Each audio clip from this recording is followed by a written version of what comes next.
something in his eyes. There's a storm within, but it's written in the skies. Let it break me till it's over. Don't let it shake me, no.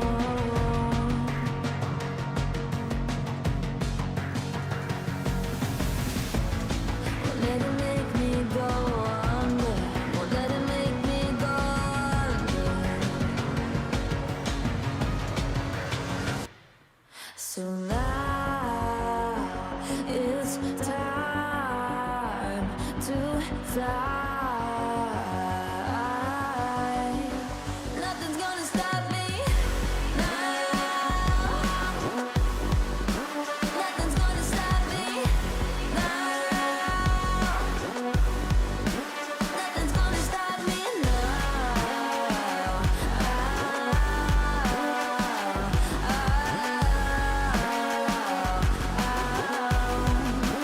Nothing's gonna stop me. No one will ever get left behind. A million more before I've tried. Won't let it break me till it's over. Won't let it shake me, no.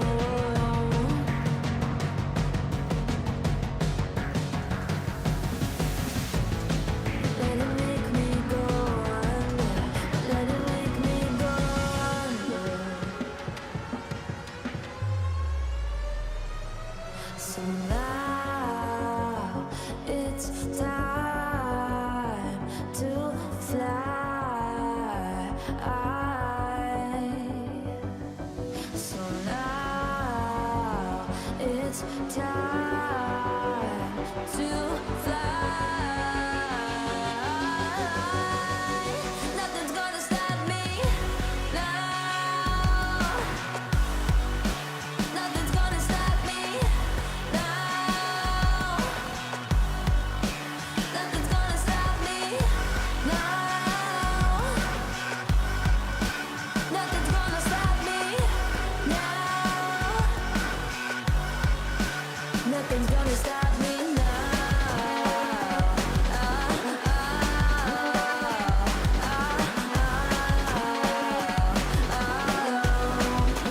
Nothing's gonna stop me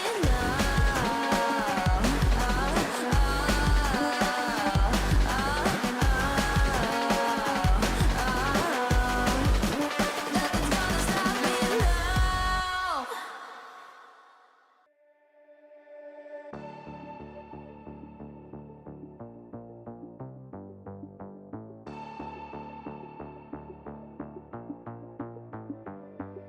Why, one by one, you always come back like a curse? Lurking in the dark, your soul is blind, you lie. Time and time again, and I am not your fool.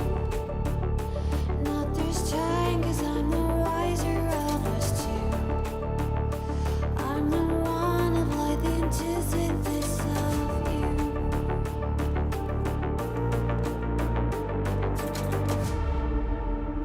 If you shoot, I'll take you. If you run, I'll chase you. If you scream, I'll whisper la di da di da da da.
لحظات البداية عاشت معنا. كنا نحسبها وقت للتسلية بس، نحسبها بس ذكريات. عبود أعطي أختك اليد يا ولد. ابتكرنا فيها ابتكارات، وإذا بغينا قلبناها خرافات. كنا نحسبها بس لمة وصحبة وسهرات، انتبه نوب ترى نوب. لكن كنا نشوف عالم ما حد يشوفه. ليت يشغل وقته بشيء يفيده. الله عليك على اليد سود. عالم كبر وعاش فينا، عالم الحماس فيه يوصلك كل مرة لحلم أصعب، بس ما يصعب عليك. بارت معك وين ما تروح.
Hey everybody, welcome to another thrilling episode of Facet Blind Ranking. Who do we have here today? Wow, we have the greatest of all time, Entity's two top.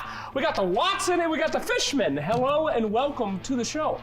Hello, Sir Alex. Thank you so much. Yeah, he didn't know my name earlier, by the way. He called me Alex over and over again. Sir Alex. Sir Alex. That's actually my middle name, so he's psychic. Very cool fact here for Fishman. How you doing, Watson? Good. Good. Hope you're about to be great, because we're going to play an incredible game here today. Facet ranking. I'm going to give you guys 10 different facets. You have to rank them based on which one's good, which one's bad, 1 being the best, 10 being the worst. Trick is, though, I only tell you 1 at a time. So you don't know what's coming. You have to kind of feel it out a little bit. Are you ready to play? Go. Yes. Go. Do you know the facets? All of them? No. No. No. This will be an adventure then. Okay, well, gentlemen, let us begin with our first facet. Our first facet of the day is Dust Devil. This is Sand King's facet. It's the one that lets the Sandstorm move at 70% of his movement speed up to 250 units away from Sand King. Sandstorm follows Sand King. What do you think about this facet? 5. No, wait. You can't just say a number. You have to discuss a I little bit. think nobody use Sunking this aspect right now. So this aspect is not good. It's not good. It's not good. So it cannot be 5. It's 8 or 9 in my opinion. Wow, already. What do you think? 10. 10. 10? You think it's the worst one out of all the ones I'm going to read? Yes, I'm sure. That is they the- fixed it. Yes, yes, they fixed it. This. So hard. Yes. How do you go from 5 to 10 in 3 seconds? That's like the entire list, bro. I mean, maybe they have even worse. I don't know. You're gonna go straight to 10. My feelings. Okay. Okay. I just remembered it. They No, fixed it. it's very risky to put it 10. I think we put it 9. 9. Okay. Now 9 seems more. Yes. It's good. Did you? Because in the end, this aspect is it's not that bad. It's just bad. If it's not that bad, why are you putting it at 9, dude? It's just less than average, let's say. Okay, guys, we gotta get a better strategy here cooking as we continue. All right, so number 9 for Dust Devil, Seed Money. This is an Alchemist facet. You get 250 gold at the start. It's simple. 3. Top 3. It's Top it's, 3? 3 or 2. 3 or 2? Really? 250 gold? What's that, course. dude? Bro, Imagine you buy 2 bracers Okay. before game. or bottle for meat. So, you can help me out on this because, you know, top MMR in the world. People that lose their money at the beginning of the game, how bad do you think that is? If you value this facet so well, if you're AFK, you know, going to potty and then you're ticking down on money, is that a big deal, in your opinion, Watson? I don't know. What do you mean you don't know, bro? 250 gold? Even minus It's 50 a lot. gold? It's huge, right? Yes. Okay, we put it 2. Okay, putting it 2. So Three. Alchemist is 2? 3? 3. Okay, we put it 3. 3. Okay. You guys gotta lock it in here, okay? I'm hearing a lot of changing. All right, next up is Static Slide. This is for Storm Spirit, Static Remnant. The Remnant moves with Storm Spirit across to the target position. So it's that one that has like, you know, he walks over when he does the Remnant. This is Imba. Imba. Imba. This Okay. is 2 or Or 4. 4. 2 or 4? Okay, let's talk about it. What do you think? Storm, very good hero. I like Storm. I like no one Storm. I hope we will pick it more. Well, don't give away anything on the little Facet skit, guys. Come on, take it seriously, please. So would we put it 2 or 4? 2 maybe. Storm Imba because of this. Yes. Okay, Okay, so we this put one, it 2. this one is 2. Yes. And the last one, seed money, was 3. Okay, cool. Next up, I'm not even gonna ask any questions. Can I ask why it's Imba? What makes it good?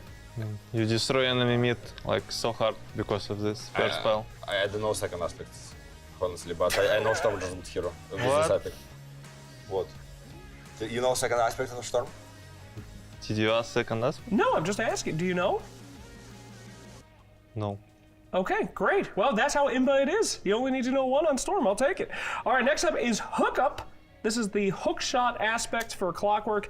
When hitting an ally, hook shot has a larger impact radius, and they both get a physical damage barrier equal to hook shot damage, and it refreshes Clockwork cooldown. This is the one where you shoot it at your allies. What do you think about this one? I don't know this aspect. It's I will answer this. Okay, okay. So, first aspect of Clockwork good. I mean, better, but this aspect as well played by Creed and by Snaking.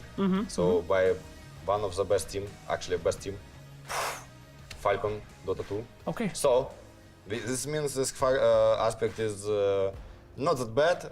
It's okay. It's just 7. 7? Yes, But it's spanned by the best team in Dota 2. Are they dumb? 8. Okay, got it. 8. I won't even argue. 8 on that one. Okay, next one. Static Field. Static Field deals more damage to nearby enemies. Static Field. It's a disruptor. Yeah. Is this good? This is a innate. Or no, I think second aspect of disruptor is Grief. What's the other one? So I place this aspect because I can play second aspect, like no chance. Second aspect is I put. So number 3 spell, Kinetic Field, is changed. Yeah, it's the wall, right? And it's wall. Yeah. It's a Grief. The wall is Grief? Yes, of course. Okay, all right, good to know as a disruptor sparer myself. So this is like a always pick this guy? So I get this aspect, but this aspect is as well bad. Yeah. So it's 6 6. Okay, 6. or 7. 6, okay. Do you care about disruptor at all? No. Okay, great. He move right hated along. disruptor because disruptor weak laner. Oh, what? He's great, right? No, I'm not going to argue with you. Okay, Disruptor week later, noted. All right, next up is Massive Serpent Ward. This is the Shadow Shaman's second one, where he summons what I like to call the Giga Ward that does 10 times damage and has 7.5 health. It's just the one snake. Very bad. Very bad. Okay. I mean, it's so 9 out, 8 is out, yes, or yeah. Yeah, 9's out, 8's So out. 7 or 10 we can put to this. Absolutely, yeah. 10. I think it's 10. If you compare it with second aspect, it's and, very bad. And even second aspect, Rasta is not picked in competitive, so I mean, do you think there's any situation where the Giga Ward is good? You refresher? yes, Refresher adds? here one situation. The one situation? Yes. Okay. If this aspect picked versus me. It's like, you guys will instantly win if someone. Okay, I No, like it that. not instantly. This aspect is playable, but Okay, noted. All right, so the Massive Serpent Ward is our lowest one, locked in at 10. We'll see if anything worse comes up. Headhunter, this is the Witch Doctor one that makes his Paralyzing Cask do damage. It's like the damage for the coconut. it's 7. 7? I don't know what it is. But the best witch doctor in the world. Who is this? You know? He was playing yesterday, right? Yes. Yeah, Pick this talent. that's right. With Grimstock. In one team, so he do a lot of cask in ulti Grimstock. Okay, yeah, because it has the double cast, so you want the damage, right? But Witch Doctor second aspect is better. So, and Witch Doctor is the average hero. Well, he has 3. He has Yes, the yes. heal, the death ward, and the coconut. But isn't coconut good for farming? You know, like hitting waves and Yeah. stuff? I mean, I don't know. I didn't play it, but I think it's 7. It's not 10, but it's 7. It's great actually. It's 7. What? 7 is great? No, it's worse than 6, but better than 8. Thank you very So much. it's I didn't know. I mean, it's random, but for now, every aspect is perfect in our list. Okay, I'm loving it so far. All right. Do you see a lot of witch doctors? No. Okay, great. Well, we'll move right Very along. scary. But only supports. Ghillie suit. This is for sniper. Take aim. While take aim is not active, sniper's attacks do not reveal him in the fog of war. I don't know Oh, sniper no. aspects. Wait. 5, 6? 5 would be the worst you can do now. Oh no. Ghillie suit. Okay. Now it's not perfect anymore. Because this aspect is worse. Really? You think so? Yes. I don't solve. I didn't solve this. Okay, it's 5. Okay, it has to be 5. Can you sell it then? Like it's the first? What's good about it? Since it's 5 on your list. I didn't saw it, and I didn't saw sniper. This aspect is bad. But invisibility equals invincibility in all MMRs. I don't know. I don't think it's good. Okay, all I right. think it's bad. You ever play sniper these days? No. No. Have you ever killed a sniper using this? No. Okay, great. We'll move right along. This is a bloodbath for Huskar. Life break also slows enemies in a radius around the target. Well, this is good talent. Oh. Which is a minimum we can place. Let's see. I think you still have 4 And 1. and 1. Oh no. 400%. It's 4. This is 4. Okay. This Bro, Well, this is good. bro, please give us last some, I don't know. Ricky Marva. okay. Yeah. So why is this one good? Because you guys were not too disappointed it was 4. I played on Huskar. It was good aspect. Yeah. Okay. Yeah. I mean, does that really make Of course that? he played Huskar, he Kazakhstan player. That's true. All Kazakhstan player play Huskar. Of course. Anyone that you don't want to get this against? Is there any way that you would get the other Facet instead on Huskar? I don't know. He don't know second, I bet. Yeah. No, it's regeneration. Okay. So any situation where you'd want the second one? No. Okay. Noted. All right, and the last one we have here, this is reverberating silence. The first time global silence ends on a unit, it's applied again. This is your number 1 best Facet in the game. Can you It's tell me best face it. why is Yeah, it it's so very good? nice. Yes. Fine. Because it's silence. It's silence. Which hero? I think silence. Silencer, that's right. Okay. Okay, so jokes aside, is this one actually good? Because you like pop a BKB, you didn't still saw get silencer. silence, right? It's very annoying. It is We annoying. play it like when silencer is global, you press Manta, you anyway in silence. Oh, That's Yes. right. Instant. okay. You use Reverberating. BKB, you anyway in silence. Silenced. I think it's, what is our number 2? Well, that's your number 1. Number 2, I believe, is the Static Remnant from Storm Spirit. I was better. That one is not better. That's number 2, Yes. is where you put it. So, Silence is better than Static Remnant. Okay. Okay. We're going to see more Silencer games coming out of you guys? Okay, fantastic. Well, there you go. There's your ratings, my friend. What a well done. Are you guys happy with your list? Yes. Except for the No. ghillie suit? I'm happy that we go next part. Okay, fantastic. Well, thank you guys for playing another exciting episodes of Facet Blind Ranking.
You ever wondered how a Hollywood movie is shot? On a Sony. You review it on a Sony. And how do you make that sound epic? You record it on a Sony. Lunch break on a Sony. So why wouldn't you watch it on a Bravia by Sony? Have you got what it takes to get to the top? It doesn't matter how high you climb. To reach the top, even the biggest champ needs a break. So you can recharge, dive back in, and dominate.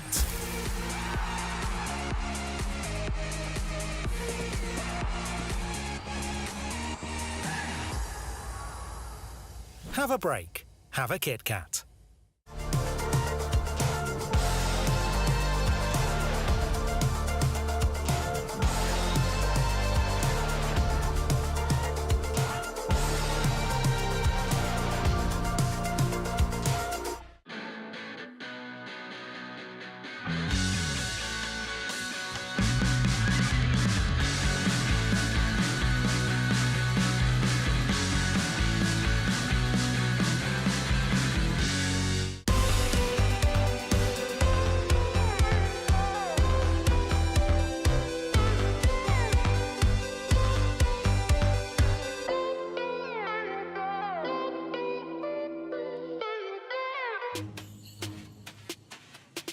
You know that that's actually the normal size of the trophy?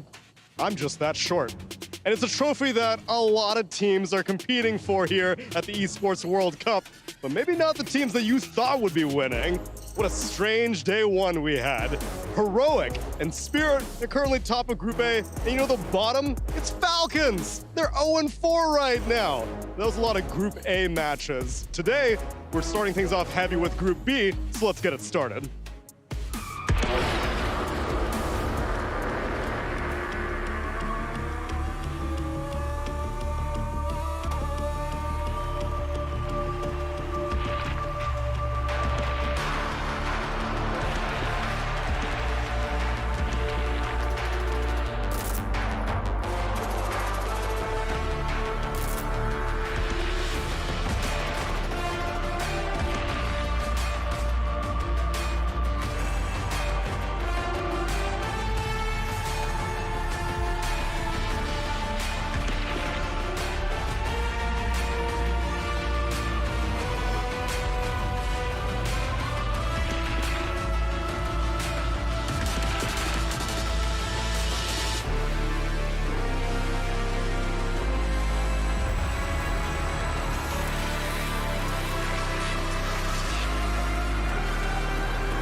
Hello and welcome to Riyadh Masters live from the Esports World Cup.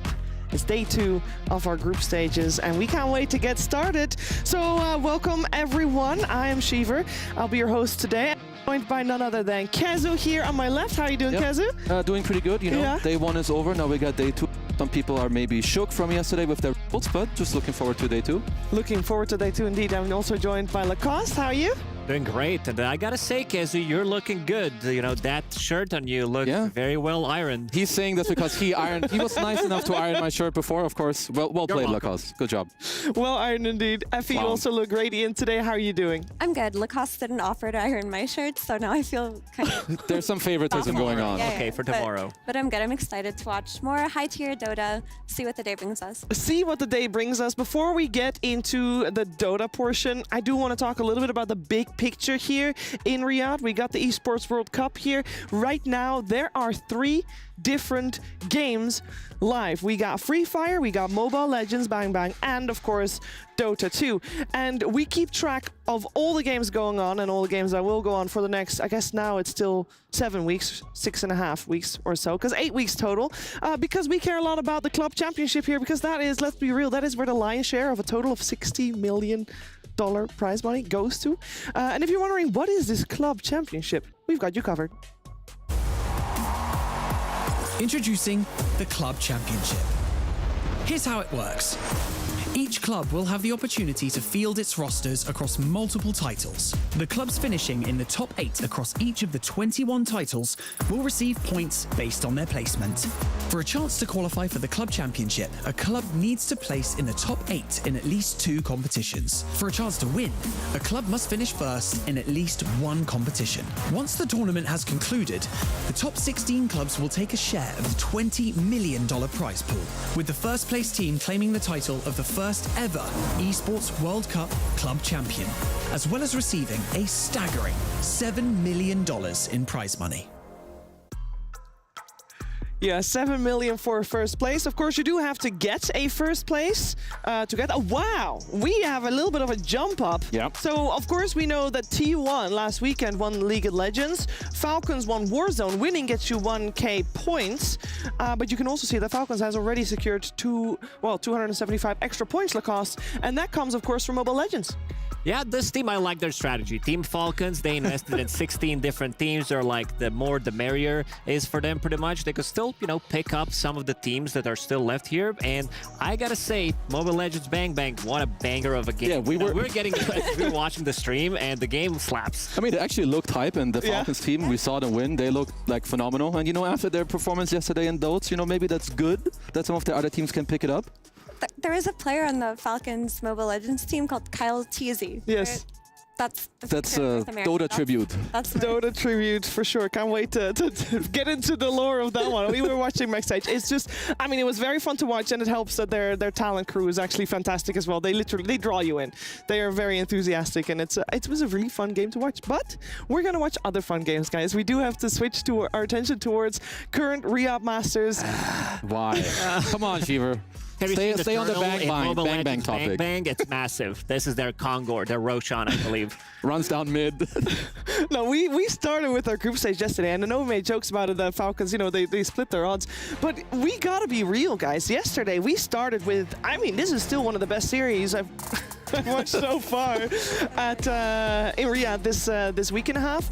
It was fantastic. I guess I wasn't too surprised to see the result, but then I feel, Effie, that Falcons might have suffered their first loss a little bit harder than I thought, because it kind of transferred into the rest of the day. Yeah, but is that Falcons kind of slipping up, or maybe other teams finally stepping up when they need to? Because that series versus Spirit, I mean, the second game was an outdraft. The first game was an outplay. But a lot of teams fall into that same trap versus Spirit, where they go high ground and they lose a really key team fight. I'd like to think that... I love Crit, I'm sorry. Where the haters at?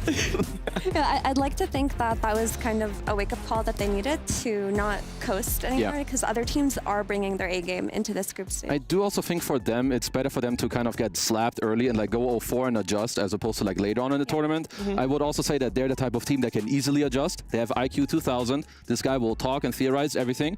He will know what went wrong, and hopefully and surely they will bring a better game today. Yeah, they should. Also, arguably two of the toughest opponents that they met in their group. Yesterday, of course, we had a lot of good games and we had a lot of good plays. There were so many games at the same time. I don't blame you if you miss any. And especially for you, we got our Aremco top 5 plays.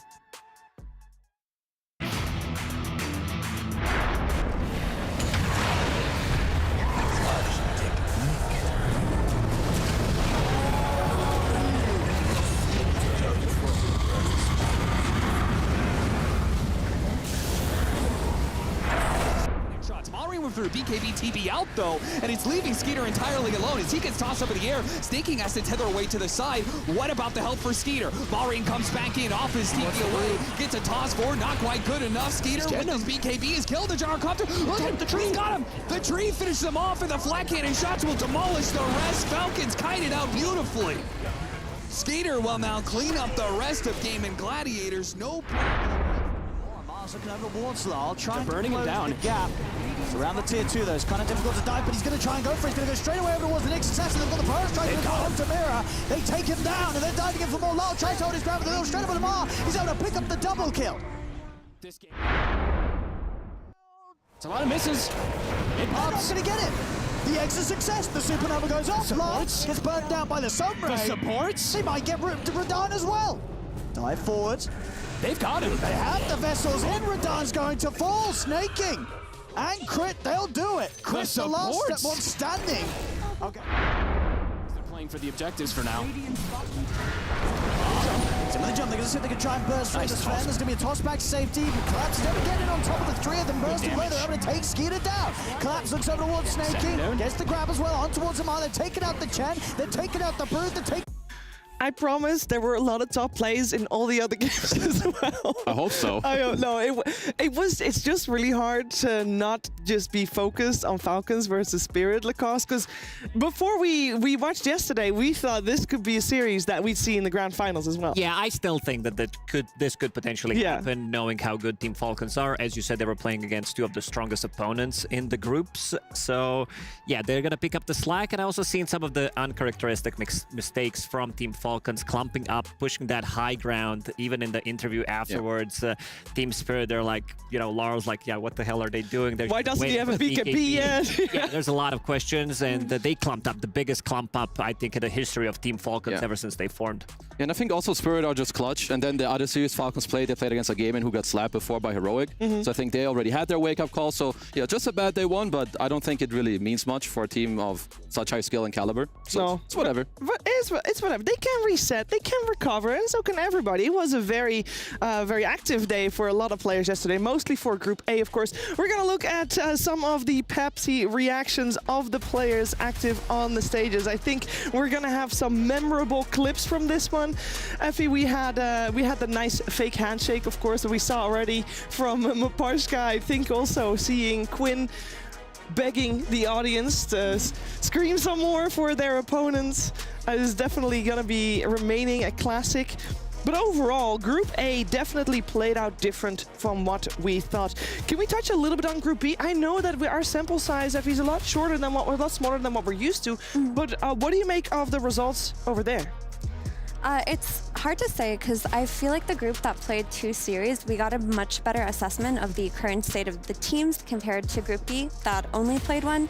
But I think nothing too exceptional happened. I think Entity 2-0ing PSG Quest, not that surprising either. PSG Quest did look good in their group, but Entity just looked like the most dominant team by far in those play-ins. But Boom 2-0'd Beast Coast, not much of a surprise there either. They're one of the best teams of the year, honestly. They've been performing exceptionally well. I think Liquid and XG WBG.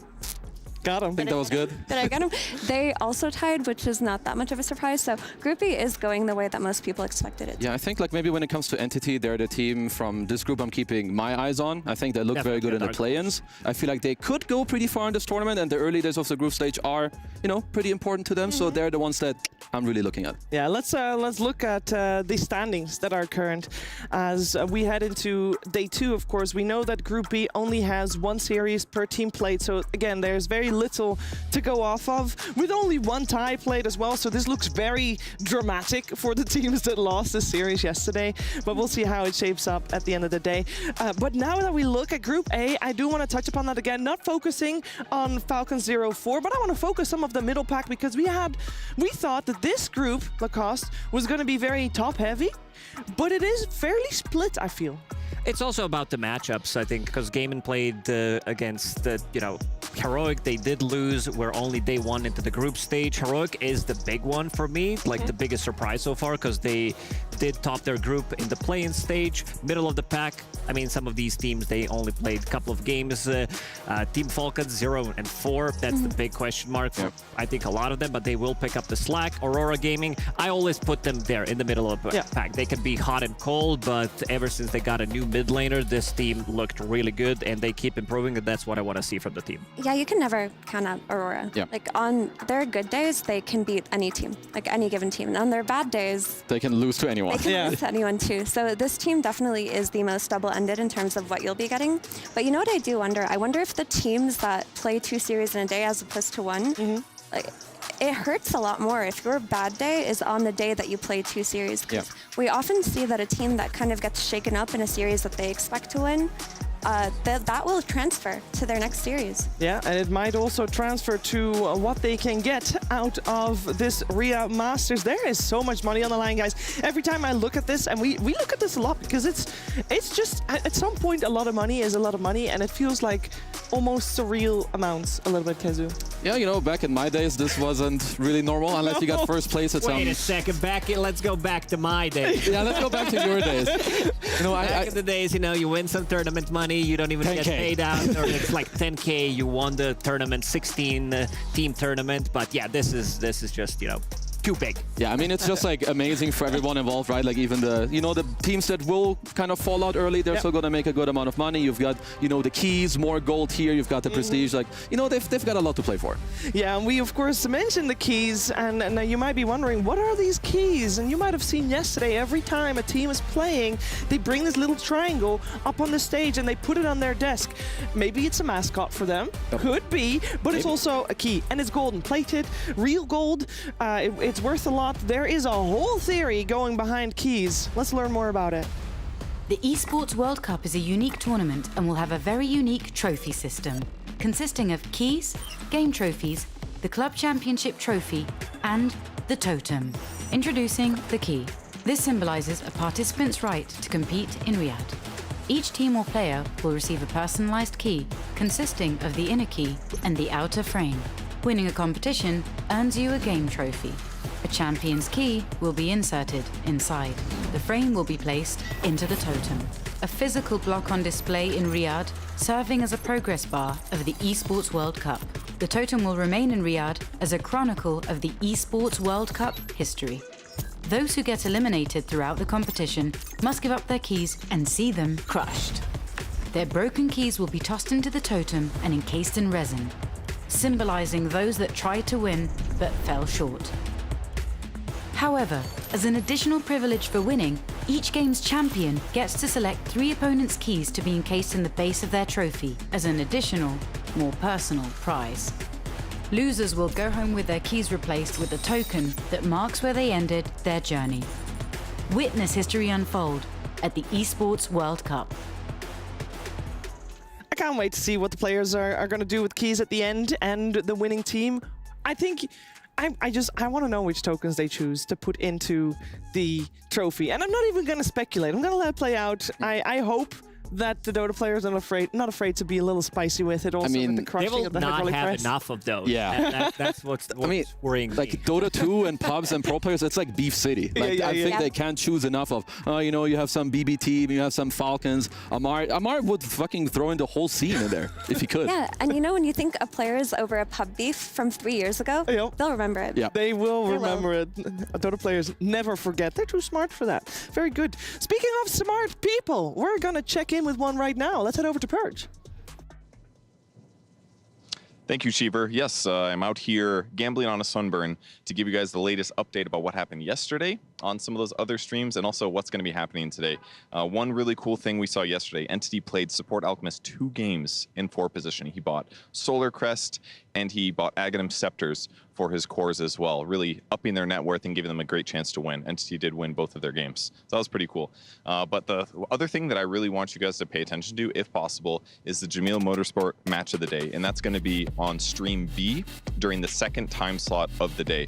And that match really matters because it's Falcons versus Aurora. And we all know Falcons is the best team in the world coming to this tournament. They had a very disappointing series of matches yesterday. So this is their one match of today. They need to get those wins versus Aurora. They should be able to do it. And they need those wins because they need to stay in the group stage. So make sure you guys stay tuned for that and other matches, and I'll check in with you guys later. Yeah, and it's great. You want to watch Falcons versus Aurora. That is very true. But you want to watch a lot of games here today, Lacoste.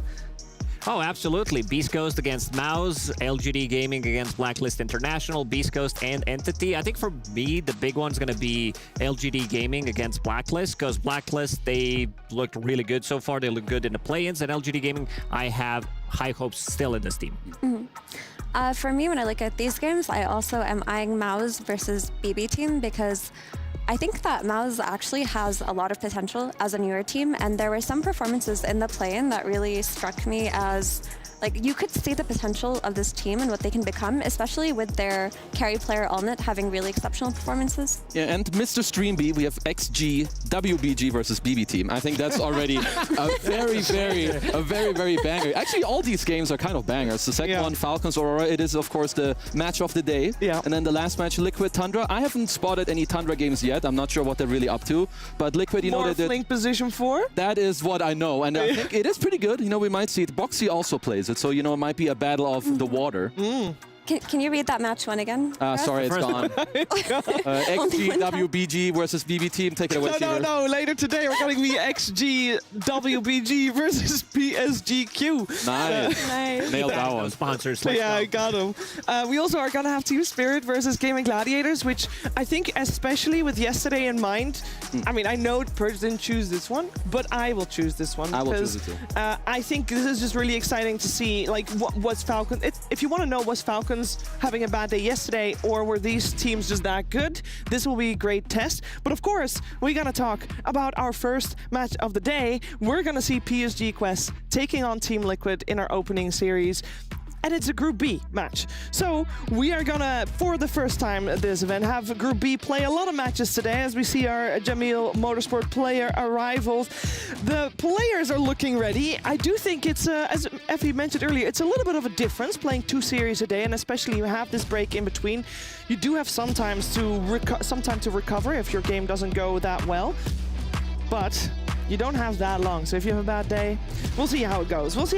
Neither of these teams had a really bad day. I think maybe Quest, obviously, they are not happy that they got 0-2'd by Entity yesterday, Kezu, but they weren't looking too bad. Yeah, I mean, I have still high. I mean, it's only day one, it's only one match. They did play Entity, which we've said before is a very strong team, and I think maybe like there's good and bad things about only playing one series. You only have 2 games to go off of how well you did and whatnot. But I think, you know, Quest didn't look too bad. I think maybe they needed a little more team fight. That's one thing I was looking at when it comes to the games. But I think their gameplay is still absolutely good enough. I think the team fight that you mentioned is important because when I watched their series versus Entity, they were fine in the early game up until a couple of mid-game team fights, they lose direction. And they also were experimental. They did first pick a Brood and leave Darkseer. Like, they picked Brood on 8, they left Darkseer in the pool, they got Darkseer on 9. There are things that they did within the draft that they can also learn from today. Yeah, like PSG Quest, they can be hot and cold at the same times. We have a little bit more information for them, knowing that they went through the play-ins. I think this is going to be a very tough matchup for them. Team Liquid, even though the whole year for Team Liquid didn't look too good, but it also didn't really look good for PSG Quest. They failed to qualify to the International.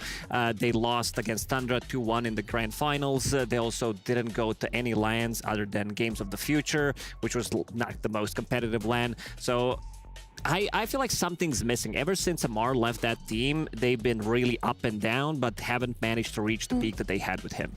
Yeah, very true.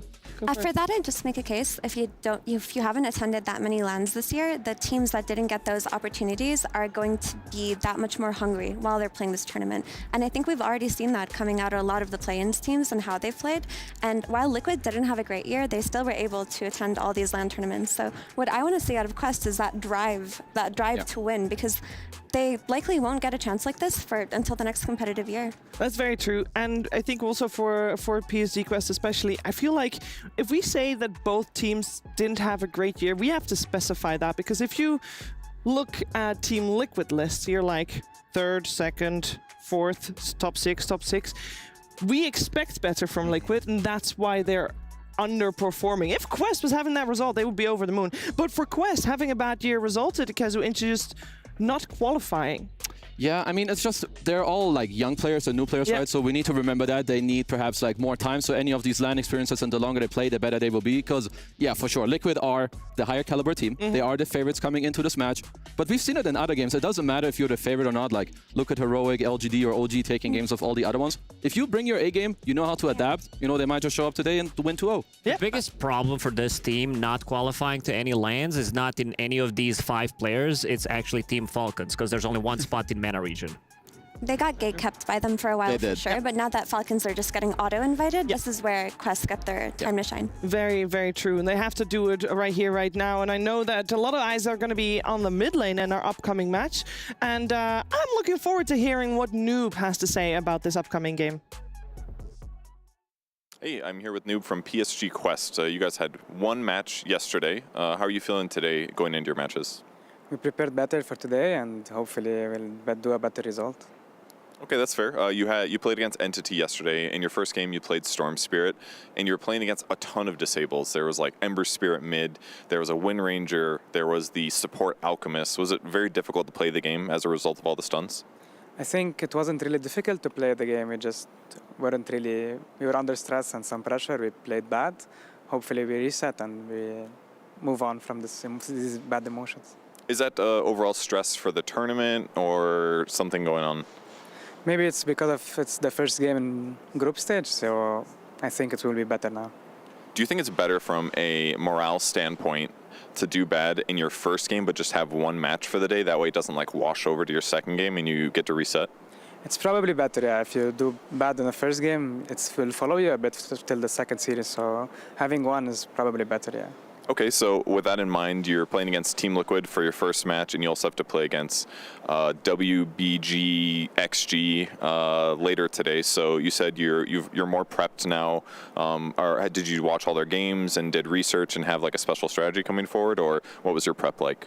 We prepped for Liquid for now. Like we're taking it series by series, so we're ready for Liquid, and we will prep more once we finish our first series. Okay, great. You have a break in between, I assume? We have some break, yeah. Okay, good. Well, I hope that's enough time to get ready for the final series. But overall, I hope you have a great tournament and good luck in the future games. Thank you, man. One match at a time. I like that. He is making sure that he's preparing for his first opponent. First, not looking too much forward because it's Team Liquid right now that they have to go up against. And let's be real, Team Liquid is definitely a force to be reckoned with. If you're wondering, like, how did Liquid actually do this year? Let's take a look.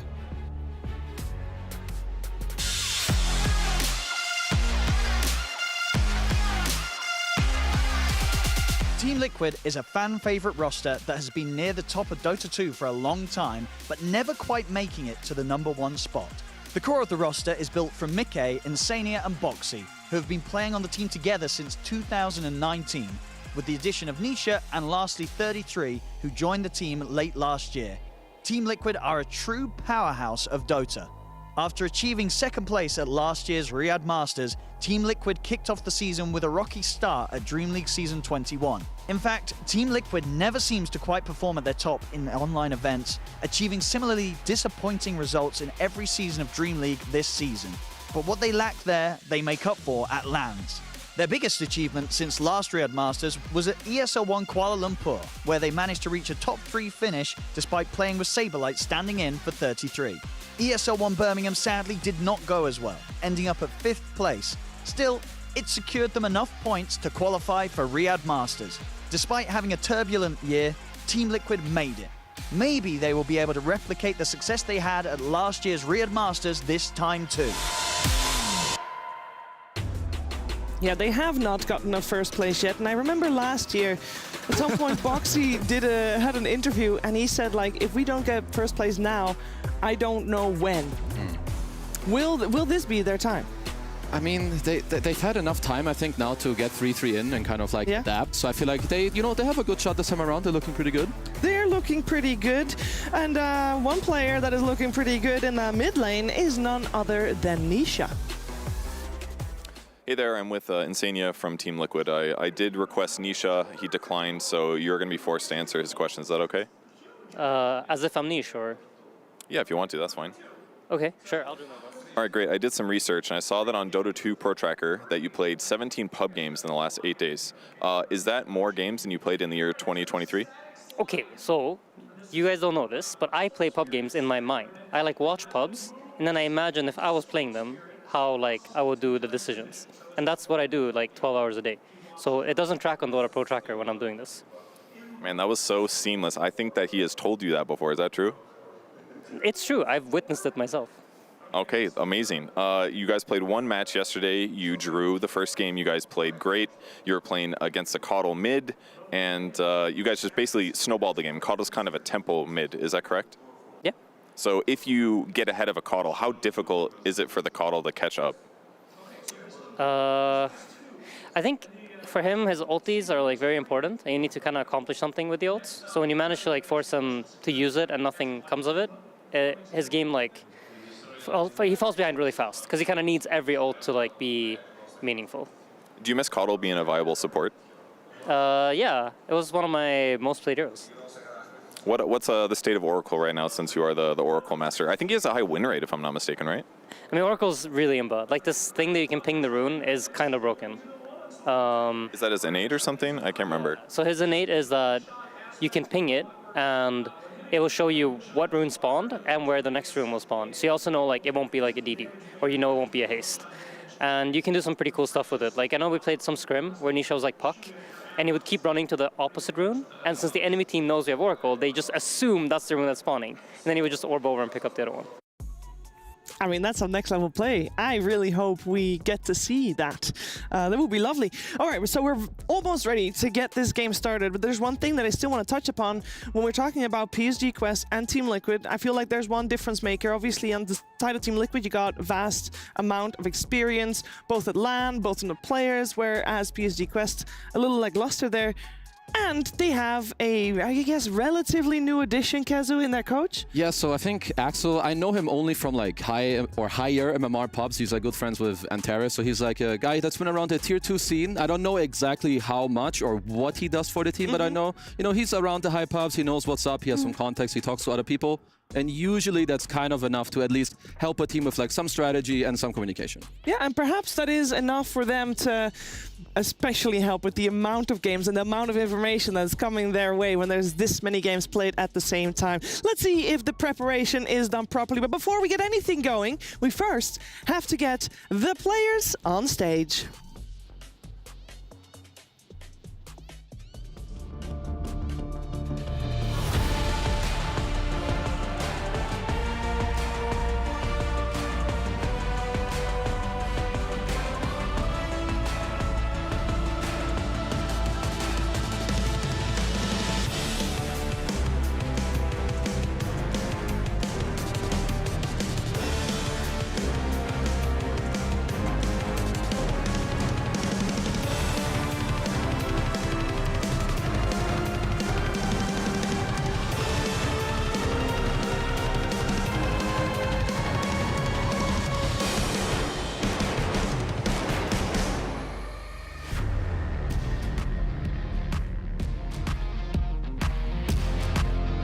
Welcome everyone, it's time to get day 2 of the group stage started here at Riyadh Masters 2024 at the Esports World Cup. My name is Fancy and this is Tsunami, and we're ready to introduce to you a lot of matches tonight, because not only we have matches on stage, we also have a lot of them going on backstage to continue day 2 of group stage in Riyadh Masters 2024. But before we get started, Tsunami, I just have one thing to say. You lied to me. What are you talking about? You were supposed to be the Dota expert around here, right? I am. I'm a Dota expert. Who did you tell me that's the favorite to win the whole tournament? Team Falcons. And what was their result in the first day yesterday? Yeah, okay, they went 0-4, but it was unprecedented, all right? They have never, in their illustrious 8-month career in Dota as a club, they've never dropped 4 games in a row, all right? That is something no one could have ever predicted. I can't be held responsible for that. Take it up with them, maybe take it up with the stage, all right? Because maybe it was a little too intense for them, Playing in Birmingham, that pales in comparison to the Qadiyah Arena. I'm just saying, they were supposed to be the favorite, but they choked and went 0-4 last night, and nobody can know if they're gonna continue their run and are actually gonna be the favorite for this tournament. But before we do that, we need to see 2 teams that they haven't been on stage yet, and we're ready to introduce the first team to you on stage, and it is PSG Quest.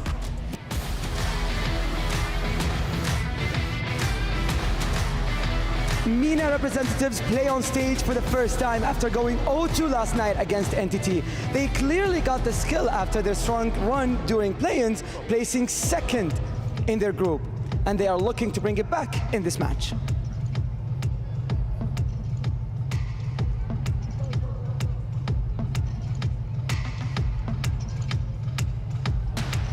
and their competitors. Please welcome Team Liquid.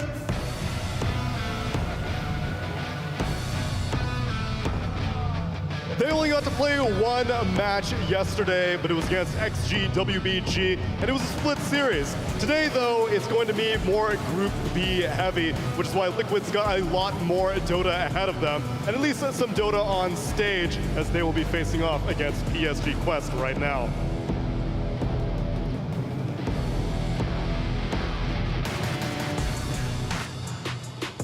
The keys have been placed, Fancy. Now it's time to get the draft started, so let's send it back to the panel.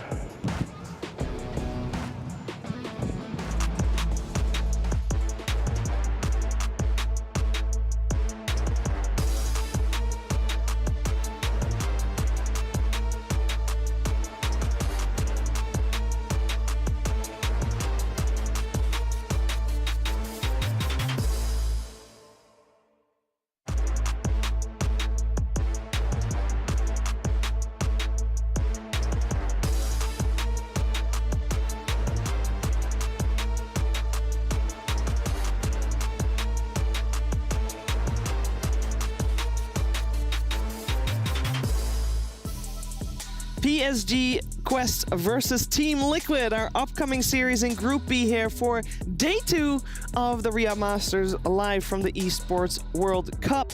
And I'm very curious how this game is going to play out, because if yesterday would have played out the way I thought it was, I would have said that this game Liquid's going to win. But now I kind of don't know what's going to happen, Effie. Everything's on the table. Yeah, it's really hard to say. I mean, I think Liquid are the clear favorites coming into this one, but I would not count out PSG Quest. Sure, they got 0-2'd yesterday, but from what they showed us in the play-ins, when they do get the ball rolling, they have a very clear vision, and they know very well how to enable their individual players. I think the problem, what I heard from the interview that Noob was saying, you know, the pressure got to them, they played on stage, which is something that is not like super easy to fix. I think that's more like a team thing. How you go into the game, how do you start your day, have like breakfast together, try to keep it like nice and calm, keep everyone happy, like keep the vibes up, because I hope that they can fix that. Because if you're losing for stuff that you're not doing in the game, like not your gameplay, but your emotions that lead into bad play, that is very sad, and it really hurts as a team. It hurts for sure, but maybe, as he said, maybe one day having that bad game was enough to fix it. If you know what's gonna happen on this game, I challenge you, go to www.stcplay.gg, get your predictions in for this upcoming series. We'll see how even you think this match is gonna be, because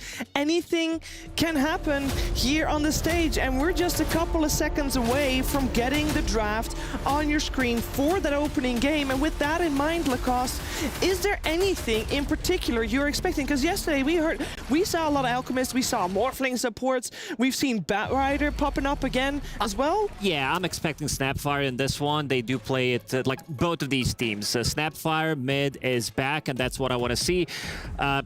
Noob was the one who kind of started all this thing back in the days when Snapfire had level 25, 20 talent reversed, and the hero felt really good to play. It's also one of his favorite heroes to play. They can flex it to position 4, position 5. Same goes for Liquid. So I think in the first phase, this hero, okay, it gets banned. Okay, never mind.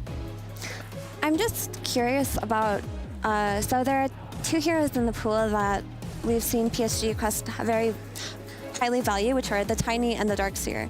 And they're going to get one of these if they so choose, depending on what Team Liquid ban here on the second round. But they also chose to, okay, the Tiny gets taken out, so the Darkseer is still in the pool for them. But they were in this position yesterday, and they chose to first pick the Broodmother and give away the Darkseer. Do you think they still value Brood in the same way?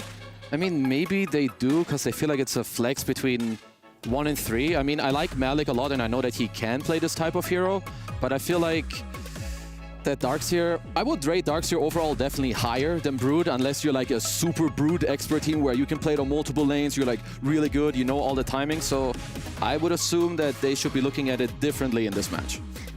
Yeah, I do really think Darkseer is one of the best heroes in this patch for a reason, and often teams will give it away, but it's best to just snatch it up for yourself if you can. Okay, so well, they do pick it up right away. I mean, we all know how good this hero is. There's an 81% contest rate. The hero is damn good. Most teams can play it. He's very strong, builds good items, gives you a good team fight. So I like that already because I feel like that's something that, you know, PSG Quest struggled with yesterday. But Team Liquid, I'm pretty sure they played Darkseid in at least one of their 2 matches yesterday. Maybe even, yeah, I think in just one of them. So they, are, of course, know what's up. They left it in for a reason. So I just want to see how they respond. Weaver is still in the pool. This hero slaps. Every single time I watch the hero being played, but they opted to go for Brewmaster. And what I really like about Team Liquid, especially 33, I think one of the reasons why they were not so successful, this guy always has good games on these micro-based heroes. The Zoo is also back. Visage, I think this is a very underrated hero. Brewmaster Lycan, he got the hands on the Brewmaster, so you will have the spell mechanic against the Ion Shell, which is going to be good, killing off those wall illusions. Radiance Builder as well, which can be 50-50 against the Darkseer wall, but if he gets the split, he can kill it off, and also that tornado that he can put people on top, so you don't get to run away.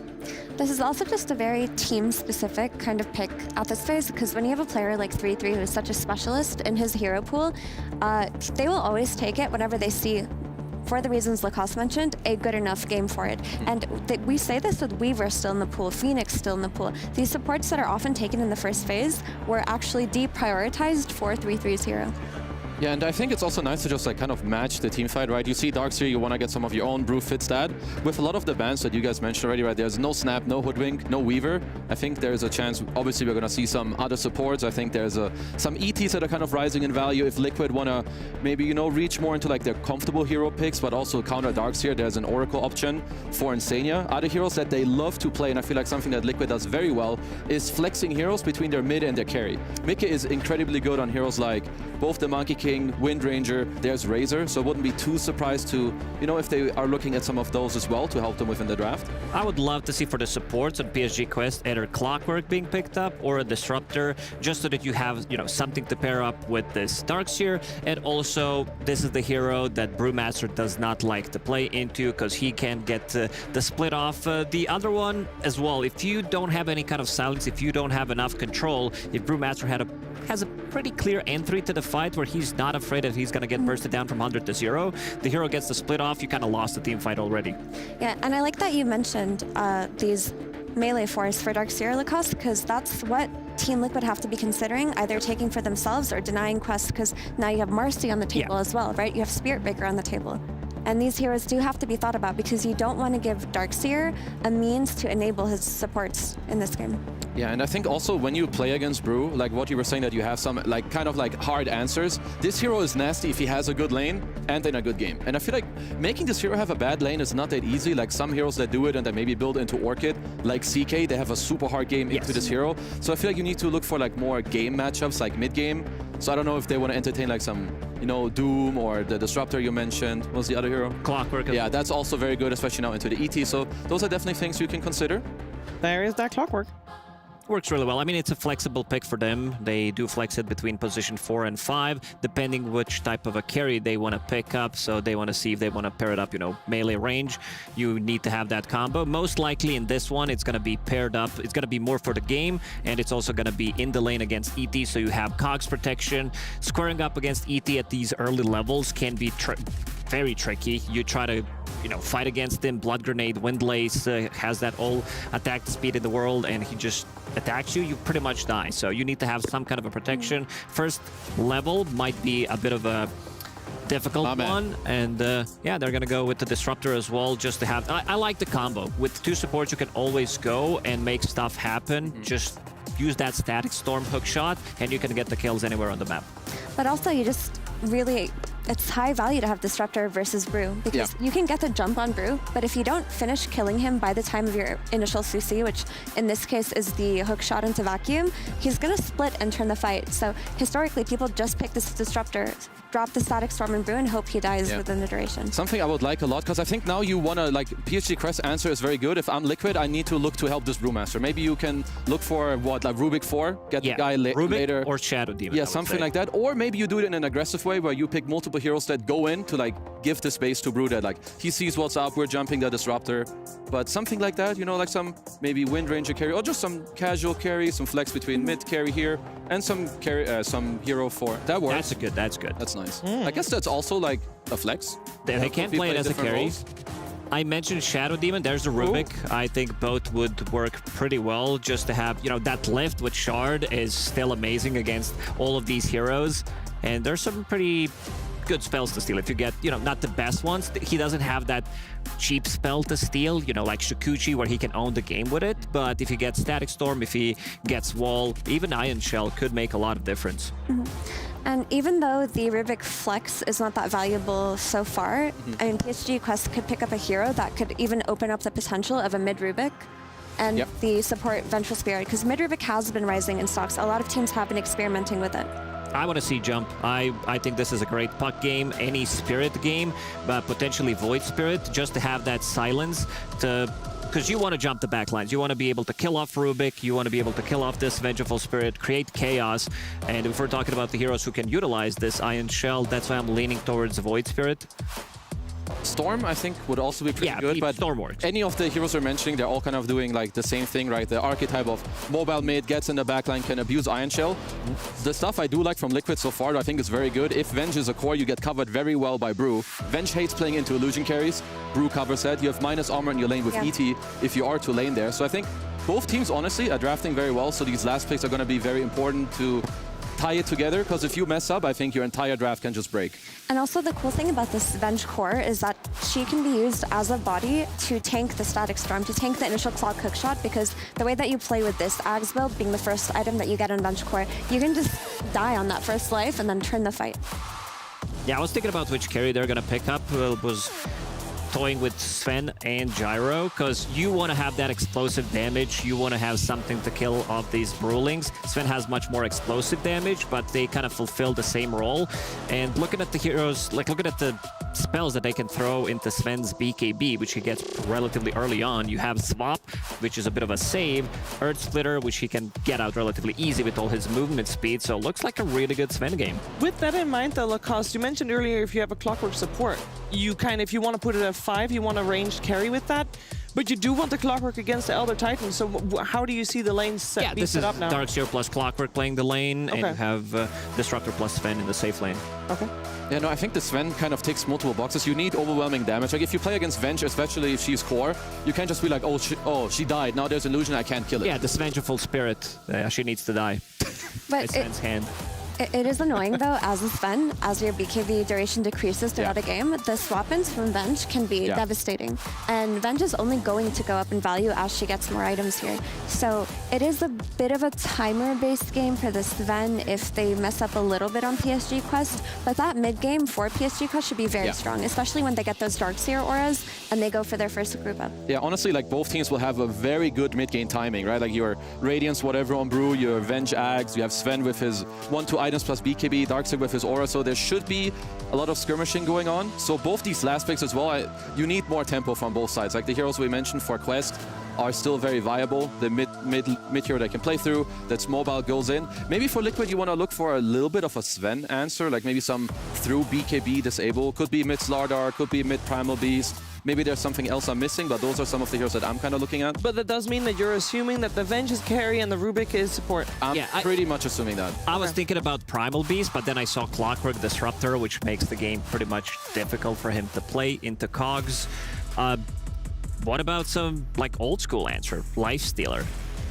Would Lifestealer have any problems in the lane against Darkseer and Clockwork? I'm just thinking because of the rage.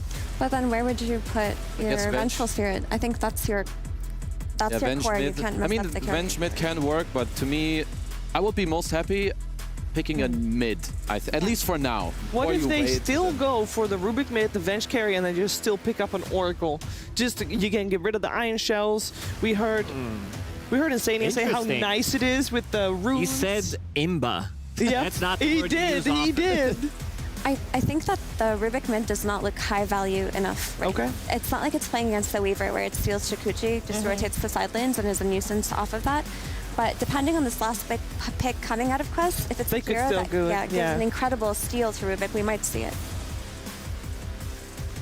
Because I think Liquid need to look at an answer for like the Sven to like not hard answer him, but just have like some means to stop him a little bit, which Lacoste, you know, he called the Void Spirit, which of course is pretty good. Now it's kind of up to Liquid, I guess, how they want to answer it.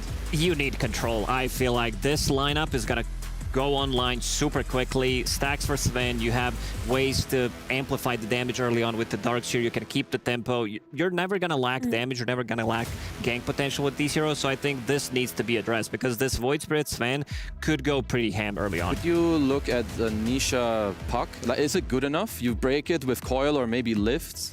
I was looking at Puck as well, but you are worried about the Disruptor Static Storm, and that's kind of the issue, is the mid heroes in Storm and Puck that would have looked fine here. Disruptor makes their game very difficult.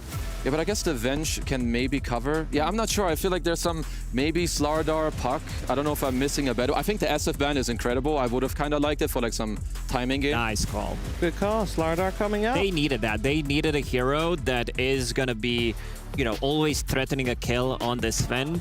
They have quite a lot of minus armor. Yeah. You have Slardar plus Vengeful Spirit and also ET on top of that, but they try to fix this draft. I think Slardar is a good way to do it, but in this one, I'm gonna go with PSG Quest. I feel like they drafted themselves a really strong draft, and the heroes don't farm as quickly, so I'm gonna give a slight edge to PSG Quest in this one.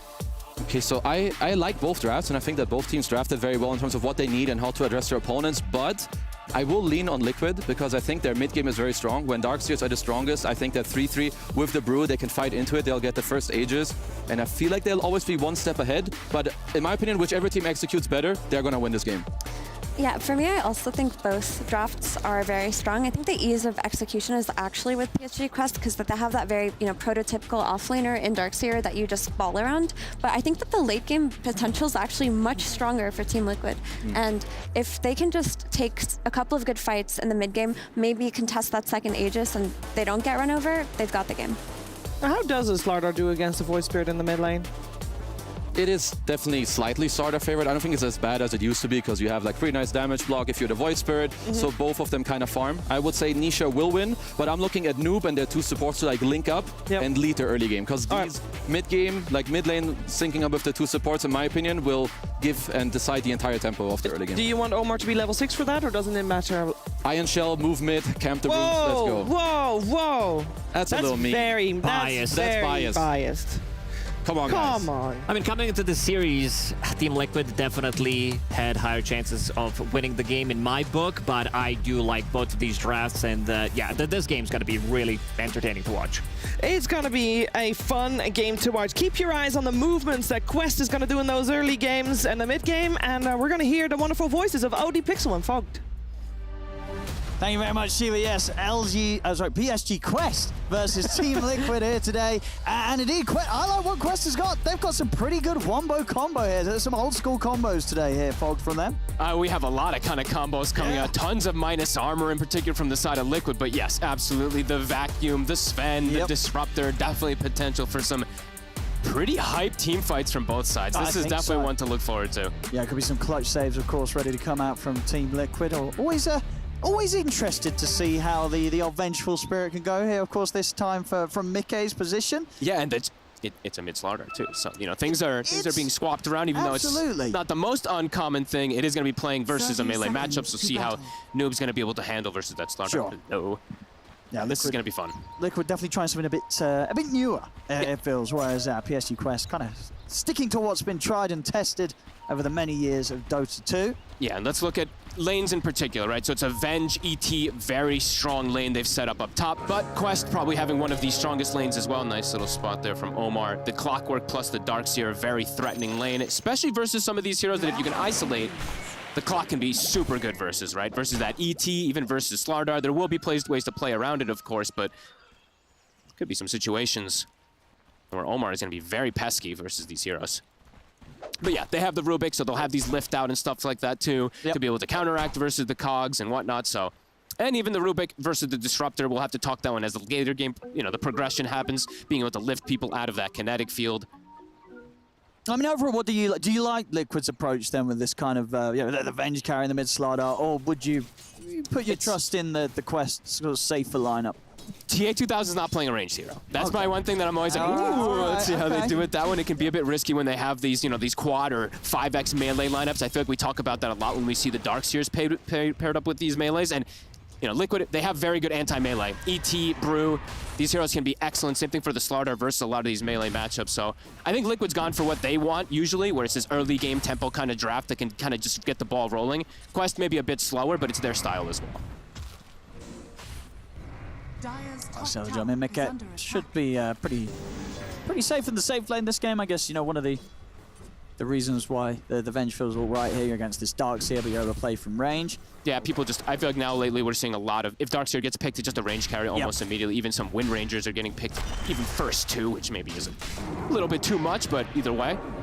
Yeah, it just feels nice. And this mid matchup then, so Nisha up against Noob on the Void Spirit. But this, it just becomes a lane where it becomes very difficult for the Void Spirit to stand his ground against the Slardar early on. I mean, probably. It's just that melee matchup, right? You're going to be able to have a bottle and get these refills, perhaps with the Void Spirit and prevent a kill dive because you have the Aether Remnant, you have ways to prevent it. But I feel like Nisha's going to come out pretty ahead in this one. He's going to be very happy, too. It's a mid-Slardar that comes out ahead is usually a good feeling. And yeah, they have a very fast-paced draft on the side of Liquid. Sure. And in that sort of sense, do you want to see Nisha kind of go for the tread straight into that Blink Dagger, or what do you do from the mid-Slardar position? Not sure if he needs the Blink, because they have this Brew in the offlane that can kind of force fights his Ducalis, has the stick charges, but is it enough? It's looking to be First Blood here indeed underneath the tower. 33 able to reach in and slap him down. First Blood for 33 on the Brew. Very strong lane that they've put up here. The Brew and the Rubik, I think we're seeing the rise of that Rubik more and more in a lot of these games. The Brew overall, we know how strong it is, but yeah, Rubik, very threatening early on. It has some pretty good spells. Not the best, of course, but if he can get some of those big ones, can be pretty cool. But yeah, strong aggressive lanes that Liquid has gone for. And they're gonna have these dispels as well too, something we do always have to keep tabs of. They have this Brewmaster versus the Darkseer in particular, but also versus the Sven. And I mean, to be honest with you, also the Void Spirit in some situations, of course, being able to dispel that Resonant Pulse barrier, but let's see how much micro can come out from 33. As he is that micro god, a lot of people always say, so he does make some really cool moves happen. So far, already starting to see this little bit of a lead for Liquid creep up on multiple lanes. See another attempt on towards Ducalis, bottom boxy, coming in with the body blocks. So Ducalis still able to find his way around and get back to safety. Top lane, we're gonna have Omar and Malik go for an attempt on towards mid-game with the cogs. They'll be able to do it. They're able to trap him in and ensure that they can take him down. A good kill and a necessary one there as well, because Mickey was getting free farm in that lane, 18 and 3, but they're able to take him out.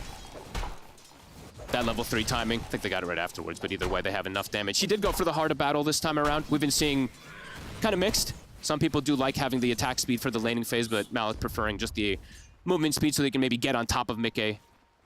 Gunnar was talking a bunch about how, you know, these facets are taken for the Darkseer depending on how you want to play for the laning phase, so mid lane is difficult. It's rough.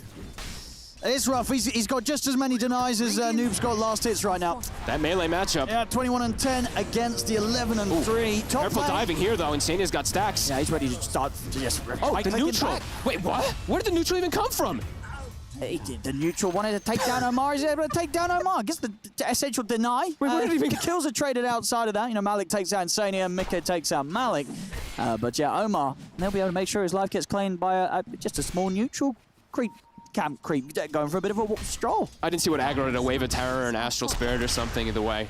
A dive that they have to be careful doing on Quest. When you see the Astral Spirit coming out, it's 2 points already on Insania. It's an unbelievable amount of damage that's coming out between these two early on. The stats from the Venge, the Wave of Terror. Oh, they need this. Omar. This could be nice if they get it, but Nisha's got the crush, but he will go down. Yeah, Omar making some very good moves here. No, denying himself to a neutral creep, and then making this rotation towards mid, which was a lane that, as you can see, still at the moment, the last hits is massively different right now between the two of them, so he needs every bit of help he can get in that mid.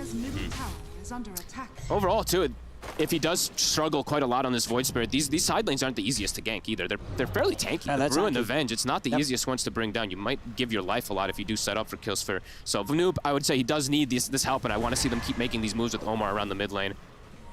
Especially around that power rune. Definitely want to try to secure that one.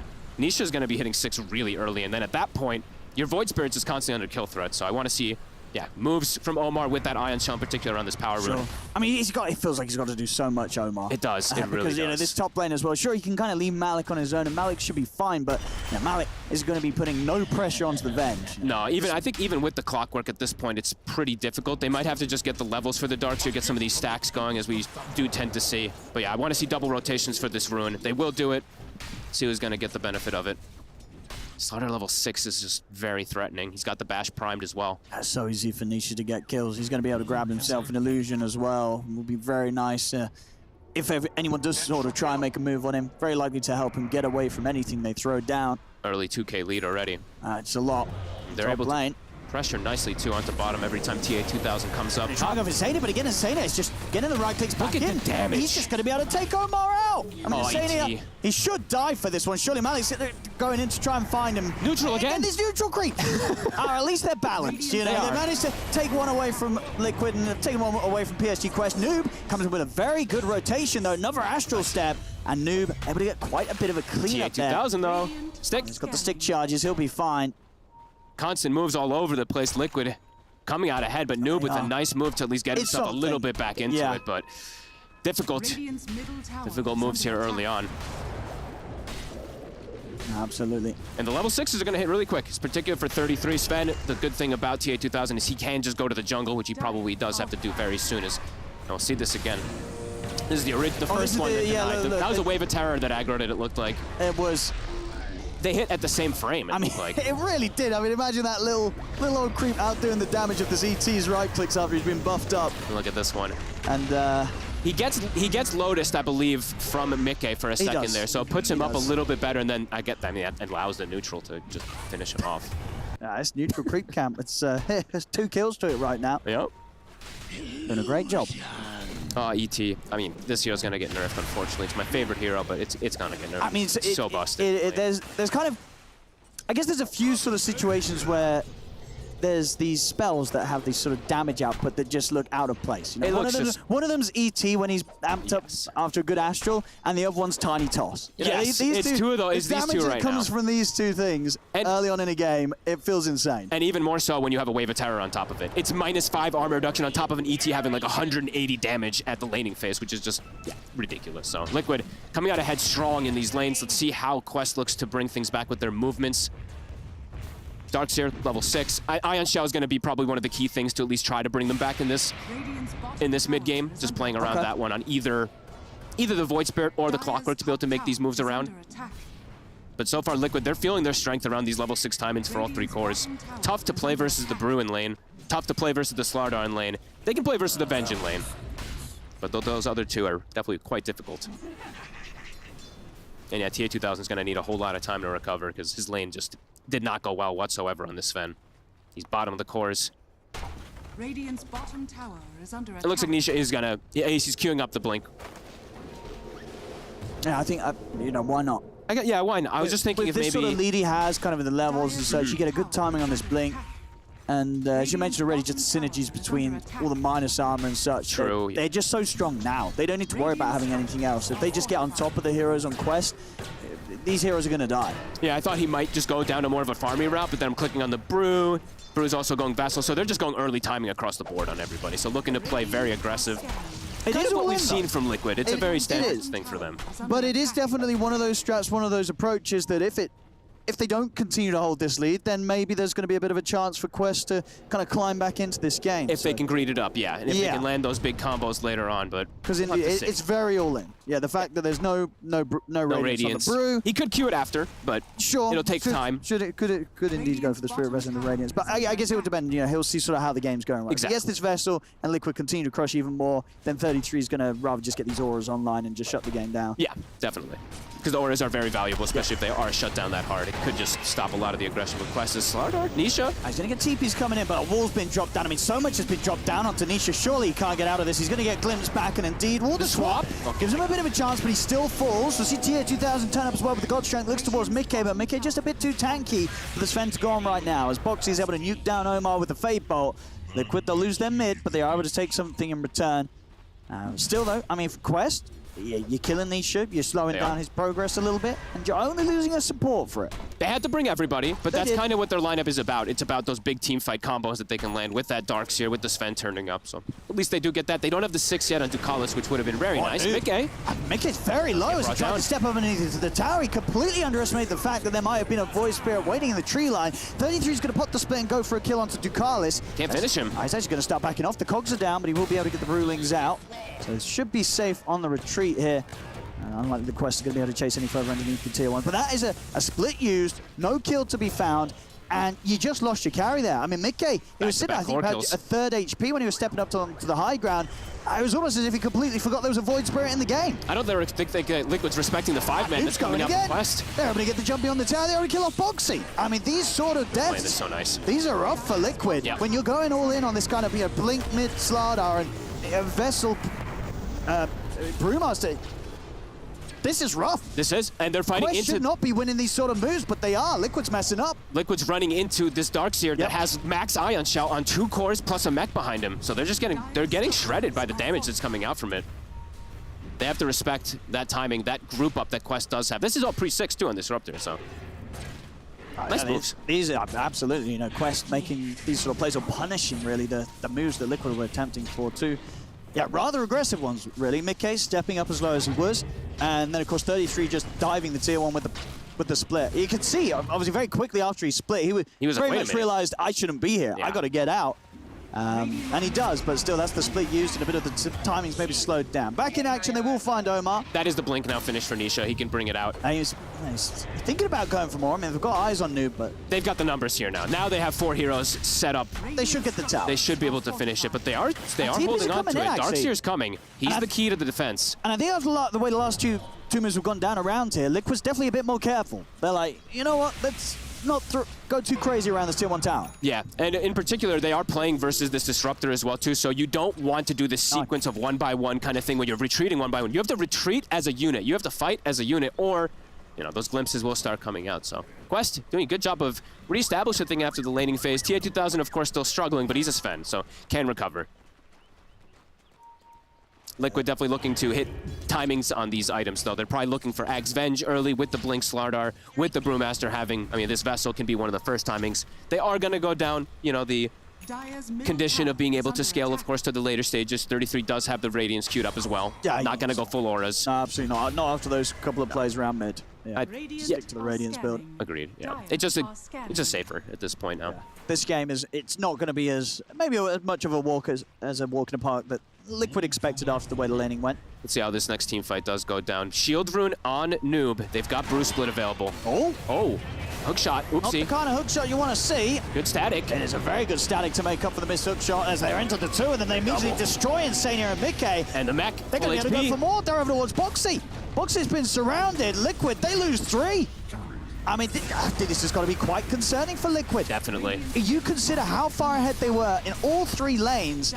That kind of just rough play around the mid, and now they're getting caught like this beyond their tier 1 tower in an area of the map that usually is... Nisha too? No. Yeah, he'll be able to get away, but yeah, losing their 3 heroes like that, they could get the glimpse on him.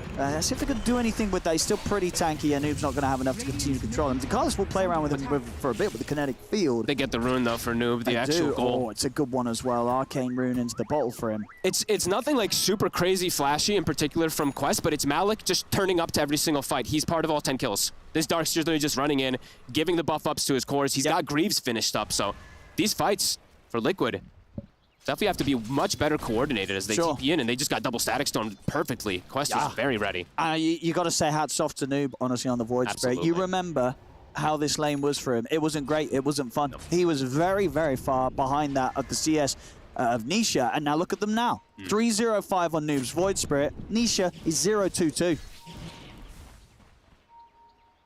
Great moves. Just great team moves, great coordinated moves around this Darkseer, and that's the reason we do see this hero so often. Just king of team fights, especially even if it's early. just turns up with max Ion Shell. It's overwhelming, especially when he has cores that use it so well. Pavis now finished up on Omar too to protect, since most of the damage on Liquid, if not almost all of it early game, is going to be that physical, so that's going to be nice. We've been seeing Malik queuing up a Crimson Guard early. Usually you'd see it just Greaves into the pipe and then something like that, but you're looking at the lineup of Liquid, that Crimson could be very, very effective.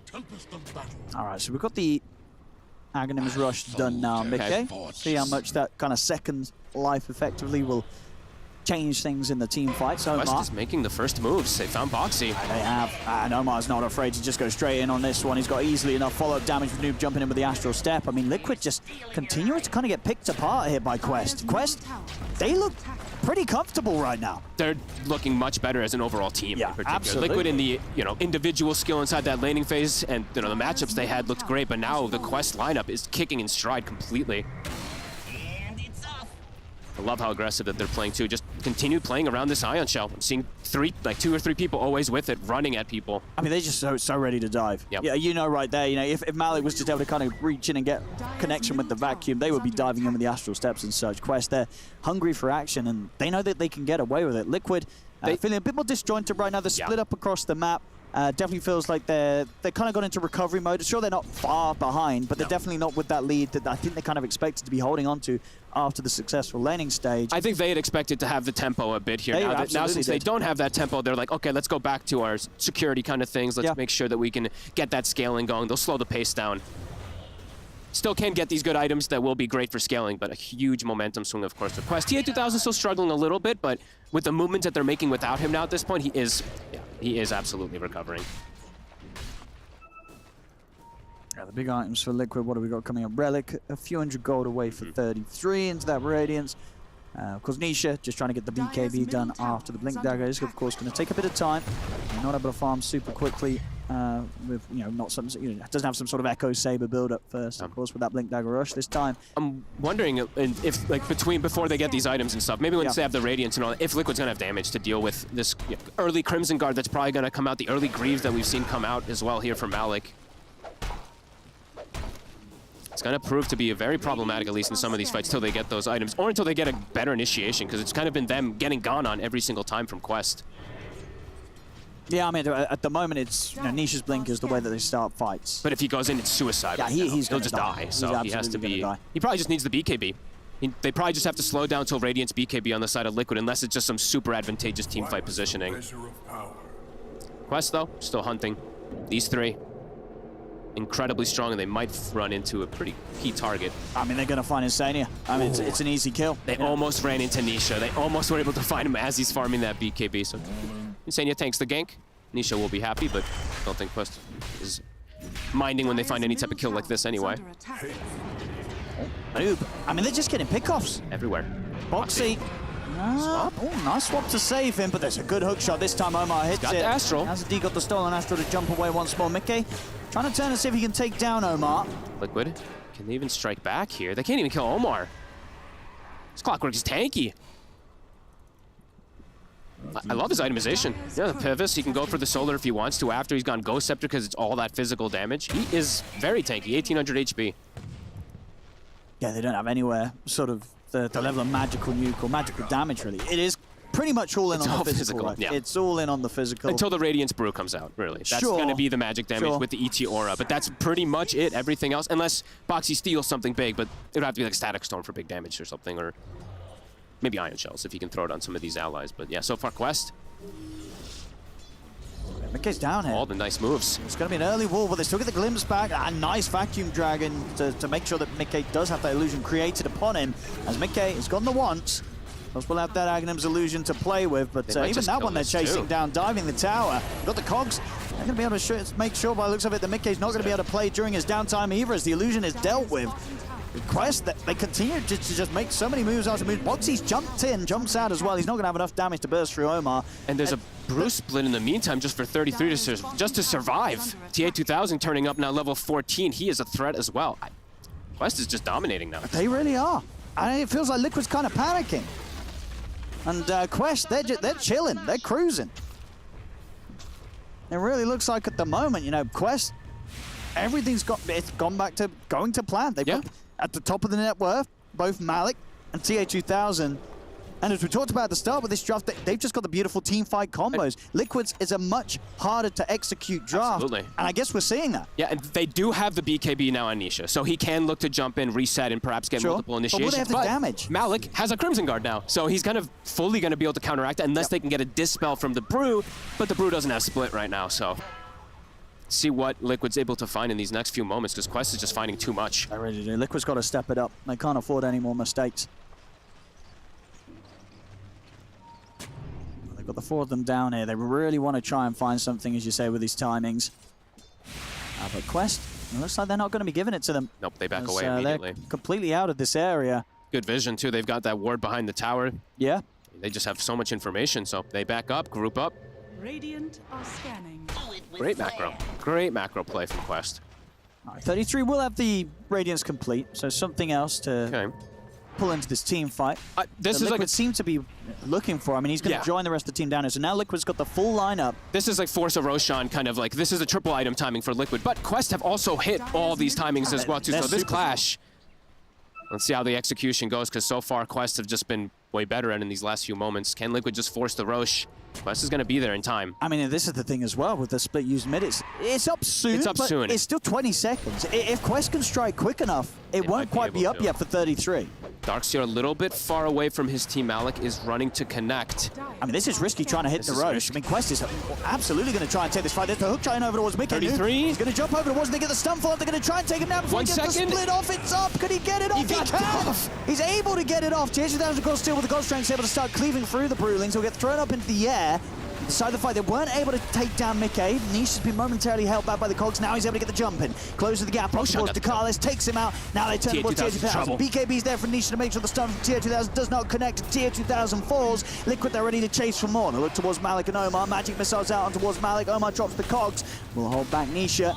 See if it allows these two to get out of there. But Liquid, I mean, they'll take that fight. My goodness, 33. Split.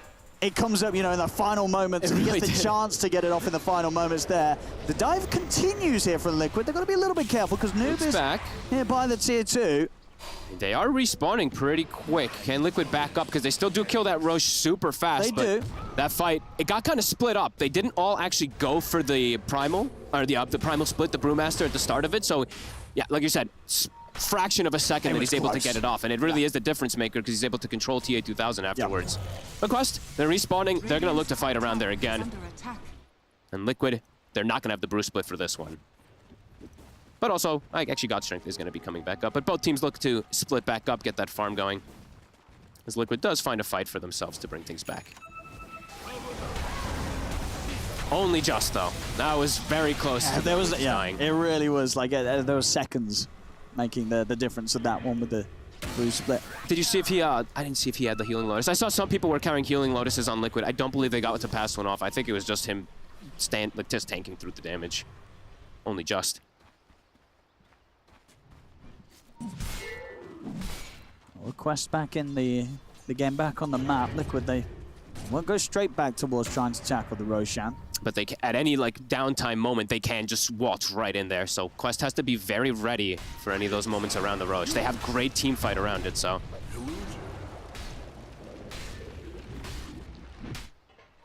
Boxy actually he's been holding on to this, I believe, for some time. The Power Cogs. It probably is one of the better spells this game for the Rubik.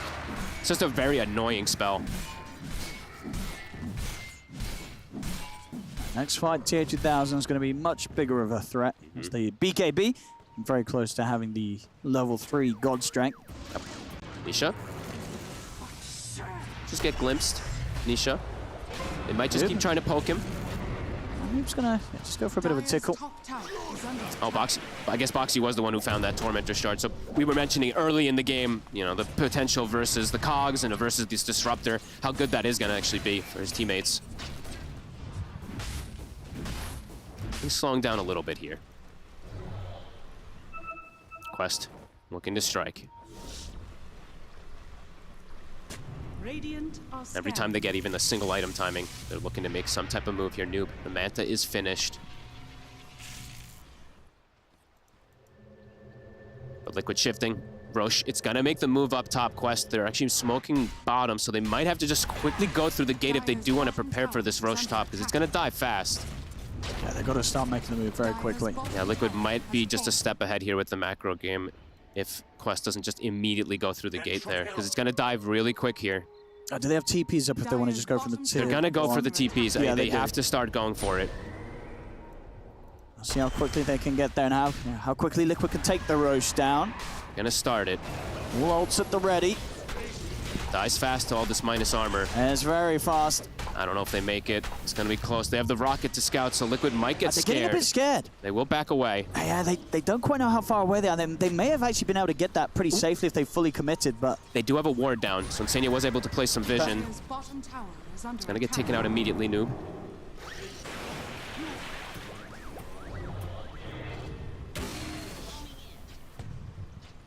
Both teams very cautious about the way this fight starts off. Could absolutely go either way. Can they prevent that Bruce split? Probably one of the biggest things, of course, for Quest. If they can't prevent... It's kind of unlikely, unless they will kind of get all... Of the big connection is the Static Storm, right? Yes. Get that Static Storm down onto him, they get tier 2000 in on top of 33. Then there's a chance they can kill him. I keep just checking Malik for when he has Blink Dagger. Yeah. If he's going to be able to get those big vacuums. Noob, considering a jump forward here. He's going to start going on Mickey, but of course not the most appealing target having the Aghanim to his Vengeful Spirit. We'll see 33. On the cogs for now. Ducalis, he's getting jumps. He's able to get the Static Storm down. Do they have the damage though? Tier 2000, he's been caught by the sleep. He popped the God Strength, but the sleep. He's getting chain stunned. He really is. He's not able to get on top of his targets. Ducalis is gone. Malik gets cleaned up, and now they're ready to try and go for more. Now the BKB comes out for tier 2000, but he's pretty much lost the entirety of his teammates.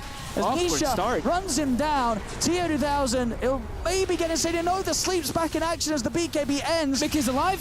Tier 2000 tries to turn towards Nisha, but they'll be able to swap him back, and in fact, the swap damage alone does it. I mean, that was... It was a messy fight for Quest. It was a very messy fight. I mean, tier 2000 gets his God Strength off, but indeed, the sleep coming in just completely ruined his opening to the game there. Insania just putting this Sven completely out of order. Oh, Insania? He wanted a reset, you know, back to base. You can see him slapping. Look at him laugh. I mean, how many neutral kills have we seen in this game? Roche has gotten 2 kills. The Harpy's gotten 2 kills.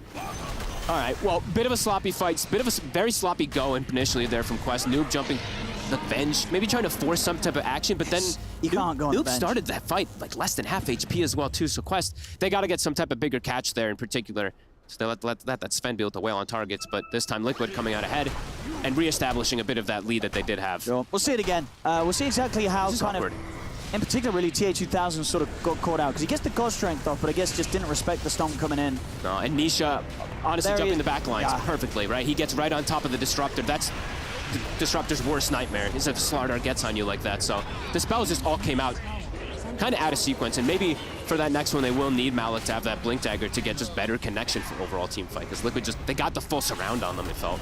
Yeah, you can kind of see as well what sort of tripped TA2000 up there. I feel like he pops the God Strength, and then as soon as they get the Static Storm down onto the Brew, he just makes a beeline for the Brewmaster. Yep. And then sort of in that moment, I think he kind of tunnel visioned and just didn't see the fact there was an Astral stomping next to him, and then indeed. Blaming his teammates. Why are you guys body blocking me? Either way. They do get that. Roche, Nisha now having Aegis, almost level 18. Perfect targeting, really, from Nisha. If he can always get into that back, if he can find the Disruptor, it's going to be very annoying. Now Malik does have Blink, so the potential for wombo combos is there, but they do need to land these combos. And they can't have that type of initiation. That was just way too awkward. Yeah, as I said, I doubt we're going to see another fight where TA2000 doesn't pop the BKB early. Yeah, and I don't think they'll jump the Venge at the start. Oh yeah, Noob's not going to be anytime there's this Venge with the Ags, it just feels really bad to go on first. It's kind of like going on the Aegis cap. Yeah, unless you know that he's really isolated, but in that situation, you know that everybody's there for the Roche fight, so can't actually go for the punish there. Mickey, I saw him, yeah, he decided to switch it up, I believe, right? He did go for that Hurricane Pike. Oh wait, he has both, just kidding. Hurricane Pike and a Manta coming out of the courier. It's like quite an upgrade here. How much gold is that? She's like a 5,000 gold courier. Someone kill it. That's, yeah, massive upgrade. I didn't even notice that he didn't have one of those finished up before the last fight, so. Boom. I mean, just look at him now. Look at him now. What, 3k HP.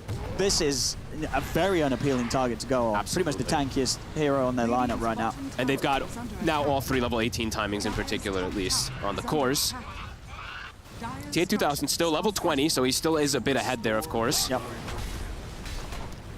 But the other two, a little bit behind. Radiant's bottom tower has fallen. Will they be able to prevent this Brew from getting the splits now? He's got a plate mail as well as a Cloak of Flames, a lot tankier also on 33. And an Aegis on Nisha. He might just start looking to jump in. Quest, smoke up, going into a head 5v5, maybe a little dangerous right now. Do have the Ags finished up on the Void Spirit. He can do big damage. Noob needs to get in the back line, though. Find this Rubik, find the ET in particular, assassinate them. Or if they can just obviously double silence and get that Brewmaster in one type of combo with the follow-up of the Static Storm. But definitely difficult, because there is the save as well, too. Mickey, at this point, can't always just use the swap onto 33 to protect him in a lot of situations. They have the lift from Boxy, too, so for Quest, definitely harder. Now it's starting to get a little bit of that harder execution, perhaps, from them, unless they get that big vacuum combo from Malik with the TA2000 Sven Cleave. Dire are scanning. Radiant's turret has been killed. Noob. A little too tanky on Insania. He's kind of on his own in Noob. TP's coming back in as well for him. Noob.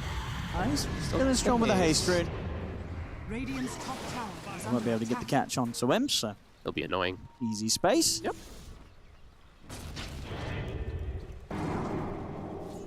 Radiant's top tower. Maybe just wait for Aegis to go down. How long is it? About a minute. Big items, of course, will be attained through that. The AC is about to be finished also for the side of Nisha. So that, the Sven's damage definitely going to be negated a lot versus all this armor that's now starting to rack up onto every single one of these heroes, as Omar has been spotted. He's quite elusive, though. He's got friends as well. He's got a hook shot, so he is well out of there. Nisha still has 30 seconds of the Aegis, forcing quite a lot here. 33's telling his team, guys, I'm all the way bottom. I mean, Noob's going to try and get the jump on a Mickey. They're going in with the God Strength as well. They'll be able to get lifted out towards the side. The wall's been dropped down, but Liquid, they're on the retreat. Splitter doesn't connect. They'll get dragged back, so they get Mickey the ones. 33's going through the portal now. Okay, I'm going to swap back to the safety here. He's Noob with the buyback play here, Mickey. Noob. He's able to get the stun off here. TA2000 trying to get Insane with the rest of this God Strength, the BKB. They'll get him. It's a double kill for Malik. See if they can continue to go for more. I mean, 4 seconds. This is the second buyback that Liquid's put in towards the fight. They're teasing around with Nisha. It's gone, and they're ready to kill him. Beautiful fight. Absolutely. They get not only a triple kill, but this was a fight where 3 buybacks were used by Liquid. And 33, I was saying at this, like at the start of the fight, 33 was pinging bottom. He's like, team, I'm not there with you guys. He had to run to the Twin Gate, TP up top. It took him forever to get there. By the time he got there, Aegis is gone. He actually ends up using Split at the end and gets nothing. Quest striking back. And they really did. They played that fight brilliantly. And Liquid a bit all over the place, They forced it themselves, too. And they continue to force it. I say Mickey with the buyback at a point where I think his illusion was still kind of fine. Like, he was going to be able to play around with it for quite some time, but opting to buy back into the fight. We'll see it once again. Like, look at the minimap. Look at the pings. You see 33 is pinging minimap. He's like, guys, I am so far away from this fight. Even though Nisha just got this next item timing, they don't have their brew. They don't have their key team fight hero. Quest do seem to recognize that. They've got all the buff ups from Malik and just continue the persistent chase. And just, you know, I guess they felt that they were going to at least have Noob there at the start of it all. They do get him at the end, but it's a very expensive investment to get that because the cleanup favors PSG Quest. Malik getting this triple kill. And they're just waiting for that Aegis. They time it perfect. They really do. Are scanning. And they're ready to go again, Quest. I mean, they feel strong. Their team fight execution, it's just been that much better than Liquid's this game. And Brewmaster Split was used at the end of everything, so they know that cooldown is there for 30 seconds or so at least. They're looking to get a fight while they have that advantage. And Liquid might not be ready for this. Oh, Omar, he's got the catch. He's going to go straight for the easy kill first. Goes for Insane. At the same time, Noob's ready to jump onto the two of them. They get the silence out. Vacuum as well, keeping them in the static storm. Mickey's going to get forced out to the side. They'll turn towards 33. Omar trying to back off now. They're looking towards Nisha first. Nisha does still have the BKB ready to pop again if he feels threatened. He'll turn towards Malik. Now he's ready to put the BKB and just commit in onto the Dark Seer. 33? The Greaves. They got 33 gets cleaned up here by the damage coming out from TA2000. They'll lose Malik this time. A Liquid, they might lose more. Mickey's gone. They've lost the 3 of them. Mickey trying to swap his way out of this, but TA2000 just able to stand his ground and Lifesteal alive. Take the illusion down as well. They are 90 seconds, no avenge. And can Boxy get out? It's not looking like he can. Cannot. They've got the glimpse on towards him. Oh, these team fights. Quest bringing it back. They really are. Great moves. I mean, the macro play really back and forth we go a little bit, but Quest identifying that Bruce split was down. They catch the ET at the start, isolate the Venge. Perfect fight. I would have grabbed the Wisdom Rune as well here, 35 minutes in. How do they want to capitalize on the fact that this Venge is dead for so long? And getting that Wisdom Rune is big. Can they look to pressure tier 2 out of it? I mean, Roshan might be up soon. It's going to be, what, 10 seconds until we see the respawn time. If it's a short respawn, maybe they have a chance to go over and get that. They have God Strength, so if it does come up pretty much immediately, if you can go over there with God Strength, they might have a window, because they'll have 50 seconds without the Venge. Let's have a look. But they're playing with ET, so it's still risky. It's going to be a minute. There's a lot of stall, and it is a minute. That's going to be long enough for Liquid to have the 14 back up. Oh, Nisha. Omar has got a hook shot ready. It's a hard one to land though, yeah. Nisha already in. They're still hunting. The invis. Do they know that he's invisible? I think they don't. So Nisha should be fine. Had the dust at the ready, but maybe didn't think that he was on top of him or didn't know that he was able to reset away from there. Liquid, I mean, 20. It's a long time dead, so it's a lot of gold, of course, that Quest has been able to get during this downtime. But they will have Bruce split back up now for this next fight, so see if 33 is able to do anything with it. There's also a amp damage top, and Tia 2000 has scaled quite a lot since those last few fights too. Full Satanic is finished on top.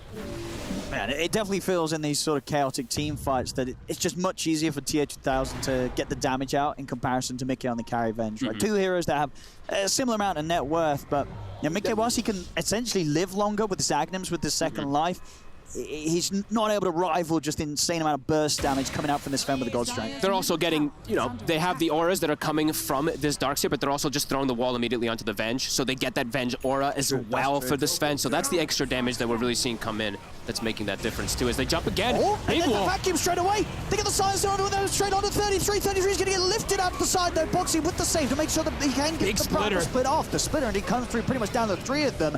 So they turn towards Tia 2000. This is the kind of fight that Liquid were hoping for. 100 seconds, no Sven. See what more they can get. 33 with the Primal split, homing in on towards Omar, but Omar's able to get out, drops the cogs and escapes. TP out is a success. Both of them. Omar gets out. So they get away. Something hit TA 2000 like a truck.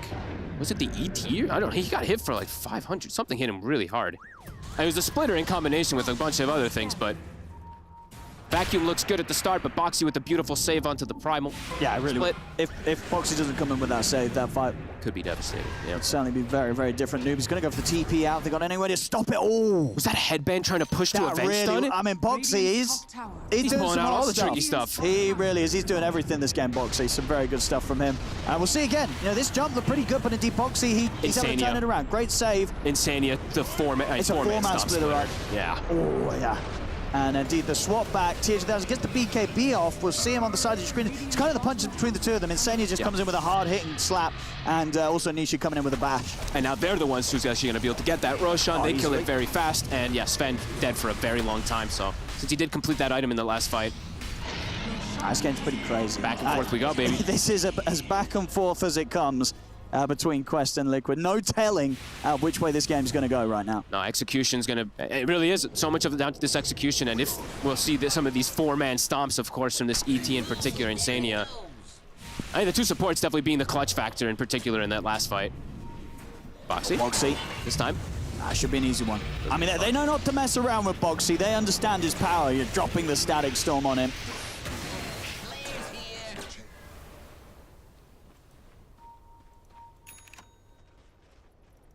The Aghanim's now on Nisha. Very close. Actually, he's got it if he wants to spend up Noob. The full Daedalus on the Void Spirit. A lot of damage. It's going to be explosive team fights. The heroes are just going to get deleted. Mickey? They're checking out Mickey. Thinking about it. They see him. Mickey's got backup coming in. Jumping. They're going to try with the jump. Insania. They don't have Static Storm for this play. Noob steps back with the Astral Step. Mickey puts the BKB. I mean, the rest of the team are kind of watching from the sidelines. Mickey's able to swap his way out towards the side, but Noob, he's still able to finish him off. That's Mickey gone the once. Now they're going to go in there with the hook shot again, take out the illusion, so that's Mickey completely out of the fight. I mean, 33's popped the Primal split, but this sort of fight, Liquid, they're not really he might die. set up to take it. They've got to run. Okay, he's able to get himself away. Nice little pull up there. They get the jump on the Venge. They get the wall on top of it. This Sven's damage out of control when he's got that aura as well. Just quickly rips him to shreds. So like back and forth we go. Up to who gets these jumps. And now Sven's hit 25, so even more damage is going to be coming out from him. And they did use Bruce Split too, so at the end of that fight, even though they lose it, they won't have that Bruce Split for the upcoming one as well too. So Quest, they look to keep going here with the pressure. Liquid, they may be the team of the ages, but last minute or so of play, not really feeling like that. Quest getting more done. Hunting again. How close? I keep checking Ducalis. I saw he was queuing up all these small items, but he is going to start building toward that Aghanim, so we will get toward that kind of like GG item, it feels like. If he does get that, it feels like the game will be very difficult for Liquid. A ways away, though, so we'll have to see if he does get to that point. And they do at least have the Rubik lift, so they will be able to maybe save 1 or 2 of these targets, but there's going to be a vacuum and everything, too, so see if Boxy's able to save the crucial targets. For sure. I imagine from PSG Quest's perspective, one of their heroes at least, is going to be needing to go for the Rubik, right? Boxy is a pretty important target at the start of these fights. Yeah, I want to see Noob kind of just go for that, really, in most situations. And he is getting to the point where he may be able to just, not like one-shot the Rubik, but pretty close to it. He's level 22 at the data list. If he gets 25, then he will probably just start taking out that Rubik right at the start. Liquid looking to still play around Aegis timing. They have 2 minutes on it, and they want to be the ones who start the fight in particular.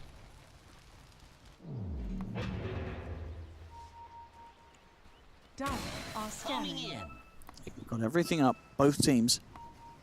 Mickey and Nisha kind of just leading the charge, trying to find. I mean, Quest seem pretty prepared for this. They do. They're pulling back. They know that there's something coming their way. Pretty close to Noob having a BKB as well, too. And Liquid running into Quest is also...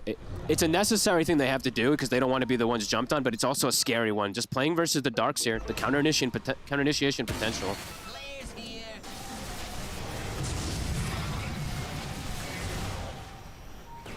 Nisha.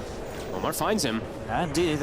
Looking to sort of start the fight. Boxy tries to lead him with the telekinesis, but he's able to hookshot himself safely out of there. They get the stun on towards 33. Quest, they're backing off. Aggressive swap from Mickey. He's able to get the catch on Ducalis. Ducalis quick to drop the Static Storm down, but caught outside of the base. Ducalis will fall. Good catch from Mickey. 60 seconds, no disruptor. And they'll be able to what? They steal the Wisdom Rune away too, so a little bit of a move that they make there.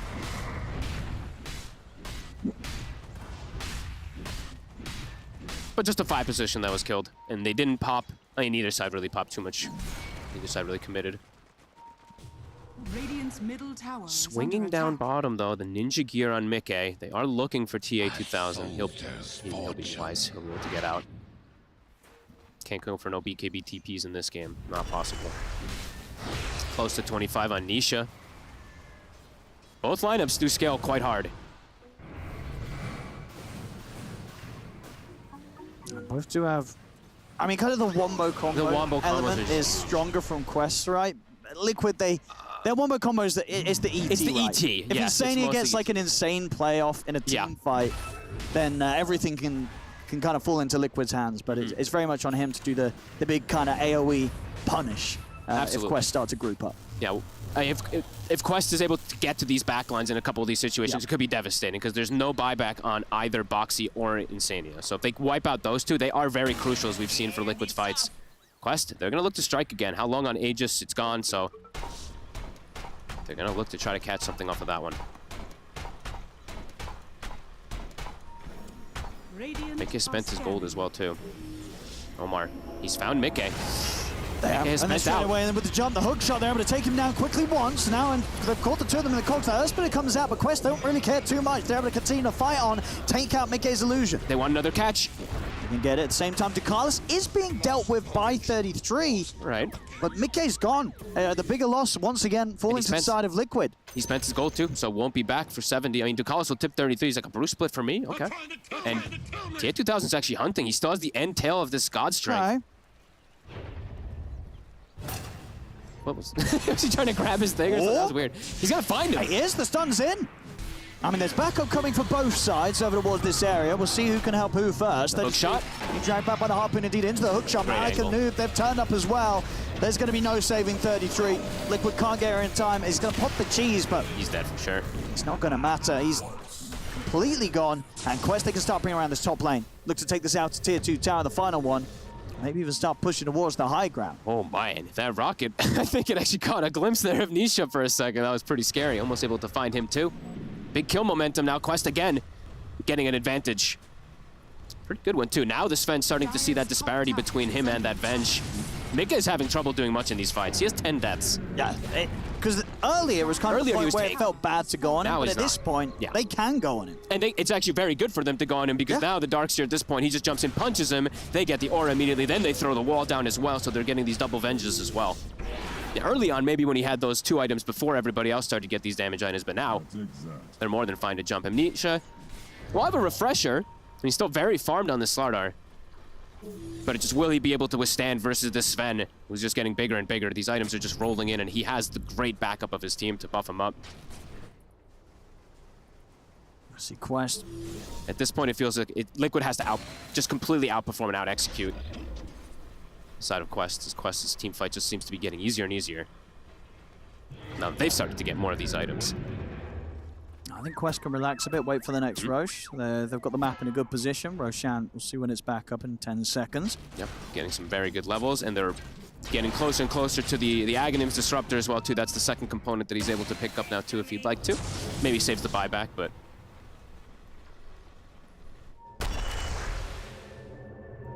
Nisha will be able to get away. 90 seconds for Roche. Probably Liquid needing it more. They kind of have to get the Roche, perhaps it does feel like, for that big upcoming fight, but that's going to probably be the deciding fight for this game. How many buybacks are going to be available, too. I'm going to keep tabs on who does have those available for those next ones. Okay. They try for a quick setup, but it's an immediate jump and silence that comes out from Noob that stops any sort of follow-up. Nice little try there. Quest, they weren't shy away from a team fight. More than happy to go head-to-head once again. Scan comes out from Liquid. Carlos in a bit of a risky spot here, as he'll be the first to get caught. They're in with the jump. Can he get his spells up? He's able to jump up to the high ground. Not taking enough. He's gone. He has got a buyback available, and one of the reasons why he didn't panic put down the Static Storm there. Or why he didn't buyback spend for this team fight. Yeah, he'd saved the gold for this one. See if he wants to put it into play, Sydney. He should use the BKB now. The buyback comes out. Carlos knows there's a good chance for the turnaround. It's a 3-man vacuum. So they get the 2 of them in onto the wall. They make the jump over towards Mickey. Mickey pods the BKB. He's got the butterfly this time around, so he's a little harder to take down. Mickey's able to back off and survive. They're enduring that big go of Quest right now. Liquid forcing the buyback, finding Ducalis right at the start of it. They didn't have to pop anything too big. Insane had to use Splitter, but that's not that big a deal. They have the Brew Split. So them striking back as well now. And Roshan's up. And Roche is up, and God's Strength is gone. So that's definitely made things a bit more complicated now that the butterfly has been there for Mickey. We saw that, you know, this time around he doesn't get close to get taken out. I mean, to the point where you'd imagine. I mean, at the moment they're not queuing anything up. Surely they're going to need something to do with his evasion, because it is going to be very hard to take him down with a butterfly. They might just have to go for like the big burst of the astral steps, right? Just to try to go for it there. Maybe go for some like cleaves or something, because it might be difficult to deal with the evasion, yeah. And they're going to have to deal with this Aegis as well, too. Liquid striking back. Hey, this is as back and forth as we really do get. It is. Quest, can they find an angle? It's like got buybacks. They've got the net worth lead, but Liquid, they've got the Aegis and the cheese. Alec, they're vacuum. Trying to start something towards Mickey. It's a good hook, trying to make the jump over with the astral step. They're able to take him out the want. So they can deal with the illusion jump forward for TH1000. They're able to bring it down pretty low, pretty quickly, and they'll take it out. The evasion, no worry. They didn't give Mickey the Aegis. They're going to turn over towards Nisha as well. Nisha tries to TP out, and then he's gone. He's going to have this second life, but he's got no backup. He's completely on his own. Could that just be? That might just be the game. They have so much time to push now. Liquid. I mean. Well, yeah, we'll see how much they push, but I mean, if that does end up being the game, I feel like that's going to be like the fastest time a team's lost a game after getting Roshan. They're swinging toward mid immediately. Liquid's trying to frantically push out the lane, but it's a lot of time that they're gone, and it's a full AC picked up on the Void Spirit to be able to push forward. I mean, they're going to be able to at least get maybe one not set. The game, but a lot of damage is going to be done here for sure. They're in with the push. Malik, he just jumps in, gets the vacuum kind of perfectly onto them. I don't think Liquid expected that to come there. Not at all. And they didn't give the Aegis. He didn't have buyback on the Venge. They didn't have the Aegis. Didn't get the cheese off. Nothing. He just got burst. They had the Aegis on the Slardar. They get one set of racks, maybe even 2. Still 30 seconds without at least the Venge. 50 seconds without Nisha. They'll have God Strength back up as soon as the Venge respawns. At least 2 sets. The buybacks come back available. Okay. for Nisha, but yeah, the second set of barracks is not going to be saved. Are they continuing? They might continue. Why not? At least try and force out the buyback for Nisha. Quest feels strong. Liquid, what do you do? It's dropping too fast. Do you expend the buyback? You do. Nisha has to buy back. 33's tried to go for DeCarlos on the side, but DeCarlos is able to get the static storm down. Nisha, he goes in for the play, but he immediately gets glimpsed back by DeCarlos. The glimpse is there from DeCarlos. A stolen glimpse will be used on towards Malik, but Malik's able to pot the BKB and run. And they're just disengaging. They do lose DeCarlos, but indeed everybody else gets out. A buyback's forced out. They got 2 sets of racks. Quest, they're more than happy. They are incredibly happy. I mean, that's huge. They're forcing the Nisha buyback. They get the successful fight right after the Roche. Oh man, this game is giving everything. Now Liquid, perhaps a bit of a desperate move themselves too. They're smoking up, trying to find an opportunity while this Disruptor is dead, but the lane pressure is going to start coming in from these super creeps. And the Rockets, of course, see the Clockwork forcing out the other lane as well too, so they were 100% aware that this is happening. Did see Insania, we didn't even get to mention because it was like 3 fights kind of in a row. He did get the Aghanims from that Roche before. We didn't get to see any effect of it from yet, but has hit 20, so he can clear these creeps pretty easily with that cleave talent.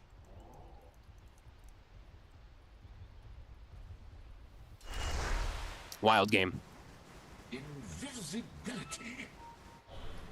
Quest with that big opportunity though, with that buyback being down on Nisha, all they really need is like 1 kill to be able to just perhaps just close this game out. Radiant's bottom tower is under attack. And DeCarlos, when he does respawn, he can actually just buy the components of the Aghanims too. So that could be, yeah, they're just nail in the coffin, of course, here for Liquid. Rockets to scout, a Blade Mail. That's a pretty late game Blade Mail, isn't it? Because he's just trying to reflect as much. I mean, they are doing insane damage on this Void Spirit's fence, so trying to find any small item that he could find, that he could afford, that would maybe make a difference. True. But would you rather not have your buyback at this stage? Did he use it in the last? Oh, he didn't use. Yeah, I thought he'd use it. Yeah, he's got it. That's a. I mean, we'll see if that works out. I mean, well, maybe this Blade Mail's going to do big things. Maybe, you know, maybe a risky one. He gets a rampage, they will kill themselves on the Blade Mail. Maybe. That second life is pretty good to be able to get the second spells off, but yeah, see if it pays off or not for him. I don't know. We'll see. We'll see. Many a time, buyback gold not being there has been a point of regret for players as the Ancient falls in front of them. We'll see if it's going to be the case here.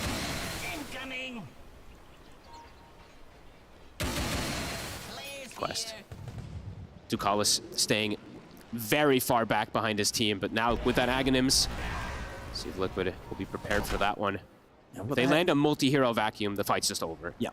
They've got the Hex on 33, so another way that he can at least get in there, start things off. And a way to deal with Noob, who's been kind of just undealt with this game. He's 10-1. He's just jumping and doing whatever he really wants to in these fights, so they wanted that extra form of lockdown. Yeah, his game's been great. It really has. Again, just looking back and remembering what he was having to deal with in the laning stage, he's turned it around brilliantly. And have to keep pointing out, like, Malik really being the driving force of bringing them all back. He's still 28 out of 29 of the kills that they've gotten. It's literally because the Darkseer's running. It's like 95% kill involvement or whatever. Yeah, percentage-wise, that's going to be one of the highest kill involvements we've seen in the games that we've had so far. He's been very clutch. Pretty much in all the fights.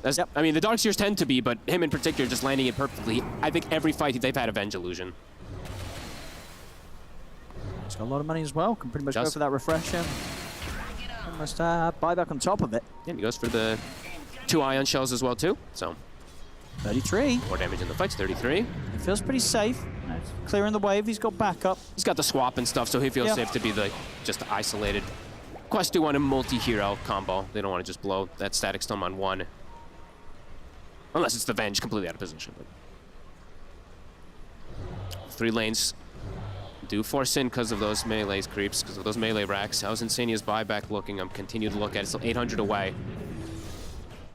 Same thing for Mickey, about 350 or so. 2 very important ones. Quest just waiting for the opportunity to strike. Arcane Rune on Noob. How much gold do they actually have banked out? Radiant are scanning. They have a lot of gold banked. They almost have like 20k actually in the bank on the side of Quest or so.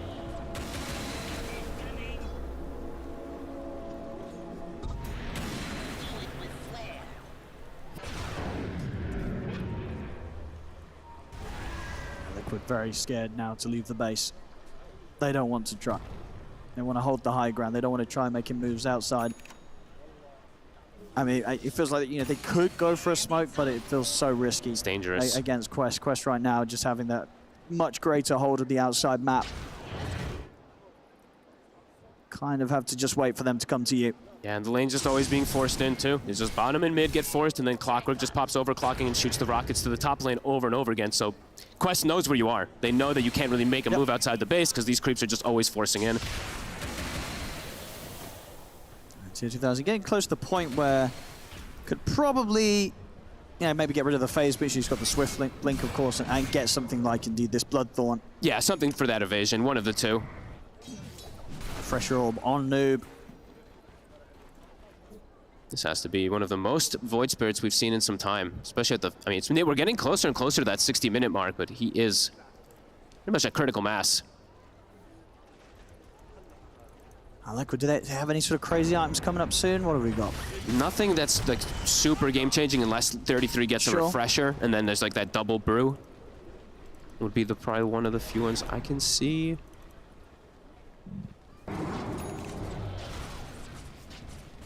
Quest just waiting for the opportunity if anybody does show. Roche, it's about in 10 seconds, so they can look to set up with that since they do have full map control, pushing everything in. That'll be pretty hard for Liquid to come out to be able to actually fight around there, because just getting out of their base at this point is difficult versus these waves. It's going to be a long It's a long one. 2.5 minutes, but if anything, that makes it, these sort of couple of minutes really uncertain for Liquid. They don't know what's going down. They don't know if Quest is in there or if they have to make the move right now or wait. Nice, Omar does do it. Love this build on the Clockwork. He goes for the Octarine as well, too. It's the spam, the constant rockets. You always have spells up. Tier 2000 is smoked up. Same to be said for Liquid. They're playing around this ward here. Tier 2000 immediately blinks away. He knows that they're close. They're going to get the jump in. They get the swap back as well. They're going to try and burst through the Darkseer. He's able to get the BKB off. Gets the combo. Stackstone down as well. Noob steps up. Tier 2000 in as well with the damage. They're able to take Mickey out the once. Can they take 33 out before the split? They can. He's gone. Mickey, he pulled back for this. He's gone again. He's out of the game for good. His illusion as well.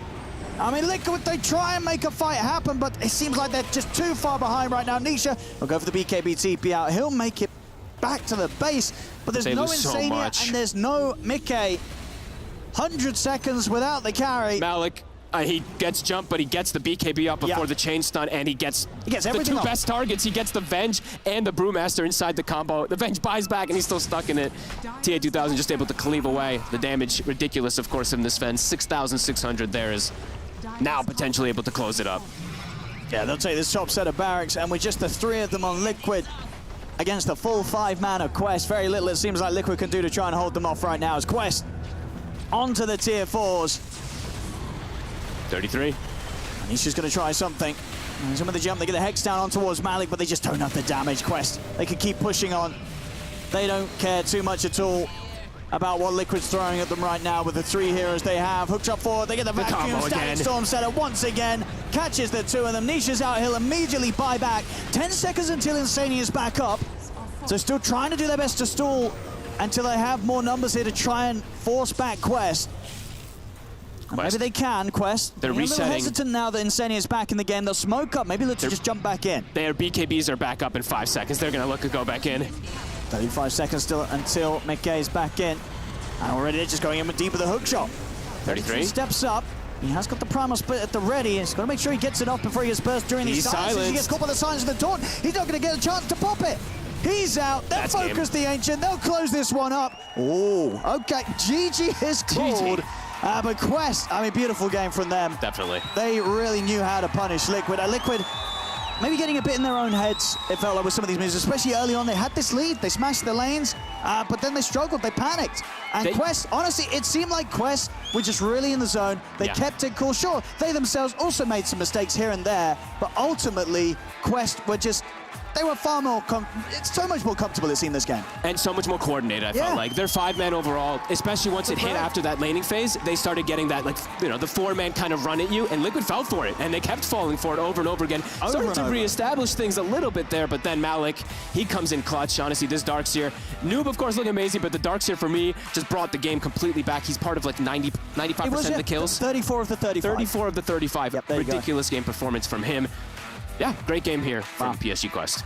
That really, really was. Absolutely. Well, PSG Quest there, ladies and gentlemen. Quite the show they give us in this game one. I look forward to see what they have in game two and see if Liquid can step it up. But as it goes for this first game, it's all PSG Quest.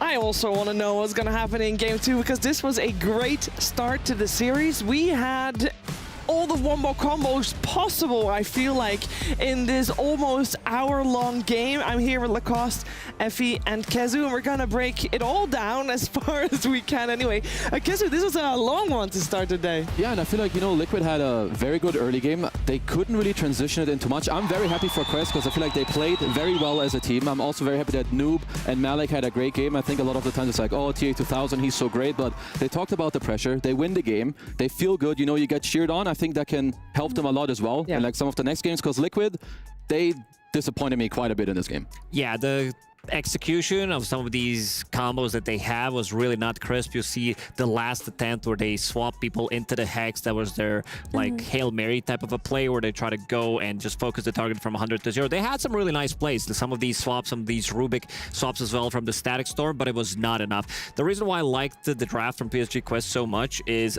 it's very easy to itemize when you're playing against all physical damage. So you can buy this Solar Crest, you can buy this AC, you can make AC before they got it with the Darkseer Wall Illusion. So he's focusing down that target in terms of neutral items. You're picking up, you know, this tier 3 that's giving you the armor, tier 4 as well, Rattle Cage. Malik just completely owned these fights, creating the illusions, creating radiance, AC, whatever was necessary for that fight. Yeah, and because the game is so long, we have a lot of highlights to talk about. Kezu, I believe first one's yours.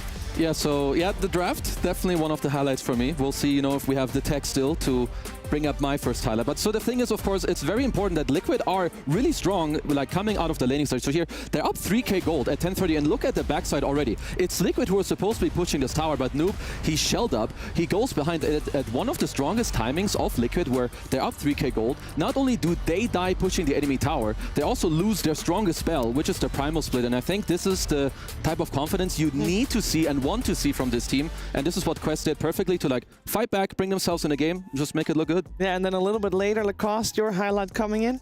Yeah, absolutely. This is the highlight that I've chosen. It was so far ago that I can't really remember what happened, but we'll walk you through of it. Let me just give you a second. Yeah, it was the combo from two of the supports. Yeah. This is something that they've used throughout the whole game. A big cogs, Facet from Clockwork, keep them inside a Static Storm, so Disruptor doesn't even need to use his abilities on top of that, and they immediately disappear. Like, throughout the whole game, even though the Kala's got like 52-minute Aghanim Scepter, they were still owning with the combo every single time, keeping them inside the wall, keeping them inside those cogs and Static Storm, which was more than enough to kill off any target they initiate on. Yeah, and that combo really was the story of the game too, especially as the game progressed. They had overwhelming teamfight. They were dropping the Static Storms into the double walls by Darkseer, and it felt very difficult for Liquid to play into at the later stage of the game if they weren't set up for it or if they couldn't get a good split off. Yeah, and with that in mind, those team fights, they really got into play with all the Roshan fights that we saw, Effie. Yeah, I wanted to highlight the Rosh fights and why Quest took so long to win this game. It's because Liquid took every single Rosh in the game. And honestly, if you saw at the start of this fight, the Disruptor plus Sven giga-focused all of their spells and all of their energy on that Brewmaster, but Brew lives with 100 HP, gets the split off, and Liquid eventually win the fight. The same thing happens here. They press the Static Storm on the Brewmaster, but he actually gets kicked out of the Static Storm by Cogs, gets another split off, and look, they win the fight on Liquid. It really felt like for PSG Quest, if they could focus the Brew, every single fight was won, and that's why these Rosh fights went so atrociously. And after this fight, we're going to see the same thing. They're going to press Static Storm near Rosh on Brewmaster, right here. They're just going to press it again. He gets Rubik lifted out with the shard, gets the split off, and guess what? Liquid win the fight again near the Rosh.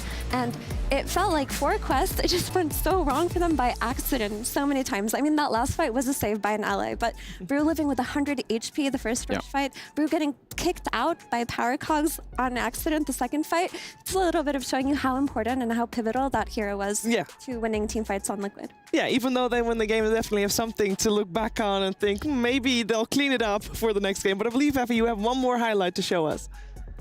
Another one. Highlight them. Okay, so this.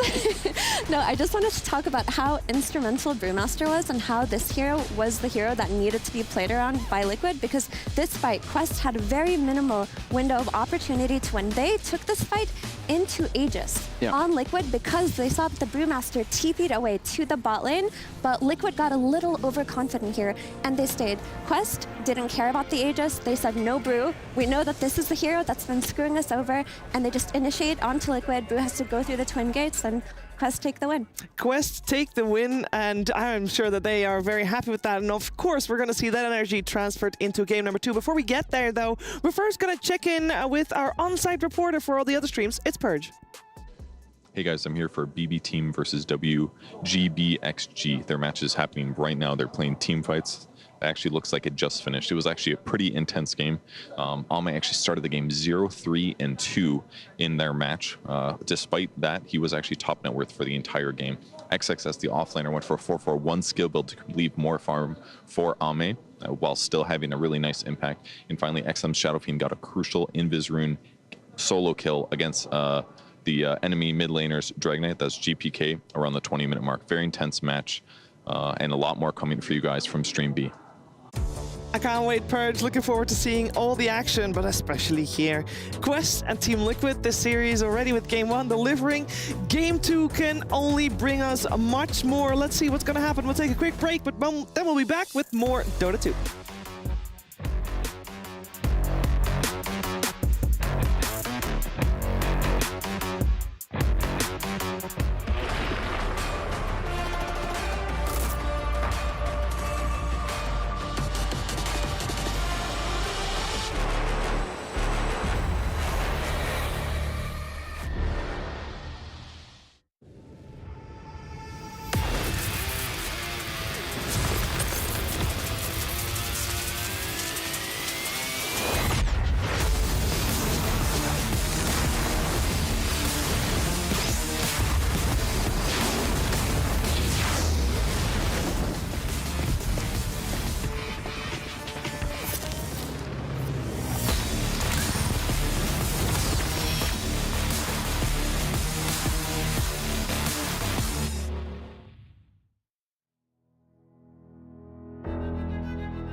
I've got 33 from Team Liquid here joining me at Riyadh Masters. We're going to have a bit of a chat about everything related to Liquid and also some of the history within your career. But starting off, 33, how are you feeling? How's your day been so far?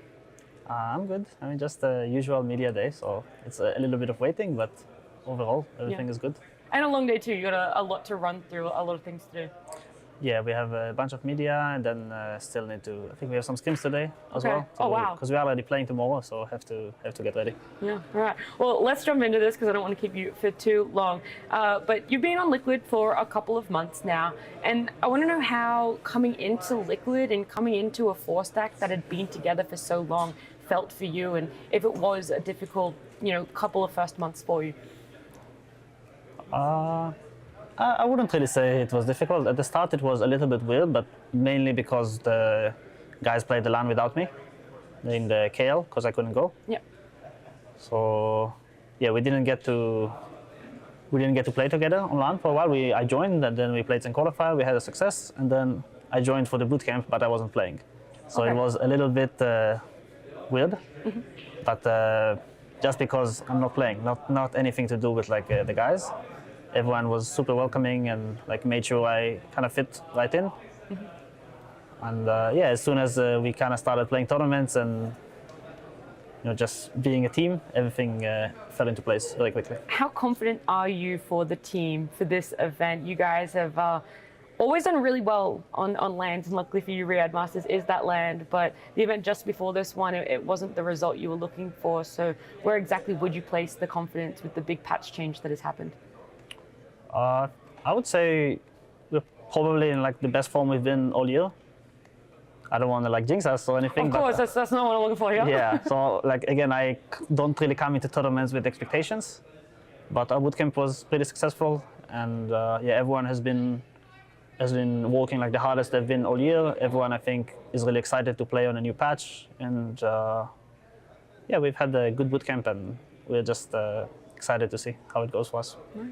And would you say one of your strengths as a player has always been around the mentality? Because what you're telling me is that you're able to see tournaments in a vacuum, that everything else around it does not affect what is going to happen or what should happen. So has that always been your viewpoint of it, and has that always been your strength? I'm not sure. I remember I used to get sometimes stressed, but I guess just you keep playing and you play for so long, and at some point it just passes. Yeah, some tournaments are going to go well, some tournaments will go poorly, and that's just how it is. And how much you stressed over and how much you really, really wanted to win, at the end of the day, didn't end up making an impact on the result. Okay. So it just comes with time, I guess. Sometimes random nerves just appear out of nowhere, even if, I don't know, sometimes you will play pub, you didn't even double down, but then the nerves are coming, and there's there's no explanation. But, yeah. Could happen in officials, could happen in pubs, but 33, thank you so much for joining. I appreciated everything that you've had to say, and good luck in the tournament. Thank you.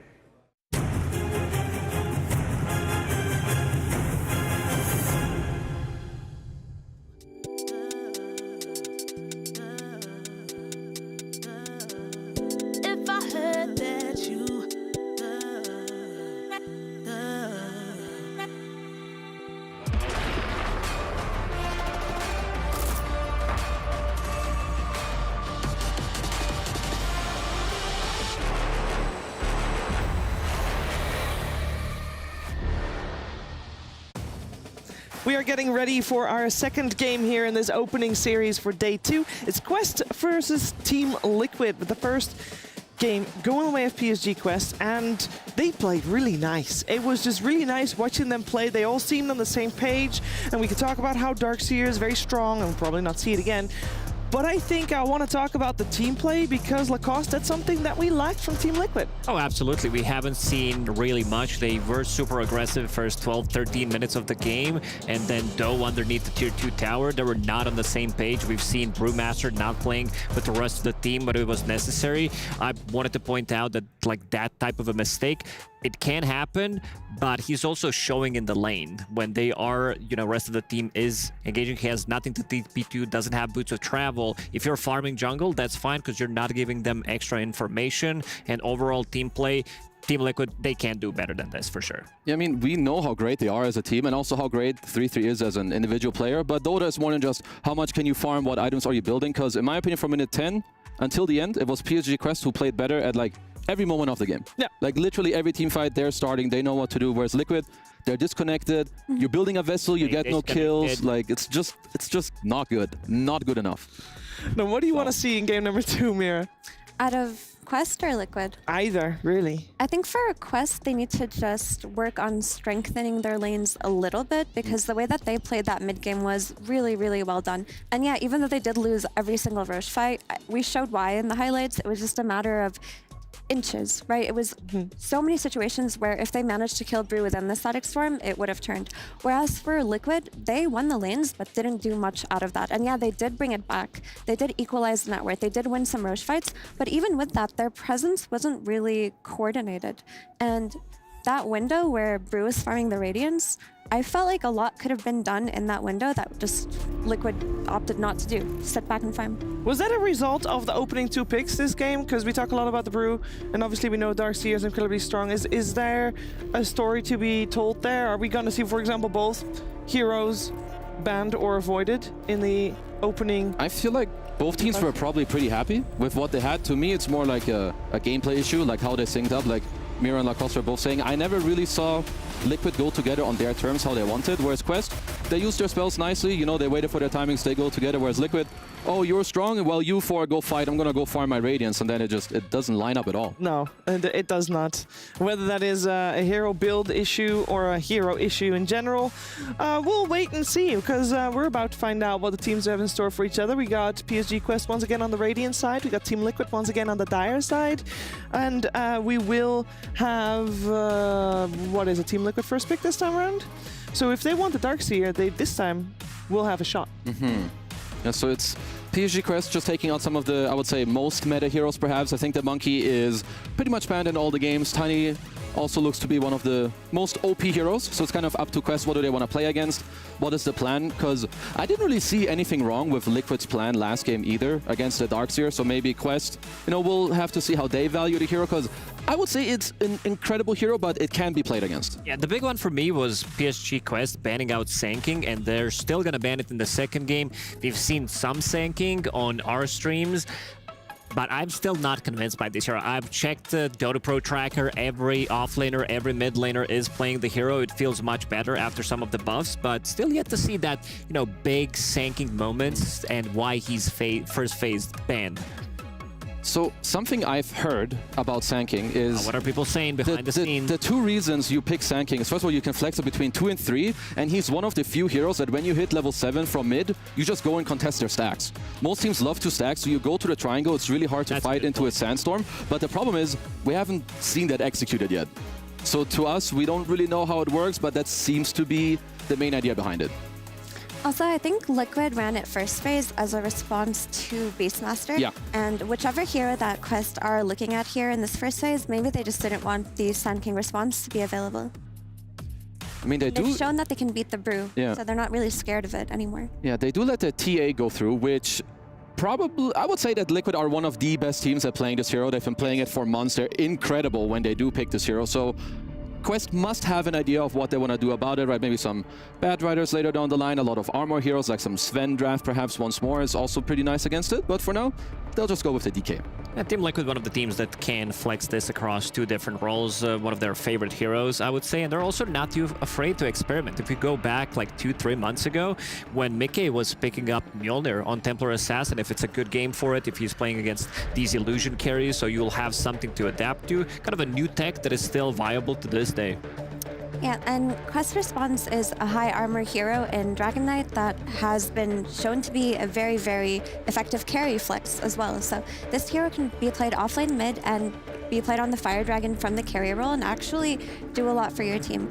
I still think the DK versus the TA is still pretty happy playing that because she can follow DK to the mid lane and do well. I mean, DK does sustain, but she does have the damage necessary to take him down. She can also follow him to the off lane. Yeah, I feel like DK needs like more time. Like it's a little, I would say it's volatile. If you have a good early game, of course you can speed up the game, but if not, the early deso is very annoying for you. Later in fights, when you get more levels, you're pretty okay against TA, but yeah, so the early game is very important, which is why Liquid, I like the ban on the Ench, right? Make it a little harder for the DK to like speed up the game, tempo around, but yeah, Liquid for now with this first pick TA, they must be more than happy. I think this Enchantress ban is very good, and the Hoodwink Snap are taken out too, but basically the supports that Ahmed plays and excels on, the ones that can rotate to mid early on. We saw how effective he was at Clockwork last game, completely shutting down the Slardar, getting 2 kills on him. You need that archetype of support for Quest to play with this DK in case it is being flexed to the mid lane. Something that can secure the runes, come when DK hits level 6, and get that tower really early, opening up the map for Quest. Would Clockwork again be an option? Potentially, yeah. I'm maybe leaning towards Weaver, because, okay, they're gonna ban it out. More team fights. This Dragonite, he can go to pretty much all 3 roles. You did mention the carry Dragonite, which I've been really impressed by in the last couple of months, ever since people started to toy more with the builds. And Phoenix, a hero that we kind of forgot, because at least in my head, this hero is banned out in the first phase. I like Phoenix a lot when he's playing with tanky cores that can start the fight, because what Phoenix provides DK, who has the Dragon Tail instance done, is a lot of magic damage coming out of Sunray. So you have the Sunray that you can commit to kill a target, or you can commit the Sunray to saving your DK, and that's not even to forget about Supernova. Plus, Phoenix versus TA is becoming a very nice matchup for Phoenix. The Fire Spirits shred the TA refraction, the mischance is super annoying if you're a TA, and you have to commit a BKB if you want to be the one to kill the Phoenix lag. Yeah, anything that gets on top of the TA I think is very good, pairs up well together. I really like the response here of Beast. I think even if you disregard what Quest have, Beast TA is very good together. They want to go together at the same time, get ages, play fast, you enable each other. That's very good. It of course also answers the Phoenix. So both teams, I feel like, once again, doing what they want, getting what they need. So the following picks are, again, incredibly important to keep it aligned and continuously answer what the enemies are kind of throwing at you. I mean, I guess you're just gonna look at a range support. Yeah, they get their Jakiro. I've seen this flex between 4 and 5. Just looks like a very strong lane, has a good facet with the... I mean, either way it's good, but most people seem to be going the Liquid Frost because it just deals more damage. Yeah, and it's Team Liquid after all. Naturally. Yeah, but the other one is also Liquid. It's Liquid Fire. Lacoste, please. Okay, I was just thinking about fire. In my head, it's fire. Not thinking about it as liquid fire. But yeah, super strong laner from either position 4 or 5. I've seen quite a lot of position 4s trying to toy with it, play it slightly more greedy. But I think this hero stabilizes your lane as a position 5, gives you good trading in the lane. One of the most difficult hero in the game to, de-block some of these camps because he has double attack, his innate ability.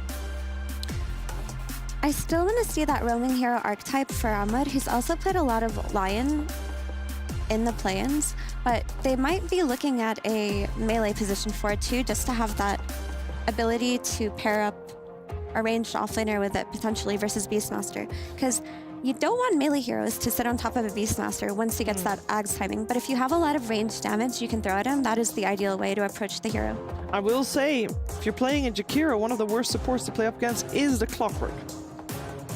Yeah, I could see, like, Quest, if they feel like they also want to make it harder for the TA to go top, it's generally these type of range carries with a melee 4. And if we're also looking at heroes to rather go mid, generally it is the melee type 4. I would say Phoenix 4 can, but it's a lot more awkward. It's more about, like, depending on how your game goes and whatnot. But I think TB is a hero we have seen rising in, like, popularity. It's good against Beast, generally speaking. It is good against TA later if the game doesn't get fully tempoed. But the laning stage against Beast plus range support can get out of hand if Beast has a good early levels. If this is going to be Jakiro plus Beastmaster lane, this Terrorblade will jungle level 3. Like, he cannot sustain this. And also, I don't think Terrorblade right now is a strong hero, but if we're talking about these hero specialists like Yatoro or Radahn... Radahn would like to differ. Yeah, these two guys are really good at playing Terrorblade, and also you have TA2000, who also excels at playing these illusion-based carries, but still not feeling the strength of Terrorblade right now. I think there are a lot better carries left in the pool. Okay, hear me out. Hear me out. This is 4. This is a great TV pick, because I think that, so TA2000 obviously is a TA specialist. So he knows, yeah. He's a TA specialist himself. And I think that Phoenix is one of the stronger supports at securing lanes for TB. I don't think you want to put this Jakiro position 4 actually to shut down the TB, because if you do, you're sacrificing your ability to move to the mid lane and play for the runes. Because Jakiro is a much slower moving support from position 4 than he is position 5. And you want to be able to match tempo. I actually think TB will do really fine, and I think stealing the Beast Aura later on is going to be giga useful. There's one hero, Morphling position 4. It fits Team Liquid's profile. There's a lot of good spells with the CDR that I'm ready to see it from Mr. Boxy. Boxy has been spamming it quite a lot in pubs. This is his most played hero right now. We've seen yesterday 9 class playing it. Yep. It's also a hero that can build into auras, like you're building into Greaves, you're building into Pipe if necessary, reduce the damage. Strong laner, very difficult to trade against. Is there anything else that just helps this beast in the... Okay, so for now they will keep it open, because I'm under the impression that Jakiro should be the 5 and you put a new 4 down bottom, because this bot lane is like really important. Liquid need to have pressure through their beast and like try to win against the TV. Can I also, I just want to, because I'm not done praising the TV pick, but I love TV with Dragon Knight too, especially if your Dragon Knight is going mid and you're going to be able to get that mid tower early. DK loves when his waves are pushed out so that he can make smoke plays with his supports and get kills. So when you pair him with illusion carries that can always do that and always have a map in a position that you can make these aggressive plays, that's a very happy Dragon Knight. I mean, TB DK is like quite a classic. I am just looking if Liquid can find the support for this bottom lane to kind of like turn the tides, because I will say that Phoenix TB are, you know, they're cooldown reliant, they can lose their lane for sure, so it's kind of on Liquid if they can find it, because you need the first few early levels to go well for Beast. If he gets arcanes in a nice manner, TB shouldn't be too happy. That's a very skillful matchup, so we'll have to see down bottom how it goes, because there's a lot of supports that are banned out. There's no Hood, there's no Snapfire, there's no Weaver, SD's getting banned out bad too. You kind of have to reach like into your back pocket. Maybe it does open up for the Mr. Waterman that Lacoste already talked about. Repositioning would be ideal somehow, but Batrider is taken out with the Flame Break or Spirit 4 sucks right now. What other support heroes can kind of push somebody into them? I'm thinking. I was toying with Skyrat Mage, but then I saw Clockwork and then I saw TB Illusion. I'm like, yeah, they're not gonna go for that. But Batrider looked really good. Something, I'm just thinking something that can get out of the cogs. Maybe Winter Wyvern. Good, of course, where you can focus down the egg. You have really good targets with the Winter's Curse, but I still think, you know, I said Wyvern, but I feel like this is gonna be the Morphling game. I wouldn't hate that. I also think you could just Vengeful Spirit again to play with the Beastmaster, and then you get a better Roche timing and you get swapped for later, but your lane will not be that strong. Techies or something? I don't know. No, it is Mr. Lion. It is still one with the Solid Disable. That is a that's an instant fast Enigma pick. Okay, so that will of course be their offlane with the Clock Enigma. I mean, TA is pretty happy playing in that lane, but I think, of course, nowadays, Enigma isn't only about the whole, it's a lot about the type of auras. Like, you want to also have the drums, the mech, whatever you have to, like, fight into, play with your DK, make some space for the TB, wait for him to kind of go online. Yeah, I definitely don't dislike the pick. It should also open up the Clock to move around a little bit on the map. And it also just gives them that means to kill the Beastmaster with Black Hole, right? And then the teamfight's going to be overwhelming for PSG Quest, and you don't really want to commit your roar on Beastmaster on this Enigma, because then you have no means to deal with the Terrorblade later on. So it gives Beastmaster kind of a choice to make throughout the game that's more difficult. I do think the Lion is nice if Boxy can get some good rotations going on, because you're going to have the Hex and the Drain to deal with the TV illusions, stopping that wave clear, stopping the aggressive movements from PSG Quest, but the hero can also feed. Yeah, I like what Team Liquid drafted for themselves. I think this is a very early game oriented draft. Damage from PSG Quest is not going to come in anytime soon. You have Terrorblade, who's very slow. You have Dragon Knight damage, which is extremely slow. Same goes for Enigma. I feel like Team Liquid got this one in 30 up to 35 minutes.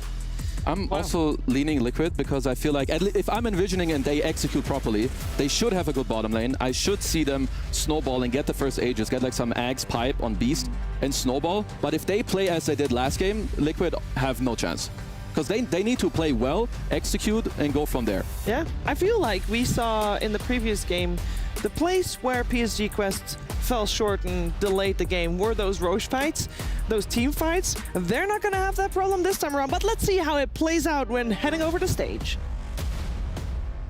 All right, here we go, ladies and gentlemen. Time for game 2 between PSG Quest and Liquid.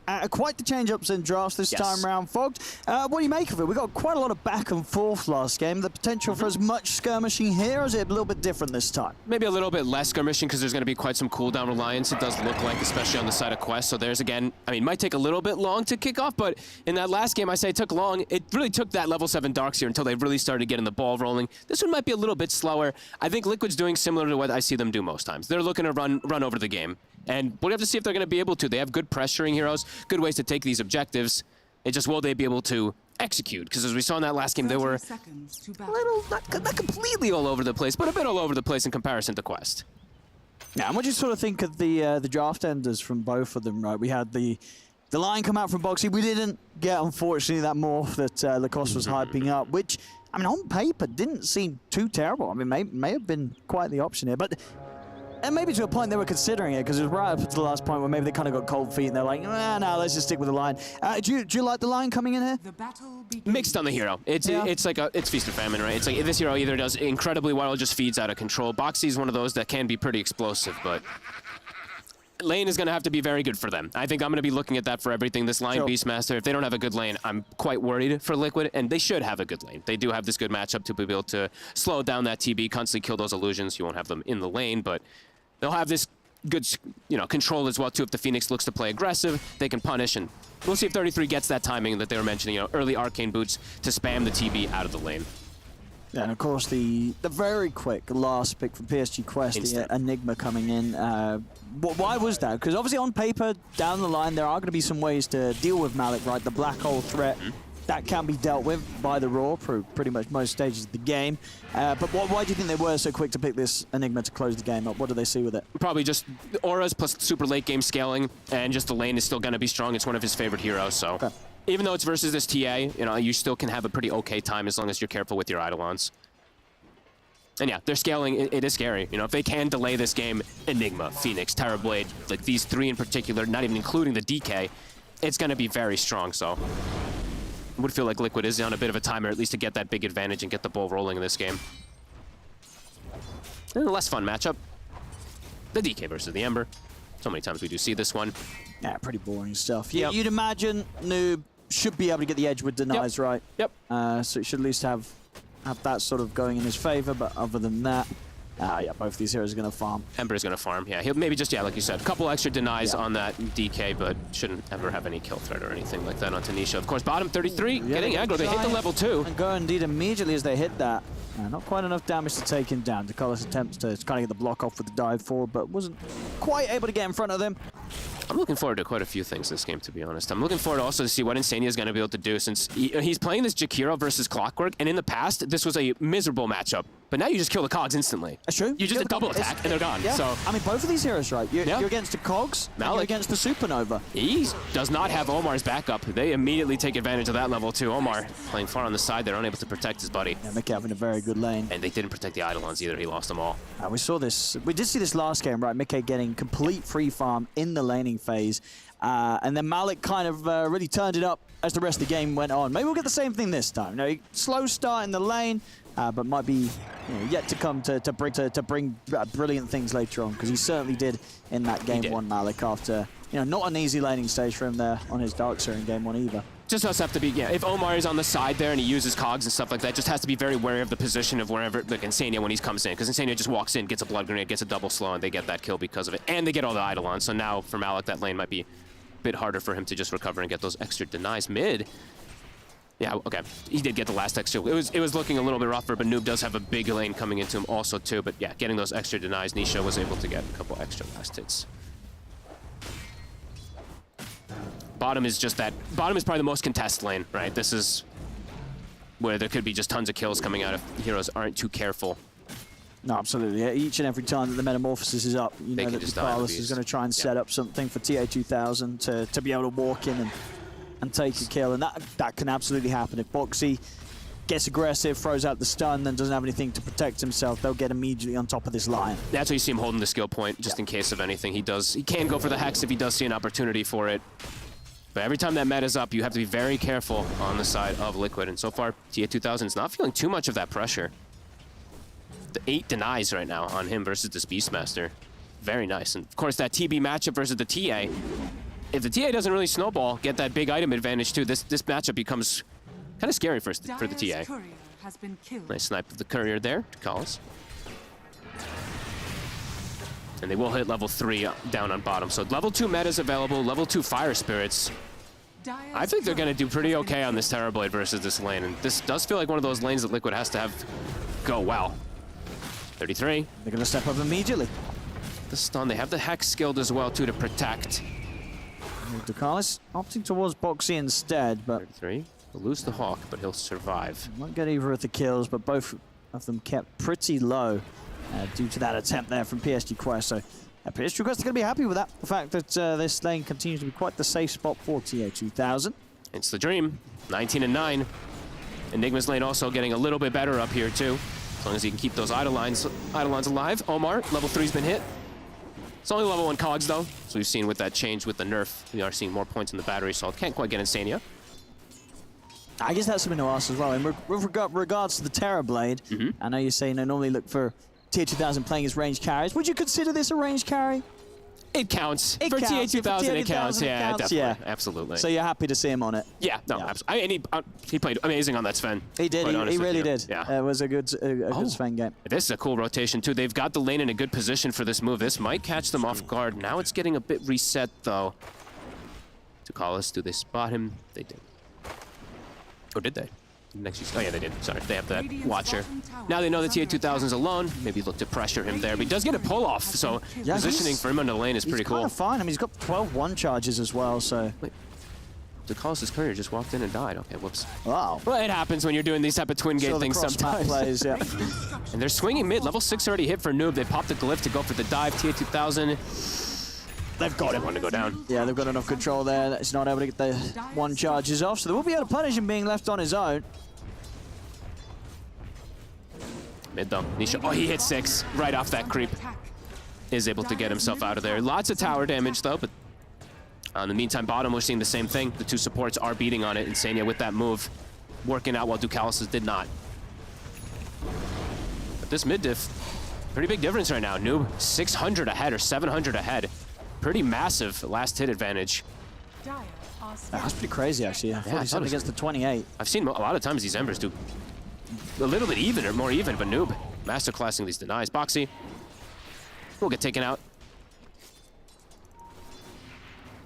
No, this TB's farm is still really good. And this is supposed to be that pressure lane, this Beastmaster. You'd imagine so, bro, because on paper it should have been quite a bit of spam right from these two, but it just never seemed to come out. I mean, sure, they got that kill when they dove the tower, but outside of that, he wasn't really being kept low on the Terrorblade. No, it was the first few waves were kind of perfect. You know, he got those extra denies. The line wasn't able to actually pressure. So, I mean, overall, that is the problem with Lion sometimes. That laning phase, how much you'll be able to apply. You have to get pretty close. And versus these two, if you get close, you're very at risk of dying.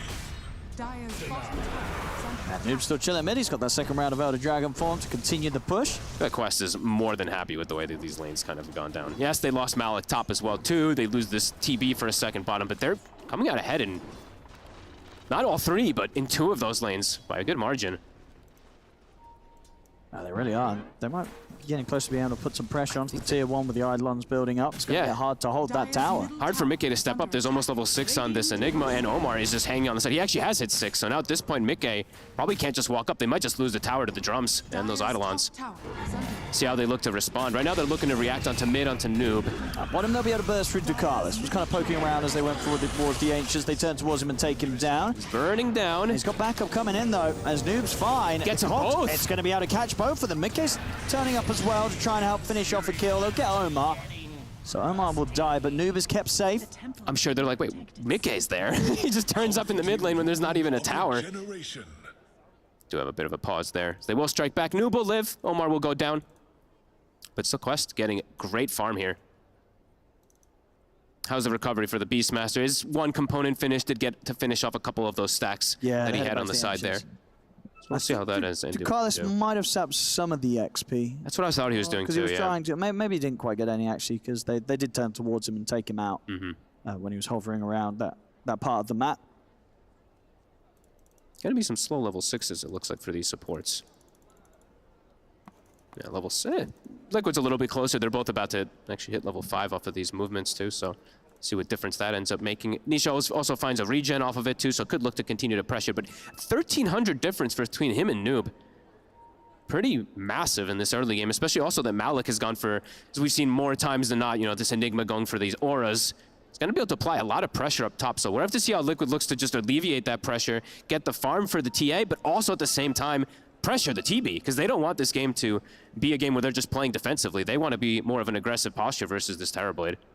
No, this is definitely one of those games, yeah, if the Terrorblade gets to farm, gets his 5-slot, 6-slot, he's in a pretty good spot to carry against the entirety of Liquid's lineup. Absolutely. Unless the Beast starts to just get some type of massive snowball with some Aghanim's timing, and the Ember is able to get some type of extra farm, but right now they are quite slowed down. I think TH2000 not going to be too unhappy with his start into this game. Very happy.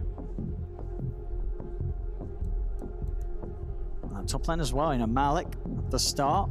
Cruising. A little bit of a slower beginning, but indeed he's not being left behind. In fact, getting more out of his lane than we're seeing right now on the net worth of 33 on the other side of the map, and that's 33 that was able to clean up those Ancients as well. So, and he has 2 kills on 33. Yeah, so Malik has died and still has more.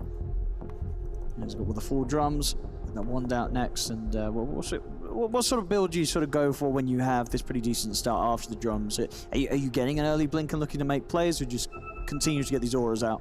Could just go down the aura route, probably. I mean, Pipe looks really good this game. Versus the Ember, versus the Beastmaster. They're both going to go for this, you know, damage. They have the Jakiro too. So could be something like that. Could just go down Grease Pipe. Wouldn't blame him entirely if he does want to go for it. Looking at the DK 1800 gold save, Dub, do you think he, Noob will want to rush the blink, or are you getting the Mage Slayer first? Blink looks good. There's some fragile supports. Go Blink. Yeah, because he has got the clock. He's got the clock too, so they've got good people to. And the way that they pair together, I feel like I always see them do like the 3-man movements together. So. Radiant are scanning. Radiant's middle tower is under attack. Seems to be able to do a very good job of holding his own tier 1 tower. Imagine with the next Dragon form in 20 seconds, so look to start pushing once more and keeping the pressure away from this mid lane. I mean, for Nisha at this point, after he's lost his tower, is he able to sort of look around the map and look for chances to get aggressive, or what's he waiting on? Probably a bit difficult because they're hard to find heroes in particular. I think he just wants to get if he can slow down and get a little bit of farm, it's pretty good because he has gotten the max flame guard build this time around, so it won't be the fastest of damage that he brings these heroes down. It'll take some time. So it might be a little bit of a slow one here, which usually doesn't fit for Liquid. Liquid usually likes to play pretty fast, so let's see how that ends up, what that ends up causing once all these timings do hit. Just Quest able to sit back a little bit here, get these levels for the supports. So if they want to get aggressive with this blink. I mean, Nisha might actually look to get aggressive. Just because right now the lack of disables, he might look to push the issue, but that new blink dagger might catch him off guard because it's so early. So see what he's going to look to do. It should be hard to kill him. To kill him, it should be hard. You know what I mean? Because they were with the blink dragon tail. There's no damage. And after that, not really anything to follow up. Hook shot's not online. Unless they want to make a play around the black hole, of course. If they get the chance to get Malik involved. They're still going to look to make this move with that DK blink, at least catch the Beastmaster. They know he's farming stacks to catch back up. They know they have a bit of an advantage in the laning phase. Yeah, much easier to kill. If they get on top of 33, very little he can do. Dire are scanning. Power ruin it, Nisha. Can't kill him. Middle tower is under attack. So they're going to settle. Do they find 33? They don't even have the Beastmaster anymore. Or they don't have the DK anymore, so can't actually go for it. His ult is ended.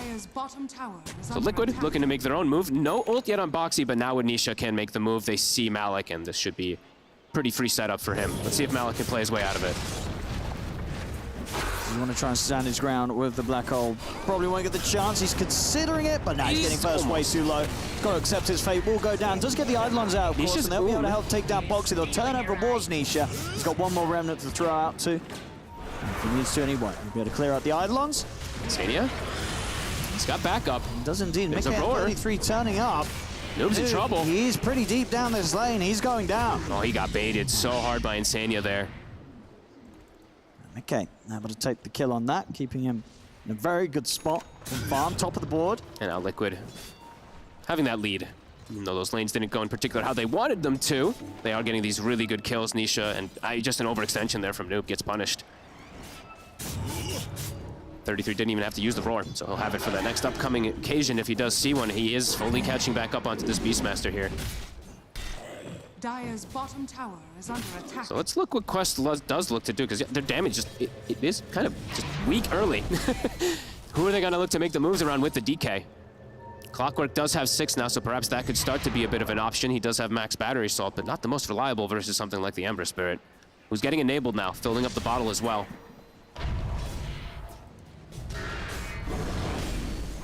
There's no way to kill him. Yeah, it's nothing more than just taking some farm away from him, as they don't at this stage have the follow-up. Maybe Fomar's around, but at the moment, Omar.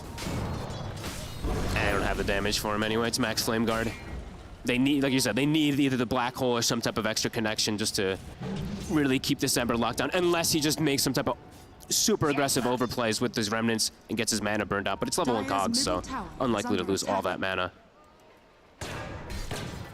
Much slower game this time around. Yeah, we kind of expected. It's much slower, ulti cooldowns and all that kind of stuff. And with a slow game, Malik goes, all right, you know what? Screw the auras, gets the Midas. Yeah, I think Quest is pretty happy. Yeah, it's slow, but I think that's playing into their... It's playing into their drive. Yeah, I think that they're happy with slowing down the pace of the game. They got the Terror Blade. Yeah. Does mean that it's going to be a lot of gold put into this Midas, so Liquid, I think they're going to be able to identify that, and if they see this Midas, which they will right away, they're going to go for it, right? They're going to kick up tempo, they're going to look to take objectives, and look to take all these fights, so see if it does hurt Malik that he did go straight greed, and if Liquid's actually able to take the advantage of the fact that that greed was coming out. They want to go straight towards this area of the map where they expect that the Terror Blade is farming within. Might just take the portal up and look for the Enigma again. They do have Finger online. Yeah, their duo pairing just actually has kill threat. Well, there's no real duo pairing on Quest that has kill threat at any moments. Malik, Eidolon's got spotted for a second. Oh, they should have a good shot of taking him down here. Boxy with the opener, Hex into the finger and the burst of the slight. That's Malik gone, so clean moves here from the two of them. Can they strike back? Noob wants to, but he is kind of surrounded. Now they bring the numbers. Tier 2000 here, they've got the Dragon Tail into the hook shot. Do they have the damage? They don't. Nisha's able to Remnant away, Macropire will get laid down, and now it's kind of tough for Quest to continue to remain, having control on Liquid. So Liquid's able to back off. The execution to be able to get that kill is like pretty much impossible. It's like they have the cog back perfectly and everything has to land connected perfectly. So Liquid in a very comfortable spot now. The Beastmaster has the Ags and they can apply so much pressure because there is that Midas on the Enigma. Now we'll have to see if that greed does pay off. Like sometimes it's, when you have a Terror Blade as well too, it is very greedy that he's gone for this. It is. But we'll have to say, because if it does get to those later stages... I think as well, he's kind of done it considering what happened in game 1, right? That's true. Like, Liquid, maybe they get ahead, but hey, maybe they'll make some mistakes. Maybe they'll slip up, and those mistakes are only going to play into the scaling and the item building of Quest.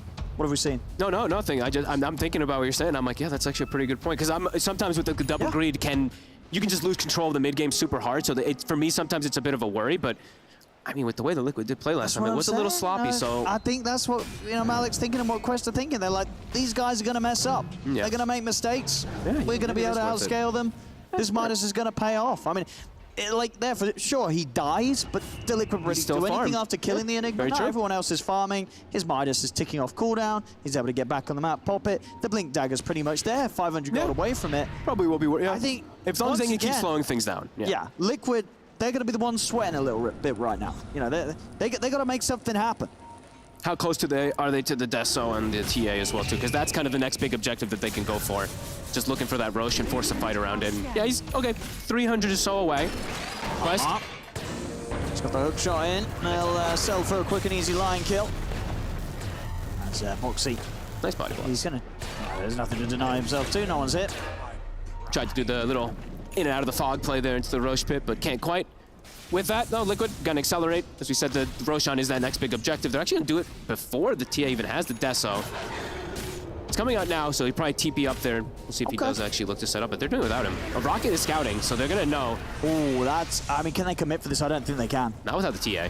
No, now that this is known, it's gonna be way too slow. And PSG Quest can easily get up here. Okay. He is showing himself down bottom. Has to be a little bit cautious, Malik. Blink Dagger. It's not on him. It's not on him yet, but it's coming. Hook shot on cooldown as well, Mickey. Oh, he's trying for the TP out. I guess he didn't know that they were there. They're getting the Roche. They're getting the Roche out of this. They are. Little mind games. All distractions here from Mickey, and it's fine. It's working out. Indeed, the space is there. They get the time to clear up the Roche, and 33 can pick up the Aegis. Cool. Cool moves. I see Quest, though, immediately making the move up here. They know that the Aegis have been picked up, but they're not afraid to try and find the fight. They get a two-man hook shot. For the two of them. They get the cogs down to Supernova as well. Look at the push forward and be able to take Black hole 3. With a 3-man black hole. It's a beautiful one from Malik as they get the cleanup. I mean, they'll take that any day of the week. He really is. It doesn't matter. Those first few minutes, rough time in the lane. Outside of that, he catches back up. And now he's making these sort of plays. He gets the Midas first, doesn't matter. He's able to get the blink in time to make this sort of move. That was, what more clutchness could you ask for? Perfect selection, gets all 3, and they have the Sunray with the shard just picked up from Ducalis on top of it, burning him down. I'm telling you, Malik, he knew. He was like, I'm going to get Midas. Like these guys are going to mess up. I'm going to win us the game. It's fine. We're ready to scale. We're ready to out-farm. And as I say, Liquid concerns for them already. It's credit to Mal, but you know what, Omar? It's a great hook shot to set it up, though, right? So it was beautiful, gave him the option, but here we go, waits for that opportunity, sees Nisha. 33 was already kind of resetting away. Can't actually even go for that cancel there. Yeah, indeed, just a little bit too far away to be able to come in with a roar. Probably just dies if he walks in as well, too, and then gives up the Aegis. He's like, guys, I'm out of here. You guys are done for. Quest. With this greedier draft, winning the fight in versus that Roche situation here. Liquid probably still want to look to smoke and get the ball going for themselves. Don't want to get caught off guard from Quest just being able to sit back and farm. And trying to take advantage of these ults being on cooldown. See if they can find the Terrorblade. Do seem to know exactly where he is. Ducalis, though, reads the play. Will tank the gank. Yep. You'll be able to save that Phoenix. That's fine. Tier 2000 lives. Yep. He's more than fine with that on Quest. See, Liquid will turn into tower. Yeah. Indeed, able to get this tier 1 tower. Yep, and 33 has gone the route of Blink. I like it, just being able to jump in, find a target, because he's very strong right now in this Beastmaster. Probably one of the strongest on the map. And he's got to be ready to cover the black hole. He does. Be able to get in position for that one. So pointing out, we did see tier 2000 Manta, and then straight he bought his shard. So using that Demon Zeal to accelerate the farm, using that, of course, with that new Condemned. And well, at the, that Dark Unity and everything too, so he can just, be very strong around all of it. Keeping himself always at full, having these illusions with himself as well. That's what I've been seeing more. I'm still a little bit of a question on the TB, but I've been seeing the players just using the illusions with themselves to farm, and that's where we're seeing that hero kind of still look pretty good. Yeah, I guess when you do it like that, then the hero got buffed. It got buffed in a way that way. Quicker in that sort of setup. And I've seen more of this Demon Zeal kind of thing when you're playing around. So your illusions and everything around you just are that strong to be able to always keep max HP and to get that kind of push going with yourself. So it is a really cool kind of build. I haven't seen everyone buy the shard though immediately. So Alec has been found in the mid box. He just opens up straight away with the finger. Macropie gets laid down. 33 is going to jump in. They'll get the kill. Able to make that dive there under the tier 2 and not getting punished whatsoever. They get out cleanly. Looks like there was not even a single TP reaction. Radiant structures are fortified. BKB finished up on Noob. So Liquid's still getting good timings. Even though Quest was able to get that fight up there, they're still farming very well, applying pressure. Still 90 seconds on this Beastmaster Aegis. Radiant are scanning. How far from Boxy's Blink? He's still a ways away. He's just gone the drum round. So this is kind of the adaptation for these Lions a bit. Sometimes that Blink can just make you too fragile. Omar. He's got backup of the DK. He is a little bit tanky here, but doesn't look like they're helping him. He's looking at him, but yeah, he's going to say no. I'm good. That's a pretty big kill. Omar, okay. Killing spree in mid. Okay, going for a solo play. He's on top of him. He's actually able to kill him off in time. Can make it get out. He's got the TP. He's going to go for it. He's away. Well. Wait. Why did he not drop the black hole there? What? Am I crazy? What am I? He died almost immediately. No, but he had time. He had time. I probably just felt like he got burst too fast. Okay, right? fair. Yeah. So I was like, he had black hole, right? Yeah, he did have it. He but probably could have just turned and maybe used it, but yeah, maybe just died a little bit faster than he expected to. I guess maybe also thought that maybe Mickey wasn't completely on his own. Yeah, could be that which as well, he was, too. but Mickey gets away. Yep, died fast. I mean, double melted, I believe it was, to start it off as Liquid. Finding some nice moves here, getting themselves a nice Aegis power play. We'll see it again. Right? He had a chance to, right, Malik? But I guess what's going through his head? He's just thinking there's more around? I guess so. Like, why is he not black holing? Probably could have, yeah, you're right. He did try to at the very end, but yeah, hesitation. Hesitation, indecision. I think because he did think... Maybe he was just getting mind-gamed. Yeah, I mean, it's a good call. Oh, mistakes happen. Okay. Yeah, I think you can kind of see it on his face there. He knew he should have gone for it. Maybe he kind of assumed that with the TA shard. I think maybe he thought that the silence was going to be there, but then obviously wasn't because he doesn't have the shard yet. But maybe he just took that extra hit, that extra melt, did more damage than he expected it to. Maybe he thought he had that extra second window or something. But you know what, Liquid? You can see on his face there. Yeah, mistakes happen. Capitalize on it massively. Now up to a 5K lead.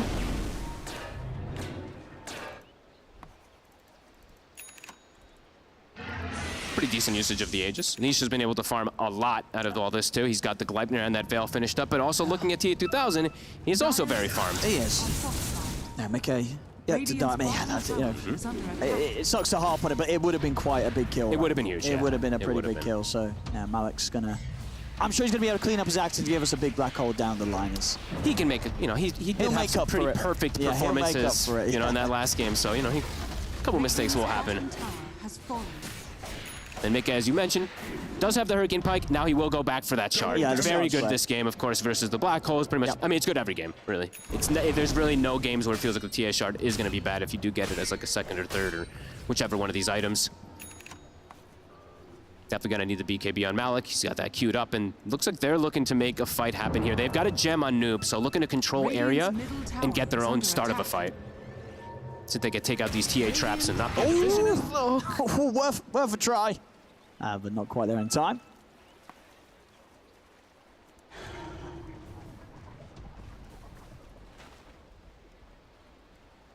Liquid now grouped up together. Mika is alone, but he's playing careful with his positioning at the moment. They had a feeling exactly where they were. Be able to group up. Actually gonna smoke up as well too. Insania has a mech. So they actually will have a couple of these auras that we do not see on the side of Quest. Since we did see Malik, he went for the big items, right? He's gone for the big, kind of going for these black hole plays rather than having any of these auras. And TA2000 does have that Knife Scotty finished up. So very tanky. And he's found the Pupil's Gift earlier, so 2,700 HP. Usually you don't see that much HP on a TB this early on. If he can keep himself at a distance, his damage is going to be pretty ridiculous in these team fights. Liquid does have a lot of ways to get on him, though. The double blink daggers plus that Ember Spirit in particular to be able to just pierce through and find this TB. And I haven't seen it yet, of course, but I'm keeping eyes on the Jakiro killing the egg, you know, that double hits and stuff like that. So every time I look and I'm like, they could maybe have some issues of hitting that egg. Since it is level 2, they do always have that. He's going to get the opener here on towards Omar. Ooh, gets the hook shot off though. Will be able to drag himself back to the safety of Dakalis. Just. The tower's dropping. Liquid getting quite a bit of momentum. He's playing as a unit around this Beastmaster. Quest does not want to fight into it still, not until they have that BKB in particular on Malik. He does have it now. See if that's going to be a call to make a fight happen, because they do have some pretty good timings that have hit together. They're going to try. Level 18 also on the Tower Blade.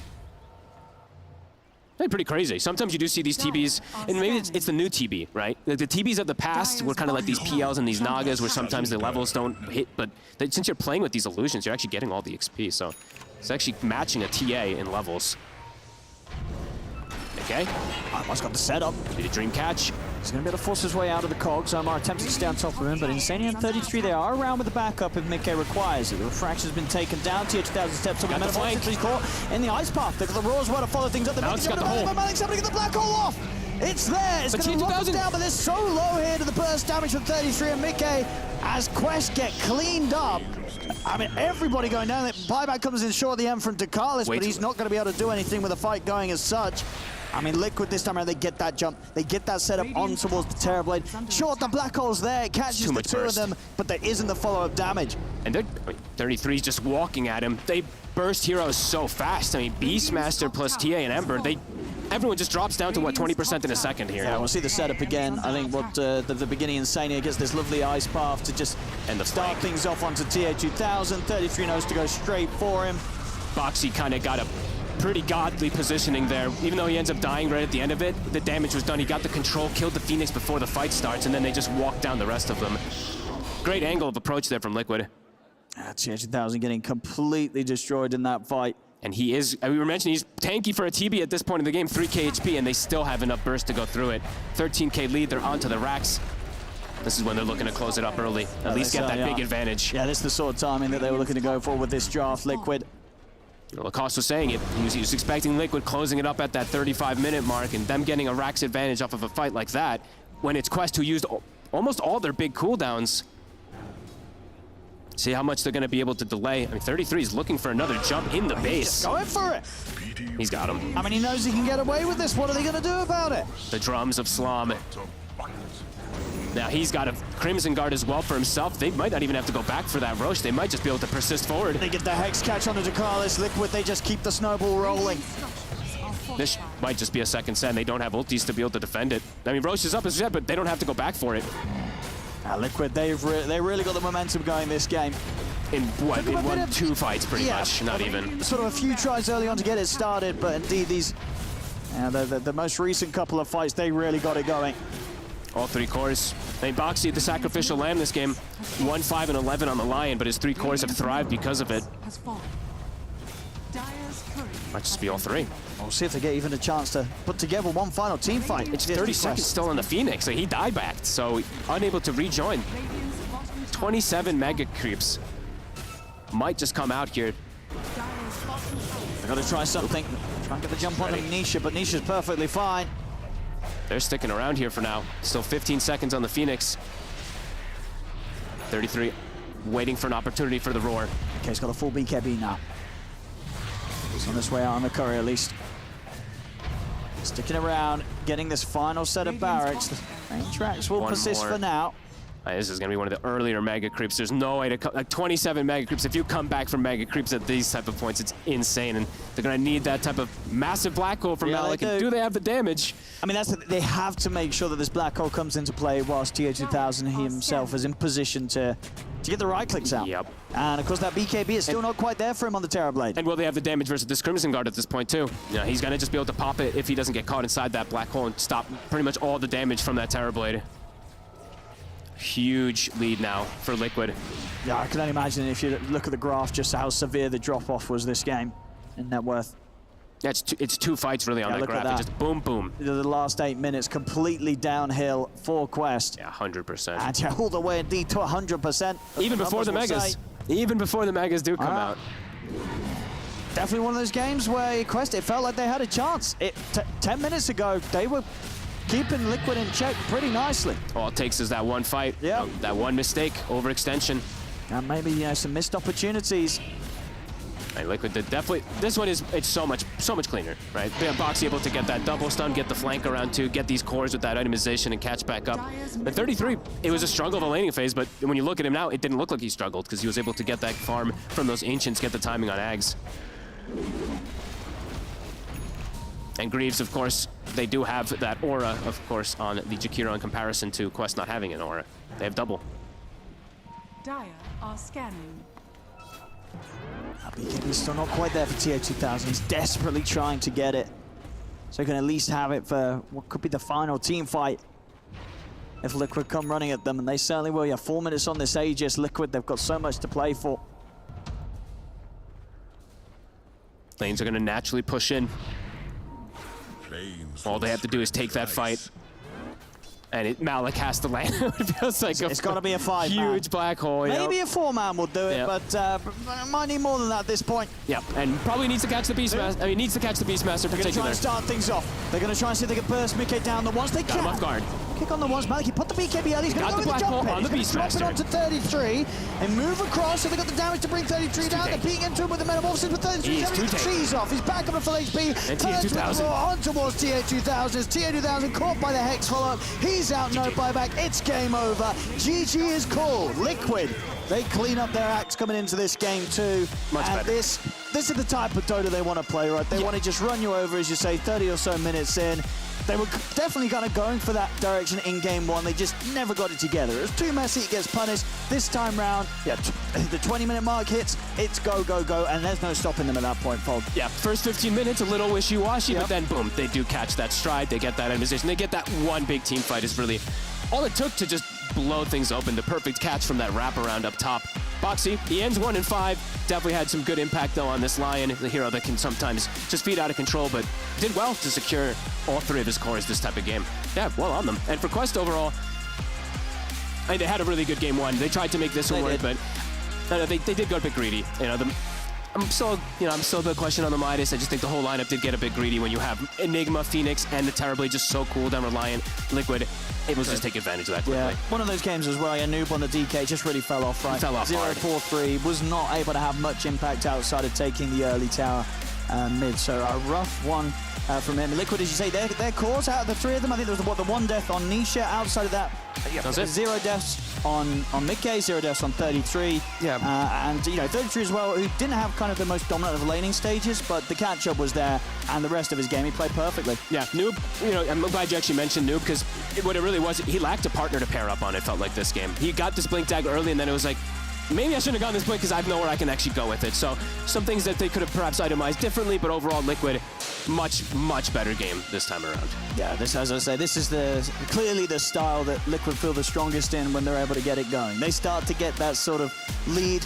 It's hard to stop them if you don't have the right tools, and PSG Quest, as you said, with the draft and with the itemization, just didn't quite have it this time round. At least for them, they'll be able to take away from the series the victory in game 1. They definitely had some highlights there for sure, PSG Quest and Liquid. Yeah, if they just clean it up that little bit more, just a bit, this team could be, and when you consider the players, should be stomping a lot of the teams here this tournament like this, Fogs, right? No, absolutely. I mean, they've been an early game-centric team for a while. They just have to play it clean. Yeah, well, let's head over to the stage to get some post-game interview with Tsunami. Thank you very much. Yes, I am joined by Nisha of Team Liquid. Quite the reception from the crowd. And since technically I had Insania stand in as you for the pre-match interview, now you have to stand in as Insania for the first post-match. Dude, that game 1, your Elder Titan in game 1, so good. You lost the game 1, but man, that Elder Titan, the Earth Splitter is amazing. Thank you, thank you. I mean, honestly, I wish I played the ET than Slardar, but I mean, I don't own the, yeah. I'm proud of him, and I'm proud of you, Nisha, because I think that you've been grinding out games and pubs more than ever before right now, and I'm curious what that experience is like for you to actually be hitting just the ranked matchmaking so much recently. It's not great, because I'm like meeting, you know, pub players, yeah, and I mean, I'd rather play with these boys. Yeah. You're spoiled by all the coordination from these guys, and so your pub teammates maybe a little bit less reliable? Yes, I'm losing some brain cells, for sure. And as far as your experience so far here in Riyadh, it was a split series against XG wbg, a split series. Data gathering right now, is that what's happening in this group stage? Yeah, I mean, 1-1, 1-1, not happy, not satisfied, but it's not bad. Not great, not terrible, but a game 2 win regardless. Well, congratulations on the win regardless, and we'll send it back to the panel.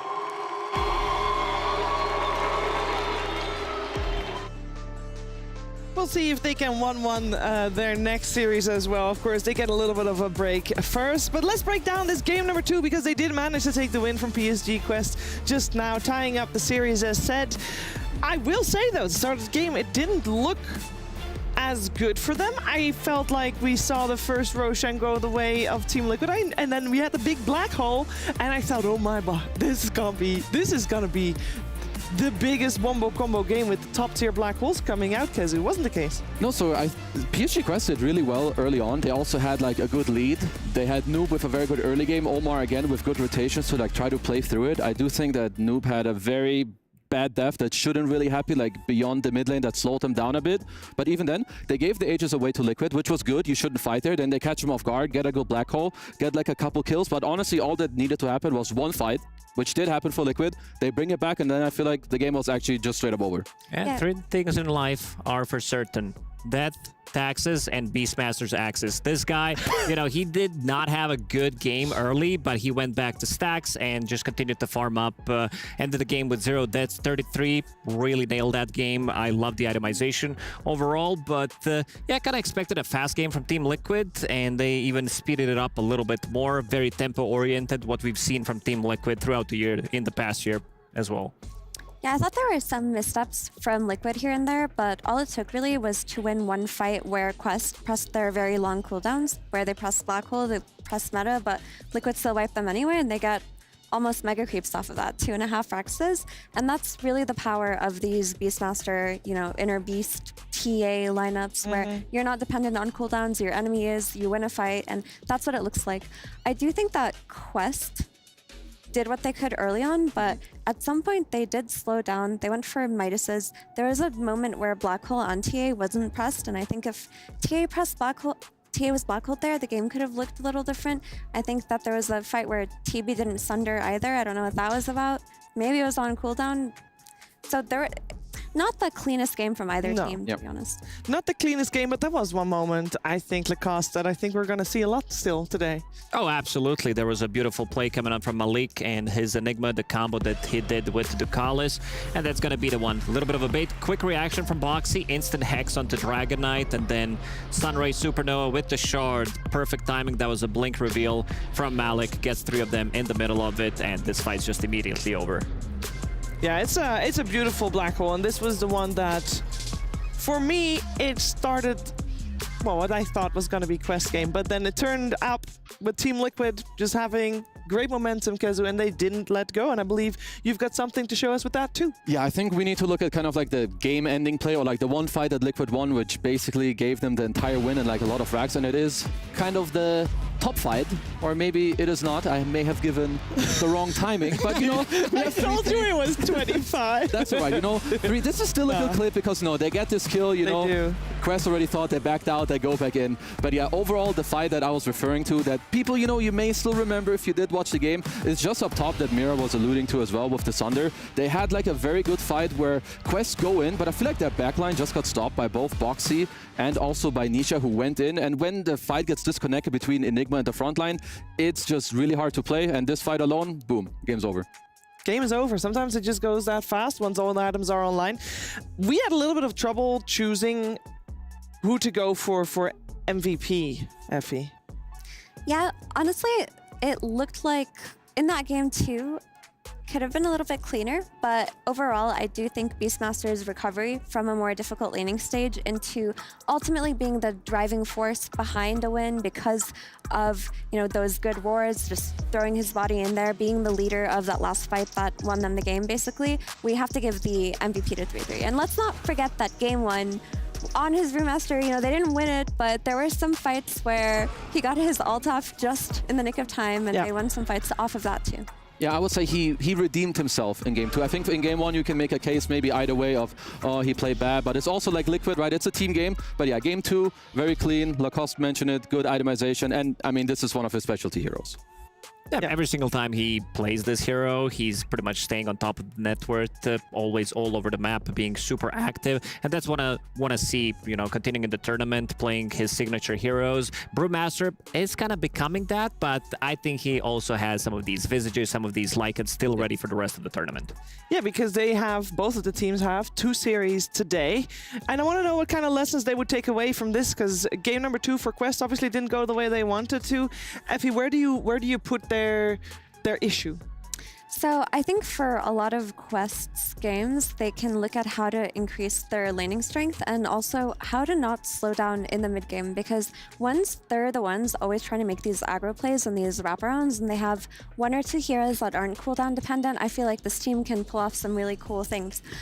It was actually very promising today to see them go for plays that didn't look easy. Like after they get an Aegis, they identify that TA can't TP to that fight. They all TP in and they get that amazing black hole. In that game 1, similarly, they saw the Brewmaster TP, they fight into an Aegis anyway. So they have the confidence, they just need a little bit more polishing. Yeah, I feel like they look pretty good. Like if I'm them, I would feel pretty happy. They did a 1-1. First game looked great. Second game, like Mira saying, maybe look at your lanes a little bit and how you get out of the lanes, like how you combine your heroes after and how you're playing.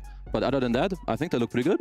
Yeah. You win some, you lose some at the end of the day, but PSG Quest, a team that on a good day, they can beat pretty much any team, even get a draw, but it does feel like some things need to be improved. Their drafts, they always look good, I gotta say, like no matter what, that's one staple thing about this team. Yeah, can we do the same thing about Team Liquid? Because winning game 2 obviously looked very strong. But this is the second tie they have. And Lacoste, we talk a lot about how this team, you know, we expect a lot of them. But 2 ties is not what we expect. Yeah, sometimes they can have slower tournaments. It does happen with Team Liquid. They're going to polish it for sure. I think first game, I think they should have won that one, considering how everything was going for them. But, you know, they got outplayed. Quite a lot of mistakes, uncharacteristic for Team Liquid. They're going to watch the replay, identify the problems, and fix it for the next day. They looked a little disconnected. Yes. Like, definitely between, like, their gameplay, like, fighting as 4, one guy's not there, but he's the strongest hero. Second game looked a bit better, like, more clean, because, yeah, both their ties where they won and lost, I feel like it's just like they're not showing up in one game, and then they're destroying the other game. So there's some disconnect and inconsistency.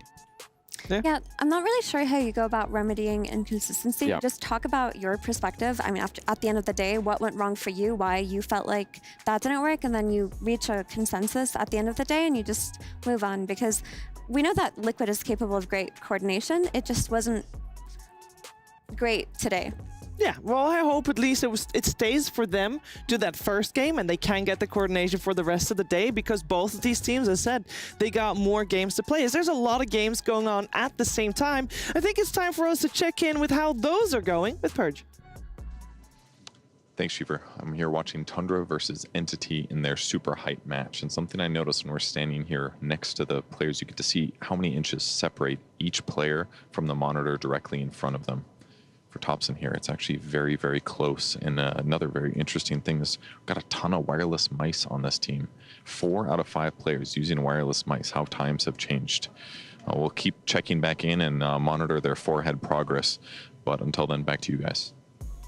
I appreciate the insight. I use a wireless mouse. I also use a wireless trust mouse. that technology. If What? there's not a cable, I'm You not are playing. behind the time. It has to be slower. No. That is the most... This is boomer talk. You're thing I've very heard. old because they've gotten really good. I have a wireless mouse that I can connect with the wire, and I still connect it. I mean, that's just boomer speaking. You're It being might 3-1. also, I will say, it might also be a sign of laziness, because I know, for example, ODPixel has a wireless mouse, course, always. but he forgets to charge it. So, you know, there's that as He well. has to be safe with the wire. Yeah. That's my issue as well. That's why I have to. The wire. The wire. the hookup. The hookup. And in terms of monitor, by the way, I don't know how close you're sitting to. At least it's not like the CS players who are like immersed in their I monitor. would say like this. It seemed like they had a normal distance from head to monitor ratio. What do you say, Lacoste? Yeah, I agree that this is pretty normal. Unlike CS that you mentioned, I always get surprised watching CS tournaments. But you only have to like see your crosshair, guys. That's true. You That's only all need that to see matters. what you shoot. I'm gonna focus on minimap next time. I'm sure that'll work. So there's a lot of games going on at the same time, and here as well, we're going to have to move forward with our next match. We are going to give Group B a break. We're not going to give Group A a break, because that's where we're headed next. And for me, I know this wasn't our match of the day, but for me, it is the match of the day, because we have the 2 teams that were able to beat Falcons yesterday up against each other. It's Gaming Gladiators, it's Team Spirit, it's a 2-game series, and it's coming your way after a break.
The Esports World Cup is a unique tournament and will have a very unique trophy system, consisting of keys, game trophies, the Club Championship trophy, and the totem.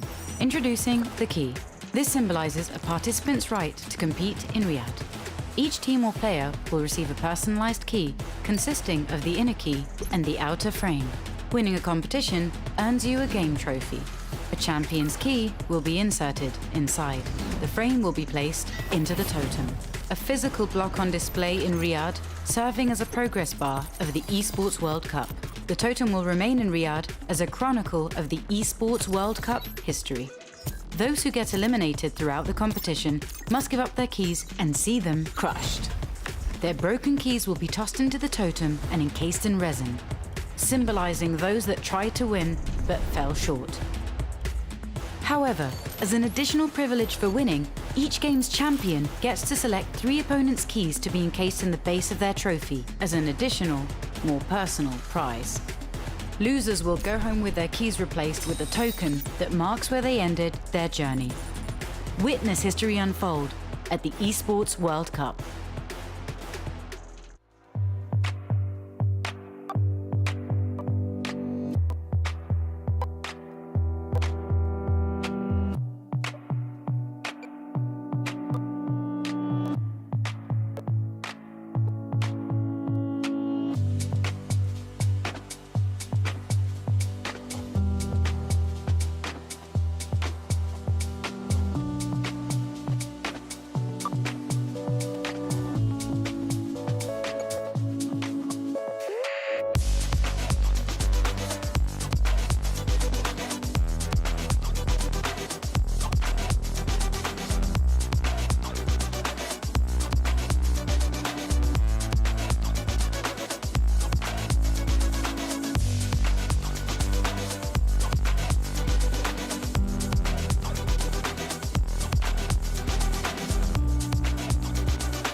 Does it make you nervous that I know all your secrets? Promise you honestly I wouldn't use them against you unless I thought it'd be fun. So I sit at home alone in your t-shirt. I'm wondering where it went wrong when you always said it, how you liked me better than anyone. We cannot talk, we cannot just shrug or dust it off, or is that thought? 'Cause I cannot pretend I am your friend, I am your nothing. I don't feel bad, I don't feel anything. I don't feel anything. I don't feel anything. I don't feel bad,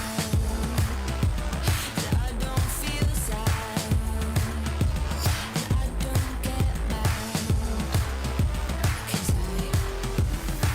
I don't feel anything.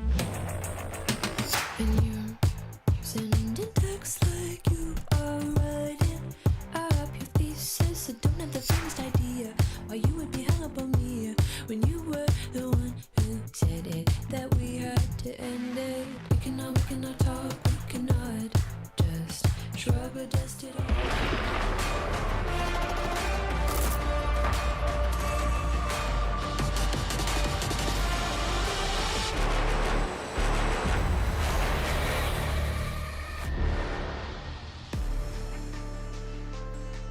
Welcome back to EWC Riyadh Masters. We're seeing Team Spirit arriving earlier today for their matchup that will be happening. By my voice, I'm sure you guys can recognize I don't sound like Shiva at all. We have had a changeover of a host and also some panelists, so I'm going to be your host for the rest of the day, Nat T. Standing beside me is Gunnar, if you want to say hi. Hello, hello. I'm back here again. That's true. That's true. We had you yesterday for the second series. We got you again for the second series today. Effie, though, not changing out. You're like, I got to put in some more effort here. I want to show you guys that I want to cover, because you had Group A yesterday, so you get Group A again today. No, it was more like I wanted to torture people with my constant presence. So I stayed here. I made them do it. It's not torture for me, so I'm happy to have you on my panel for sure. But BSJ, that's a whole nother story. Yeah, excellent.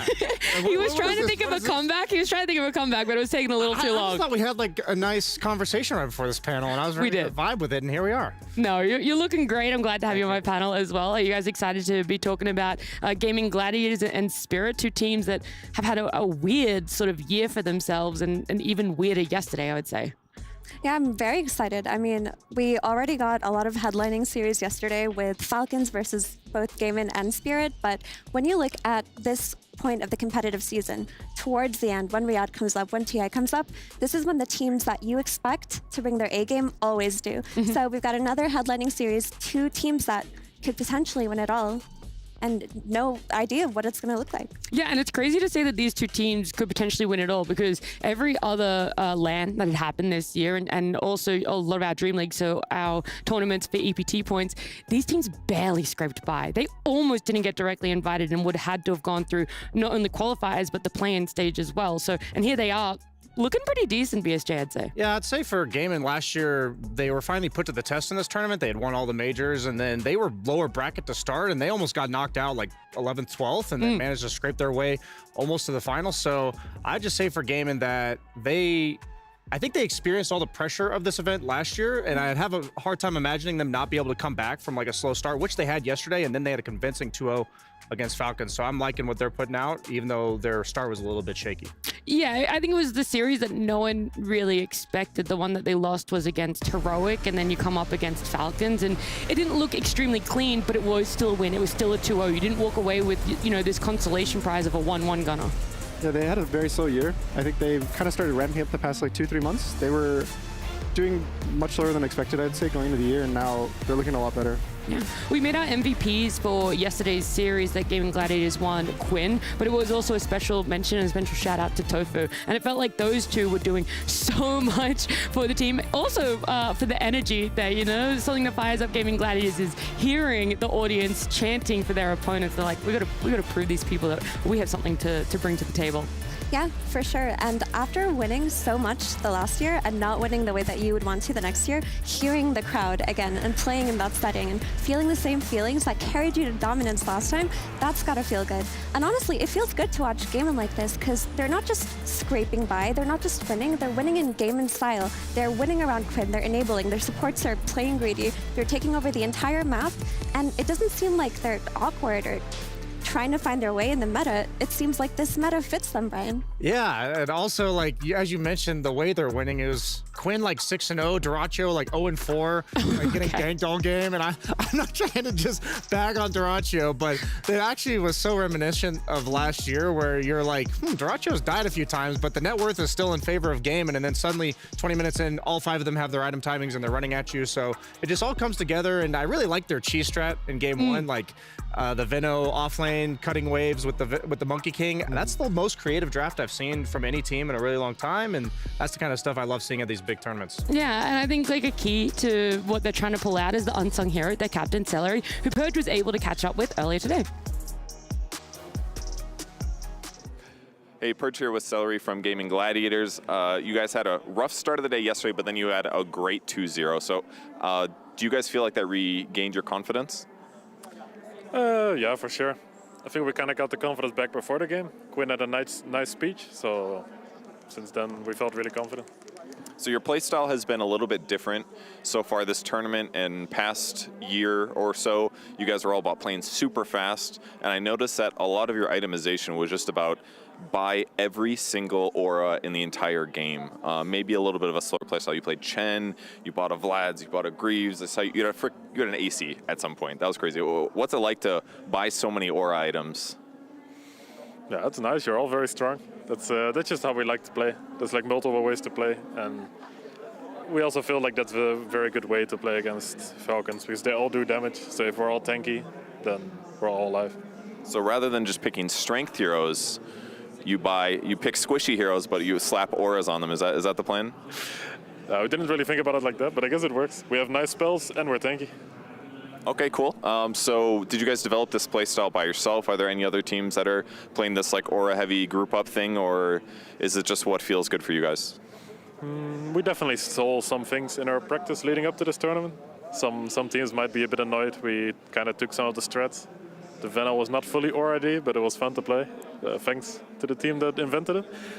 Yeah, I appreciate you guys doing that. You do the Witch Doctor offlane. It seems like Ace is always ready to cheese. Are you just like totally down to let him do that? Yeah, he just likes to do it. He complains a lot that the offlane is pretty hard right now, but if you don't have the lane, then you cannot complain. Yeah, that's exactly true. Well, thank you so much for joining me, and good luck in your upcoming matches. Thank you. Well, there you go. The Vena was not their idea. Something that I'm going to say borrow. I feel like stole is a little bit of a harsh word. You know, there's still the opportunity for whoever came up with it to still use it if they are present in this tournament. I'm curious as to who exactly it was. That might be something we'll have to probe Celery for later. Could it be Liquid? Because I know that the Liquid and Gaming boys do talk a lot, and they do have a Veno player in 3-3, and you know Blitz loves to share ideas with people.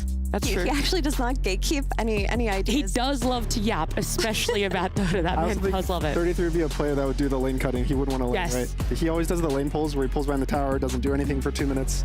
So he would do that. All right, so we're speculating where exactly it came from. I'm gonna assume maybe this isn't a strategy that's gonna be able to work against Team Spirit. They're a team that lanes don't influence them too much. They're a team that's able to come back later. It's okay if they don't have those amazing laning phases and they don't rely heavily on that for themselves.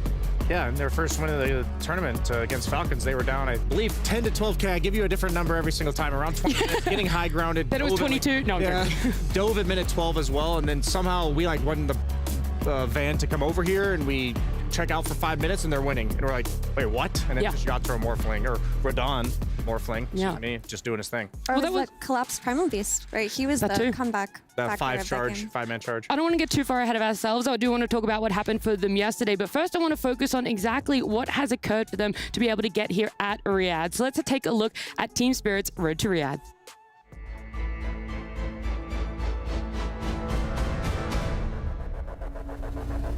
Team Spirit, the winners of last year's Riyadh Masters, are back. Let's take a look at how they got here. First of all, as expected, they've made no changes to their roster. They've still got Yatoro, Lal, Collapse, Mira, and Maposhka, the team we've all come to know and love. Team Spirit ended last season, as mentioned previously, by winning Riyadh Masters 2023. Against all expectations, they came in looking mediocre and came out looking like the best team in the entire world, and kept up their momentum by winning the first EPT event of the season, Dream League Season 21, and making it look easy. After this, they decided to skip ESL 1 Kuala Lumpur to rest up. Understandable after their massive success. However, their success didn't last too long. Team Spirit gradually got worse and worse results throughout the season. 4th place at Dream League Season 22, not too bad, but 10th place at ESL 1 Birmingham 2024 and failing to qualify to Dream League Season 23 were much worse. The EPT points Team Spirit secured early on in the season were just barely enough to qualify Team Spirit to Riyadh Masters by the skin of their teeth. Had the final results at ESL 1 Birmingham or Dream League Season 23 been different, Team Spirit could have been overtaken in the EPT leaderboard and lost their spot. As we've seen time and time again though, Team Spirit is a very cyclical team, and maybe they will be back at full power for Riyadh Masters 2024. Well, now that we're all caught up to date on exactly how Team Spirit got here, let's actually hear from them themselves about what happened yesterday and potentially what could be happening for them today, as we do have one of their players standing by with Purge. Hey, I'm here with Collapse from Team Spirit. How are you feeling right now in where you are in the tournament? I'm fine. Probably also my team also fine. I think so. Especially after your wins yesterday, you had that great 2-0 victory versus Team Falcons. How did that feel after you guys won? Good. Do you want to say more than that? It was good. Okay, very good. Excellent. You played 3 Primal Beast matches yesterday. You have a slightly... did you play Dew? Oh, someone else played. Okay, gotcha. You do a slightly different build than other offlane Primal Beasts. You go like triple bracer, arcane boots. Why do you like that build better than the phase boots Soul Ring? I mean, in the second game, I thought we need some auras for my team, and I just decided to go like Greaves, Pipe, and then Shivas, but not Crimson. I think I interviewed Jabs once when he went that build and he felt it didn't do enough damage. Did it work for you that game just because your lineup was right for it? Yeah, you don't deal that so many damage with that build because you don't have a like BKB or Axe or something like that. You just go for, I mean, you're a tank, yeah, with auras. So you need to tank all spells and help with auras with your team, to your team. And I also noticed in the drafts that very few offlaners are getting banned in the first phase. It's pretty much just Darkseer. They moved your Primal Beast up, I think the second team that played you at the end. Are there any other offlaners that you think are worth banning in the first phase, or is it all about supports and mids right now? I mean, it's all because of meta and like the strongest heroes in patch, like Beastmaster, Darkseer, maybe also Hoodwink. I think this hero is like maybe the best boss for hero. Yeah, so maybe just 3 heroes in the first stage, like offlane heroes. Beastmaster, Darkseer, and maybe... Welcome everyone, it's time to get our second series started on the group stage, day number 2. Although it seems like we are having some split series on this stage today, but elsewhere, it's been a lot of 2-0s, Fancy. That's right, we had 3 matches going in the backstage. XC WBG won 2-0, as well as Beast Coast and Tundra all going 2-0 against their opponents during those matches. But now we have another match going on stage and we have no idea what's gonna come. Yeah, these 2 teams also got some 2-0s yesterday, both of them against Falcons. That's right. I mean, you said it yourself, Falcons were the favorite coming into this tournament, so they are under a lot of pressure right now. Coming back from what happened last night, 0-4 is not an easy comeback to come back from, so. But meanwhile, Gaming Gladiators, people didn't really have very high expectations of them, but they are exceeding those expectations, and maybe they'll exceed it even more once they bring them on stage. That's right, and they are ready to come on stage right now, so please welcome Gaming Gladiators.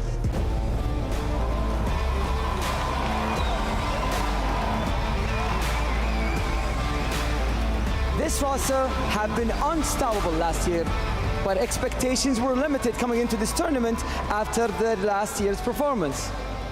However, their 2-0 against Falcons last night, it could be a sign for good things to come.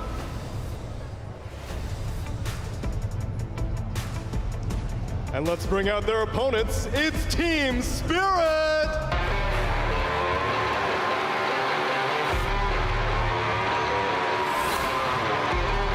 A team walking proud and one that is well familiar with Gaming Gladiators. Not just all the way thinking back to Seattle last year, but in fact, these 2 teams had a grand final around 2 weeks ago during the one-win series spring series. So I think that Spirit is well familiar with what Gaming Gladiators is capable of. The keys are placed, the players are ready. Let's get this game number 1 underway.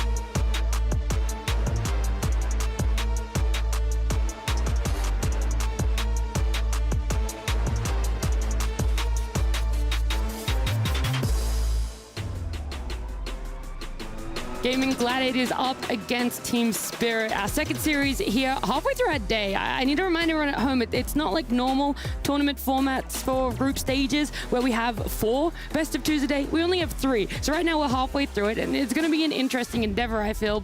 We've already previously mentioned, both of them 2-0'd Falcons yesterday, but this I think is going to be an ultimate test. It was a lot between these 2 teams last year, both in Riyadh Masters, but also TI. And I feel like there's a lot of vengeance that Gaming Gladiators want to prove that they're able to make the comeback, that they're able to deal with the pressure. Yep. I would say something that Gaming does really well, they kind of have 2 main strategies, which they do sometimes at the same time, which is pretty much, I would say, give Celery Enchant through Chen and win the game in 20 minutes, or go 3 mid and win the game with Quinn in like 25, 30 minutes. And I think Spirit is the best team at losing the early game. Out of like any team, I know that's a weird thing to say, but they're the best team at coming back to some extent. And so I think that's why this matchup has been really hard for Gaming in the past, because this like early game dominance doesn't really pan out. They don't like finish the game fast enough. Team Spirit kind of makes this comeback and then it gets really awkward. Yeah, that's very true. Team Spirit's one of those teams where you can never get comfortable against, because if you give them an inch, they will take a mile. Like, they will take the entire game. So you always have to be alert. You have to be on your toes. You have to make sure you're not clumping. You have to be ready to contest big objectives. And you can't really make it so that, okay, we've won the lanes and we're going to win off of that. That doesn't happen versus this team. And that's why they're just so exhausting to play against. Yeah. Well, Gunnar, Effie, you've both given reasons as to potentially root for Team Spirit or maybe Gaming Gladiators. But either way, you guys head on over over to STC, given your predictions on who you think is going to be taking this series. It's a best of 2, so there is a chance they take 1 game each. I know neither team would be happy with that. They want to be able to come in and show that their ideas are the best. And right now, looking at the 2 series they played yesterday, VSJ, who do you think has that slight edge when it comes to draft, not play style? I'm actually going to give that to Gaimin. I think that their creativity in that second series, I've already like praised it several times, but the fact that they took somebody else's strategy, and it wasn't just like they did the lane, they cut the creeps. They actually had an entire idea around this is the type of hero Duracho needs to have. Okay, we also need to have like a carry-esque mid laner, the Invoker, Quinn, but also going to buy this Spirit Vessel and roam around with the Ghost Walk and just play around this super high tempo. I feel like their vision of this meta just really impressed me. But Team Spirit, like you mentioned, Gunnar, you never count them out. If Duracho does what he did yesterday against Falcons, which was like a couple Aegis throws at the high ground, I think Team Spirit's the one team that's never going to let you get away with that, and they will clinch it out at the end. I also think that Team Spirit, while they do often lose early games, they shouldn't be spoken of as a team that will by default lose lanes, because they don't. Like, you can't forget that they have Collapse and Mira on the offlane, and I very rarely see these two lose the lane. And if you can put Collapse on a hero that can initiate, can take these fights, can turn fights, the game can look different. So even winning the lanes versus Spirit has to be very draft dependent too. I was taking CY, the coach of Gaming Gladiators, sitting down, and it springs to mind a question that I have that hopefully at least one of you 3 might have the answer to, is who else is helping him in the drafting right now for Gaming Gladiators? We know traditionally it's always been Celery, but around Dream League time, it actually shifted to Tofu, kind of doing it with him. There was that small changeover of who was going to be doing drafting, and I don't know right now who it is. Is it still switching between the two? Has Tofu taken those reins and is doing it alongside CY now? I actually have no idea. Do you know? I don't know. I would assume it's probably a team effort. I think a lot of teams, they'll usually have like 2 or 3 different people that talk a lot about the draft and do draft rep. It's not usually like coach plus 1. There's like a guy that's like, here's a conversation, wants to jump in. Yeah. But in games, it's usually, everyone kind of has input on their own heroes. I'm sure Quinn has a lot of input on his mid heroes because I think a lot of their tempo is around him. Nah. No? Yeah, he's a quiet guy. He doesn't really mellow. Doesn't do much. I'll take a wild guess, and I'll say Tofu is just pressing the button, because I do remember in an interview in Dream League when Celery said that the responsibility shifted over to Tofu, it relieved him entirely of that, because he said that he often had a lot of anxiety at the end of a competitive day, had a lot of blame and responsibility that he was taking on himself. And for the first time in a long time in the Dream League, that game did look very strong. He felt that he was focusing on his play and nothing else. And I feel like for Tofu, we're seeing a different version of Tofu this tournament, and I would believe he's still the main one drafting, and even if everyone has their voice, which I totally believe is true, I believe Tofu is the one that's saying, okay, let's make sure we're focused around this one idea, because if you have too many ideas in an individual draft, then a draft like we saw yesterday that comes together all at once is not going to happen. Yep. And the way Tofu's playing now, he was always the Glimmer Cave 4-staff mech buying, like even on Rubik, you'll see him buy a mech, but yesterday we saw the Gleipnir, BKB, Scotty, Monkey King. We're seeing the carry Tofu back, and I don't even say back, like he's taking the reins from the other 4 positions, like Baboka that comes to mind, that's no longer in the tournament, that he's saying, okay, if we're going to be playing more of this cheese like Vino, Aura, offlaner, then we need an actual third core, and Tofu being able to have that dynamic play style, even if he's the one really focusing on the strategy of the game, it's just impressive. I would say both these teams, their 4 players kind of feed off their offlaner to some extent. You have Ace, who's, I think his best role has always been these aura buyers, which is really good in the meta right now. And on the other side, I would say Collapse, not that he's bad at the aura, he buys it on Primal, but he likes playing Mars, right? Like you think of Mars, you think of Magnus, he's like these stuns, blinks, initiations.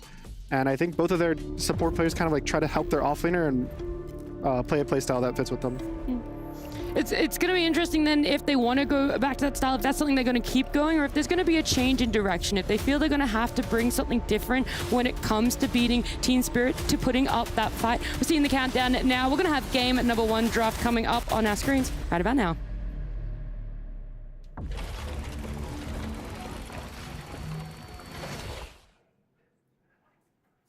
Hopefully there's some bands already up there. There is Weaver, Monkey King, and Brewmaster. Gaming Gladiators feel that if they can't get their hands on the Monkey King, we're going to make sure nobody else is going to be able to get it for themselves either.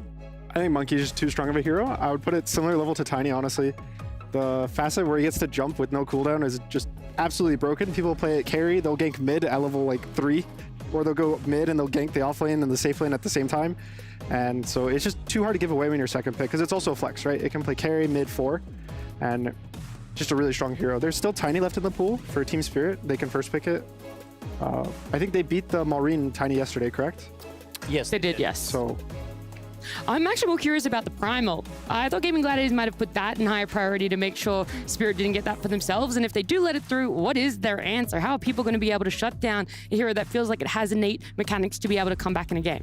Yeah, I think pointing at the Primal is a great call because that is one of Team Spirit's staples, and it can do the thing that Gunnar was talking about, which is buy auras, but it's also a hybrid of aura buyer plus initiator / damage dealer / potential fight turner. So it is something you think about. I mean, typically responses to Primal in past patches have been Shadow Demon. Darkseer does come out. He is one of the darlings of this patch. Just incredibly contested, solid laning, solid team fighting, solid aura buying, just does it all. Yep, this was the hero that I thought was the most broken hero coming into this entire tournament. Darkseer double dipping universal hero on stats. Like, so his laning stage suddenly is really high base damage. He used to be the guy that as a carry player, I'm looking at my chops thinking I'm gonna free farm. That's no longer the case. Usually he's hitting this sick mech timing. It's been made cheaper over time.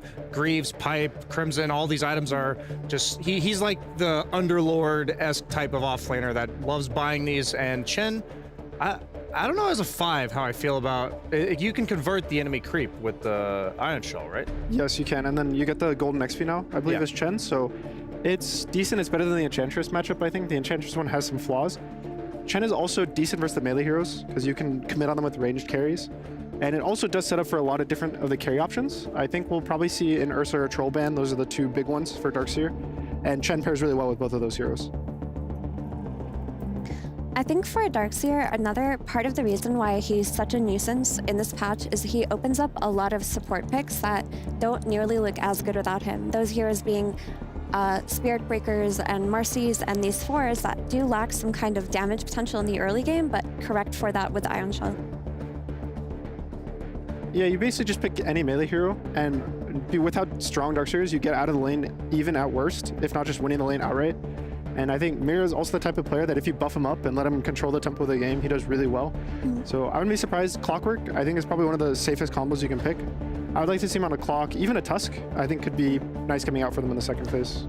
There's also potential for the Nyx Assassin to come out here versus a Chen, because we saw Mira already play it yesterday in Spirit's game versus Falcons, and he was just eating Enchantress's creep wherever he saw it. And now that you're paired with the Darkseer, that's got to be a hero that you're thinking about. It's funny, I used to always think of Nyx as one of the worst heroes against summons in the game, and he definitely still struggles against the group up that Chen's going to represent later. But in the laning stage, on the other hand, like you said, Chen getting his facets as a creep at level 1. Nyx is one of the few supports that can deal with that. So yeah, I would like to see that myself.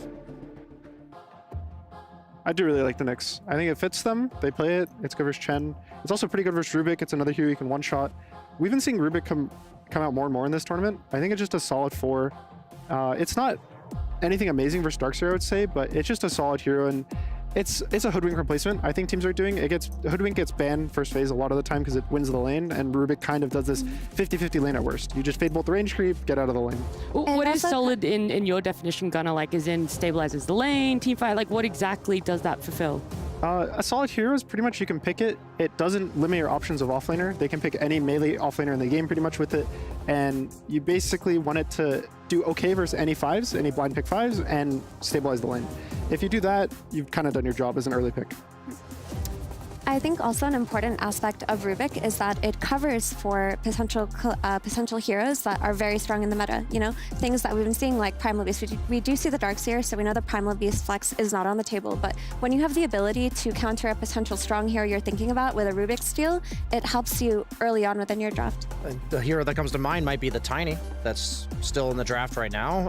I was thinking the same thing about Monkey King is why he's getting banned every first round is because of all the heroes that he counters. It just makes drafting for the enemy team much more difficult. So these heroes like Rubik, like Monkey King, that just kind of pigeonhole the enemy team's draft. Even if you give them something that's their comfort zone, that makes sense on paper, the Nyx that we've all been talking about, it's something that you know is coming. So the 2 heroes you have in mind in this 3rd, 4th slot, you're already prepared for this, and you've only got a limited amount of time in your draft. And I remember being able to, I was talking to Seb at TI 10 about tier 1 teams. I asked him, why is it so much easier as a panelist, it feels like, to predict tier 1 teams drafting? And he said it's because they're so good at like block picking each other that they basically only force one set of type of hero to be good, and then you pick it.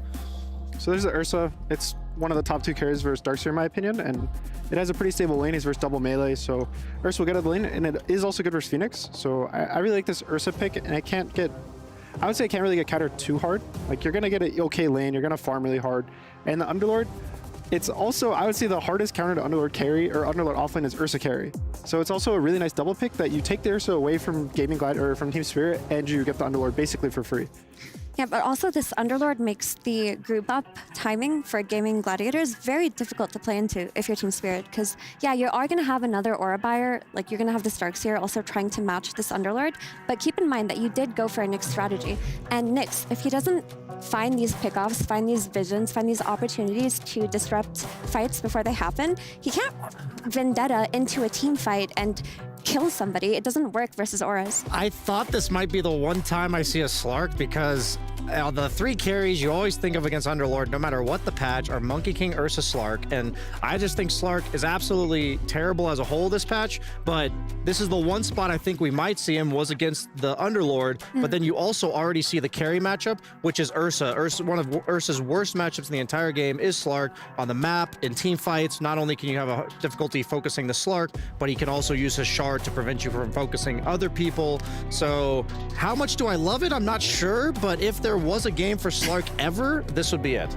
You know, there's a vision here, guys. This is such a Team Spirit thing, is it not? So many events in the past, or tournaments in the past, we've seen this. Everyone goes Slark. No one's ever gonna pick that. There's no way. Then we talk to Team Spirit and we're like, oh, what's the idea behind it? And they list reason after reason after reason, Effie. Yeah, just like when Aurora picked Sniper versus Enigma in the play-ins, I said there's a vision here. I respect the vision. Same with the Slark. Slark also gives you another Ion Shell carrier in that mid game, because when you play with Darkseer, you want these melee heroes to be able to play on the very strong timing with the auras, with the Ion Shells, to just dive insistently. And gotta give credit to Slark. If he does have a good lane, like Brian mentioned, versus the Underlord, Slark is one of the most nuisance heroes at weaving in and out of fights and, you know, doing these early tower dives with his team.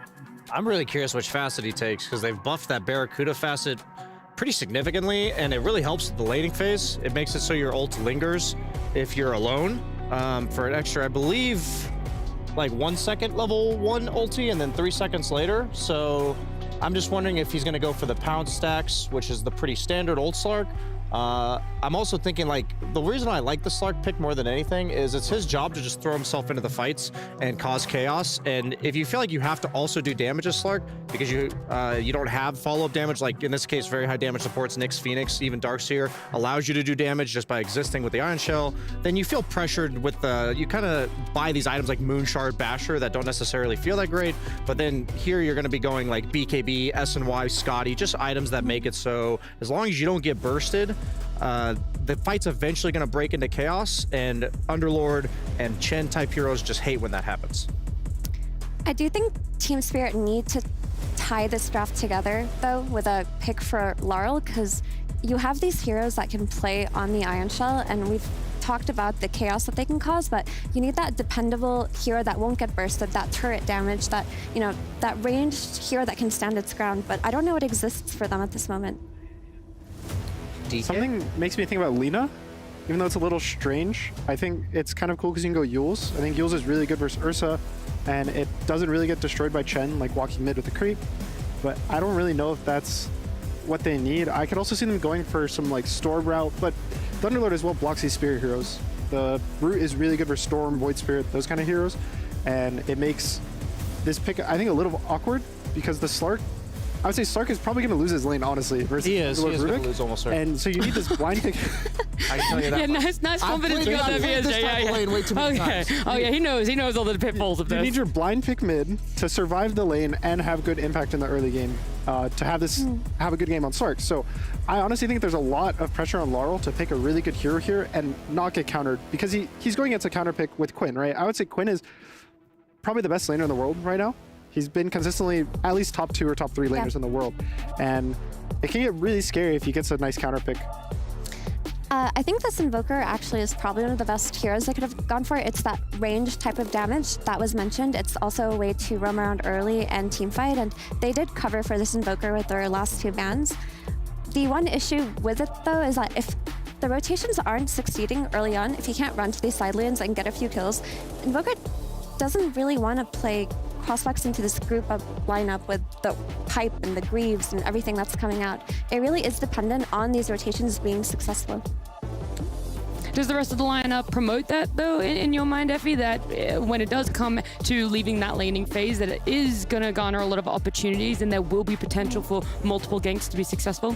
And that's a very good question. I think that if the side lanes go well, there's a lot of dive potential. There's a lot of potential for Invoker to come in, but Gavin's lanes just look really solid. They look very sturdy, and if Brian, who saw the Slark coming, thinks that Slark will lose the lane, it's a little scary. It's just you don't pick it for the lane, and I remember this game of GG versus Liquid versus GG last year, where GG picked Slark in a summons draft that had no catch, and now Quinn does pick the puck, which offers them significantly more catch than they already had. But I just have a pretty clear vision of how I think this game's going to go one of 2 ways. It's going to break into chaos, and Team Spirit takes kind of a scrappy game and it goes late and they win, or GG is just going to hit that 25-minute rack. It's kind of something you already led into with your analysis pre-game, pre-series of Gunner. I really think if this game breaks out into like any amount of like split pushing catch game, then Team Spirit's going to take it pretty convincingly. But if not, I don't see how Team Spirit really stops the push. I would say anytime I see Chen or Ench on gaming, I already am going to give them the advantage in the draft, like no matter what happens. So I would go with gaming on this, even slightly, just because Team Spirit's Team Spirit. Like, you always can't count them out, but I like what gaming has for the draft. For Team Spirit, I would just watch Mira in this game. He is the player to watch because he is the person who's going to be able to play make early on, going to hunt Chen's creeps in the jungle, try to secure that lane with Darkseer. I can see like an Ion Shell place on the Nyx into a TP on the puck potentially, or into a top lane, thereby correcting a lot of lanes and giving Spirit the dive that they need. So if Mira can make some magic happen, and we've seen him do it before, Spirit have a good shot. All right, it feels like that's pretty reliant, though, on one player for Spirit. Obviously, then it will shift to that Invoker being able to capitalize on what could happen for them. I always think about map presence as well. That's something else that we're talking about. Why things like the Chen and the Underlord are so favored is you can just keep consistently moving. And that's exactly what Gaimin used yesterday in their series win against Falcons. Is that going to be really prevalent here, or are there ways for Spirit to shut down how they move around that map too? I think it won't be as important in this game because there's a Nyx. So Nyx kind of forces you to have to group up anyway. So this like splitting the map with a gate play on Underlord isn't the best. I would say if anything, they just want to get mech pipe and go hit towers as 5 and use the gate more. I think they're gonna use it for like go Tormentor, go Roche, like just as a team, they 5-man take it instead of going back to the fountain, going resetting. back, healing, reset. Yeah, I think it's more so gonna be just a tool to move the whole team rather than 1 or 2 split heroes around the map. I guess, like, after I'm thinking about all the things we were talking about, I'm going to go pretty heavily for Team Spirit's draft. I just think... Oh, wait, did you just flip? Yeah, I think GG's draft, like, they're going to hit this 25-minute push, and then, like, one slip-up, just one little thing in the fight, and suddenly Mira's going to burst somebody in the back, and, like, Slark's going to shard save somebody, and I feel like it's all going to break down. All right, let's head on into our game and to our casters. The history between Gaming Gladiators and Team Spirit has not been a favorable one for Gaming Gladiators, at least at the biggest tournaments. Biggest one, of course, being last year's TI Finals, where they matched up against each other, and it was a clean 3-0 for Team Spirit. Gaming Gladiators really could not stand up to the power of Team Spirit, and their recent finals against each other in the one-win series also did not go the way of Gaming Gladiators, who went to Team Spirit. So maybe it's not a finals, Avery, but it is a big tournament they're already at. And I think Gaming Gladiators, they had something to prove when they closed out the series last night, and I think they have even more to prove in this matchup. Yeah, this would put them back to even, and that is a much better place to be for them than in the hole here, especially doing it against some of the top seeds in the group. But as you said, Spirit have traditionally had their number, and I think it goes back to the bend, don't break philosophy of this team.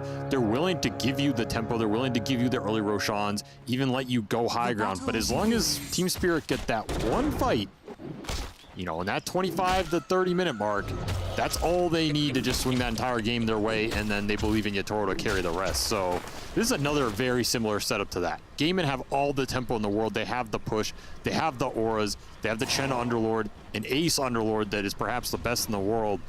It's going to be a race against the clock, because I do not think you want to go late here if you're Gaimin. I think Slark with Alacrity, Ion Shell Surge behind him is an absolute menace this game against a 3-4-5 that can lack damage as this game progresses. Like, you're looking at a Rubik Chen support duo. The downside of the support duo is the damage output in those later team fights. So you really have to be careful about how much you give Team Spirit here, especially around the Roshan pit, and how fast can you get Ace online. If I'm looking at Team Spirit's lineup, the one hero that can slow all of this down for me is that Invoker.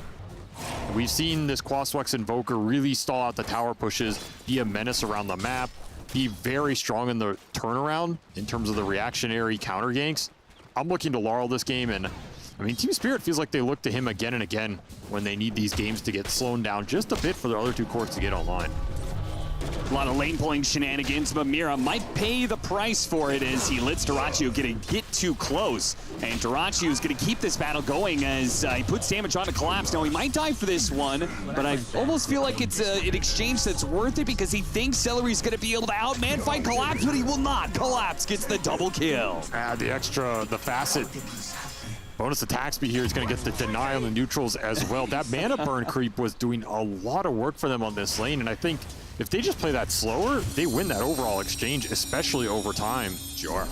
You can even end up in a scenario where Ursa just farms under the tower and the Chen just deletes the mana from the Darkseer. You're pretty happy with that, but that is a big turnaround for Spirit. A lot of experience going into this Darkseer, which is exactly what they want. Keep the lanes pushed out, slow this game down, and it's going to empower the Nyx. The stronger this Darkseer is, the more Mira can maybe get Ion Shelled level 3 or 5 and TP to another lane. Yep. Have to think about those moves as well if you're gaming in this game. So lane's already off to a bit of a wonky start here for Gaimin Gladiators. Not quite what they wanted out of the situation. If in this story you're talking about how Team Spirit rely on Laurel to be able to slow down the game when they need it, means this matchup has got to be particularly important, right? Laurel versus Quinn, who Quinn has shown to be able to dominate some of these mid matchups, but Laurel is definitely no slouch in the mid lane. We'll see if who gets the advantage out of this. Right now, Laurel's doing very well for himself. 14-4, has the extra denies coming out. I think once upon a time, Puck would have won this matchup harder, but nowadays, Universal Invoker versus Puck with a lower base damage, it's not actually that fun on these early waves for Quinn, and not really going to get better, especially if you can land the EMP here from Laurel. That would be a huge boon. Probably not reliable enough, but even if you can just keep your resources up, keep that TP off cooldown, it's going to make Quinn's moves hard as you go into this mid game. And Gaimin really need the Puck to set up a lot of their kill threat. Another dive coming out. Yeah, with Mira, that was a kill. Mira just a little bit off the mark there in some of the damage. And as a result, takes a bit of tower aggro and gets just about as low as Dyrachyo is going to be. Spirit are still okay with this. I mean, you're putting pressure on the Ursa, which is going to open up space for the Darkseer on the backside. And I mean, Mind Flayer has really changed this matchup. I don't think Nyx would have ever gotten through some of these early games versus the Enchantress and the Chen as well as he has. Yeah, no way. I think it's one of those things you read in the patch notes, you don't really think about it until you see it in these competitive matches, but it really is slowing Celery's lane presence down, getting you some extra gold, freeing up some space for Collapse to jump rope to his heart's content. Yep, he's got boots, so boots plus windlace. He recognizes how important movement speed is in this matchup, particularly since he didn't take the other facet. Took the attack speed one for the better farming and potentially the extra damage that he got out like he did in that double kill situation. And Dyrachyo keeps on trying to threaten. This is just, I feel like this is just classic Dyrachyo. Putting more emphasis on trying to shut down the enemy laner, even though he's a carry. Would really like some extra kills on this lane. I just don't think it's going to happen unless Team Spirit want to man up in some exchange. Especially you can just keep zapping these creeps down. Biggest thing for Gaimin this game is going to be when they make that rotation top. I think that is the go-to for them. You're either going to bring Celery through the gate, or you're going to bring Celery through the gate plus the Puck on a TP top if the lane's in a good place, and just try and dive this Slark. This might be the biggest point in the early game for both teams, because if you have the resources to defend that move, you're really going to kill a lot of that early game momentum. And again, you're looking towards Laurel, you're looking towards resources on the 2 supports here for Team Spirit, and where that lane equilibrium is top, because Ace is going to be winning that top lane. Like, this is an Underlord Rubik versus Slark. You're reducing Yatoro's base damage. He's not going to have fun in this isolated matchup. Little hop on Amira. They'll be spared by the surge from Collapse. Maybe the stronger collapses as well. Or you can maybe leave him alone at some point, but this is a tough lane to just play 1v2. Yeah, seriously. You can't really cut either because, of course, the mana burn creep. Toss back, Maposhka gets a dive away, and Tofu looks like he wasn't able to get that final hit in to secure the kill. Yeah, but look at the CS on this lane, right? You're doubling the Slark up, which is exactly what you want in these Underlord versus melee hero matchups. Sure, this matchup's gonna really be miserable later on, but for all the early game, Ace is gonna be absolutely free farming up here. And this Fade Bolt Atrophy Aura combination is no joke versus these carries. I mean, Slark can bypass it at least with some stack building, but still sad in these early exchanges. Still, I'm looking towards the dive top. This is a catapult that died for them, unfortunately, but is a flag bearer wave. Could be looking to make this move soon if you're Celery, already level 4. Yeah, I mean, we do have level 6s on the mids. Obviously, more important for the puck, so still waiting to see where Quinn's going to make that rotation. He has a haste rune as well. Big power rune to operate off of, and the mid matchup is not going that well for him. He is heavily down in denies against Laurel, which Elitist adds up. Maposhka not even going to be able to get a chance to get the dive off, so the power rune does get used just to be able to help get a support kill. Nothing major out of that. Collapse gets chased out of the jungle once again. Deny that wisdom rune steal, which is what Mapochka was looking at. Right. Maybe even he was just fronting that power rune so it doesn't go onto the Slark here. Yeah, it could be. I think Yatoro's very happy to get solo XP without dying anytime he can. Yeah, and he's right on the cusp right now. He's level 5.5. Feels like one of the scariest parts of any Slark game, just before you hit 6. I mean, if you're going to make this game rotation as gaming, you got to make it soon. Yeah, they're going to miss out on that timing if they don't do it now. Maybe this threat of the dive bottom is forcing Celery to stay down here, but again, the game progression for Gaimin would really be to attack this Slark and attack his tower right now. I mean, we can see Quinn, they're thinking about it, but this lane is up really far. The Chen's getting forced to stay bottom. Yeah, 8-minute power runes coming up. They're not going to hit that timing. So, Rodan, aka Yatoro, likely to get level 6 unimpeded. 8-minute power rune, though, it's going to be bottom.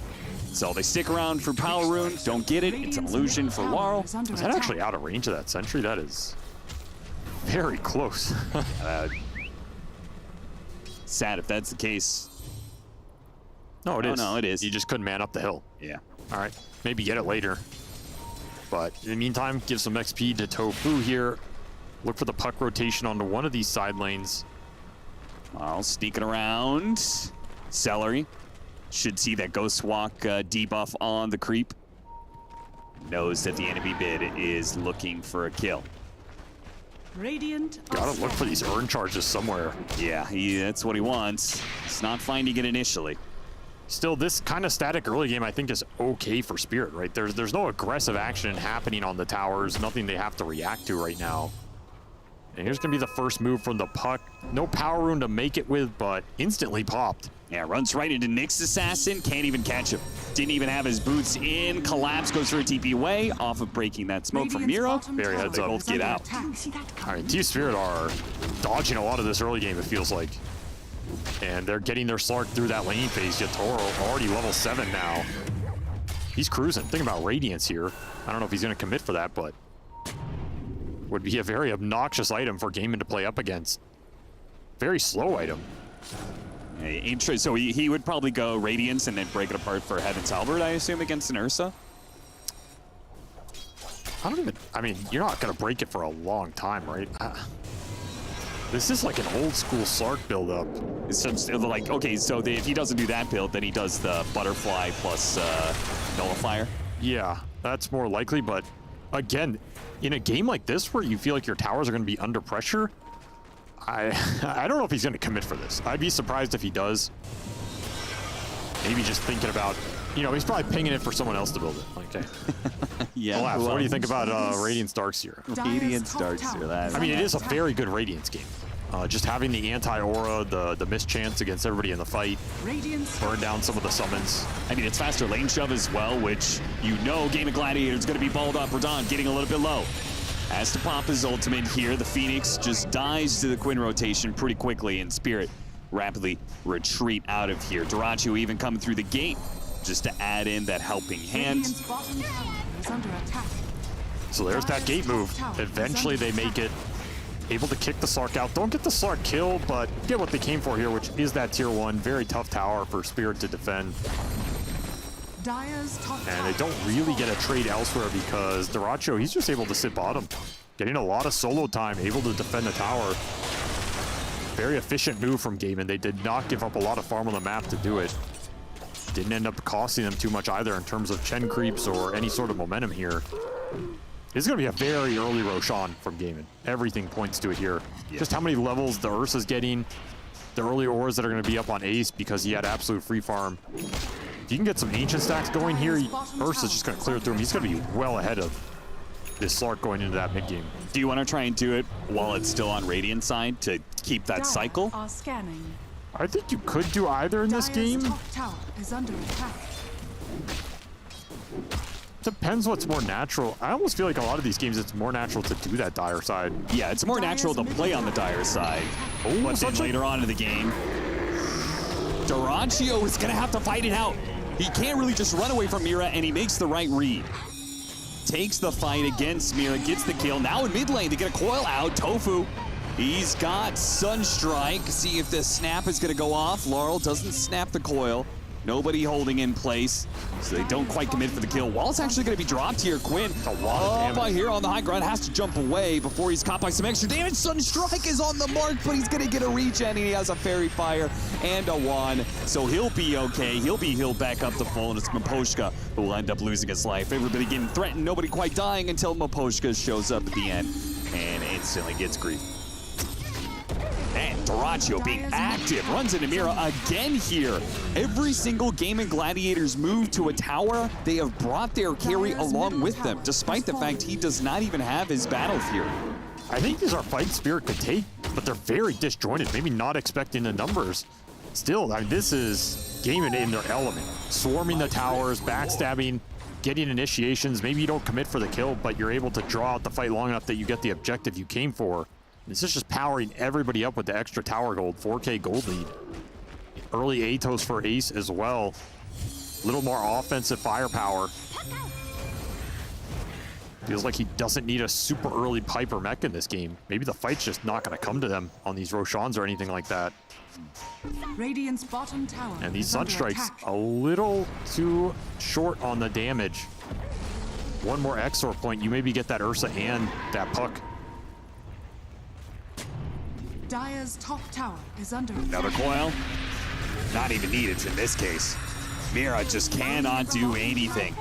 I mean, you said like talking about how Nyx Assassin naturally forces people to clump up. Game of Gladiators want to be able to 5-man. I just don't even know what you do as the Nyx in this game outside of the laning phase where he was killing Chen creeps. You know, there isn't really anything you can do. You can try and cut waves, kill some Chen creeps. Maybe get deep wards or steal a Wisdom Rune, but when the 5-man push comes, you're absolutely useless. And here's that 5-man gate for Wisdom Rune. Yeah, they're gonna take the Wisdom Rune. Mira, no, Mira. It's not worth it, man. Oof, man, these Team Spirit supports are suffering right now. They just don't even know what to do. They send 4 people back through the gate, leave the Ursa, so he can farm up some of those Ancients. He actually TPs mid afterward to push that lane out. At least Miposhka is able to steal the opposing Wisdom Rune. So, I mean, any XP you can get in this game on the supports is huge. And Gaimin, they're just going to continue to barrel through these towers. Don't even need Roshan to do it. Just not enough firepower in this Spirit lineup unless you're willing to bring all 5. Work it done for the Invoker. Maybe that signals inability to contest these objectives. Yeah, they're going to take the chance. Bring everybody for this. Be a hard fight for it, but they're trying to use the Orchid to get the pick off on the Ursa, but a Hurricane pushes them a little bit farther. The heals come out from the Chen, and Dyrachyo is perfectly fine. Wildekin save lives. They do. That's twice now that Celery's made a big play with that Wildekin. And that was the real deal of the Orchid, which does not pay out. Team Spirit still trying to play for a team fight here. The Game of Gladiators, they've taken the tower. Now they start retreating. Vacuum back, another Orchid. But again, the Ursa getting healed up heavily. So most of the damage not really sticking to him. 8-2, 6,000 net worth lead now for Game of Gladiators. I mean, the spellcasting honestly wasn't bad there from Team Spirit, but there's just a decent amount of sustain at this point. And unable to get that kind of surprise Orchid kill on the Ursa. This will buy some time for that Radiance. Does get committed here. It's almost done.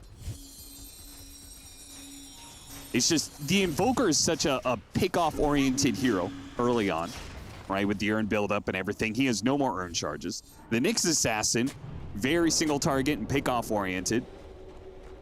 And the Slark isn't going to give you that much team fight for quite some time. Not until he at least has Ags plus Radiance. Take a look at one of the many deaths of Mira. Oh, more than one apparently. We're going to watch many deaths of Mira. Not a fun Nyx game. It's just, like, who are you even trying to interact with outside the puck? There's nothing really for you. You can maybe get a Yules in this game, be a little annoying for the Ursa, but we have seen Spirit go back this hero again and again. This is one of the tougher games for it, for sure. Now you're going to race towards these BKBs. If you're gaming, that Radiance will come online. Honestly, a decent time here. Smoke breaks on to a Vendetta up Nyx Assassin. Do not have the detection for the reveal there. And I mean, if you're looking at Team Spirit on the map, they are very deep. They're getting a courier kill with the Phoenix. Collapse is farming all that bottom side of the map. He can cut the next wave behind the tier 2. This is pretty good positioning by them. You want some heroes deep on game inside to force them back to deal with you. Well, you don't want to lose that, but left and neutral item behind. Ace does not seem to in order to get the Rod of Atos out, but Collapse is close. They'll get the vision of him and do manage to get the stun off thanks to Tofu with the stolen impale. So they finally catch up and clear out some of the rats trying to take the Radiant side of the map. Team Spirit lose Collapse, and the space they get for it, it's all up to Yatoro. He's got the Radiance. What can he do with it? Yeah, is this a situation you just want to force the fight? Like, you don't have the Shard, you don't have Ags. You have a limited window in that fight to make the Radiance work for you, and I don't think it can work into the Aegis. It's just going to outlast your burn. Yeah. Dyrachyo, he has his own plans here. 18-minute little high ground push. Yeah, Collapse cutting that wave, by the way, did not stop them from being able to take that tier 2 without the wave. They must have had like one creep or something. Backdoor protection went down. They just took it with the full Chen army. That's the first life. Yeah, they're going to take out this Aegis pretty easily, but look at that pit. Grabbing 3 with the coil on top of that one. A little vacuum back. Trying to pull them in deeper, but they do not want to dive too deep in the tier 3s. We saw Game of Gladiators throw a bit of their lead yesterday in their series against Falcons by going too aggressively into that high ground. Something that Dyrachyo talked about in the post-game interview. His own misplays in that regard. Game of Gladiators certainly playing a lot more discipline. This is the sticky part of the game for gaming. Like this next 10 minutes here, can you sufficiently close out the map? Can you stop Team Spirit finding farm on these side lanes, deep on your side of the map with the jungle? You can use the gate to your advantage here and some of the catch that Quinn can offer you. But you really have to play it well, because if you're not building a gold lead here, it's not advantageous for you, as the high ground's just too difficult. See, the Team Spirit, they do have the firepower to blow up a hero. Do give Impale again. Yeah. Something to look out for. I mean, this is an incredibly good spell in this game. I love the gem pickup here from Game of Gladiators. Would love it as long as they don't lose it. Team Spirit are looking to catch Game of Gladiators out on the map right now. 4-man smoke with the Slark nearby. I think they were hoping you can maybe get this Ursa before the BKB was finished, but it's already done for Dyrachyo. Just so much extra objective gold going into his pocket. So that Orchid efficacy just went down a lot. Yeah, who do you Orchid? A BKB on one, a Yules on another, and a Guardian Greaves on a third core. No good targets. There is nobody you can Orchid, at least the first go around. Like, there's a world you can pop this Ursa with Sunstrike, Nyx combo, like back chain him. But you have to think about the Hurricane off the Wildekin. You have to think about, you know, Greaves coming through, Chen armor. Speaking of some more auras, now you've got the Ancient Granite Golem, who's going to be trucking along with the rest of Game of Gladiators. So add more HP to the entirety of Game of Gladiators. Yeah, I mean, you're just looking at the aura stacking up here, right? Ice armor on people, granite aura on people, some extra regen. All this adds up in a fight, especially a fight that goes 30, 45 seconds. And you're going to see Team Spirit do not want to have to defend high ground. They're trying to rat it out right now, but you know Game of Gladiators, they see these heroes out on the map, they say, okay, you're going to do that, we're going to push the high ground, we're going to force you back. And from there, it's a decision-making process of how much Game of Gladiators want to be able to try and take advantage of their net worth lead right now, or if they wait for another Roche. He's alone. He is. He has very gate low. that can get to him. Pops out BKB, instantly goes down Duraccio, playing it very safe. Yeah, that was... Rage BKB TP out. Dire's middle tower is under attack. That felt like a play where he knows he has a tendency to die in those situations. Yes. He's like, I'm not throwing this one. And sadly did not even get the Wisdom Rune for that little play. He can go back and take their own Tormentor, though, if he wants to get some more gold for the supports. It would not be, I would do think that a Rubik Shard would not be the worst thing in the world to help get away stuns and Sunstrike setups.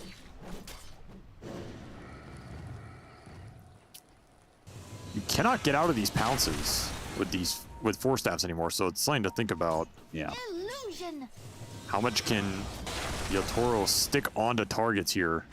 And he does almost have the Aghanim Scepter. They pop out of the jungle, hit him with the telekinesis. Can't with the gate behind it, they're gonna make sure they can swarm him after this coil. Now, Dark Pack's off the stun, but immediately caught inside of the pit.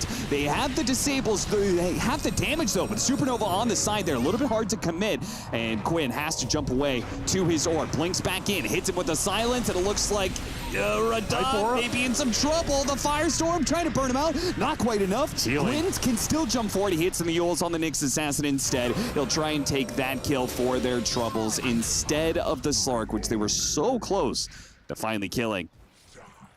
Little too slippery. Pipe comes in just at the right time from Collapse, bails out his carry.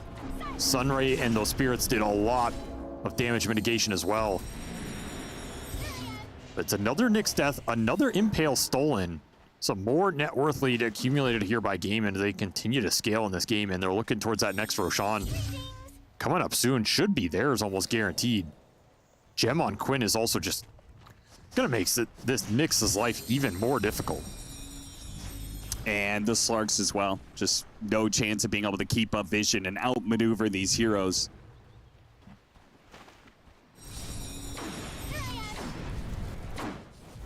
That's what you want to be able to do right now.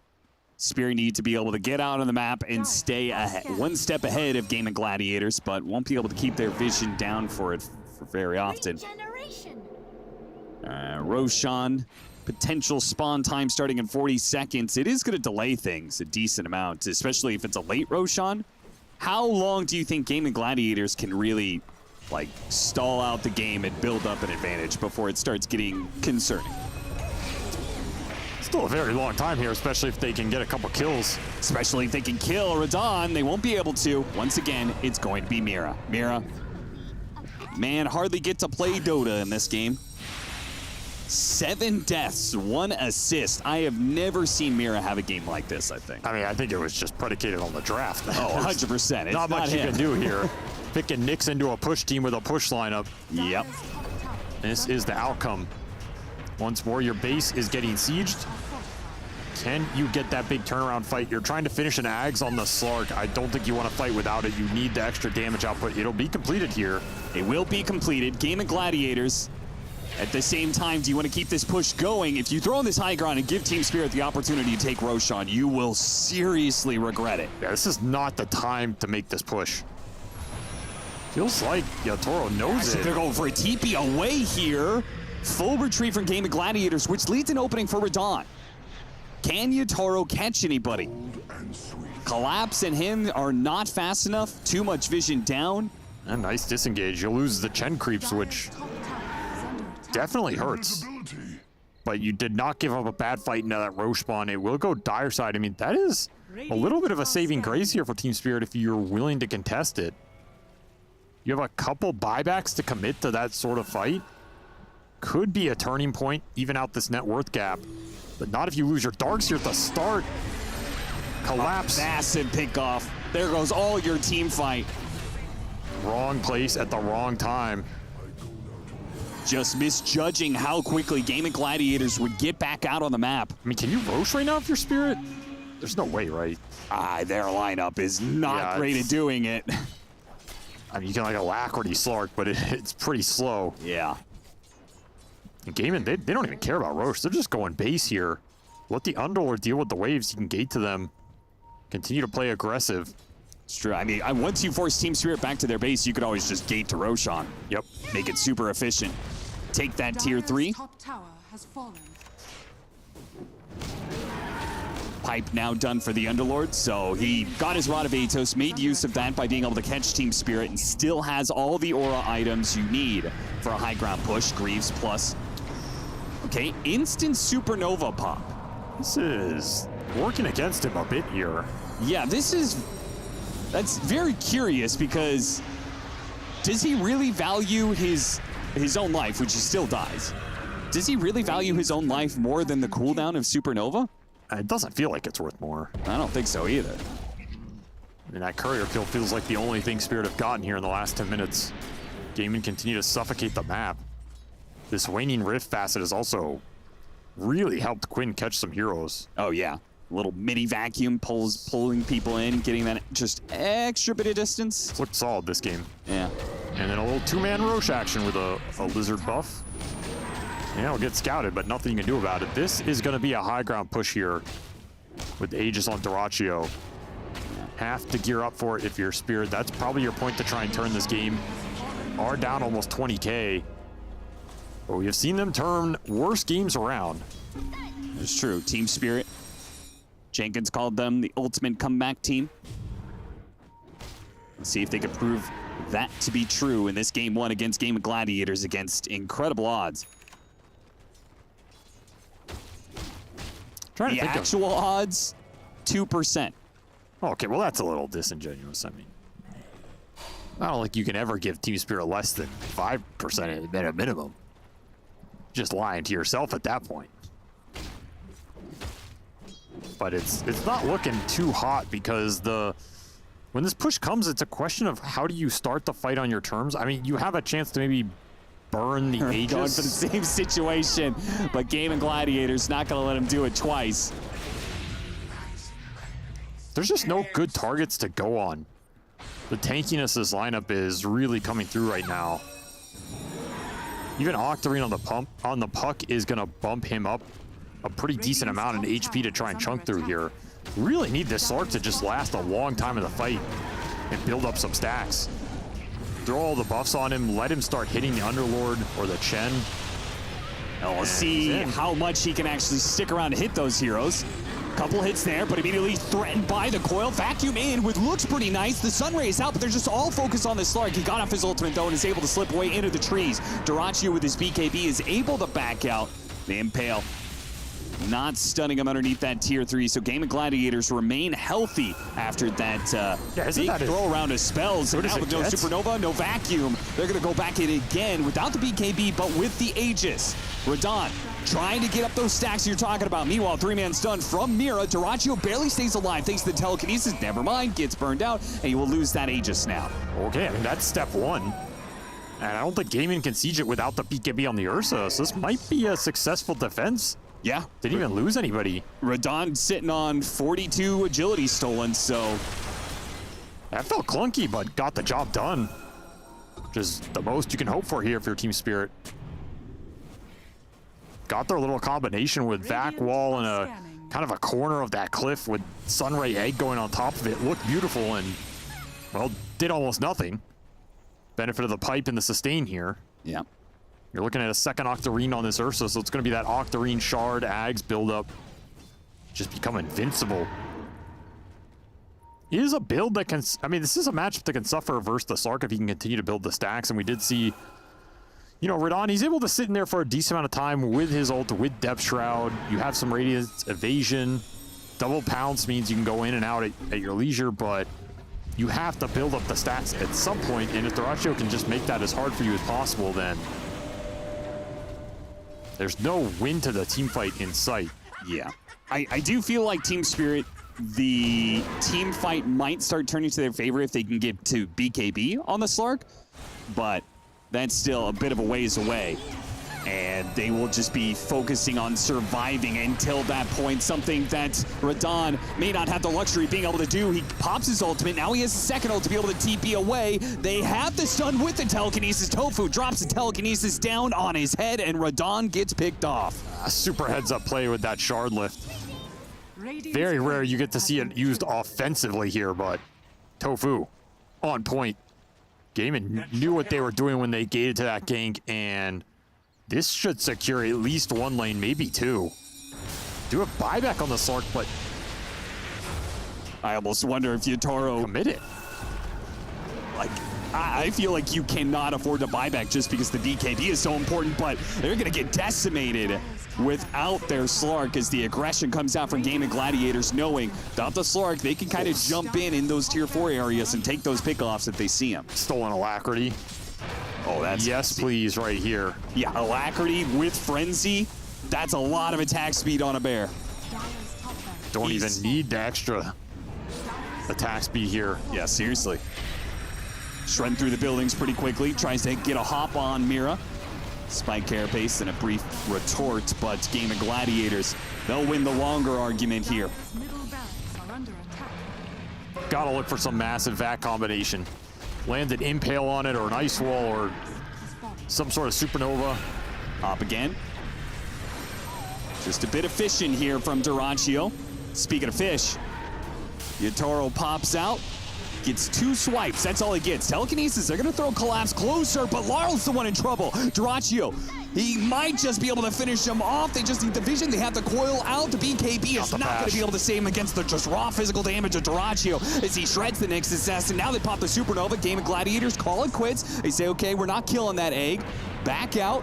They don't lose anybody for this. They get pickoffs, they get buybacks, and now they can keep on going back in. Radon has to be able to hop away. Telekinesis back on Collapse. They're focused on the buildings. Game of Gladiators, a second lane and a third on the menu here. With 4 heroes from Team Spirit, a last-ditch effort to try and get there in time. Yatoro goes in, a beautiful vacuum impale combination that hits all 5, but do they have the damage? The heals come out. They're going for the Chen right now. Radon is doing everything he can. Telekinesis tops away. Radon cannot keep his little claws on any of Game of Gladiators. They all slip through the fingers. Now a buyback on the Invoker is going to result in nothing as they continue to get shredded by Dyrachyo time and time again. More buybacks from Team Spirit, but the damage is done and Megas have been taken. I mean, if you're not winning the fight off of a 5-man vac impale, you're not winning anything this game. And Ace just goes in. He pops the gate at minimum distance just to get out some of these Necrobook minions. The demons come out to start taking tier 4s, and Team Spirit will be forced to try and hold against Megas, plus an entirety of Game of Gladiators. That just seems to be too powerful for them. Moposhka trying to hit some Sun Rays. It's doing nothing. The cores in the front can't do anything, and Game of Gladiators just really picture-perfect performance by them in their just quintessential playstyle, right? I mean, this is their kind of draft, their kind of playstyle, and compared to yesterday, I feel like they played it so much better and just did not give Team Spirit any windows. This is how this team has wanted to play all year. Get these auras up on Ace, ball people down, and have the discipline on those base pushes to not overextend. I think that was the biggest difference to me in this series compared to yesterday. Gaimin won those 2 games against Falcons, but even as we saw in the interview with Dyrachyo, they felt like they threw those games at the same time. Yeah. They gave a lot of that net worth lead back. It got a bit shaky. They easily could have lost some of those games down the stretch. This one felt like they were a lot more disciplined on those base pushes, especially Dyrachyo not overextending, making sure he's using the Aegis properly, and not giving Team Spirit too many openings. You did give them some nice vacuum combos at the end there, but by then it's just too little too late. You don't have the damage follow-up, and it really showed the power of ores in this patch. You have Greaves, you have Pipe, you have Atchfior, you have Fable going through, you have Chen backing all of it up with an insane amount of armor and sustain. Yeah, you can Radiance burn people down, but at what point is it too little too late? Game of Gladiators play their lineup their way. And Team Spirit, they gave them that opportunity. They gave them a push lineup to a push team, and that got heavily punished for it. It was a tough one to watch. You are a Gaming Gladiators fan, which, if you're a Team Spirit fan, which I know BSJ, you were right at the last minute of that draft. You switched and you said, hey, it might be a bit of a rough lane for that slug, but I have no doubt that will be comeback mechanics for Team Spirit. Yeah, I think Cap and Avery summed it up really well, which was that what we saw yesterday from Gaimin when they did this strategy, they slipped up a couple times and the games went an extra 15, 20 minutes. And my prediction, I'll be honest, was kind of banking on that, and that did not happen at all. So I'll tip my hat to Gaimin for a very clean performance, and we all saw it coming, but you know, the way you envision a Dota game going and the way it actually happens takes that type of execution to make that happen. Yeah, I mean, it looked like for a moment before the group up happened that Spirit would have some windows in, because they did get an early level 6 on their next assassin. The bot lane on Darkseer, there was damage control done, you know, wave manipulation, not too much feeding going on. Laurel had a decent lane from mid, but it never really turned into anything. All it took was a rotation top, you get that tier 1, you kick Slart out of the lane, you start applying pressure, you bring it to the mid lane. Invoker doesn't have heroes to play with, Nyx can't play into a 5-man, and suddenly their supports start being underleveled, the map is very small, Sark can't do much, and you can't really utilize your Darkseer if your melee heroes can't run into the enemy. Yeah, I thought it got a little awkward because we knew Sark was going to lose the lane. I think it ended up being slightly better turning out, but I think Lauro actually, he won mid, but I'm surprised how little impact I felt like he had on the map. And I think this had a lot to do with his sub-duo. Just being underleveled, they lost the 14-minute rune, the XP rune to that big like gate play as 5 heroes, and they never really got this pick off that they wanted to do with their draft. Yeah. I would say one of the biggest things as to why it felt Gaming Gladiators had cleaned up their play was the vision. And that's just not observers as well, but the sentries. They were able to run as that 5-man that you talked about, Effie, and they were always on top of making sure they could see him, and they were capitalizing on that. And the Nyx assassin, because of that, had a really rough game from start to finish. Yeah, and this lane right here was very scrappy. Nyx does end up giving the first blood away, but Collapse does manage to secure a double kill for himself there, but it doesn't really turn into anything. And here, this could have gone both ways, right? Yep. That was so close to being an Ursa pick-off, but suddenly it turns into a Nyx speed. And those, I think, were the only 2 kills they got all game, right? I believe they ended the game with 2 kills. That is actually correct, yes. Yeah, so it looked kind of really good this first minute. I think Ursa's a really strong counterpick to Darkseer, and I actually had some hope for them when they got that double kill bot lane, like on the first minute of the lane, but after that, they didn't really ever connect on anything. And as you can see in these highlights, Nyx just found himself in a situation where he wanted to make something happen. He wanted to move on the map, get some wisdom runes, get anything done, but it turned into chain feed after chain feed after chain feed, and that's the risk of picking Nyx into a 5-man lineup. You think you're going to bank on potentially getting the pickoffs and splitting them up, but if they get to the point where they're grouped up with those auras, what do you really do from there, Brian? Yeah, I mean, the fact is that game looked like a stomp, but all those little plays you saw, like if that had gone as an Ursa death and Nyx suddenly getting like a solo kill, maybe like an extra 1 or 2 levels, this game looks very different. And maybe it's just coping on my initial prediction, but I just want to say that this is one of those games where Team Spirit has won from that situation at like 25 minutes going high ground against them so many times that I'm just impressed more so than usual about a stomp of a game, quote unquote, where Gaimin could have easily lost that, or at least other teams that we've seen try to do the same thing against Team Spirit. So it's on like a knife's edge, even though when they're up by 12K, because if their plan breaks down, if they're not able to 5-man at any point in that game, we're seeing a very different type of play style, and they're going to be allowed to use the heroes on Team Spirit the way they wanted to, but hats off to Gaimin again. Yeah, it was a beautiful game from them. Let's take a look at some more highlights, though. This was, not a massive game, definitely not the longest by far, but this was a tough one for Collapse here, getting caught out. Yeah, I like this play a lot from Gaimin. It shows that they did want to keep the momentum going over and over again, because 20 seconds before the smoke, before they found Darkseer, which is the perfect target for them, Roche was spawning around that time. They just disengaged from Team Spirit, where Slark used his ulti. They forced that spell out of him, and they instantly smoke right after that. They don't even give Spirit a window of 10 seconds to recuperate. Yeah, that was the whole Sark escape, right, where he barely lives, and they basically stayed as 5, which is something I said before the game, that with Underlord they wanted to use the gate as just like a tool to stay as 5. I think something that was pretty important was the Nyx pick. It was really good in the lane versus Chen, and it kind of ended up working in the lane, but I don't think their draft really had the tools to deal with this Gaming Gladiator strategy of Chen Ench. They just kind of lost to this 5-man ball, and they didn't have the tools to farm on the map safely. They didn't have the tools to teamfight them at all, so I think that they need to change something up with their draft in the next game. Okay. Well, outside of the next other part is the slog.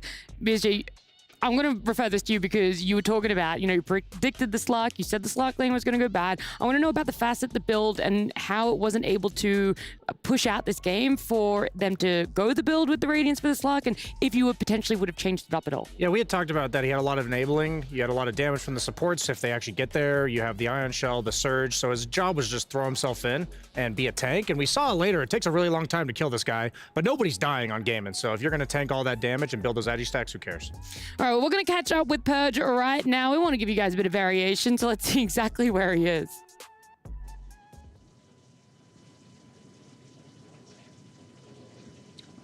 Wow, I can't believe it. We finally catch the heroic powwow. We've heard it so many times in the last week or two. This is the first time we've been a witness. Some very motivational speech going. At any moment, they could cry out. Maybe they're just talking about what they ate for breakfast. I'm really not sure. Definitely hyping their squad up.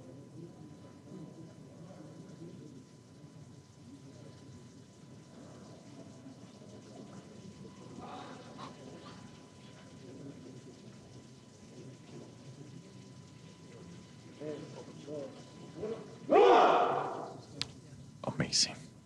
I felt it. The energy in the air. Just an incredible moment. Wow. So lucky I got to witness history. Wow. Amazing.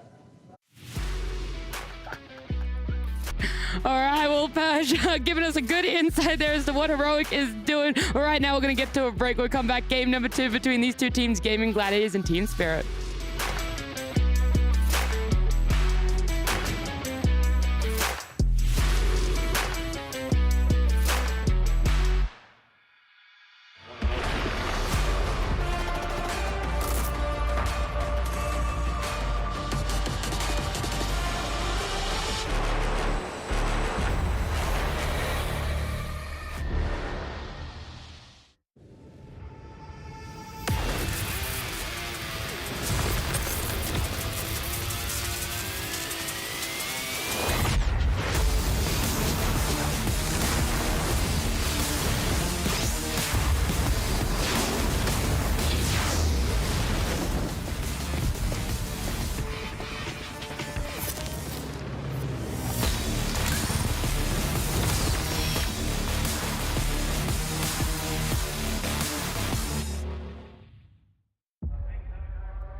Honor 200 series, the best portrait phone AI empowered.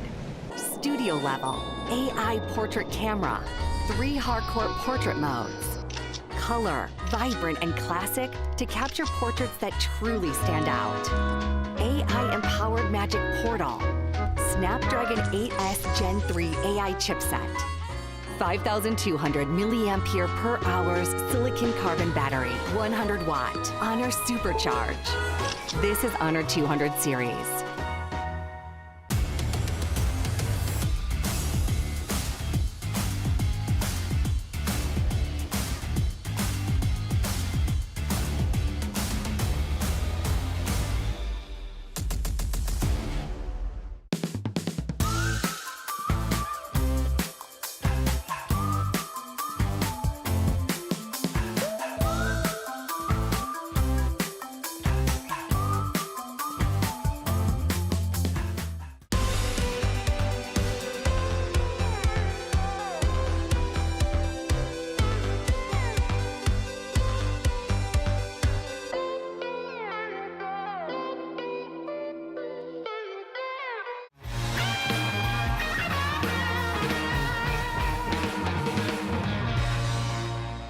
I'm here with Ace from Gaming Gladiators at Riyadh Masters. We're going to have a bit of a chat about the journey that he has taken to be here today as a pro player. But firstly, Ace, how are you feeling today?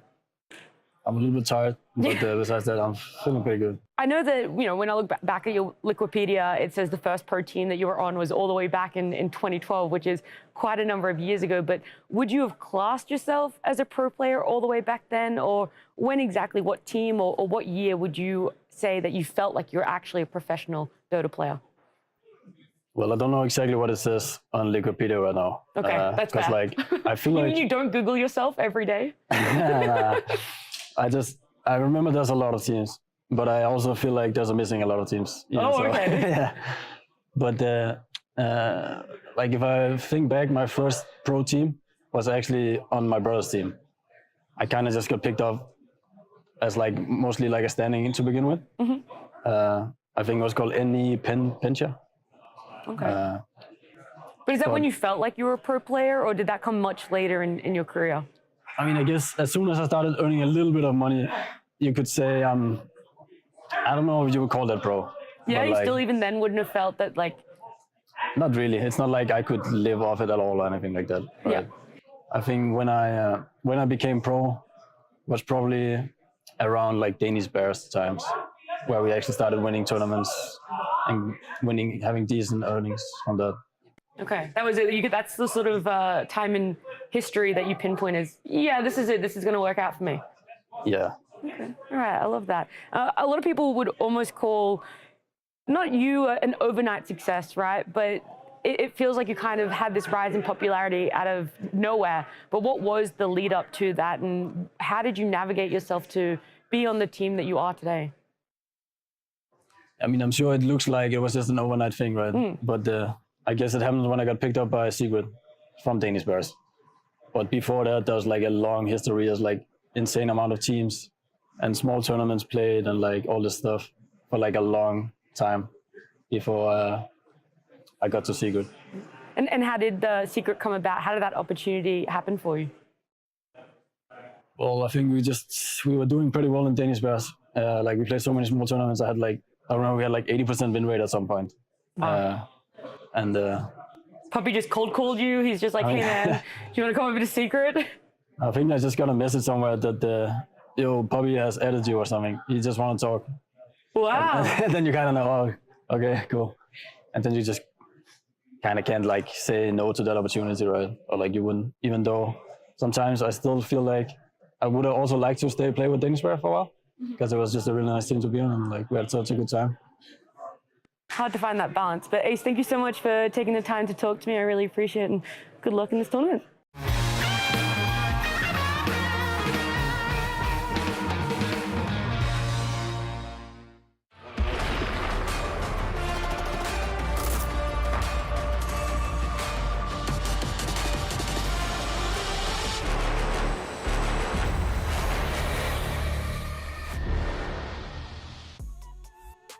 We have Gaming Gladiators up against Team Spirit in the Qiddiya Arena here at EWC Riyadh Masters. They're on to game number 2. It is a best of 2, so there is a chance for Spirit to even it up, feel a little bit better for themselves, because Gaming Gladiators came in strong, took game number 1 by the reins, and really did not give any opportunity for Team Spirit to come back into it, Effie.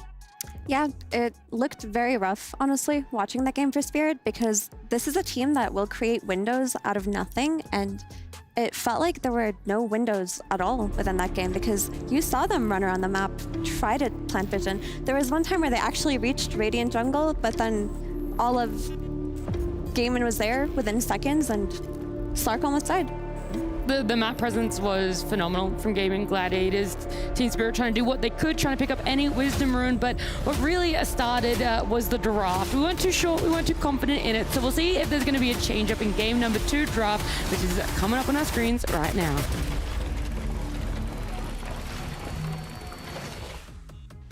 Bans is what I want to talk about, because this Chen and Enchantress, they're massive ones for Gaming Gladiators. They love to have at least one of them. And I was going to ask you, Gunnar, do you let one of them through? How do you even try and combat them getting their hands on these sorts of heroes?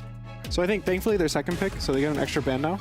4 instead of the 3. 4 instead of 3. Yep. And pretty much the big thing about the two heroes is they're very similar in terms of like the pressure they put on the draft and the way that gaming plays is that they take these creeps, they push your towers, they play the game really fast. And so sometimes, more often than not, if you ban one, it almost feels like you have to ban both. So they pick Chen. They don't ban the Ench this game, which means honestly, gaming might just take the first pick Ench. I think it's not as strong as this like 9-pick Chen because you don't get the protect ban instantly. They get an instant response, but we'll see what gaming decides to do. There's also a Hoodwink in the pool and Tiny. So there's a lot of these really high value picks. And since gaming is now first pick, they get to choose anything they want. To be fair, Tiny did make it all the way to last ban phase without being picked up. So I'm not too sure where these two teams place this hero. That one is a big question mark of, is it too highly prioritized at the moment right now? Or are we actually going to see the ban pop up right now on our screen? Potentially, but you also have to think about if you want to take Darkseer for yourself too, because it's still left in the pool, and Broodmother was taken out by Team Spirit in that first phase, which is a typical hero ban when you want to first pick that Darkseer. It's one of the better carries to lane versus Darkseer. It's also flex, which is nice for these early picks. We see gaming just takes Hoodwink. I think that's like the most basic pick of this entire tournament, I would say, if it's unbanned. Yep. It's going to go really well. It's also really nice versus a lot of the pause 5s. It trades well versus Ench on the side of the lane, so just very basic opener. And Darkseer's in the pool. Team Spirit did first pick it, so I wouldn't be surprised for a Darkseer. I think another one they could do is a Mars. I don't know if they would do it now, but Mars is really good versus Hoodwink, so I think trying to secure this nice collapse here early on is good for them. I do want to ask why the Hoodwink is innately just better against pause 5s. This is a general statement that you just made. The new Facet that they added where it bounces off a tree just makes it so when you play on the side of the lane, you win the trades. And basically there's kind of two different ways to play laning stage, which is you play on the opposite side of the camps, you play on the side with the Lotuses, and you hit the carry over and over. And Hoodwink excels with that. Or you play on the side of the support, which is near the camps, and she also excels with that. So she kind of can do anything in the lane that she wants, and that makes it really hard to play versus her because no matter what you draft, she has a way to play the lane out. That does make sense. That makes a lot of sense. Thank you. Yeah, I like the Enchantress just because it's also a pseudo-deny pick. As you're mentioning, it's like part of Gaiman's strategy. It isn't the same as Chen, though, in regards to like ending the game at 20 minutes, 25 minutes. It's more of like a tempo setter from the lanes. Emma Poshka loves Ench, sorry. Oh, yeah, of course. Like, you can't, it's not one of those heroes where you can just be like, we're going to pick it so you don't get it. You also have to have your own Enchantress specialist. I think we're going to see a much different game than we did see before because we have no Chen, we have no Broodmother, Enchantress is taken out for Gaiman. So I'm wondering, like, what are they going to pair with this Hoodwink to make, because they've won their last 3 games in very similar fashion. What are they going to bring this time? Yeah, I mean, typically with Hoodwink, you just pick a melee stunner, something that can set up for her immense burst damage coming out later. Or a hero that benefits from being left alone and having her able to rotate. But I love this approach from Team Spirit is they're going to focus on the Chen and the Enchantress issue that they have. They take out the Chen, they pick Enchantress for themselves, but also it gives them a means to play around Laurel, who we talked about had a good lane last game, but never had a hero to play with or play around him. But when you pick an Enchantress, you're not too concerned about Hoodwink. It doesn't really do that much to you. There is a break, but it doesn't really ruin the macro of Enchantress going mid with a creep, diving, maybe even rotating and getting the tower on the first catapult. I'm also, as we see more games from Gaming Gladiators, seeing where they prioritize their supports, because Snap was still in that pool. They could have picked it up, but they placed the Hoodwink higher, but they still go back and ban it. They're like, we don't want it to be on pos 4 for Team Spirit. It's something that we're not comfortable dealing with and is something that could potentially be perceived as OP later on down this tournament. They also play it mid on Team Spirit, so it's a flex, and Laurel quite owned with it yesterday. I believe it was in game 2 versus Falcons. So a hero that represents flex, gives you damage in a draft, and also like the way that the 2 flexes play, like Snapfire's support, much more of a backliner magic damage hero. As a core, it's actually this right clicker that eventually scales to kill all of you. Just represents a lot of threats you have to deal with in your draft, so taking it out against a team who is comfortable in both positions makes sense. Does Tiny not look appealing though for Team Spirit? I would say Tiny's good for both. I think it's nice for anyone because it's a flex. You can just pick it early. You can flex it to mid or offlane. I guess for Team Spirit, it would be more so mid or offlane. But for gaming, I think that they want more team fight. Because I think that's how they're playing right now. It's a lot of team fight, a lot of grouping up. So they pick the Brew. Even the Brew players are sometimes going for just ore items to try to end fast. So I think it kind of fits with this really fast playstyle Gaming is trying to go for. Really, what would you say is the typical brew build right now? The original one for the past few months has been Radiance, Manta, That's what I assumed. Very greedy. And now I even see some people skipping Radiance fully, and they go like Vessel Pipe, Greaves, stuff like that. Or even they go hybrids, where they go Radiance and then they go back for Auras. And they play more team-oriented than just a few. Yeah, Ace yesterday in their win as Brewmaster went Spirit Vessel into Mana Boots, but then just Pipe Crimson, and he was going to build a Shivas, but then they ended the game. So you can tell that but by no means is this game expected to slow down. Radiance Brew used to be like, okay, we're going to do nothing until 15 minutes and hit this timing where we at least take one fight and then we slow down the game again, but that's not the way that Gaimin uses this hero. Yeah. Now that we see this brew pickup and the Celery Undying comes out after, just a good ball up hero with the Tombstone, you have a save, you're very strong to enable your laner. Can you maybe just go for a carry that kills these rulings, a Gyro or a Sven? You see the matchup already and there's nothing really threatening you. How confident do you guys feel that Sven is still a brew counter? Because this has been a debate in my mind and with some other analysts for a little bit now, that we've seen people even actively pick the brew into Sven because it doesn't feel like the counter that it used to be. It depends on how well your team can enable you, because if you're winning these lanes and you hit your timings early on Sven, it's very hard for a brew playing from behind to play into a farmed Sven. But if you're suffering and you have to play on the back foot, it isn't much of a counter, honestly, because you do get Cycloned in the air. I think the hero that they have to consider for GG, like Team Spirit has to worry about it, is the Clinks. I think both teams are thinking about it because we saw Yatoro play it yesterday. It's one of the heroes that is like a pace-setting carry that Dyrachyo has whipped out in the past. I'm thinking of ranged carries because you have an Undying. You either need a ranged carry or something that closes the gap, something like a CK. So I think the Sand King is to deal with the CK preemptively, and then I would like to almost see a Clink snipe here from Team Spirit. I actually think the Sand King is going to go mid. I think so. And I think it's actually a really good hero's brew. His Stinger, the new spell he has, Stinger, is physical damage, AoE, and you can pretty much just kill like half the Brewling's HP in those early game fights. He has a plus 50 damage talent at 15, so in the early stages of the game, Sand King's actually fairly good versus Brew. And it is a flex. If Quinn picks some like destroy melee hero, they can put it to the offlane and not feel too bad, but I would say the Sand King mid is a little stronger than the offlane just because of how fast he can farm. And for carry, I think the Clinks is okay. If anything, the most important thing is damage control for his hero. I think Brew Hoodwing is probably one of the strongest lanes that you can pick an offlane. And if you pick something too weak, that happened with the Sven earlier today. There was a Sven versus Brew and he got completely crushed on the lane. So they go for a really strong stable laner, which is the Morphling. Doesn't really get kicked out at this level 4, level 5 timing, and he'll just sit there, which also enables Ench. Ench can now go mid, not feel bad about leaving your carry behind. You can also, we haven't seen this matchup in a while because Undying fell off, but you can replicate Undying and also just have a Tombstone of your own to counter that very difficult timing where Undying runs into this team. All right, big question for the carry player. Do you pick Anti-Mage versus Morphling Sand King?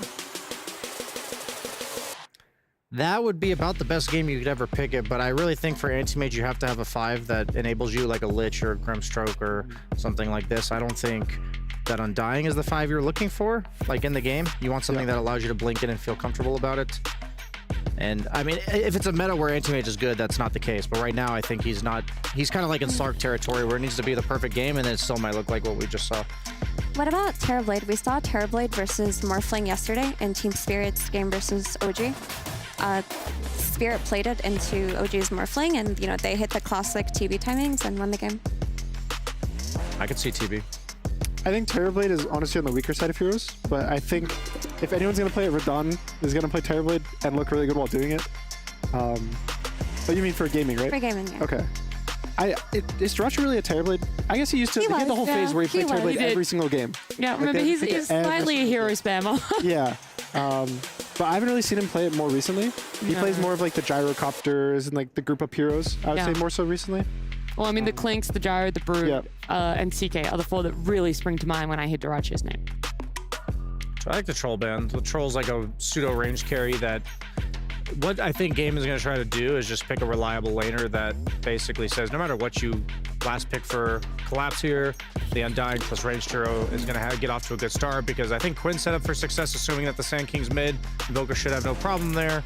And as you mentioned, like the Brewmaster Hoodwink, you're not going to boot the Morphling out, but Brewmaster should be able to hit his timings with the Vessel early against the Enchantress, against the Morphling, into these aura items that Gaimin always goes for.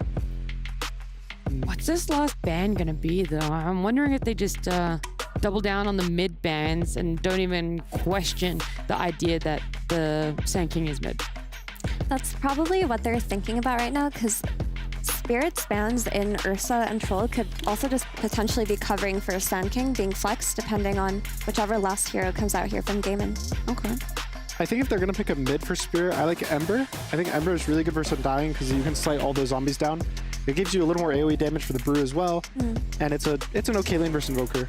And it's good versus these range carries that they want, right? It's good versus the Clinks you get on top of him. Or Terrorblade, it's even, I think, pretty decent versus, so we'll see what they ban. You're edging towards them banning out the Ember, then. Okay. Yeah. Nice. What will Dyrachyo play? It's bad gyro game. CK is But they still pick the CK. It's just too good of a hero. I think, honestly, going into the tournament, I think a lot of teams were just first picking it overall, no matter what. And I think throughout the tournament so far, it's been looking not as strong. It's been a little exposed, but the strength of the hero is there. Like, you still pick it, you're gonna go win your lane, you're gonna eventually just kill heroes in one hit. And so I think it's just solid. Like, it's not gonna do anything crazy, but I think it's just good for the game. Yeah, well, let's be real. We saw Dyrachyo pick it yesterday against Falcons, and everyone on the panel said this is one of the worst CK games you could possibly have, and they still won with it. He still did a lot of damage. He still did what a CK is there to do. It's the lane pairing with Undying, and it's the tempo that they need. That's just what Gaimin, they prioritize their strategy coming together rather than like the perfect matchups for them. I like Underlord again for Spirit. I guess not again, but Nice call. It's just good versus Chaos Knight. It's like the best offlaner to deal with it. You have all these ways to reduce the damage from like illusions. You have percentage-based damage to take it down when he's high HP. And I think they do need an aura buyer on their team if they want to play around this Enchantress, this fast timing, especially with Sand King. You want to get this like first item timings, this like Ags, Blink, and just like keep running at them. I've had a chance to ask you guys thoughts on mid Sand King, and what facet do you go? What is going to garner you the most potential to win? I think you definitely go the Invis one. Making the radius of your Sandstorm bigger is a lot better than just having this like very slow, small moving one. I think it's a good hero. I think it's fitting this like blind mid pick, which is kind of lacking right now. A lot of the mids are getting harder and harder to pick blind because there's like Huskars being picked. There's even Invoker is getting seen now because of its blind picks. So I think it's a good hero. Yeah, I think that it can do a lot. Like, we saw Falcons run it on Malrine and get completely crushed, but still turn some fights around with a really well-placed Epicenter. I think the Bloodstone build gives it a lot of value, and I was thinking that this CK build looks good because the lane's going to go well and they get an Orchid, but between the Sand King and the Underlord, now you have two really good Lotus Buyers that can potentially defend their Morphling, and it is a game that Yatoro can carry if you give him enough time. The question is just getting there, and they have equipped themselves to do that on Spirit with this last pick. All right, well, BSJ, real question is, are you doubling down? You going for Team Spirit again in game number 2? I think Team Spirit's going to get to play Dota this time around, so I'm gonna double down. You're doubling down. You think Team Spirit, nicer lanes for themselves. Anything else we have to keep an eye on, though, BSJ? I'm just going to say that this time around, Team Spirit has a lot better tower defense, like the Sand King Sandstorm, the Underlord Firestorm, so it's going to allow, like, it's going to force Gaimin to rather always be grouping up. They have to now be hunting heroes one by one, and it's going to be a very different way of playing the same pace that they played game 1. They can potentially stall it out for this morph to get that farm Exactly. themselves. All right. Actually, Avi, I didn't ask you which team you were going for. It felt like you were leaning Team Spirit, though. I'm leaning slightly Team Spirit because I really think that this CK was already answered within the draft, but they wanted that self-sustaining hero that can build the Orchid for them. But the difference this time around is Spirit supports are actually going to be able to play Dota. There will be impact from this Enchantress and this Rubik. They're going to be good steals for Rubik, and she'll be able to play mid around the Sand King. The only issue for Team Spirit will be if they get crushed on lanes. All right, well, we tried to hype them up pre-series that even though lanes don't go their way, they're a comeback team. It didn't happen in game number 1. Hopefully, overall, it's just better for Team Spirit in game number 2. But either way, let's stop talking about it. Let's jump into it. And to our casters, Cap and SBG. That's right, Game of Gladiators. They came into game 1 with something special, but game 2 is going to require a change of tactics. We heard BSJ broke down how they are not going to be able to do the same sort of run-you-over strategy that they did in game 1. Right, Avery? No, this is a very different lineup. If anything, I feel like the roles are flipped. You might have guessed either team was playing the other's draft here, but this is a game where how much can Quinn get done on this Invoker compared to the Invoker we saw last time as Gaimin try and power up for maybe a little later on the timings? scale a bit more, get the alacrity going, get the CK to a point where he's 4 or 5 slotted with a BKB and can maybe ignore a lot of the AoE spell damage, because there's a lot of it on Team Spirit side between the Sand King and the Underlord, and then you have a Rubik who can throw in extra on top. It's this Underlord Rubik combination that we saw last game that Gaimin played. Team Spirit will be the ones who steal it here. We'll have to lane up against that Undying, which can prove problematic. So the lanes here look pretty strong for Gaimin overall, especially with Morphling being a relatively passive carry early. That is an area where Gaimin could pull ahead again, and Team Spirit need to watch out. They want to get into this mid game and take the team fights that they're looking for. If I remember correctly, this is twice now that Team Spirit have taken 3 runes at the very start of the game. So a little bit of bump for them. Possibly help with that laning phase management against the Undying. What do you make of Sand King mid right now? I think it's fine. I mean, it's a hero that always can just shove the wave out, get almost free farm. You can stack for him. He can stack for himself on the large camp, trade out water runes. Pretty hard to shut him down. He's just a playmaker. His scale is still solid. Some aspects of it got nerfed with the bro strikes and the ags and all that, but the Facet's also not as crazy as they were on release, so that definitely hurts him probably the most. The hero still does what he does though, right? Like, he's a reliable playmaker that gives you team fight, gives you wave shove. The Stinger's still strong in terms of getting the waves out, farming jungle pretty fast. I think it's okay. I think if it gets punished really hard, you're going to be really sad because the hero's comeback just isn't that good. But if he gets out ahead, you're pretty happy. Blood grenade thrown out, trying to play underneath the Firestorm. But now that it's gone, Celery will close in for the kill and secure first blood for Dyrachyo. Now, Dyrachyo might end up dying here as Collapse is going to try and run him down with the next Firestorm. He'll get that kill, and he'll turn some of that damage back onto Celery as well. So they may have given up first blood, but the overall lane advantage, we'll see if Collapse is able to utilize this HP advantage he has to win the lane over the longer period of time. You did not sound very enthusiastic about Sand King, and I feel like I've got a different view on this hero. I think this hero is pretty crazy underrated, and I'm glad we're finally seeing it. I feel like the Facet that was broken before, it actually just overshadowed the other part that Sand King, I think, is incredibly good right now, is Stinger. I think Stinger is just this amazing ability. It does so much damage, clears out camps even faster than you already did, as Sand King can win you the lane, especially against melee matchups, which unfortunately in this situation, not what he's matched up against. Maposhka, he gets crit down. Ace gets what's required to claim the kill. Lane phase proving pretty strong here for Gaimin as both side lanes just smacking them. Not a lot of early spell power to fight back. Okay, I can buy you're big on the Sand King, but I will respond accordingly. Okay. With my counter argument here. Yeah. It's only one word. Pipe. I rest my case, and I think everybody at home agrees. Ah, Davi's right. Like, can you play a flat damage spellcaster in a meta where every game you're gonna have to go up against pipe? I was thinking about this literally last night, and I was thinking, you know what Valve needs to keep that to yourself, off. They need to just get rid of Epicenter and make Stinger his ultimate, because I feel like it's actually kind of his best ability in some ways. Or they could just buff Epicenter. Whoa. Wow, That's too dangerous to say. I know Valve hates this hero, but yeah, Valve are very spooked about making Sand King too good, or Epicenter too good. I mean, let's be fair. Sand King has around 2 or 3 weeks every year where he's viable. That's not bad. And then he quickly gets chucked into the trash. I'm sure Valve is like, there's a red alarm going off somewhere at Valve headquarters right now. Like, Sand King's being picked. Sand King's meta. Now, the nerfs are already prepared. I guarantee you that. It's tough. It's really tough to play these heroes that have struggle scaling into the late game against Pipe, because if you can't outscale Pipe, then it's just, what are you doing in this game? You can get to that point, you know, with like Shiva's, Bloodstone, Ags, Octarine, upgraded Blink, I don't know, whatever you want. Yeah, at a certain point, especially with level 25 talent, the hero becomes absurd.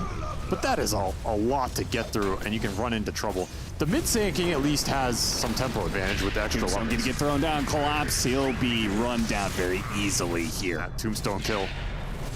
This is the struggle of the Underlord in this matchup compared to last game.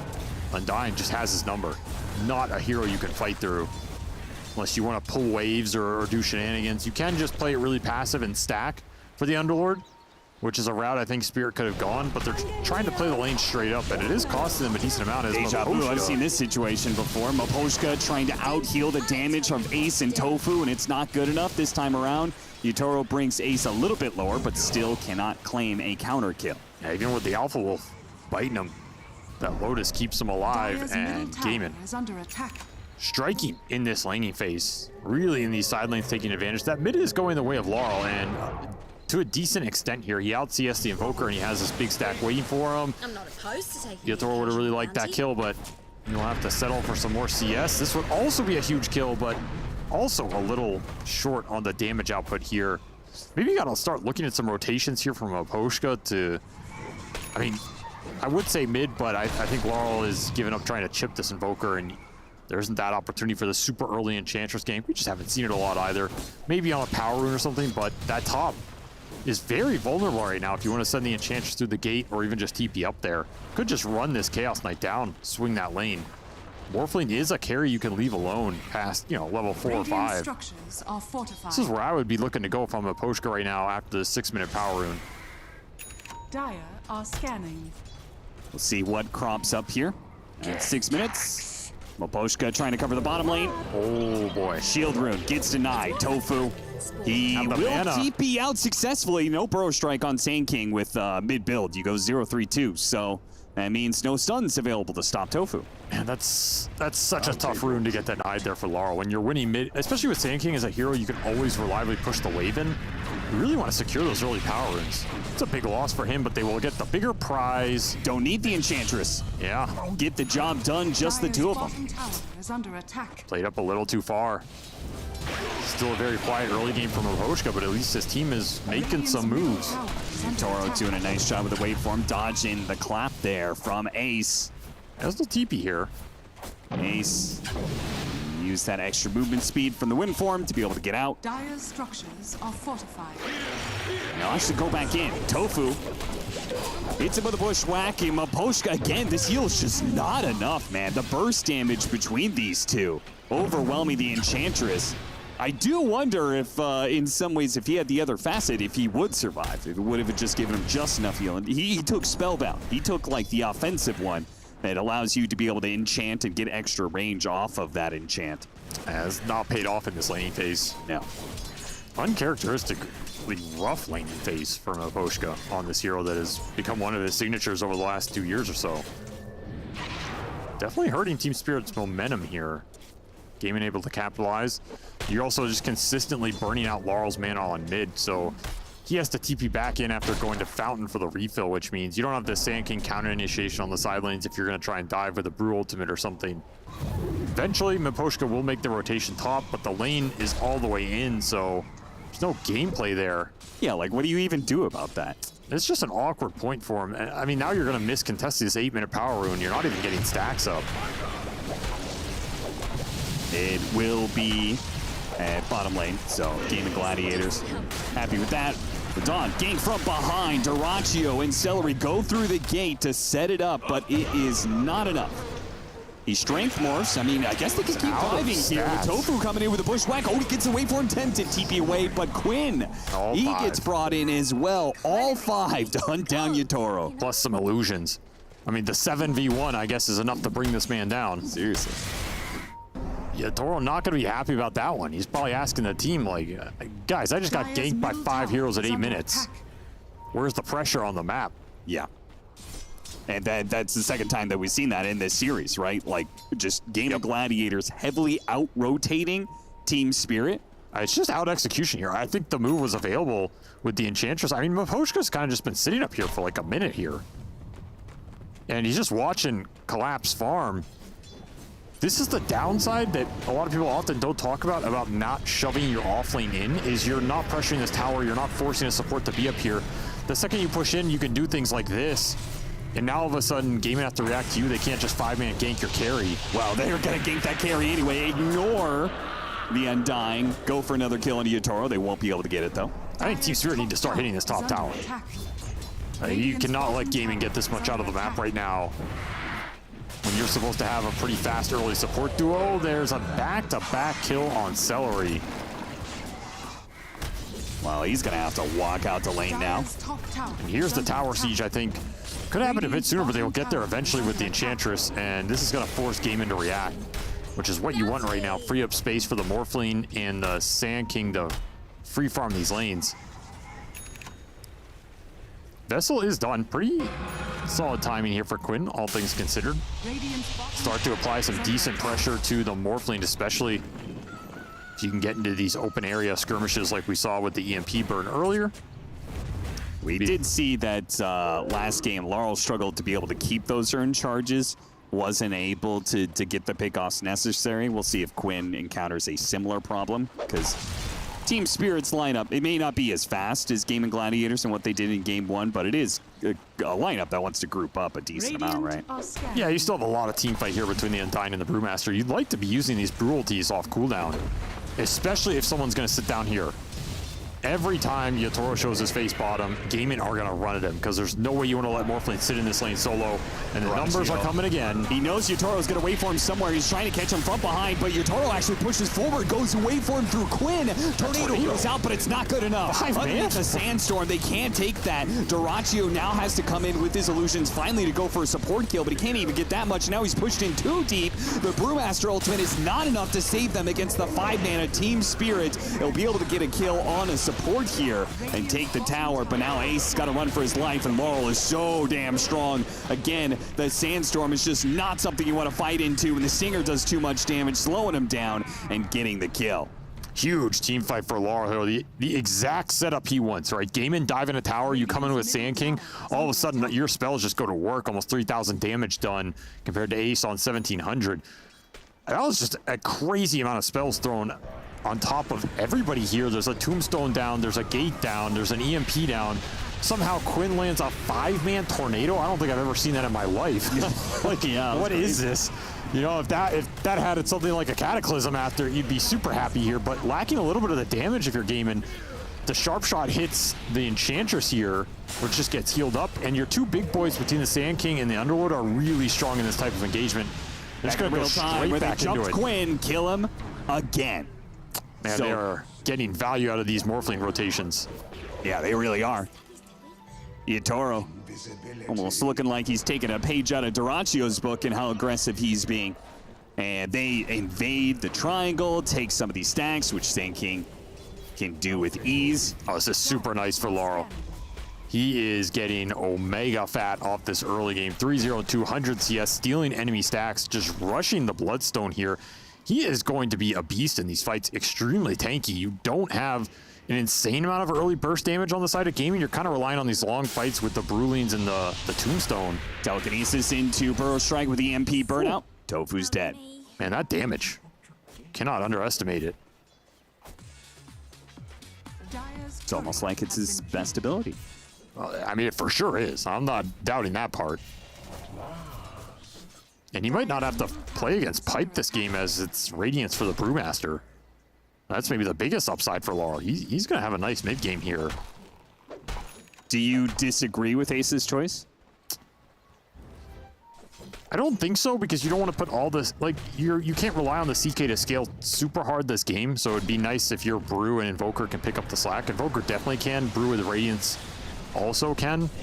You also didn't really want to go something like Urn here into a Pipe because you had the Vessel on the Invoker, right? So your area buildup was pretty limited here if you're Ace. Cold Snap trying to stop the aggression. Celery sitting behind Quinn, goes for the punish, but the Bloodstone is complete. Laurel. Dude, look at the AoE on that. Yeah, he pops that. The Sandstorm is huge, and the heal that he gets off of it, if anybody is inside, is going to be too much for Gaming Gladiators to contest. This is the strength of this build with this Facet buildup. That Sandstorm AoE is no joke. You have to respect it in these fights, particularly around the objectives. And the only answer they really have to it right now is that Vessel, but now Quinn is out of charges. I mean, you're out of charges. You didn't get the Wisdom Rune. You're losing your tier 1 towers. This early game has swung considerably for Team Spirit just on the back of the Sand King teamfight presence, and now he has an Arcane Rune to back it up. The scary part is, do you want to try and gank this guy on one of these side lanes when the Gate can back him up instantly? Because again, it goes back to how much burst damage do you have. If you don't burst him down and he gets spells off with this Bloodstone, you are in massive trouble.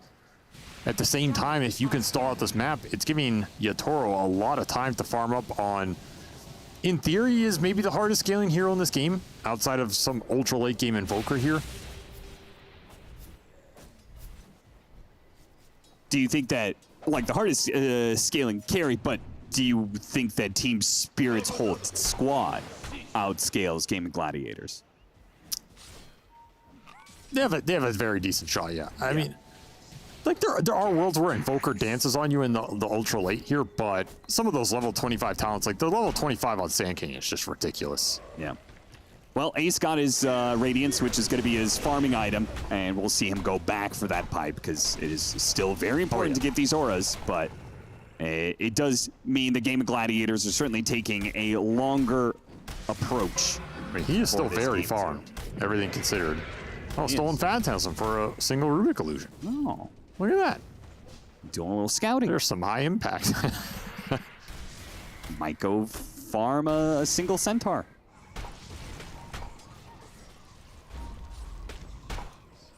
Yeah, that Sandstorm's just disgusting, man. Takes up the whole battlefield. I mean, you can start taking some of the talents in here too as you get higher levels. Doesn't even have them online yet.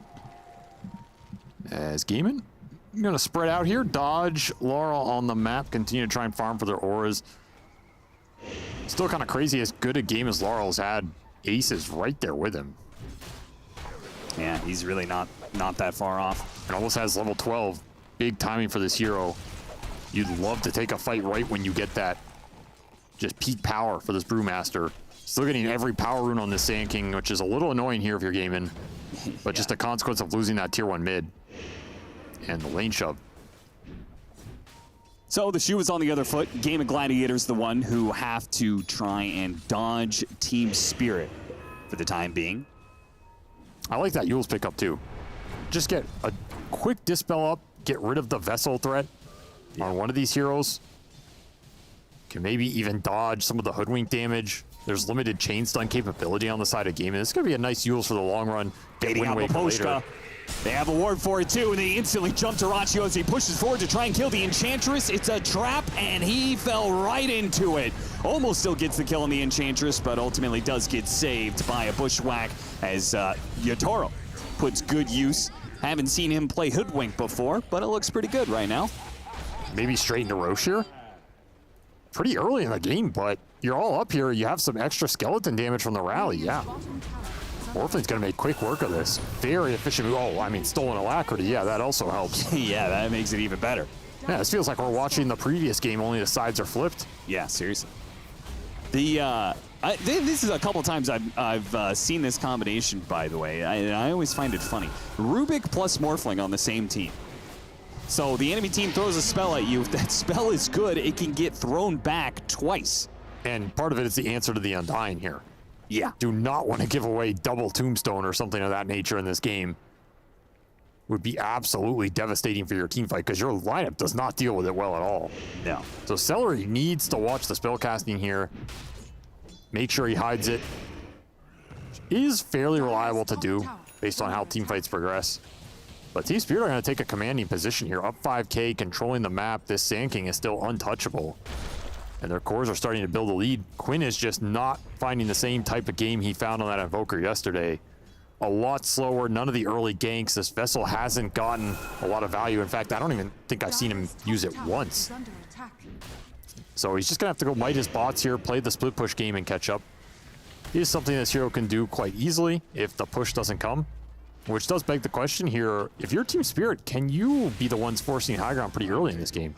I surely you can with a Morphling, right? Morphling's one of the better heroes to take this kind of advantage and just say, okay, you don't have the damage to kill me, I'm just going to chop down buildings now. I mean, it seems pretty straightforward. You get this pipe on the Underlord, you have some heals on the Enchantress where you can morph down, heal him, go back in. Alacrity helps you push as well, and then you just drop the Sandstorm behind him. That's a pretty formidable push at this 20 to 25 minute mark. Could definitely force Summit Gaming back if you don't want to commit everybody. You can sit Collapse down here with the gate ready. Creeps are going to siege top. They're going to look for a gate rotation, so they're going to opt to try and catch right now instead of just force the high ground. Dire's top tower is under attack. Not a bad play at all if you can snag a big core. They're going to look for Ace. And a ward on him, so Ace knows that the gank is coming his way, but he still gets caught by it. Laurel coming through the gate, hits him with a Burrow Strike Yules. Ace may have to use his ultimate here. They actually come in from Dyrachyo on the side with the Orchid. They're going to blow up the Underlord, perhaps. The Underlord can't really get off much. Gets off Firestorm, and that's it with a deafening blast over the top. Can they fight through this one? How much can Laurel do? Sand King is too strong, perhaps, as Radon has to waveform away. He's going to be okay. Laurel goes back in to try and deal with the final Brewling. Ace is able to limp away, and the HP is too much. Team Spirit just push through that team fight with just superior numbers, more net worth. And Game of Gladiators run out of damage. They'll be picked off one by one. Ace trying to go for a desperate TP away. It's just not going to work for him. Man, this Yules has already paid off big time for Laurel. This item build-up, just amazing right now. He's already going to have a veil off that. He's going to be plowing into Shivas here. Most damage by far between these two offlaners. But, I mean, look at Maposhka, man. He found his point in this game. A rough early game. He was just swinging that entire team fight. Did an insane amount of damage with just this Dragon Lance. Now he's level 13. Maybe he was the real victor of everybody there. And put to use that Spellbound Facet. And the biggest thing here is you have a Tombstone that lasts the entire fight.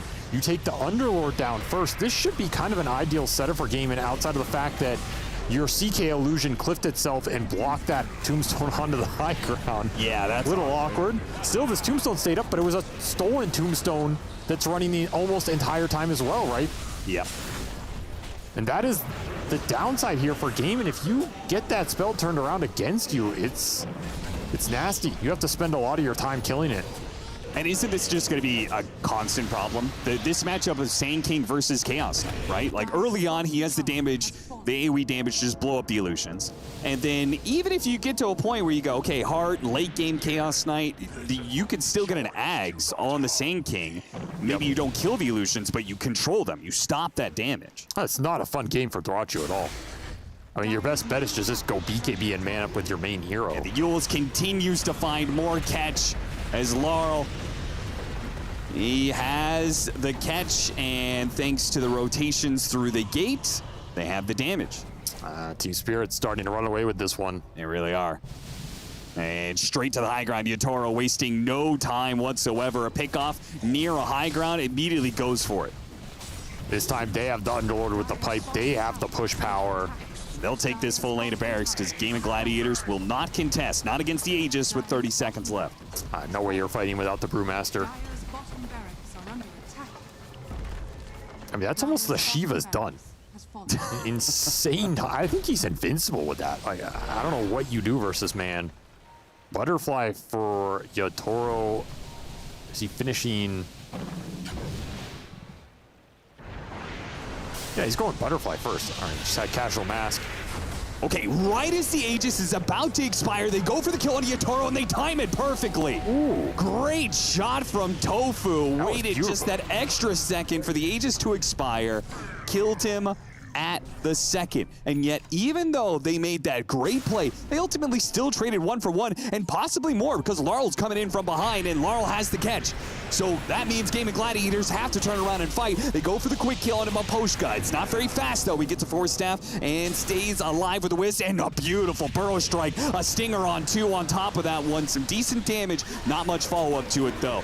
Team Spirit start backing away a little bit. Collapse. He's in trouble. Pulled back in once again by the Bushwhack. Another 2-man Burrow Strike out from Laurel. Laurel needs the Sandstorm for the damage. It's finally up with a Bloodstone, but they're walking past it and going for the other kills. Collapse, trying to get away with another Force Staff. Gets him far. Old Hoodwink not quite latching there, but surrounded by Brewling. Collapse will eventually get burned out. An Epicenter going to be put to use. Laurel going to try and chase down Quinn, slung him down underneath the river. The heals come out from Cellar with the extra Soul Rip heal. It might just keep him alive. Laurel, he is tanky. He does a lot, but they can't seem to deal enough. Yatoro comes in, claims up the 2. Ace finally gets the kill on Laurel, but now he has to back away as Yatoro and Dyrachyo actually both carries back into the mix again, so they will both call it quits on this team fight.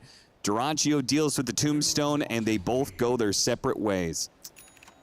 a very even fight, but one that Gaming are happy with in the end. They got a lot of XP on the Invoker there. Ace living through it all, able to just wear through them. You were missing the Shivas on the Sand King for some of that extra damage oomph. And without Yatoro in the mix, you're just kind of punching into a brick wall with all the heals coming out from the Undying. Everybody's just staying alive. Quinn was insanely tanky there at the end. That pipe did a lot there for Gaming, as Tombstone was also running for a lot of that. You get a stolen one at the end, but by then the fight's over. Yeah, you throw in some like some soul rip heals. He also has mech and holy locker. Remember, there are all these times, these downtimes with Game of Gladiators where Celery was just farming up neutrals. So he actually has a fair amount of farm for an Undying on a losing game. If he can get Greaves here, he's going to be annoying. Tanky hero to go on, and it's a lot of sustain over the course of these fights, which are all going very long. It's going to be Spirit trying to just force the issue with that Shivas on the SK. Good pick off Tofu. He's been quite the nuisance. They'll get more with the Yules. Both supports of Game of Gladiators will die. And that was another big factor in that previous fight, is you got a lot of the mana burned out of Miposhka at the start. Yeah, you saved the Enchantress, but that EMP did its job. He's a lot of their damage if the Morphling isn't hitting people, so they removed that threat as well, which is something they had working for them. That's true. That's their two single target components, right? Laurel is all the AoE damage, but when it comes to bursting somebody down quickly, it requires either Miposhka or Yatoro. Gotta start thinking about this next Roshan. Get as much farm on this Invoker as you can. Quinn is really the scale that can come out here for Gaming in the next 10 minutes or so. Have super high impact in these long fights if he can stay alive. When does that start coming online? Because he's got BKB now and level 16. So it's a ways away before we get to, you know, like the level 20 talent, which is a decent upgrade. Level 25 is obviously very far away. I think the level 20 talent is a pretty big one for this hero. I think every level you get is also just big, because if you can get the BKB Hurricane Pike here, all these levels boost up your base damage, and then suddenly you can go in a fight, BKB, start right-clicking down people with these Exort stacks and just spell amping them up. Yeah. That's where the real damage comes from on these Chaos Meteor combinations. Quinn will get caught bottom, does not have that BKB yet. Laurel goes through the gate with Collapse. And just outside of the range, he can hit him with the Shivas. That slowdown might let him catch up to hit the Yules, but is it too far? Okay, some of the team is still going to be able to be here. The telekinesis, that's what they needed. The extra disable from the third hero of Team Spirit to get the catch on Quinn. Man, the catch range for a Blinkless Sand King has been very nice this game. Yeah. I mean, Yules plus Phase Boots, it's the phase. Actually very fast. His Phase Boots has really paid off this game. Gives you a lot of extra damage on the Stinger to clear waves. He just found two. Where did he just find this one? Just walked up to this high ground and found another two from Game and Gladiators. They just got that rundown on Quinn. How did they manage to find this one? Either way, it works for them, as Brewmaster Ultimate had to be used, so that's effectively just as good as getting the Brewmaster kill. Just collapsed the whole map here in the last 30 seconds. And it's going to be high ground again. You're missing 3 heroes now. Yeah, I mean, from the dropped bottle earlier that they gave to Yatoro to allow him to pick up an amp damage. This could just be looking at Megas here, as Game of Gladiators are going to have to hold out. You have to fight into the Sandstorm now. You don't even have the Brewmaster. Another 2-man stun. He just keeps on finding him, man. 2-man burrow just very casually on 2 cores. Got the BKB out of Quinn. Stolen EMP, also very nice here. You just have to commit to the fight. There's no way around it. They're going to have to play for the top lane. They do not want to take the team fight without the splits, and I'm curious if Team Spirit... I'm actually surprised they're back. So. I don't think there was a clear way into that fight without the Brewmaster ulti. I don't think so either, but at the same time, might as well keep it safe and go for Roche. Yeah, they're not too worried about the next 10 minutes here. You're getting a lot of farm on the supports. This Warflame's only going to get stronger. No need to rush it too much. So we'll give time for Ace. He finishes up his Shivas, so this is as strong as he gets outside of that level 20 talent, which he's racing the Sand King towards. This is definitely stronger.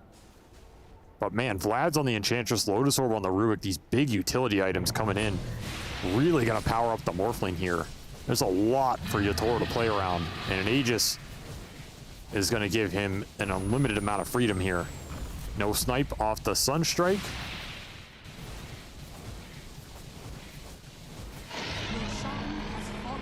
Okay, Gaming Gladiators. Nobody wants to cheese, huh? You've got less than a minute to put together what you're going to do for this incoming push from Team Spirit. They've got an Aegis. I don't really think they need to deal with lanes too much. Feels like everything's lining up for them to just go for it now. I mean, it's just a 5-on-5, defend your high ground. There's no pressure on the map. There's nothing you can really do here if you're gaming, but just take the fight straight up. Your best bet is probably to smoke and flank the backside, look for supports. It's not really happening right now, though. They just want to take it straight up. Yeah, and that means you might win this fight, but still be up against Megas at the end of it. As Yotaro takes another building, a bushwhack landing on 2, not bad. Force staff clears Laurel of that disable, though. And they go for the Brewmaster. Deafening Blast stops a lot of the damage, giving him some chance to get off his ultimate. Got burned out of a lot of mana, but still has a chance. He can pop his ult. He's holding on to it now. He doesn't want to pop it prematurely here and just have Team Spirit reset around it. But if they don't go for an aggressive action soon, Megas will be coming to fruition. Another bushwhack lands onto the Morphling, another Force Staff frees him, but they do manage to burst him down. That's going to be the Aegis. The Brewmaster ultimate going out now, but they have to get clear of this Sandstorm. A fresh life onto Yotaro. Gonna deal with the Tombstone first. Now the melee barracks. Horacio tries to approach, almost immediately gets pushed down to half. Caught by the telekinesis, just dead. No buyback available. Nothing the Chaos Knight can do, nor can Quinn. A 2-man burrow strike to clean things out, and that's just it. Team Spirit strike back just as hard in Game 2 as Gaming Gladiators did in Game 1. And they did it in the same type of fashion. Early push with a Pipe Underlord. Just don't have the damage to put into that ball. And the second that Tombstone goes down, your hopes of coming back in this game go down. As Team Spirit find a draft that felt a lot more comfortable for them and a lot more comfortable for Laurel. Man, he just put on a mid-Sand King clinic, showing us what this hero can do. I think his itemization was absolutely on point. I think the Phase Boots Yules makes a huge difference in this game on all of those little catches, getting the extra little gap close to find the Invoker, find the Brewmaster, get one more hero in all these fights. He did an absurd amount of damage. I think a lot of it comes down to that bottom tier 1 push in this game. You gave that team fight to that Sand King on a silver platter, and the second Laurel got that, he just ran away with this game. 9-1 and 16 with the most damage by far. Very nice performance here from Team Spirit as they strike back in this series, and Gaiman left wondering, is our strat so good even we can't beat it? Possibly.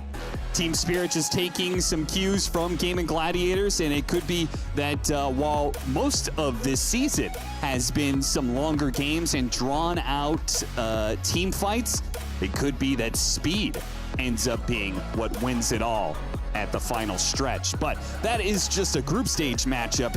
Would love to be able to see a Game 3 between these two teams just because they look to be the top dogs of right now. But Team Spirit do manage to even out the 2-game series with a win here at the end, and something to think about for the future and what kind of strategies are going to be most dominant here at the Esports World Cup. We're going to have Mira up on stage with Tsunami, so we'll hand it over to them.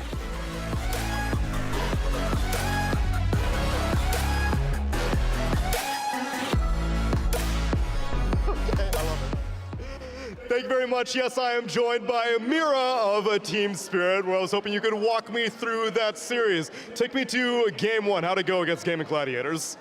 We got smashed, like 0 chances. We got first 2 kills, minute 2, and then 0 kills for 30 minutes, and this was like stomp.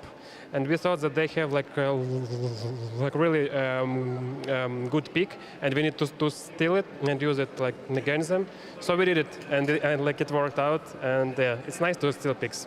Good artists create, but the great artists steal, and it worked out for you in game number 2.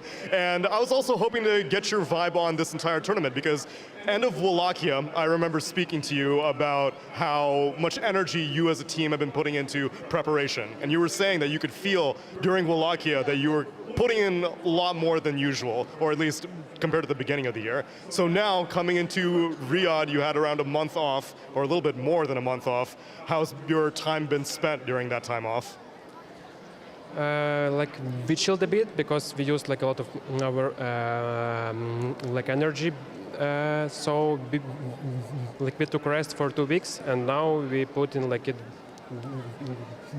the same way, like we put to Wallachia. So we like prepared a lot too for Riyadh, and we like keep playing and keep like doing maximum we can, so we can win like this like Riyadh and TI, because it's our thing, and we need to work a lot. So yeah, now we really just work a lot. There are very few teams on Earth who could claim that winning these prestige tournaments are their thing, but if there is a team that can do it, it's Spirit. Congratulations on the Game 2 win, and best of luck in the rest of the event as we pass it back to the panel.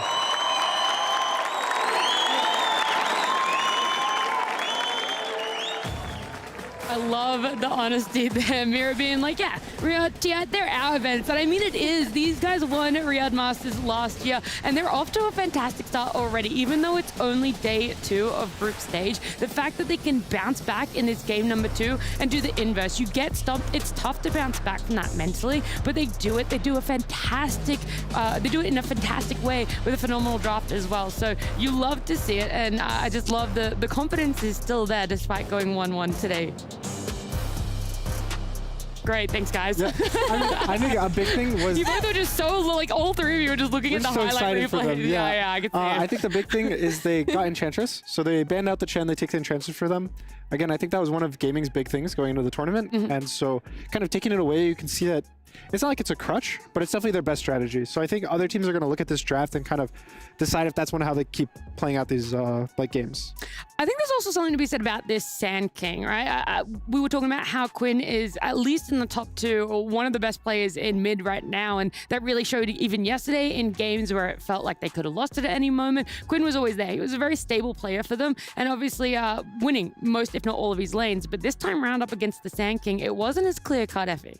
It wasn't, and it felt like he was having a great time on his lane, honestly. He was out denying him by a ton, but that's the power of Sand King. If there are stacks in the jungle, you don't even have to commit to the lane if you're suffering. He went, farmed the trash stacks, he's up in the net worth, and all it took was a counter rotation to the bot lane, actually, where Gaimin made their first big move against the Morphling that Sand King joined. They get the return kills. After that, Team Spirit supports, they go mid, they even bring their Morphling and their Underlord mid, they kill Invoker again, and that's why Quinn was so shut down. It was those 2 deaths in a row, followed by Sand King hitting his timings, that made Invoker's game very hard to play. Yeah, I remember when we were watching game 1, Mira was like, oh, they're just going to take Yatro's tower, he's going to get booted out of Slark, and we see the game and go for the exact same move that you mentioned, but this time they have the Sand King with much earlier timings in the Sandstorm than they saw in the previous game, and they thwarted that push. Like, they just said, no, we're going to defend our tower. Yatro can stay in lane as long as he wants. And that's slowing down the pace against game, and I think it's crucial moving forward for any other future opponents. Let's have a look at some highlights, because one of them might actually be about that bottom push that you're talking about. This one here was what you wanted to... That's exactly what I'm looking at. Yatro's patience with the waveform, like using only level 2 morph like that, and then forcing basically all the spells on him, saying like, oh, you can get me, you can get me. And they eventually do, but he takes the Tombstone with him. And that Sandstorm, it's just ticking. That's 100 damage a second, and that AoE is massive even before the Bloodstone. Yeah, and if you're trading your mid and your carry for a death on Morphling plus the 4, you're honestly happy there, because you don't want to be put in a position where you lose this tower and then you lose the map. Spirit, because they were able to get return kills, they didn't lose the map. Like I said, this transitioned into a later play where they went mid on their heroes and they were able to kill Invoker again. Honestly, seeing Spirit make these early plays where their supports are active and are not under-leveled, it really changes the pace of this team, because in that game 1, they weren't really a factor, and we saw what they could do when these supports come into play. Yeah, I mean, Murray even said it himself. He's like, we got 2 kills right at the start, and then 30 minutes, nothing happened. Yeah. We couldn't do anything, Gunnar. There's also Maposhka. He got the Ench, and he kind of carried. There was that one fight where he did, I think it was the most damage of his whole team. Yep. And so I think also he said about stealing the draft. They kind of did, in a way, like steal. They picked Underlord plus a Zoo 5. And so they have a very similar draft, and they played a very similar way where the game's just very stompy, and you group up and you go. So it's nice to see like you can adapt and kind of like play what the enemy team is playing in a way that it feels confident for you and like you're comfortable with it. You're not just like stealing it to steal. I think that's the biggest thing is anyone can take a draft, but can you make it work? Are you still playing on comfort? Are you still playing in a way that works for your team's playstyle, for the synergy, for whatever communications you also have going on? So the fact that they have, that 15 minutes between game 1 and game 2 and go, hey, we can actually take that draft and run it ourselves with slightly different heroes. Yeah, I've got a question for Gunnar, because you were playing Underlord yourself some in this tournament. Is this hero stock? Like, we already know it's good. People are picking it, but is it going to start making it the ban phase, you think? Because it's looking powerful. Yeah, I think it's pretty strong because Monkey's getting banned in early phase a lot of the time. I think Slark is a pretty bad hero. And the only third one is this Ursa, which you can't always pick depending on the draft. So you kind of just win your lane now, pretty much default. Like here, they picked it as a response to CK. I think CK is also a popular hero. So I do think we'll start to see it more and more, but it's not one of the heroes you can just pick really early and feel comfortable with. You can't insta fast. Yeah, you still need to pick it later in the draft, but I think as these later drafts go, he will get picked a lot. Let's check out some more highlights as well. I'm not too sure which one of you guys was looking at this one. Oh, this was the other rotation bottom where we see Gaming Gladiators also not able to make it too successful for them. Yeah, this fight was after, it was into Spirit's Aegis, but it was on Gaiman's Vision, and they actually got the jump that they wanted here. They went on the Underlord, they took him out, they placed their Tombstone. The Tombstone lives full duration, but this is where you see the power of the Sand King, really. The brew split almost instantly dies to that epicenter, to that sandstorm. You can't get effectiveness out of your brew. And in the backline, your Enchantress is just right-clicking everybody. Miposhka went absolutely ham in this fight, and you're trying to deal with so many things. You're trying to deal with the Morphling, you're trying to deal with the Sand King, you forget about the Enchantress.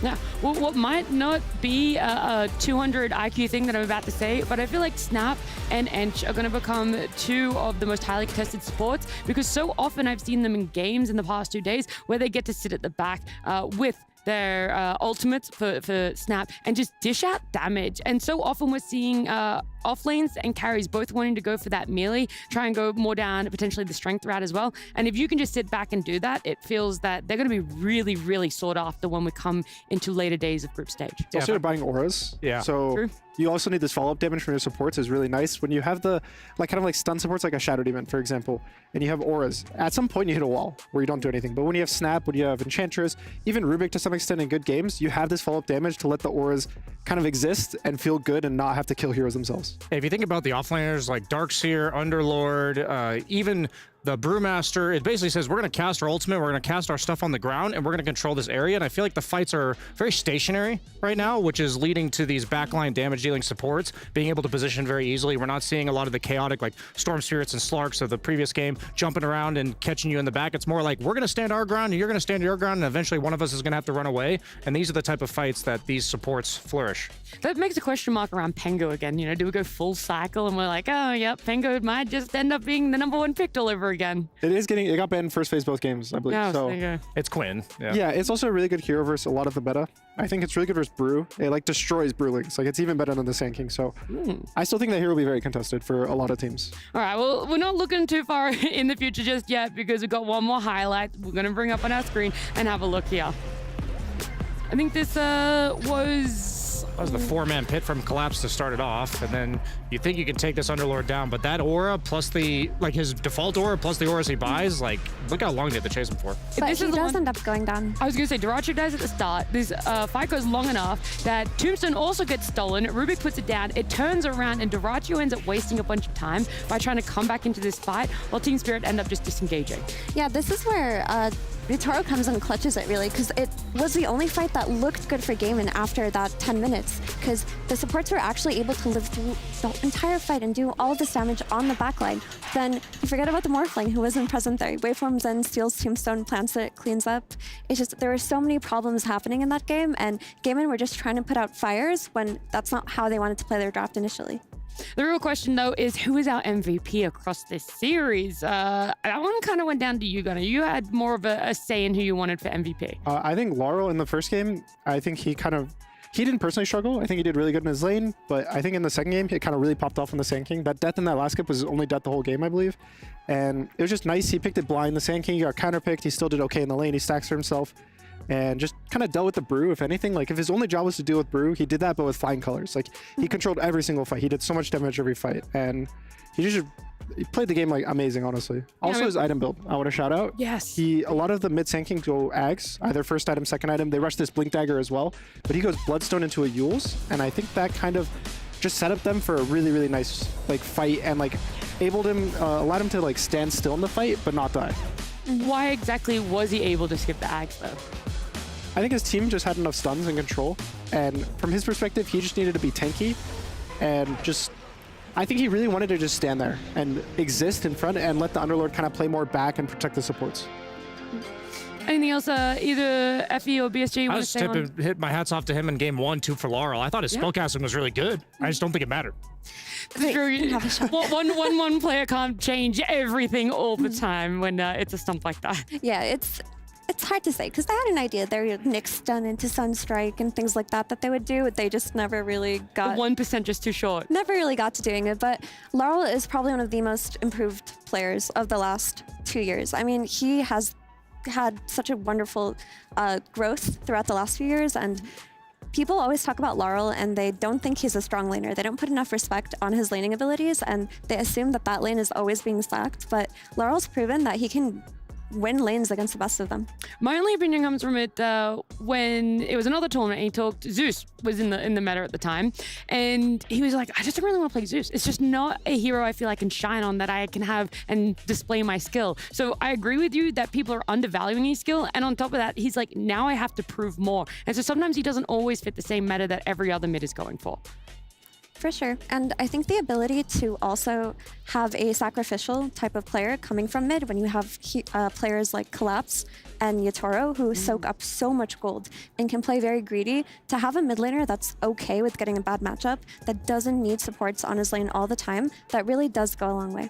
And I just want to remember the history of this team where when Laurel joined, this is like a similar to the Nigma situation where every time they bring a new player on, if they lose, it's like, okay, that player must be the problem. We were doing well before kick them. It's like, this could have easily been a history where Laurel just flopped under all that pressure like a year and a half ago and we never hear from him again. And you just have to think of the mental fortitude that this guy had to have to basically overcome that initial growth stage where everyone's expectations of Team Spirit were so high. And seeing him now, you almost forget about this. But it's like, he really looks like he belongs on this team through and through, and he has his role, he has his place, and he just looks comfortable. And if you think about where he came from in the history of this team, that it's just cool. Yeah, I like it. It adds to it, the storyline, not only a Team Spirit kind of favorites in some regard.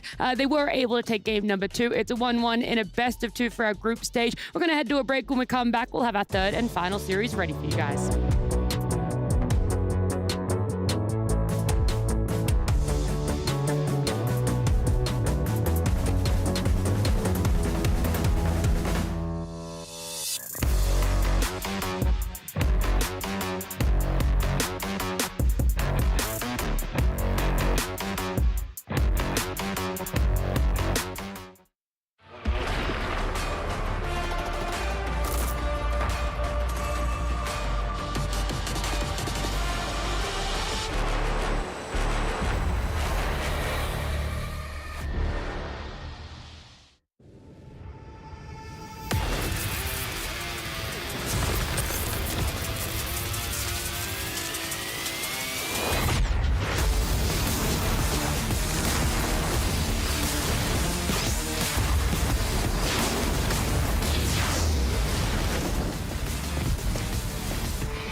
Smile to the gaming hall. Look how big it is, baby.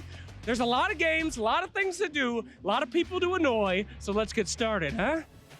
Oh, okay, all right, that's pretty hype. I don't know any dance moves. I do know one. There's no way. Do I have to face her or can I turn? Okay, I know an American dance move. It's all good. Yeah. She's so happy. That's great. That's the most cringe that character has ever been. Wonderful. What about the lawnmower? You can do that one. It actually looked kind of cool. They have a streaming studio here. You can actually live stream to your chat. There's someone on there right now. And then other people could just stare at you streaming like this. I've never had such a close parasocial relationship in my life. Oh, wonderful. I love you. Thank you, chat. It's me, chat. Oh. You can also do VR here. It's fantastic. This guy's in a VR experience right now. He has no idea what's going. I can get as close as I want. He doesn't know. Absolutely. Oh. He's fine. He's having the time of his life in there. He doesn't know how close he is to death right now. Wonderful. Thank you. All right. Are you having fun, sir? Yes, yes. Fantastic. So, welcome to the middle area here. This is where people can chill out. You can play games. They got PS5s. You can watch games and watch mobile games. You can play board games if you're like 90 years old. Team Liquid also trains their players here at the Team Liquid booth with this beautiful reaction game. If you want to get on the Dota team, you have to get all of them correct. And you can't grab the wrong one like Insania. You actually have to grab them all correctly. So we'll see if I'm Team Liquid worthy here. Hello. How many do people usually get? The best one gets 7. 7? Yeah, 7 out of 8. 1, oh, out of 8. I don't have to count. That's very good. Thank you. How hard is it? Very hard. How many can you grab? I tried it. I grabbed 6. 6? Yes. You're quick, man. You'd definitely be able to be on the PUBG team or whatever. Dota, I'm not sure, but we'll check. Okay, you wanna, here, can you hold the microphone while I do this for me? Thank you. Now, good microphone etiquette. You have to get right in their face. Just like that. Can you do that? Yeah, I can do that. Great. All right, you got it. All right, 7. You can do it 7. I can do 7. I'm ready.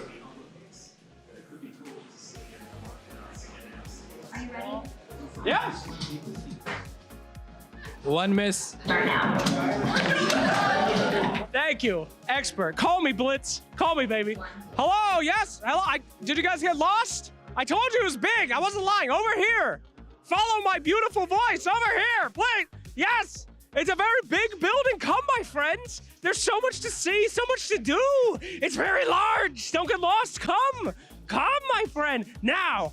So here at the center, there's so much stuff you can do. You can go into the center of the center and play a bunch of games. You can even go on a LAN here. They got a whole area to play if you want to relive the LAN pub environment. There's many games. In fact, we got the Mobile Legends Bang Bangers. So good to see you. I'm a representative from Dota. I bring peace and love from the Dota scene. Are they throwing plates over there? What's that game? Whoa! Sorry.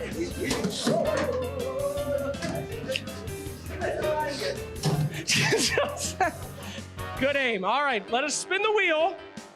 What are we hoping for?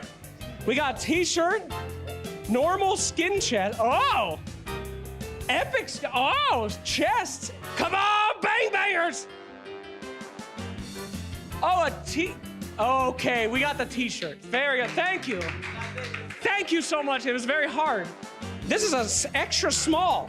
What are you trying to do to me, brother? Ain't no way. I'll put this on for you. All right.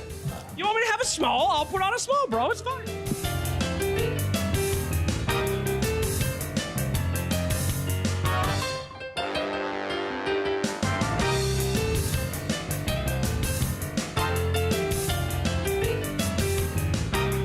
This is the hospitality you show to a Dota representative?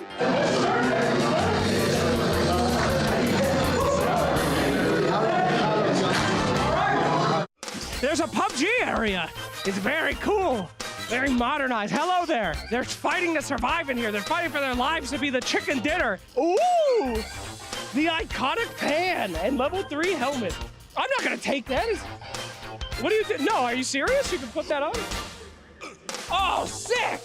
Hell yeah. The best way to use this is on the belt if people try to shoot you. And then you can run around. It's very good. Thank you. Winner is me. My friends, it's a beautiful place, very fun, lots to do. If you're at the Esports World Cup, come on by. Air conditioning's great, lots of fun. If you're not at the Esports World Cup, hope you enjoyed exploring it with me. I sure enjoyed exploring it with you. Back to you, host. Yeah. Great.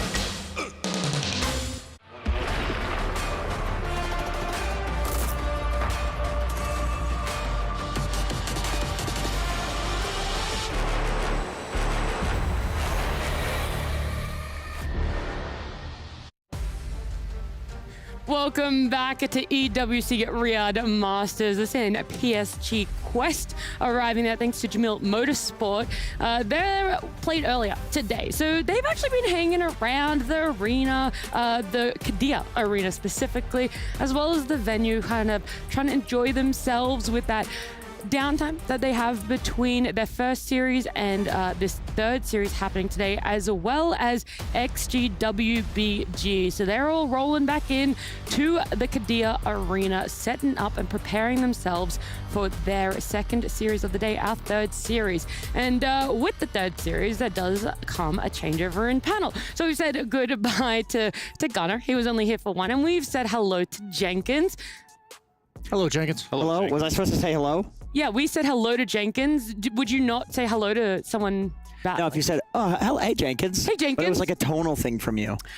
I need like a more obvious tone. Okay. All right, let me go again. And we said hello to Jenkins. Hi. Hey, and also goodbye to Effie, but hey to Phil. Hey. Hey. Hey, Brian. I was here before, and yeah. I'm nothing special this time. Hey. Here, do better than that. Don't be a robot. Hey, guys. Okay. That was pretty good. I felt that energy on it. I really did. It was like that was worse. Really? Yeah. All right. Like the Alchemist one. Hey, everybody. That was good. That was good. Really good. Do you think that's the best hero you can do? Yes, I voice acted that one. It was actually you. It was actually me. Do one. You need to work on that. Do one. No. Instead, I'm going to ask about the teams. PSG Quest, they went up against Liquid earlier today. They went 1-1, a similar score that XG wbg were able to get yesterday when they went up against Liquid themselves. So I'm using them as the benchmark and going to go ahead and assume that this will also be a 1-1. Am I safe to say that, BSJ? I think that could be happening, but PSG Quest and Extreme, the only commonality I could see between them is they both really prioritize Sven, but XG is the only one team out of the two that flexes it. So the thing about PSG Quest is their only win came with Sven against Liquid, and it was like a very tempo-based game where Liquid was ahead initially, but then the team fight of the Sven Darkseer allowed PSG Quest to actually just overpower them eventually. And what I feel like PSG Quest has always flourished with is 3 strength cores, or in this case Universal, who are very tanky, low cooldown, and Sven as a carry fits that a lot better now with the new Facet, making you do much more damage outside of his ult. You know, it's so interesting about that, Brian. I don't know why I said that in a tone that I wasn't interested, because I actually genuinely Sarcastic Jenkins has already come out 2 minutes into the battle. I'm struggling with tone today, so just ignore that. Can't read it and you can't. But Kezu, who has followed the lineage of Quest, he's a big fan of Quest, was saying that they recently have struggled with transitioning from their lanes to the mid game, and I feel like if you're running around with 3 big fat strength guys, oftentimes those are pretty easy heroes to transition with. So maybe it's like a band-aid on a problem that they're having currently, that they're picking these heroes. Oh, they're picking the easiest and most simple ones to execute in that transition and phase. the transition, yeah, exactly. I think that's makes a lot of sense. Yeah, is that something that you felt you saw in that series against Liquid earlier today when they played, and something that they've potentially had to go back and have a look on, or it's hard to have that retrospect? Definitely. I mean, in game 1, for sure, that was happening. It was definitely a really back and forth game number 1. Like, I didn't know who was going to win after watching it until like the very end.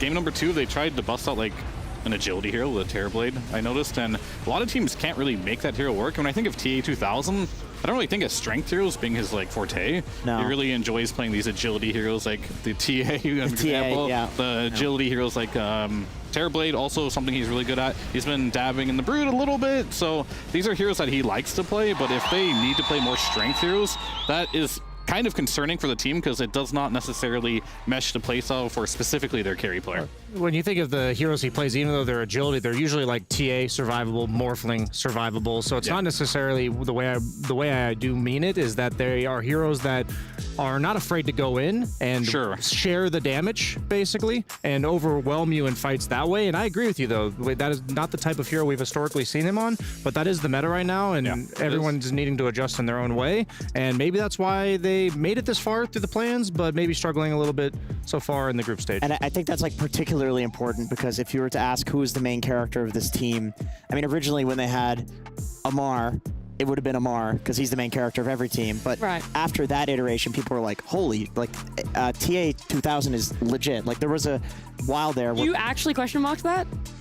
Yeah, I think everybody did, because nobody knew who the hell this guy was, right? He was brand new to the scene. He was some tier 2 player, and then all the pros are like, nah, dude, like this guy he's super high rank. Like, look at his games. He's completely. I've been backing him for a long time. Yeah, same. I remember back in DPC last year, we were mad Quest fans. I remember there were edgelords like you guys, which I respect. Stop you were right. calling No, I'm just saying, like, it's What's edgy about that? It's edgy, but it was edgy at the time. Talents can see talent. That's all I can say. Yeah, well, You just don't have the eyes actually for have it. two talented. How long has it been since you won a TI? There's 2 talented people waiting on standby. Okay, I don't want to keep them waiting How long has it anymore. been since you won a It's going to be Purge into calls with an interview.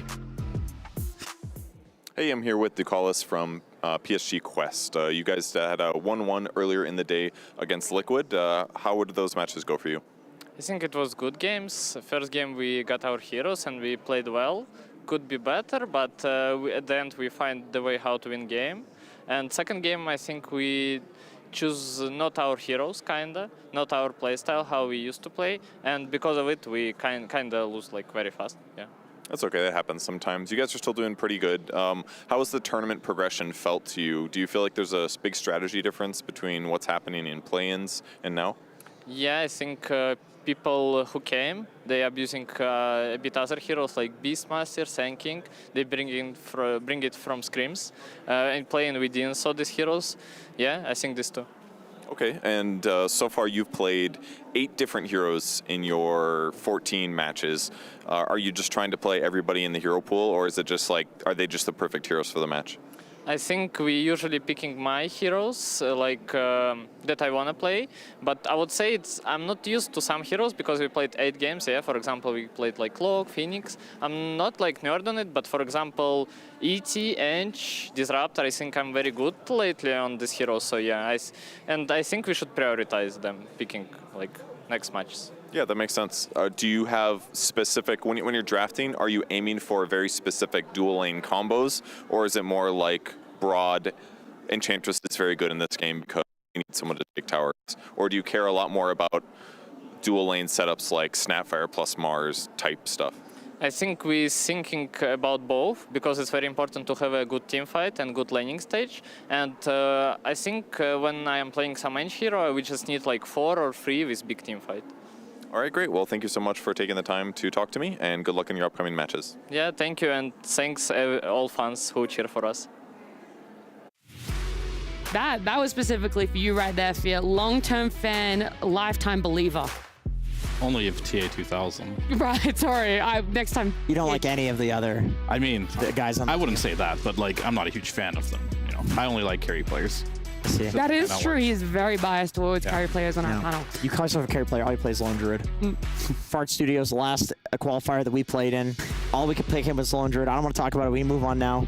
But I don't want to hear this. I've been known for being a 1 hero player my entire career. That's true, you still are. But who isn't a hero spammer is our carrier of XG wbg. Gonna give some insight on him, right, Jenkins?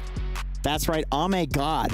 I mean, do we need to? Did he change his name to that? Do we need to talk about him? He's the goat. He's the goat. I actually got some inside information. From who? From Jin.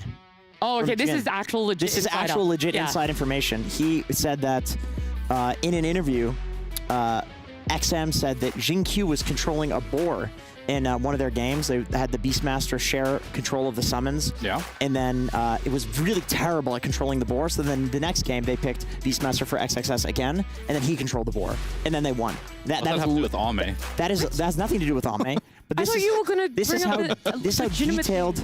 That's legitimate.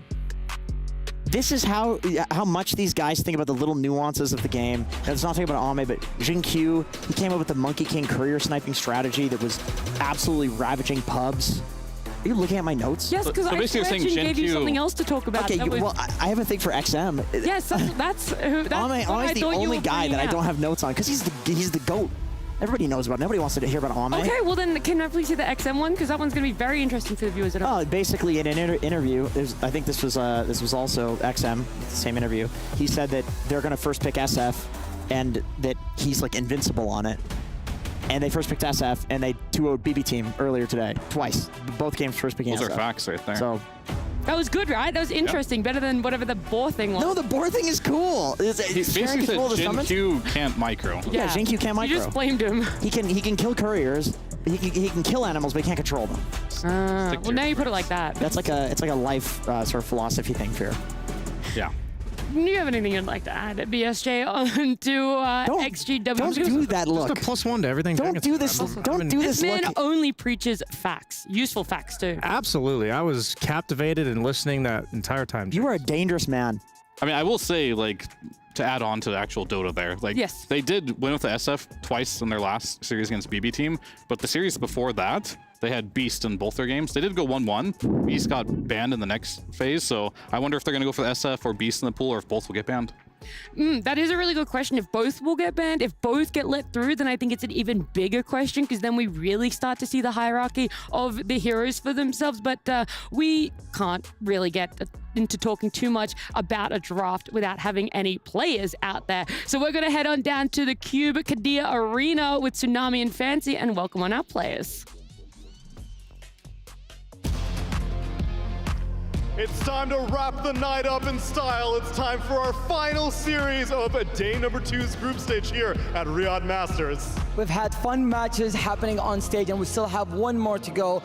But talking about the backstage matches, we've seen a lot of 2-0s happen tonight, especially Falcons finally winning their match, which is something that we've been waiting for since day one. Yeah, I mean against Aurora, but hey, they've been trying, they've been improving, and also we have OG 2-0ing Heroic in the backstage match, and for the last one, we had LGD 1-1 against Blacklist International. They're going split, they're doing fine. Seems like we might have some tiebreakers ahead of us the way these teams are looking right now, but at least we get to introduce one more new team to the stage who has not been blessing the Qiddiya Arena with their presence quite yet. That's right, the first time we see them play on stage. Everyone, please welcome XG WBG.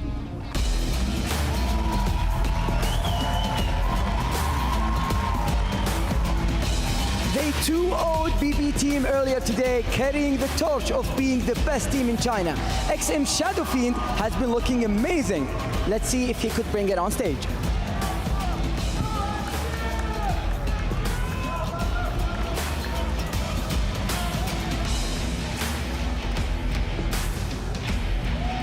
Next up, making a reappearance on the stage, please welcome PSG Quest!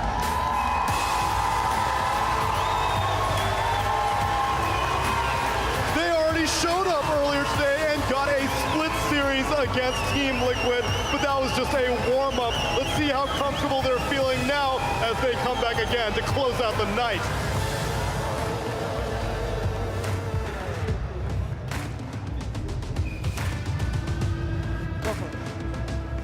The keys are set. Let's get some 10 heroes on the board. Fancy, let's get out of here and send it to the panel. Let's do it.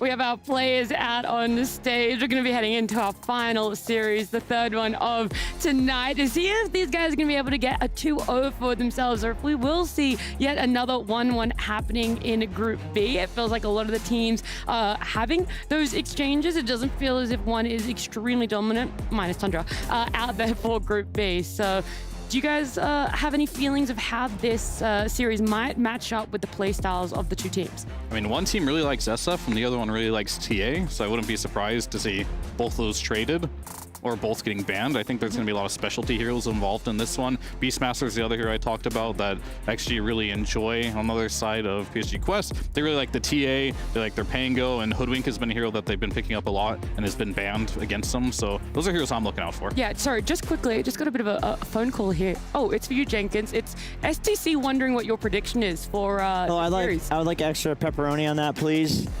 It's STC. Remove the sauce. Your prediction. Do my prediction? Yeah. I think this is going to be a 3-0 for XG WBG. It's not 3 games. Well, yeah, the person on the phone's lying to me. Freaking call the operator.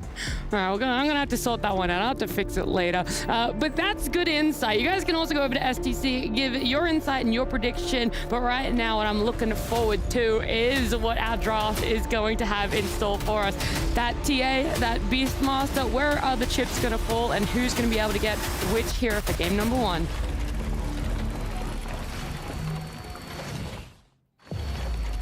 Our bands coming up here already through Brood, Tiny, Pango, Hood, SF, and Monkey King. So PSG Quest, having done their research, know just how much XGWBG love that SF, will not allow them to have it in any way. Yeah, I honestly think that would be a mistake to let the SF through and just like, oh, we got you, we picked TA, because BB team tried that exact thing, and XM had an even better game than the previous one. But did they have TA 2000 on TA? No, they had a GPK TA, and he got solo killed by XM, SF versus TA, which is... That's the difference. The opposite of what should be happening in that matchup. So I think historically when you think of Chinese Dota, you think like slow, drawn out, like win the farm game, go like 40 minutes, hit like a reliable third Aegis timing in the game. When we're looking at XG's 3 wins so far, I know it's a small sample size, but we're seeing a 23-minute win, a 33-minute win, and a 29-minute win. And all these games consist of under 20 kills for them. So they're not really fighting very much, but they're consistently pressuring and upping the tempo of the game. So that's something we should definitely look to see here in both of these games versus PSG Quest. And we had mentioned how they love their TA, they love their low cooldown cores that nonstop want to fight. I personally think that will match up pretty well against what we're seeing so far from XG, and it's just a matter of, you know, where the cards fall in regards to, I'd say it's going to be one of those games that snowballs pretty fast from like minute 10 to 15, because both teams are likely going to pick low cooldown, go, high tempo. Yeah, it's a little interesting to see the Brood being banned. It's very popular. The other hero I didn't mention was Tiny, which every team really likes, but PSG is another team that also likes that hero first phase. I think they substituted the TA ban with the Brood ban, which I'm not sure if that's so good, because if I recall correctly, TA 2000 was played a couple times and they lost with it, right? So it's not really a hero he's winning with. Or TA is a hero, of course they can play it on Noob and they can also play it on TA 2000, so maybe the flex pick there is what they're going for. And on the other side, yeah, the Beast and the SF do get banned out. You know how many times he's played TA? TA 2000? Yeah. Here we go, Brian. 2000. Here we go, Brian. Okay, it was a joke, not a legit. Yeah, it's... Anyway, you want to know an actual legit fun stat about Tiny. I know he's banned. He's not going to get picked up. But he has been picked 17 times already just in this group stage alone. And he has a sub 30% win rate. Bad hero. I'm not saying it's a bad hero. I'm saying those who are comfortable against it are really comfortable. People are buying too high. That's what it means about his stocks. You know, people are picking him too early on in the draft, and usually what happens where we see Underlord winning every game, or at least from the ones I've seen, and heroes like Tiny that are getting picked a bit too early and losing most of their games, then you'll just see them slowly but surely go down in their stocks. Doesn't mean they're bad, like Fear said. That was more of a Jenkins comment right there, Fear. Yeah, they're bad. He's bad. He's washed. Just relax. Jenkins said it was not Tiny. No, it's Fear. Okay, the Sand King. This is an interesting one. We just saw this hero played in the previous series. Yep. It was a Bloodstone rush. In the mid lane. In the mid lane with the Sandstorm makes you invisible talent. Yes. Facet. The Facet, right? Sorry. Fact checking you here. This is an interesting hero because you don't level Sandstorm. People are going like Q and then the E, and maybe some points in the Sandstorm. But I've seen literally 0-4-4. Yeah. On the mid lane. Yes. On the mid lane. It's just I'm just saying that the transition from Sand King being nerfed from the Dust Devil Facet when like the Ags was really busted to people figuring out what actually works on this hero has been very interesting, because it feels like there's some build on it that's really good. And I really like the idea of the Bloodstone because it makes the whatever the third spell is, the pincer, the stinger. The stinger, it makes that bigger, like the AoE that hits for a lot more damage, like huge. I'll just say that right now, reason why Sand King I think was always broken when this new patch Facet came out is when they gave him his Caustic as an innate and his Stinger as a new ability. It is an ability that once he hits level 15 is on a 5-second cooldown and it one-shots creep waves. And it's physical damage, so in the early game it's actually a way to reliably clear Ancients, which he already had, but now it's much faster and more difficult to contest. So in theory, any hero that has a stun, hits reliable timings with stacks, and can eventually one-shot creep waves on a low cooldown is always going to be conceptually strong in Dota, so people just had to find a build that made it work, and that's been the Bloodstone, the Shivas, and just overall being a nuisance in the fight and not wanting to fight it. No Eternal Shroud either. Like, well, at least Laurel in the previous series didn't go for the Eternal Bloodstone Shroud. Shivas have been the only two items I see every time, but then like the Blink and the potential Ags, and we saw Yule's last game, those other items are situational. I think it's very important to note as well as Sand King, I still think this hero is not very good in the offlane, and that's because in most cases, especially if you have to go like your W and E, you just get bullied out at level 1 by 2 heroes. Or in mid lane, you don't have that issue. And a second layer to that is you have to bring detection to the mid lane now, because the Sand King's just sitting there invisible. You can't really harass him. That's if he true. wins the sentry trade as well, There's you have to bring no Dust to support gank to him. do it. Like in a side lane, a support will buy the sentries, whereas mid it has to be. And if you have to, well, they have to put on their courier and then bring it to you, because that's how Dota should work. Yeah, of course, naturally. Yeah, just nerfing the side lanes a little bit. Let's move forward because there's been a couple more picks since that Sand King has come out. The Elder Titan and the Rubik for the side of PSG Quest. More around the Elder Titan. He's popped up occasionally, especially in the ban phase. So now I need to pick your brains as to why and what element does it add right now for PSG Quest lineup. It's one of the best melee 5s for bodying for these ranged carries, and his, I believe, what's the attack speed facet called? It's like momentum. Yeah, momentum. They just buffed it, so he gets approximately like 40 to 50 attack speed in the laning phase whenever a spirit comes back to him. So his laning stage is stronger than ever, and it basically secures your safe lane no matter what. And then it's like, we talked about how these fights are very centered around these circles that are on the ground. AT is one of those backline supports that maybe he's not pumping out the damage, but he's offering a lot of control, team fight ultimate, and then he doesn't want to have people jumping him in the back just like all the others. But to add to that, this is a very difficult ET game to actually hit people because you picked in the Phoenix, which is Phoenix and Jakiro. Jakiro and Troll. So you have, and running into Sandstorm as well, not particularly easy. So I don't know if he's going to be hitting a lot of heroes in this particular game. If he is, it's hoping he doesn't miss or his attack speed isn't reduced crazy. Even in the lane, it's hard because either he's laning against a Jakiro support, which is going to slow him, or a Phoenix support, which is also going to slow him. So he's pretty hard countered. So it's a good Jakiro pick. It's a good Jakiro pick, yeah. It's a good. They did pick it into Rubik, though. Yeah, that's a bit. I was thinking about don't that. level Ice Path, you know? Yeah, just don't level it. Right, that makes a lot of sense. Also, don't level Sand King stun either, because Rubik can steal that as well. I mean, I think that's what Jakiros do now. They go for the Liquid Frost and max that, and then max your Q. Yeah, your damage dealer. And you just right-click and do damage through nukes and not control. Eventually, you will want to get the Ice Path, and also Rubik very good versus the Sand King. A lot of cool spells you can steal here for Rubik, so there's always that X factor. But I'm a little afraid that they picked this ET just because it's meta, not necessarily because it's good for the game. I'm with you. It just does not feel like a good ET game. I mean, the one thing that he can do is he can kite the troll. It's a bit annoying to play into like Spirit and Stomp, and you do want kite heroes whenever you're playing against Troll, but it's not like the best hero in Dota at doing that.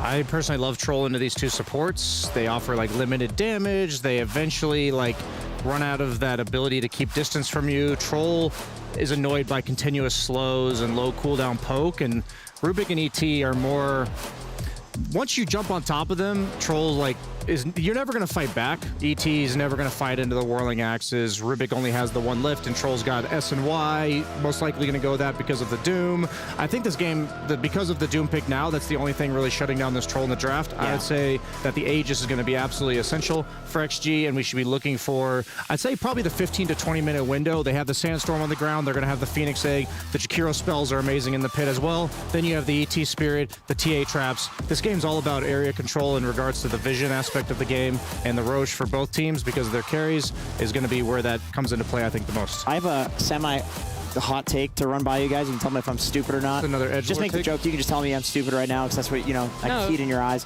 Go ahead. No, I'm waiting to judgment. So I think this is like an 80-20 draft for XG so far. I legitimately think they're completely out-drafting Quest. I think they're completely... I agree with you. Like, I think Troll counters TA in the game. I think... Disagree. You have Jakiro, Phoenix, who are going to destroy both the side lanes. Like, Troll plus either Phoenix or Jakiro will own a Doom. Like, I think Doom plus a strong support can do well against a Troll, but I think that the Jakiro really makes the difference there. Like, if I'm Doom in this game, I'm really afraid of just feeding in the laning phase. If I'm Troll this game, I'm very unsure of what I'm going to do in team fights if I ever get doomed. That is like the one downside. Maybe Phoenix can grab an Aghanims or something in this particular game to deal with it, but Sunray, Battle Trance, these aren't going to heal you at all. And that is a big problem for Troll, especially if he gets kited out against all these heroes, even add a Coddle on top of that. I feel like this guy's going to get doomed and he's just going to die in one Doom, and there's nothing you can really do to save yourself from that. But I will agree the laning stage looks extremely strong for XG WBG right now. Like, their lanes look really good, so if they do win this game, it's off of what Brian said, Aegis snowballing, winning the lanes, maybe buying a pipe could help here a little bit, but Troll versus Doom for me, every time I've seen it, it looks unplayable. I do love the Coddle pick for what you said, snowballing. Like, this is the fastest mid laner in Dota in terms of just move speed, ravaging the side lanes and move speed, which is very important, Brian. I was thinking they might pick something like Centaur to help the Troll disengage from the ulti from the Doom, but Venge does that pretty well as well, and I think that's kind of what they needed. It's a mid-Venge. Yeah, mid-Venge. Yeah. against the Coddle. The thing about Coddle is he kind of just trades with whoever. Yeah. So a lot of times with a hero like Venge, you're afraid to give like a Storm or an Ember free farm because you don't do much to shut them down. But Coddle's always going to get his game anyway. So it allows you to get away with what I think is a conceptually broken mid laner when you rush that Ags. But a lot of times it has a lot of downsides that we're not going to see come into play here, and you'd only be able to see it in like a 10th pick situation. Do you think they did this swap to dodge the Sand King versus Coddle I see lane? what you did there. The swap, the Venge swap. Venge. You got it? Yeah, go ahead. You were going to say something, Brian? No, he was. No, I was just busy thinking about the fact that you said swap about Right, well, I Venge. was throwing a question to you guys, actually, so... I'm What was the listening. question? I'd yeah, love the to question was, answer do it. you think that they dodged Yes. the... Okay. Fear, back to you. I really like the fact that TA is playing TA 2000 for his 2001st game. Yep. Yeah. So next game he'll be TA 2001. Yes. This has been a great, 30 seconds of analysis, guys. Let's keep it up. We all lean towards the side of XG, it sounds like. Not me. No. You don't. Yeah, What? I don't. What do you think? I don't anymore. I personally don't think this is a good troll game. That's like the big thing. You're playing against Solar Blind. You're But playing you against think a lot of different things. All other four. No, sorry, you. were just I saying also fine. told you at the very beginning I'm not a fan of the offlane Sand King, which they do now currently have as well. I completely agree with that. That's what I don't like either. And I think see. I think the mid Venge is interesting. What's it do though? I think they're Giga Chads for doing it. I'm excited to watch this game. I really am. But if I have this in my pub, it's oh god, I have a guy that's picked mid Venge. This You just mentioned Coddle's the fastest hero. He runs from lane to lane, gets all the kills. What does Venge do? Maybe TP react, defensively swap? Yeah. Is that good enough? I don't know. It feels like you have good lanes, but the tempo of the mid game is going to go the way of PSG here. I think the Coddle pick really brought the draft back for Quest. I'm just going to say it simply in my prediction is if XG gets Aegis before 20 minutes, I really like their chances. If not, they lose. I think that's fair. Okay, but that's going to come off good lanes, and we're not really favoring the lanes for XG right now. They've had to do this crazy thing right at the end to avoid matchups that we think wouldn't be favorable for them, and potentially putting heroes in places that won't have the best time, won't farm the fastest, and won't scale to a degree that they need to. They might now, to be honest, because I really didn't like the Sand King going to the offlane in the Venge pick. That ruined it for me. And also, if Doom gets level 6, what does Troll do? He just has to leave, and that's not something Troll wants to do. He wants to keep bullying you, wants to be able to have TP rotations with his ultimate. He gets doomed once with Coddle moving there. He's already in the jungle, and he's going to be in the jungle for a long time. Hopefully his team can make space. I'm personally not worried about this. This might be he's a carry player, I'm an offlane player. Because I'm thinking from the Doom perspective, if I'm playing into a Jakiro Troll, I've already fed so much at that point that I'm not So you think pre-level 6 you've died so many I've times? died so many times that this Troll's able to farm the lane. You're thinking a good... That's the thing, though. If you die 5 times, all you have to do is get level 6, and Troll has to leave. Sure. That's the beautiful thing about Doom. I think maybe he The can get problem enough. usually in Jenkins' experience is that's around 11 minutes. Right. But that's not going to be the case here. I think Doom's probably going to hit minute 6 around minute 8 or 9. But the Venge raw HP, it's not heal. The swap barrier. Yeah, it's just a maybe pure barrier. their idea of okay, maybe Troll that only 12-second level 1 Doom. Maybe you could stay in lane, force out the Doom, and if they save him one time, that can change the pace of this game. Yeah, I agree. I mean, I remember when it was a huge Doom Venge patch, it was always like that. You'd Doom the guy, be at 10% HP, and you'd feel really bad with the swap going out. You guys have given a lot of information, and right now we're going to give it over to our casters, Cap and SBG, for game 1. Quite the twist and turn in that draft, where our panel felt like Team Extreme Gaming had a 80-20 advantage until the final picks on both sides apparently threw that advantage over to the side of PSG Quest. Avery, as another analyst, do you feel the same about this? I don't know. I feel like I kind of like what Quest got going on, honestly. I think this Troll's going to have a really tough time in the team fights. He has Doom to deal with. He has Coddle kiting him out to deal with. There's not a natural gap close mechanism. The smoke breaks on TA2000, who was melded up the high ground to be. and will instantly give away the first blood. This is actually looking good for maybe more. They trade out 1 for 1, but with that Burrow Strike stud and the follow-up from Ame, the AoE damage is clearing through multiple PSG Quest heroes. They're going to get a 3rd kill out of this, a 3-for-2 exchange. And Ame is going to be a very happy boy after that one.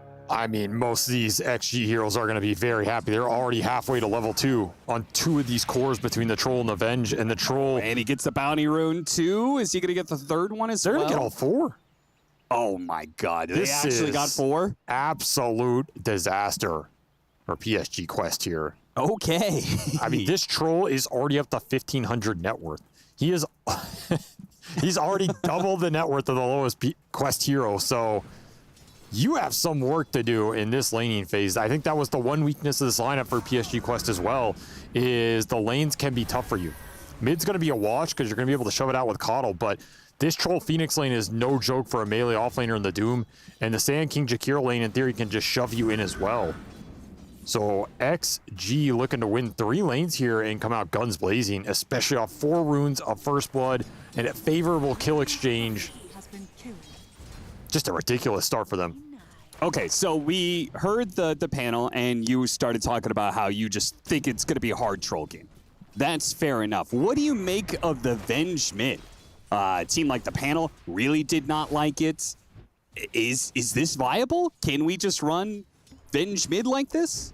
Conceptually, it's strong this game in a sense of if you can ever swap in the Coddle or the TA straight into the Troll, then the Troll doesn't have to worry about getting kited out or doomed or whatever. He's just going to stick on that target, bring them down, and Quest lose a lot of their damage in the fight.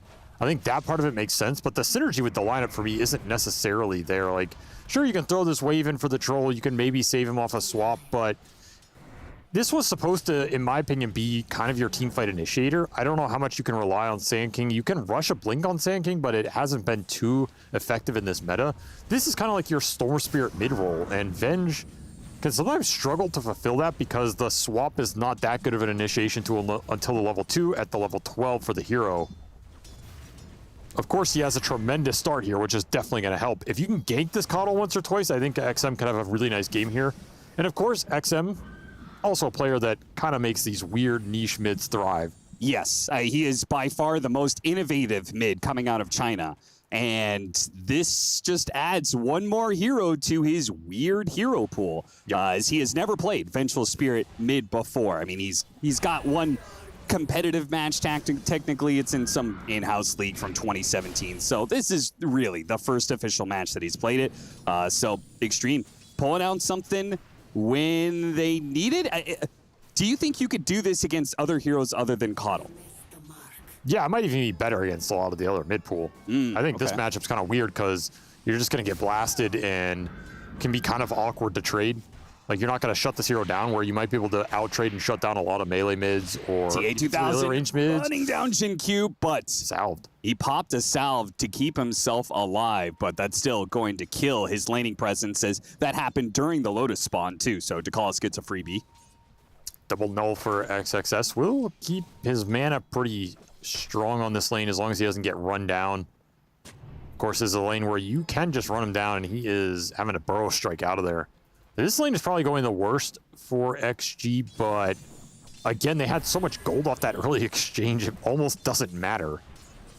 Now, this was another reason why they did not like the Venge mid, is they also do not like the Sand King offlane. Are you inclined to agree with that? Yeah, for sure. I think the mid SK is just way better than the offlane SK. I think the solo levels are super important for the hero. The ability to stack a big camp and solo farm it is really big. Splitting that XP on this hero feels pretty bad. You can play him as kind of this like utility blink stunner, but you lose a lot of the scaling presence and the ramp is really slow. Yeah. So you're sacrificing a lot of the early game presence and rotation power of the hero for, you know, this Venge pick, which, wow. Yeah, you get to use the Arcana and stuff. That's pretty cool. That's true. Well, it just means XM better pop off then. If he's going to be taking Venge mid and forcing a Sand King into the off lane, better do the best he can. XXS, Burrow Strike underneath the Sandstorm, trying to fight through. It's just a brawl. He just has to take the fight against the Elder Titan, survive as long as possible. He gets to get part of the experience, and Jin Q turns some damage back around on TA2000. So all in all, quite good for Extreme. Even if it's core for support, I feel like just getting the experience on the Sand King, and he'll come back in a dominant lane position, is going to help turn this lane around. Anything XG, WBG get out of this lane, they're going to be happy with. Again, I think this is probably the tougher lane for them. So if they go even up there, totally fine with it. Get some stacks up for the Sand King later, and you're cruising anyway. Can maybe even make a Venge rotation up there at some point. Really punish TA2000 on this lane. Have to think about the stacks that Quest can get up for this TA later as well. Maybe some early jungle scouting or invasion could be on the menu. We already see XM poking his head a little bit, looking towards those Coddle stacks as he swipes a bounty rune, but nothing there. Those sort of rotations are going to be curious for him. they're clunky to make. Not a mobile hero, kind of slow on the map, not high move speed. Your spells are good at ganking if you can get there at the right time, but really awkward if you're too late or the lane equilibrium isn't favorable for you.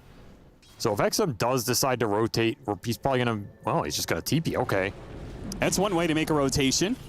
Just TP to the side lanes, don't have to run, and he shows up in time to get part of an Amar kill. I was thinking he might TP top. It's the better lane to gank, but they'll take a little cheap kill, get another bounty rune refresh, and then split the 50-50 on the power rune here.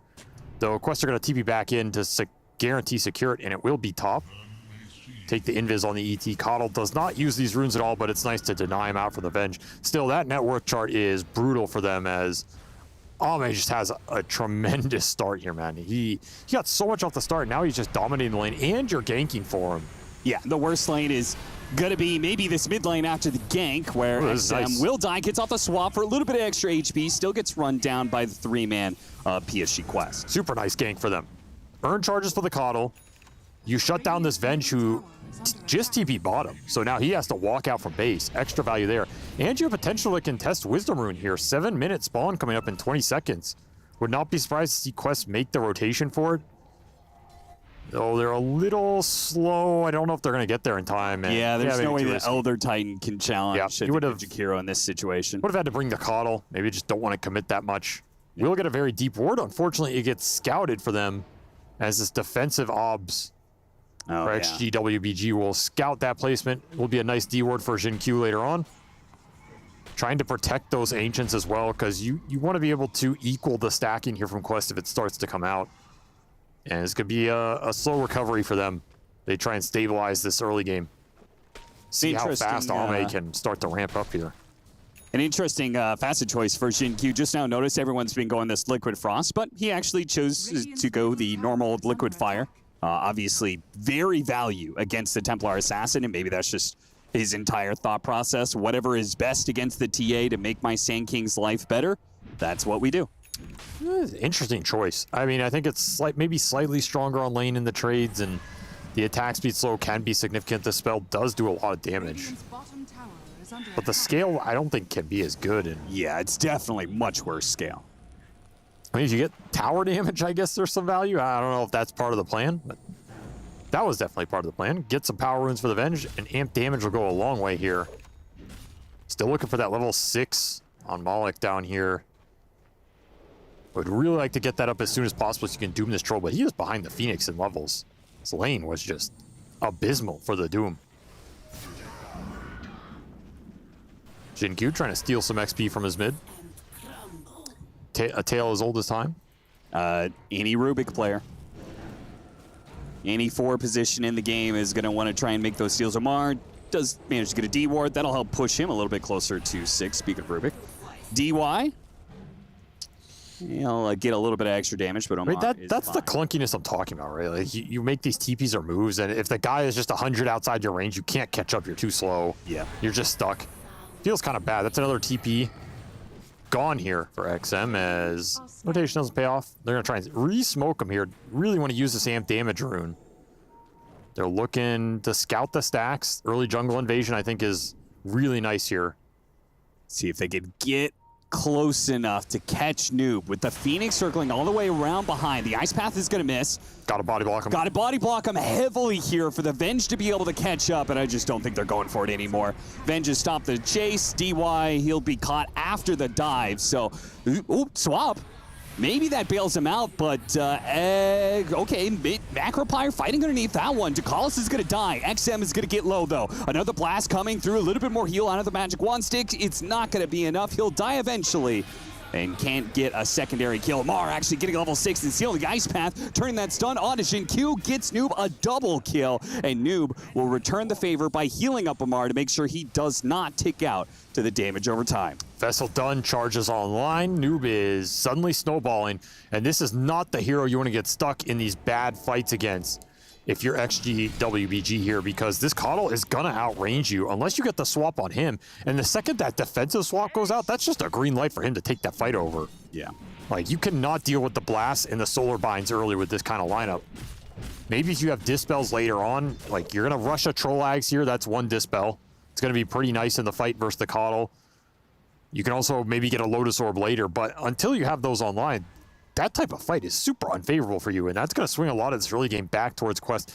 This combination of the Coddle, Solarbind, Blast, plus ET Spirit on top of it is also an insane amount of magic damage that you have to respect in this game until you have something like a Pipe online. And are they going to have a Pipe?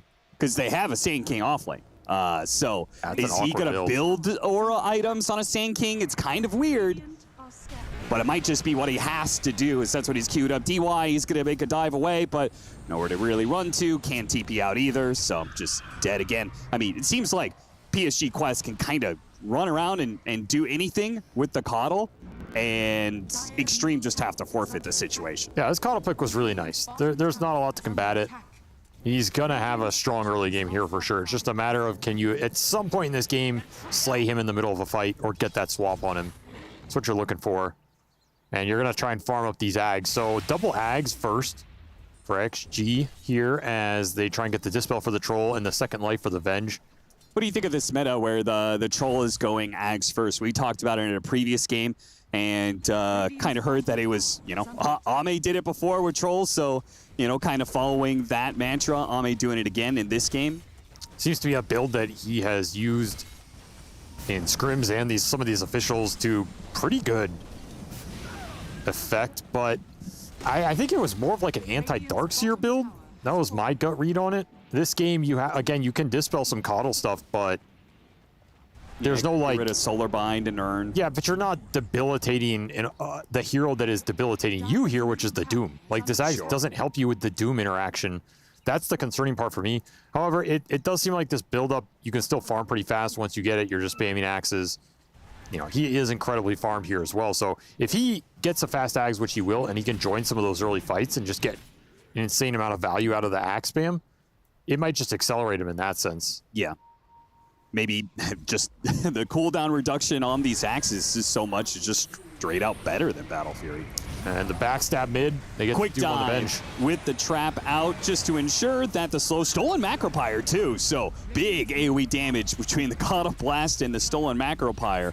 Omar and Noob making a deadly duo here, but it's all 5 from PSG Quest that just overwhelmed this mid-tier 1 tower. And this, I think, is the weakness of the Venge. The second you get gone on by any of these sorts of spells between the Doom, the Solarbind, a Stomp, I feel like you're just dead. There's nothing really to bail XM out in these exchanges other than XG WBG committing to that fight with everybody here. They're just not ready to do it. They are going Pipe first on this Sand King, by the way, as XXS is just farming stacks as fast as he can to try and get that online. But at that point, you're going to have a Phase Boots Pipe Sand King. Really strong around the tower defense fights. But if you look at the map, you've already lost 2 of your tier 1s. So I don't know how much you're going to be able to aggressively force your timing with this item. Ame is super strong, so you want to. I guess your option is to Roshan or just go for the tier 1 top with some sort of smoke play. Yeah. Feels like another situation where maybe you might be able to pull this off because you have a Venge mid, right? You have a mid that can start fights for you via the swap. If you smoke him, yeah. I think if you smoke XM in, the chances you get that swap are a lot higher, and then that team fight can come together really fast. He's also closing in on his Ag. So you're going to have all 3 of your big core items here at a relatively similar time. And that will be a pretty good signal to try and take that big team fight. I mean, you have 2 supports who would love a team fight to break out on their terms around one of these tier 1s.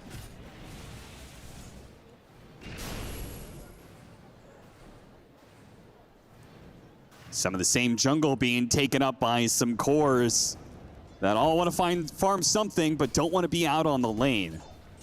A bit of an awkward situation for Extreme, but hasn't resulted in a big net worth lead for PSG Quest. Just a small one right now. Throws out the Macropyre Ice Path on the TPs that are coming in. Nice but stomp. actually hit the stomp onto the Sand King again, stolen Macropyre, and he's burrow struck into it. Looks like he's going to be fine, though. He's got a pipe, so he shrugs off that magic damage. No further reach from Quest. They don't need to. They've successfully defended their tower, got a pick off, and they can wait to see if Extreme want to keep pushing their luck.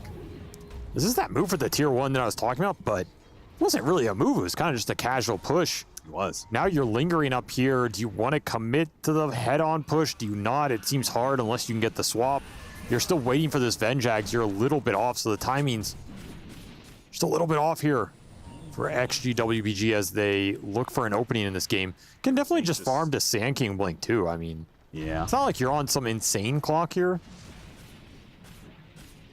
I mean, ultimately, PSG Quest, are they the ones? I mean, you said you had the answer to Troll, but Troll is still the bigger carry in this matchup, right? In a sense, but there isn't really anything to reset the Doom outside of you swap him out of the fight. Yeah. I feel like this Doom is going to scale pretty well in this game. Well, they can see XM. They can't stop him. Nobody to be able to start that fight until Malik gets close enough with the Blink Dagger, and now they can go for it. Wants to save the Doom, and he is correct to do so. Big kill. That shuts down the Aghanim Scepter. And as you said, still holding on to the Doom so they can immediately smoke up and look for more. And he already has the Blink done, so the initiation power from Quest is there as... They get the tower. Can they get out? Yeah, this was a tough push. They're going to get sandwiched. Ducalis on one side with Malik. Going to try and chase down these heroes. Looks like the Phoenix gets off the Supernova to try and draw some attention away from the cores. Will do so successfully, perhaps, but the stomp, it still managed to land on the Sand King. Telekinesis into the Earth Splitter with a Burrow Strike stolen away. Just beautiful steals from Omar all game. That is the crown jewel in this one. You do not want to give up Burrow Strike to a Rubik here. With the extra AoE on top, it is deadly. Force Staff already done means he can position well for these as well. And that was, you know, you're committing for a tier 1 there. If you can't TP out, it feels like someone's going to get caught because you just don't have the blink on the Sand King. You don't have much mobility. Yep. And he'll put a Doom on the Jakiro, but Jinkyu with the heads up deny. DY, got to be careful there. He's been caught already by the TA silence once, and now he'll die a second time trying to get a bit too aggressive. Stomp goes off. Oh, XM, he pushes forward, trying to catch something for Ame, but the ultimate is wearing out. They go for a swap to try and get him away. TA 2000 with the chase, but the spell shield is too strong. Omar getting blocked up a little bit here. The stomp is coming in to try and bail him out, but XXS comes in, Burrow Strike, Sandstorm, and a Stinger hit to finish him off. So they finally get a support kill they've been looking for. Look at TA 2000, though. He's looking for a backstab on a support of the Venge. And he might just be able to find it, but it'll cost the Elder Titan his life. 2 supports down on PSG Quest, and TA 2000 decides he will not stick around to find that opening. Ame coming in big here, turning the tides in this top lane, and he is going to look for this early Roshan. This is what the Venge can help you do, accelerate this objective, get an Aegis on this Troll, and then that Ags build can really go to work because all of a sudden you can't commit the Doom on the Troll without him coming back for a second round.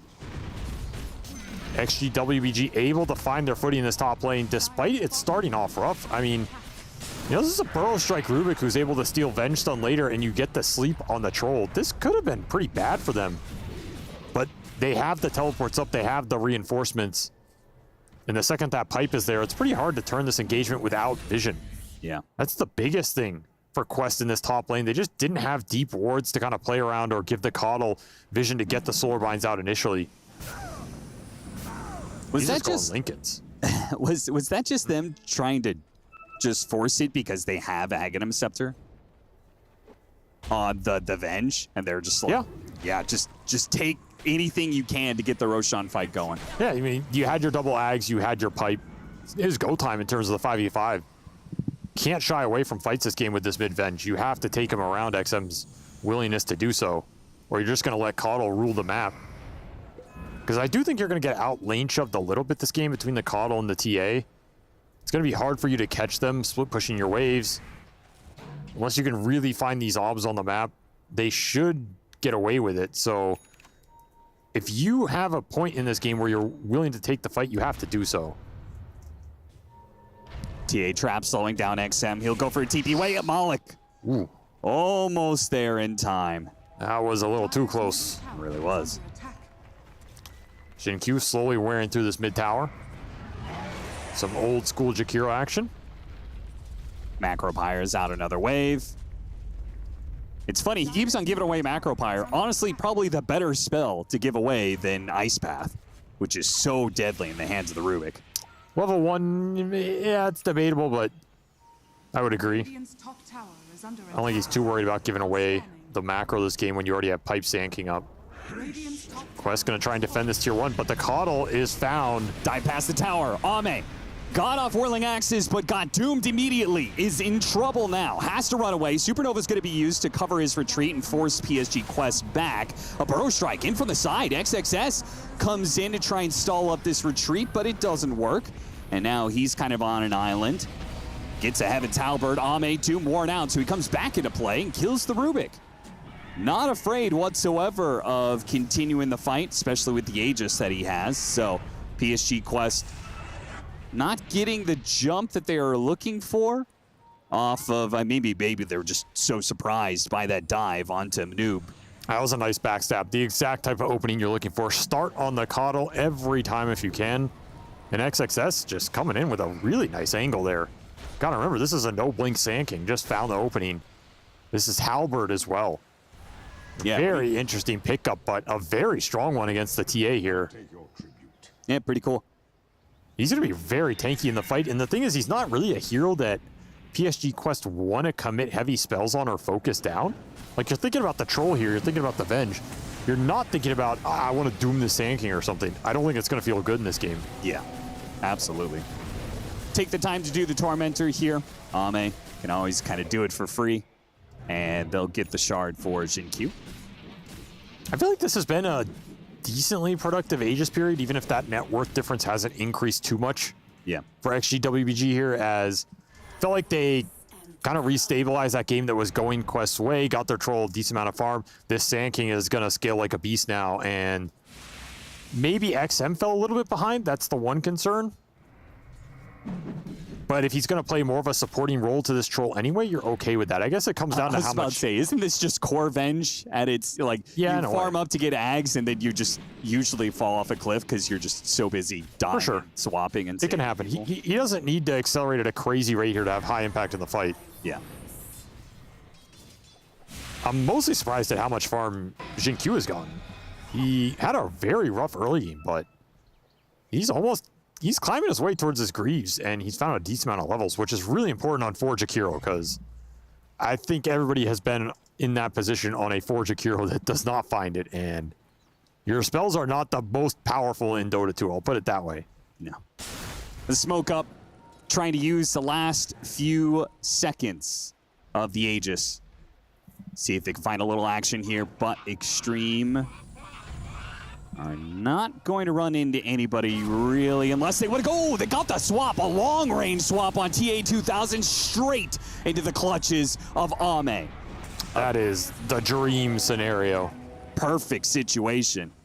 And that's the power of the Venge this game. If you can smoke into the swap on a core, they're instantly gone because they're just under the Troll, and it feels like that team fight's over. Yeah. So now you get to use about a minute here to free farm the map, push the waves in, clear some traps, get some vision. Yules will be finished up for XXS. He's just going to be even more obnoxious to try and go on, and BKB for Ame will really make him almost invincible. Yeah, at that point you can doom him, but he's not dying under that doom unless you can commit in the TA to the fight. And that's the big question. At what point in this game can TA2000 commit in that fight? He's going to buy a BKB of his own. I guess that is the window.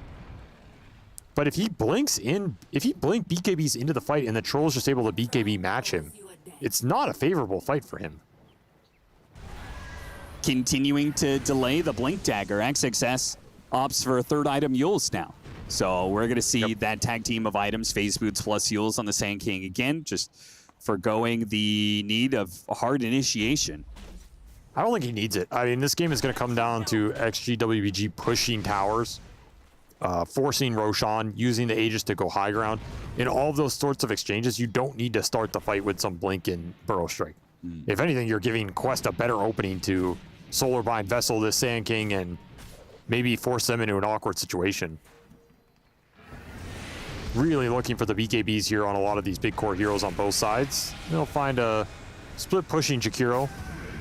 These TA traps are always going to be a nuisance in that regard. Up and down the side lanes, they can set up a TP rotation just like that. But it is just a support kill. PSG Quest up by 3K. Are they happy with this lead? Are they happy with the way that the game is going? It depends how much you believe in the Doom scale, I guess. Doom is continuing to power up. You are going to hit a nice BKB timing here, but I think you have to strike during that window. As Ame will finish his right on point with TA2000. And they get the initiation. Just what they need. BKB did go off, so I think he's fine, actually. Yeah, he's chilling.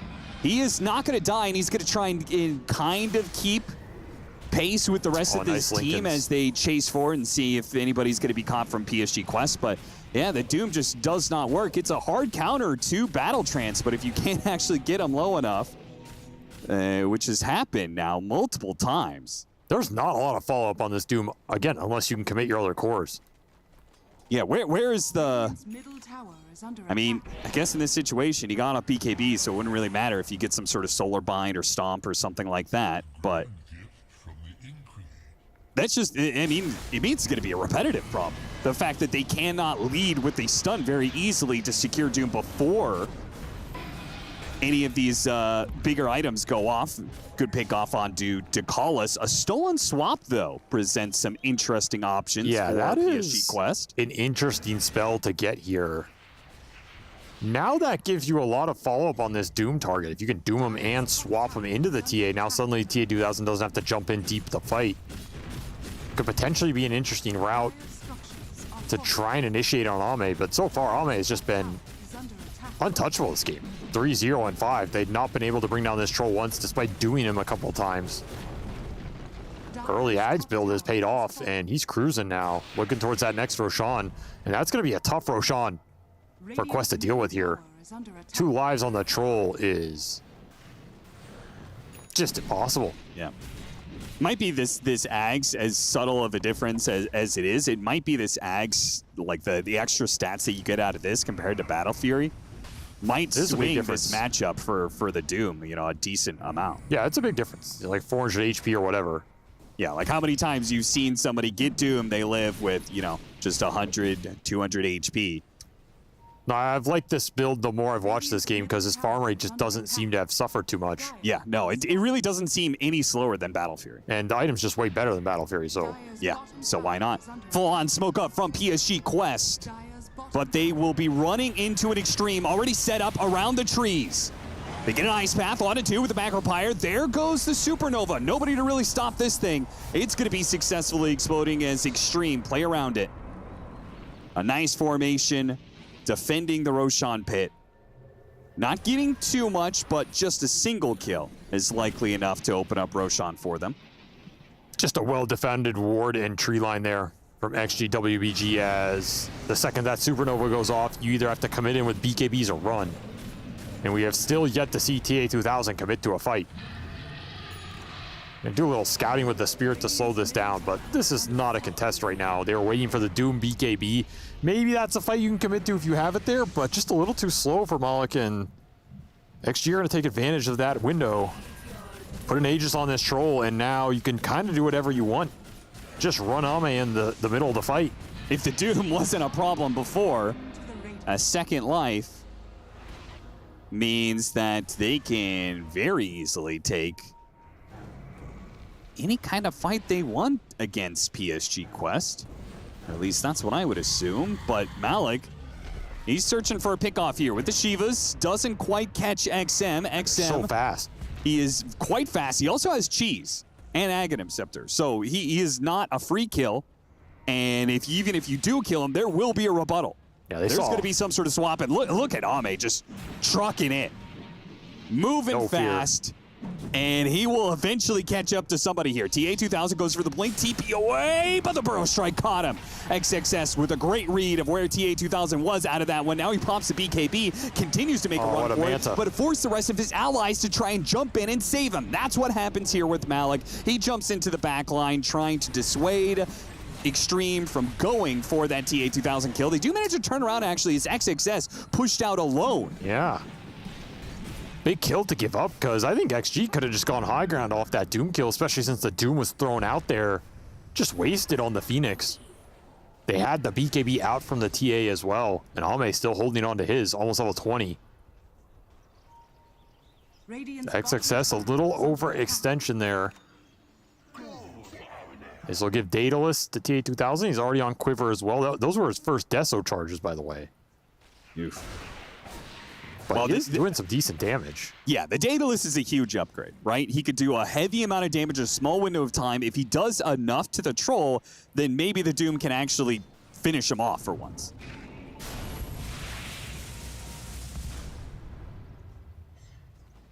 His net worths don't look bad, but we've kind of yet to see a way into the fight for Quest. Once XG group up as 5, they are very strong in that formation.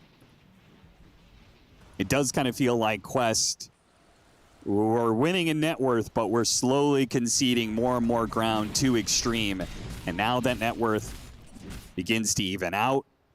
Now Extreme take another Aegis and start taking some objectives with it, though Ame is running up solo right now. Completely alone. Very alone, but are there any disables to stop him, though? If somebody showed up, he just could pop BKB and run away. I mean, he would have been dead twice there if he got caught. That was kind of a ballsy push. I mean, maybe, but what catches him? I mean, you just telekinesis into Stomp? You don't know where the TA traps are. Yeah. There could have been 2 traps on that ramp. A Stomp could have landed. Nonetheless, he gets away with it. A lot of information for his team. A lot of reaction out of Quest, helping neutralize this net worth lead. Radiant are scanning.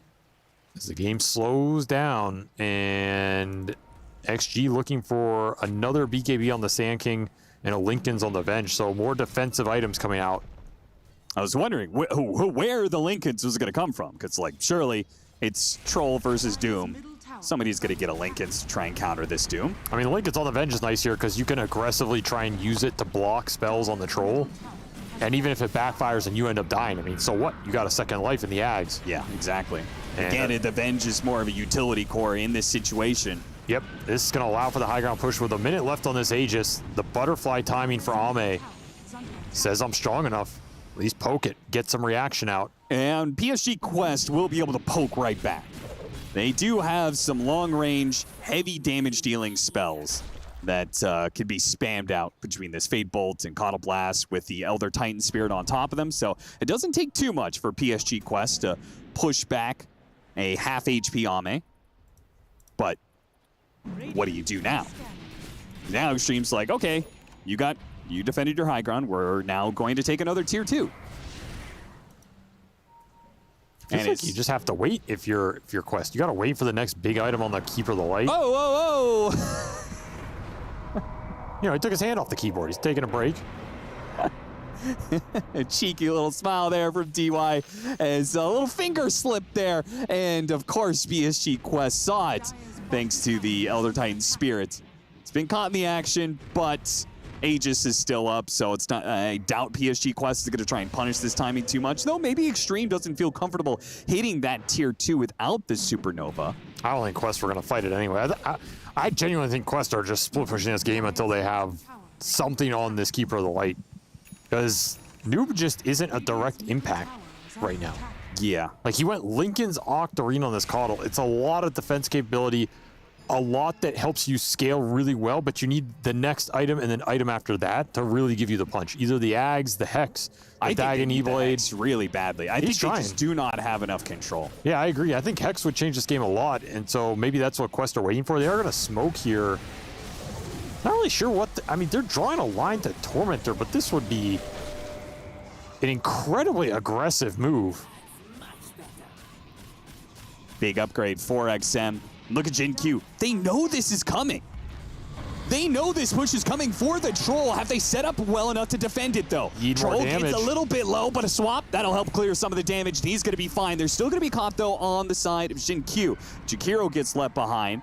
They push back forward, though. Now the Doom is expired.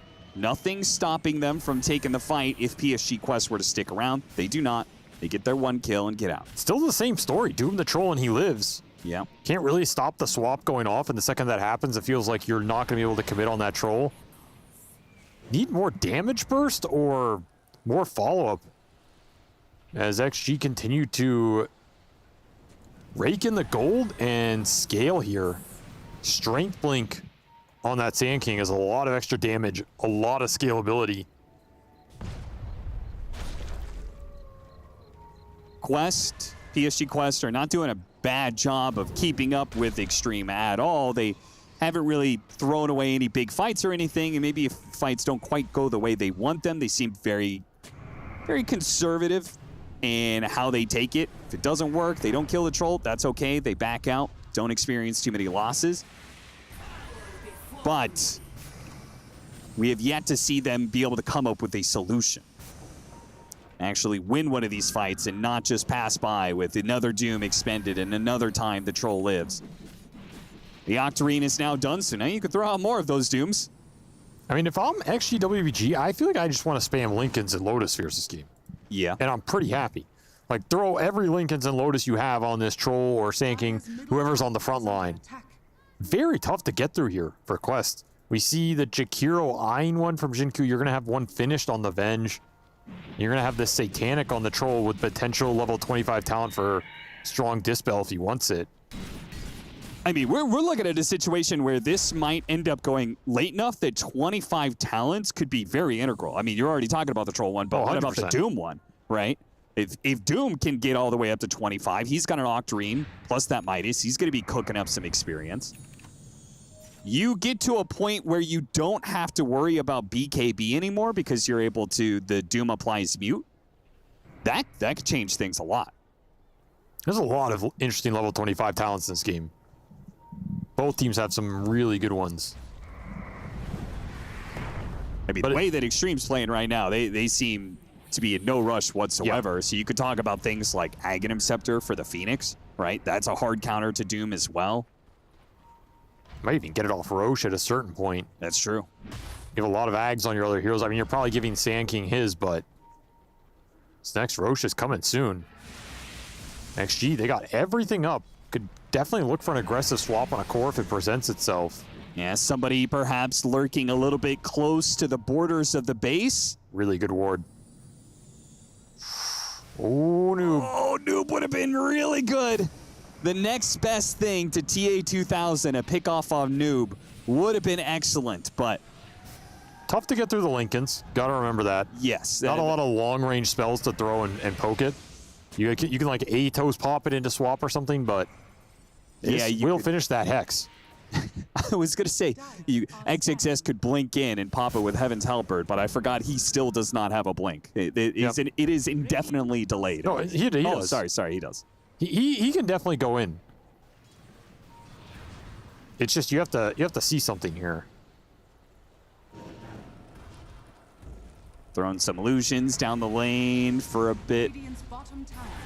It's kind of interesting. They're looking at the Spirit go to the right, and they did not see them. They got the jump on the troll from behind. They slipped in, and the swap went out there, and he did not get the swap onto the troll like they intended. He's still getting away with the BKB and the Glimmer Cape, though, and Quest have to back away from the Supernova once again. Ducalis is in some trouble, gets off a clap, but looks like he's going to die of the Magic Missile, which bounces over into the Doom as well. PSG Quest, once again, they got the initiation, an even better one than any of the other times, and it's still not good enough.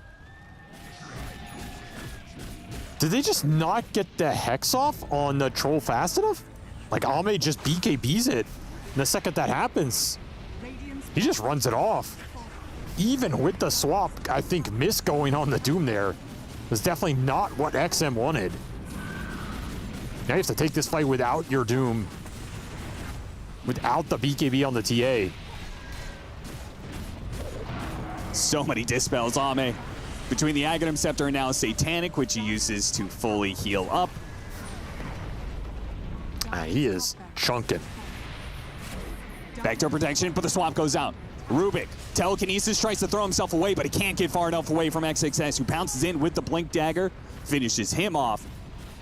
Immediate buyback.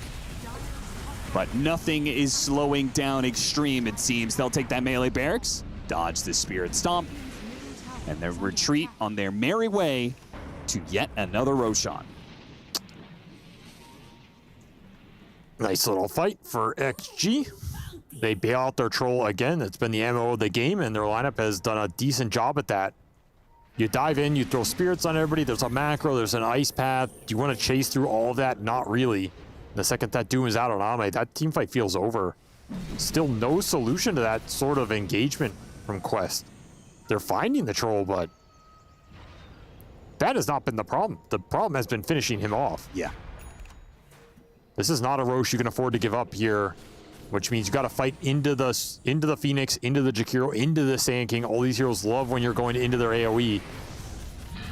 I mean, just a single supernova may be enough to secure this team fight.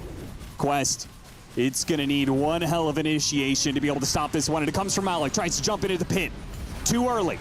Roshan not nearly close enough to dying. They throw out the Doom, and he immediately retreats, and it's perfectly fine. While the jump in from the Sand King, big epicenter, big AoE damage, and they can easily follow this up. Extreme, they're lined up to just wipe through Quest at this rate as the Burrow Strike catches out the Templar Assassin in the corner. Jakalis does manage to get the stomp off. The TA-2000, TA is still stuck, though, on the sidelines. They don't see him. Oh, he got the TP. Oh, he got the TP away, so he's good. But I mean, but what are you doing here, right? This just doesn't feel like a fair 5-on-5. Just feels like strategically, XG WBG have answered what Quest proposed in this game with this Doom Troll interaction. There's no way around it. We haven't seen any sort of alternative to the team fight. It's been go in, Doom the Troll, he gets swapped, and then Ame's like, I'm not even in danger, I'm just gonna finish up Roche. Like, good luck dealing enough damage to me to bring me down. Yeah. And you just don't have enough Dooms anymore. One Doom was never enough, but now you've got Aegis, Satanic, Refresher Shard. So this Troll has multiple lives on top of the multiple saves that Extreme have, but they're not needed. Noob just couldn't get enough momentum going this game. XM able to reach his items in a timely manner and make all those swaps except one count, but that one didn't even cost him here. Really showed the conceptual power of this pick in this game. Caused Malik a lot of problems every fight. Backdoor means nothing to Ame. Yeah, it just bullies his way through the buildings. Venge trying to jump in. They throw the Doom on the Venge. That's how you know things have gotten real bad. They've given up on killing the Troll. They'll get the kill on the Venge, but of course, Aghanim Scepter means she just comes right back. And ready to continue this assault on the tier 4s. 3 minutes left on the Aegis. They can stomp and blast and blinding light and magic missile and fade bolt as many times as they want, but Ame, he'll not be denied this push on the tier 4s. Little poke there from XXS, a Wind Waker. Refresh Doom. It's gonna backstab him. He is gonna refresh it. He's gonna go for the Phoenix. They've given up on their Troll entirely and are just trying to limit his allies, and it might actually work. They've killed the Phoenix and the Jakiro.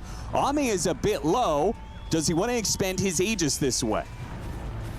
They're gonna buy back and just end the game. Extreme wasting no time whatsoever. The Venge is actually going to get a bit of a dieback here. Again, the Aghanim Scepter, so we can keep on going for these swaps, keeping the heroes in place, but it looks like the second life's going to go down. A jump in, though. A beautiful epicenter. Burrow Strike once again from XXS to close out 3 and get the GG call out of PSG Quest. Aggressive buybacks get the job done here as XG WBG cruising to a 40-minute victory off of all those Roshans and all of those lives. Just so many lives you can throw in these fights with the Venge Ags, the Troll Aegises, the aggressive buybacks, a Supernova you have to get through. It's so much for a lineup that's kind of predicated on playing around a Doom, killing somebody, maybe 1 or 2 of the Coddle Blast killing somebody, and if that gets reset, then who are you looking towards to close out these fights? This TA just did not feel like it could commit to the engagement, and Ame, I feel like he was the one guy who was maybe going to have trouble in these fights, and we saw the spells get thrown on him, but he ends this game 3-0.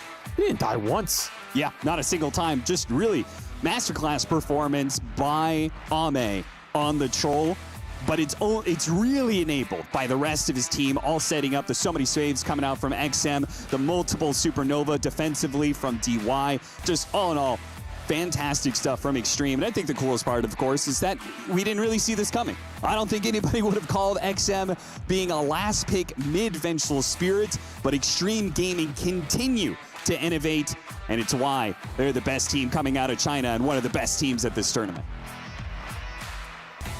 So looking forward to a Game 2 and seeing what Extreme Gaming are going to be bringing to us in that one as well. PSG Quest, though, going to have to go back to the drawing board, figure out what did not work for them in a quintessential TA-2000 TA game.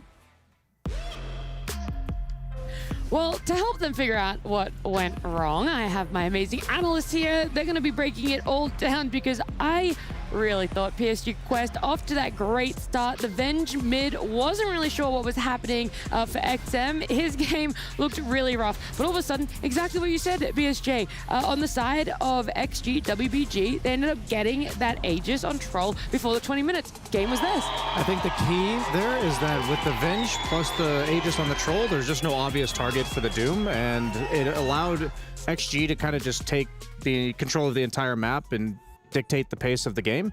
And even though it was super clunky early, and we could see why we were skeptical of the Venge mid pick, and early they were like TPing it, and he's just too slow of a hero to ever catch anybody. But once you got past that stage where you had the multiple Ag Scepters and the Roche, you can see where their lineup came together.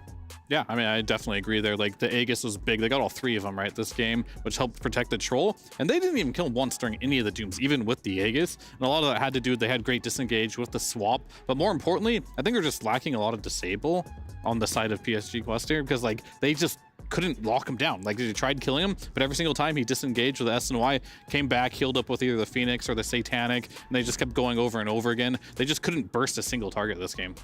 Yeah, that's true. I mean, the ET is not reliable. You know, you got to be able to make sure you can hit that. The Rubik had some really good stolen burrow strikes, but that's kind of all I can really think about for that lockdown that you're talking about. For you, Jenkins, you were completely wrong in every prediction possible.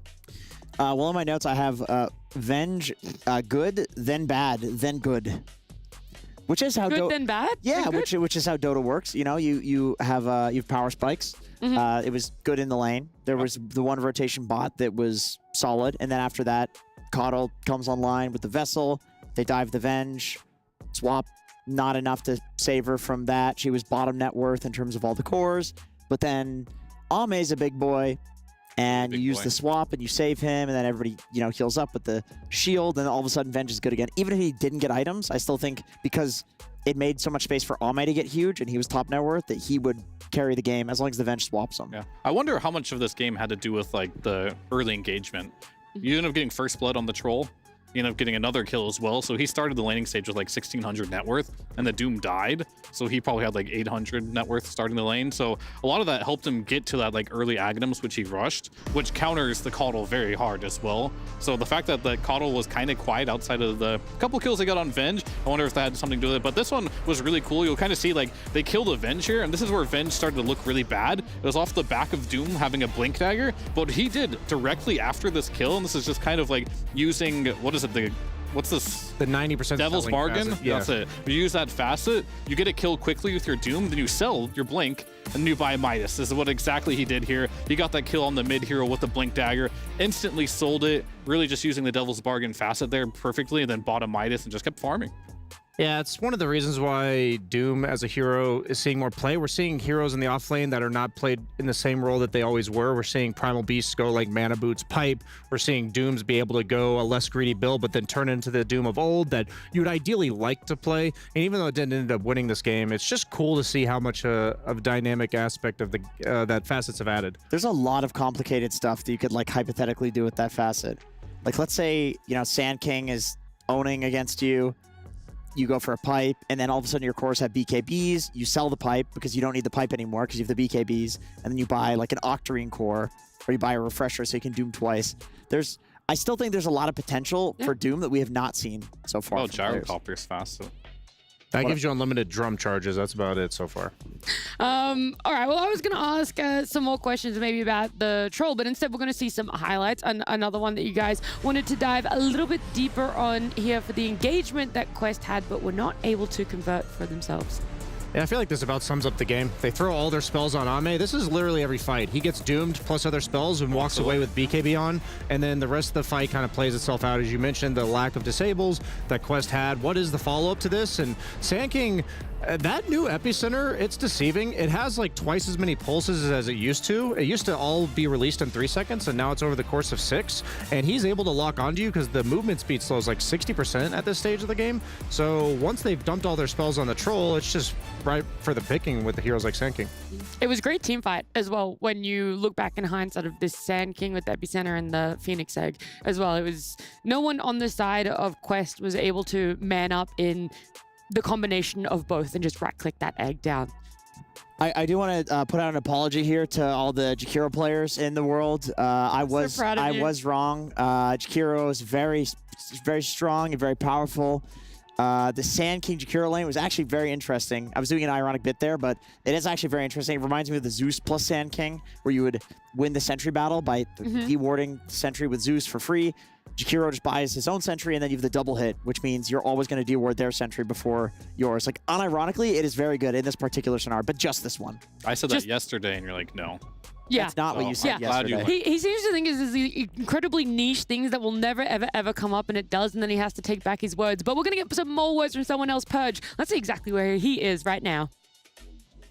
Thanks, Nat. Yep, we're backstage right now. You've probably seen this background many times so far, and that's because this is the area behind the stadium where the players get ready, basically. And they do that in one of these cubes. There's 2 of these backstage, one for each of the teams. There's also a staging area for any teams that are waiting to play nearby. And what they actually do in these little booths is they talk about their strategies. They eat snacks. They get some nice gamer chairs. They can, check for bugs and things like that.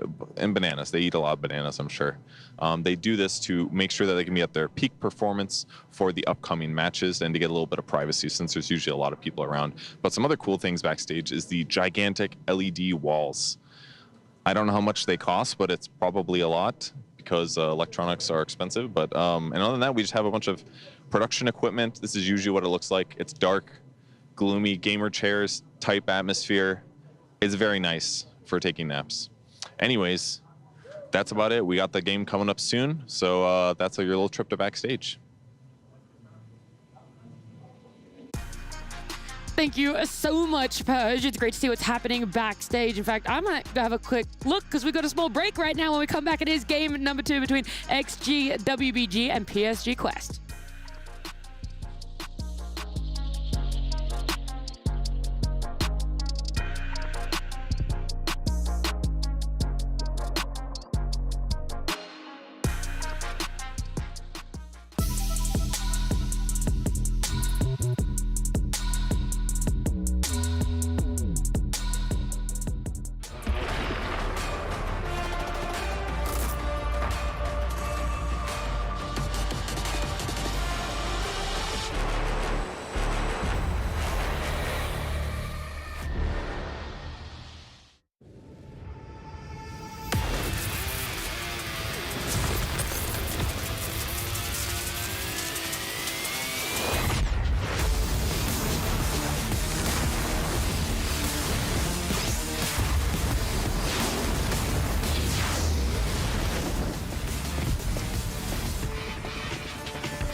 We're live inside the Cuba Cadia Arena. We've got XG WBG up against PSG Quest. A lot of acronyms going on between those two teams. It's too many letters. There's a lot of letters. Especially for a team like XG that has all players have like 4 less letters in their name. True. 3 of them start with X. XG WBG XXS. The name of their team, the acronym of their team is longer than any of their player names. I just feel like she's redeeming a gift card right now. That's that's the barcode on the back. Yeah, like, what's Hey, the could you tell me- 16-letter code on the back of the card? I feel like It's XG WBG XXS. I'm a grandma and I'm getting scammed and putting an Apple card in over the phone.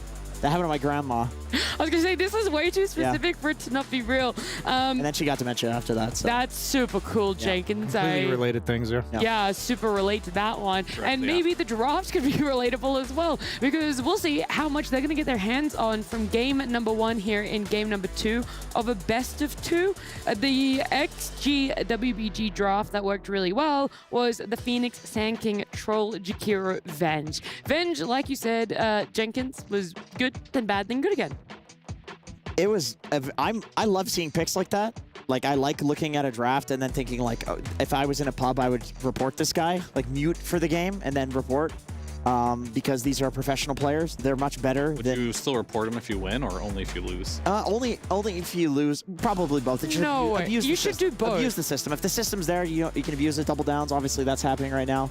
I'm absolutely abusing those. Yeah. Getting first blood, then doubling down. So I would definitely do that. But I love the draft from them. It was very creative. It was interesting. Obviously, it worked out. It's something that they practiced. The Venge. Melee Facet not missing up the high ground on mid unironically had something to do with it. I was noticing he was getting a lot of range creeps. He's standing on the high ground, threatening the missile when the Caudal was trying to blast. Like, there was a lot of little intricacies that he was using with the Venge, where clearly they've done this before. Yeah, moving forward in the tournament, I want to keep an eye out for Sand King, because the 2 games PSG Quest played against Team Liquid, who's been running Sand King first round, they banned it, and then DePaul's even said this was a hero we didn't think about going into this tournament, but then we started seeing it in scrims the last couple days, and then XG, who hasn't picked it yet, just whips it out and beats you with it. So. And it wasn't even in what has been the majority of picks going towards the mid Sand King. We saw it shifted to that off lane, and Fear, you're a pretty big hater about it. Not necessarily in that specific lineup, but just the idea of an offlane Sand King not being able to get the farm as quickly and be as impactful. Just explain to us why you're wrong, Fear. I think. That's I'm just wrong because I'm new to this game and. Whoa, that's just, whoa! You guys are putting words in my mouth. When was the last time you won TI? It's so true. So true. I just like everyone else, never even qualified. Yeah, but anyway, moving on from that, Sand King in general, like the hero itself, it's pretty good versus like the TA.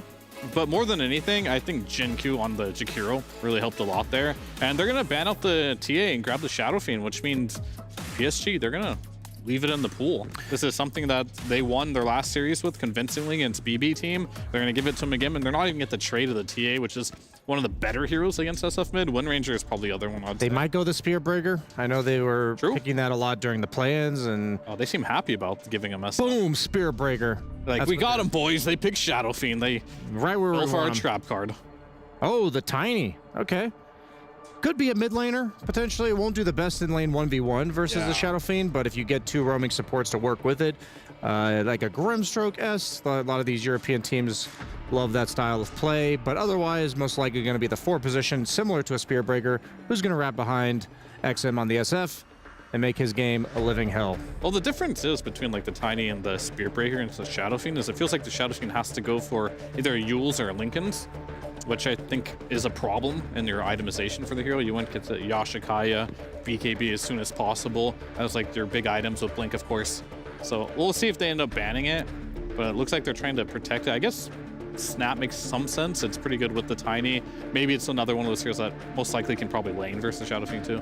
That is exactly what XM did in his 2 wins earlier today with SF. Is just straight. It was either Blink, Kayayasha, BKB Ags, or Kayayasha, Blink. Those are the only 2 things that swap. So no Yules, no deviation from the build. It was all about the timings. These games ended very fast, but it is all about that combo and how quickly it is, like how difficult it is to interrupt once you have that Yashikaya. What do you respectable gentlemen and gentlewomen think about Storm Spirit on the side of PSG Quest. It's like a melee ranged hero, right? So you should struggle against the Razes, in theory? What do you think? You would struggle in lane against the SF, but it's Noob's most picked hero in the tournament, and I think you need to see more. That's all I have to really say. Yeah, I would have said the same. Yeah. See that the supports, if the supports Yeah, like I mean, lack it's stun. typical Storm Spirit game, right? The hero is good, but it's been mellowed out a little bit with the patches. So I think you still need to see a lot of, mainly the supports, I'd say, in general, because, yeah, if you have an ability to zip around without getting stunned, Yeah, some generally Phoenix speaking, Undying it's good, yeah. or Phoenix Shakiro. Again, you know, you'd be cool playing against that. They've also lost the last 2 times that they picked him to Storm Spirits, but it was working early on in the tournament, so it's one of those things where I think Storm was really strong before the letter patches. Every single letter patch, I think he's been minorly nerfed, and over time, it's becoming more and more of a specialist hero and harder to make work. And also, there's heroes like Sand King cropping up into the meta that you have to imagine as some hero stocks go up, other hero stocks are going to go down. I do still like the Wind Ranger. I feel like that's the. I'm just offering alternatives, but the You Wind don't Ranger, like it? I do like it Oh, because okay. I think it does roughly the same thing in terms of like focusing and killing the SF in team fights, which I think this current spellcasting SF demands attention. They picked the bad hero again, Jenkins. You really hate this hero. The Jakiro? Yeah, it seems like a really another niche situation where it's really going to be powerful. This narrative that's being formed is You're I'm creating it. absolutely against this. I mean, you literally Yes, made you it. were. I've You made put the your foot narrative. down yesterday. Okay, well, everybody can go back and look at the clips. This is fake news. Everybody knows I have He great never said opinions. that. He loves Jakiro, listen, I actually. just think the heroes it was a little overrated by edgelords and pubs. That's all I'm saying. The Jakiro freaks out Yeah, there. but I we're don't want to talk talking to. about- we're I'm talking talking to about- normal people in the chat that understand. They hear these Jakiro players. They don't stop talking about hitting twice. Speaking of edgelords, Ogre. Everybody going this facet that gives you. Well, you know how you counter Jakiro with 2 heads. You counter him with the other hero that has 2 heads. You were really just chomping at the bit to say that one. I was just thinking about it. I mean, how many heroes in Dota have 2 heads? Go, Jenkins. He was sweating. How many heroes in Dota have 2 heads? Meepo, if you have 2 Meepos. True. But the hero itself. I can't think of another. What do you mean? I mean, Abaddon, not he's got a true. horse and he's got a guy. Luna, Sure. she's got a horse and herself. Marana's got a. Okay, let's stop with this. Are What you do you just think? naming every mounted hero? Yeah. He asked me to name heroes, and I'm naming But them. of the same, species. Anyway, great analysis going on here. Ogre Brewmaster coming out from XG WBG.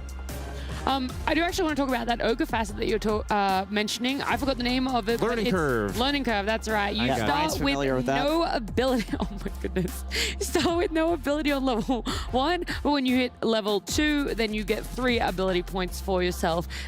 Is that punishable in pro play? It's so terrible. Yes. It's so bad. I feel like it is one that you can potentially get away with in pubs. Is it bad? But when it comes to professional play, Ogre's got really good base stats. Should be fine. Right? but is learning curve also only something you can take as a support ogre? Yeah. I would Yeah. agree with that. I mean, the other one, like, it scales off your strength, right? Yeah. So, like, what's the point of getting that as a support? Getting extra multicast on. That one's bad too. So Ogre's Scaling just bad. support. Yeah, it is. Oh, just here bad. we go. The numbers. In all seriousness, why do we think they We'll picked wait till Ogre, next right? series and then he'll apologize. Like, we're Just the seeing end of this Ogre game. as a replacement to what's often getting picked here, which is like an ET. Like a melee 5 that's going to set you up in lane. I think the idea behind it is you're countering the liquid fire / potential liquid fire, but the dual breath so from Jakiro in lane, right? You have the bloodlust, which in theory should give any core that would otherwise suffer in the early game. Like, it's allowing you to pick a wider variety of cores against the Jakiro. And Ogre with Ignite. I will say Ogre is actually kind of OP. Like, I have a different... What's your experience? What makes you say that? Fair? What makes me think that is, generally speaking, you'll pair Ogre with another strong laner. Oftentimes you see the Weaver, which was taken away, where you hit this super crazy level 2 power spike, where you have a hero that has good spells. So they probably won't do SF carry. That's something that we see OG do, and not many other teams. But a hero that does have, Troll would be really good. You just get level 2, and you have level 2 Ignite and stun with a blood grenade. You just kill anyone. Okay, that's true. I mean, yeah, you're right. I think in competitive, when you actually draft something to abuse the power spike, and then obviously you're gonna have a teammate that's playing around it, knowing that you get the level 2 power spike, then Yes, Jenkins, we're here to talk about competitive Dota. I'm just saying Not your pub this trauma. patch is Yeah, fairly we keep new. hearing about This it. patch is very new. There's a lot of facets. It's hard to know the pairings between all of these things. There's like so much to Dota, which makes it extremely fun to watch. It's a lot of innates, and that Spearbreaker actually makes it this far into the draft. which is interesting. This is going to solidify that Tiny will be in a core position now. Ooh, good morph pick. That is a juicy morph pick after that Spear Breaker comes out. Weaver's an amazing morph target. Spear Breaker's an amazing morph target. We have to be careful of the Tiny toss crash landing because we did see, I believe it was, who was on morph yesterday getting one shot by it? I don't remember who it was, but been Yatoro happening to him once or twice because that toss does like 500-600 damage. Yatoro got kicked from Team Spirit. Sorry, it was Radon getting one-shotted by the Tiny toss. So that's something he does have to be a little bit wary of in the early game. Maybe he'll just go for that Falcon Blade to make sure that doesn't happen. But this is what we were talking about with the Ogre. He just enables a lot of these ranged carries, and Morphling's going to pair perfectly well with that pretty strong level 2 timing for Morph. On the weaker end, I'd say, but he at least can like fight off 2 heroes. Like whenever I see a Morphling, this hero doesn't really do a lot until like around level 4, usually, maybe level 3, you could argue, especially this patch because you are often not going for your W, but he can fend it off. But I think more than anything, they just wanted a hero that's good for the game. No matter what hero he turns into in this game, whether it's Tiny, Weaver, Spear Breaker, they're all really good to help him fight and get into the fights. Jakiro. Really good. Yeah, that one's probably, it's the not only bad, one but not, why would you compared to the other 3 heroes that you see there? And do you get people's facets when you turn into them as morph? Yes. Okay. You can get your own crash landing.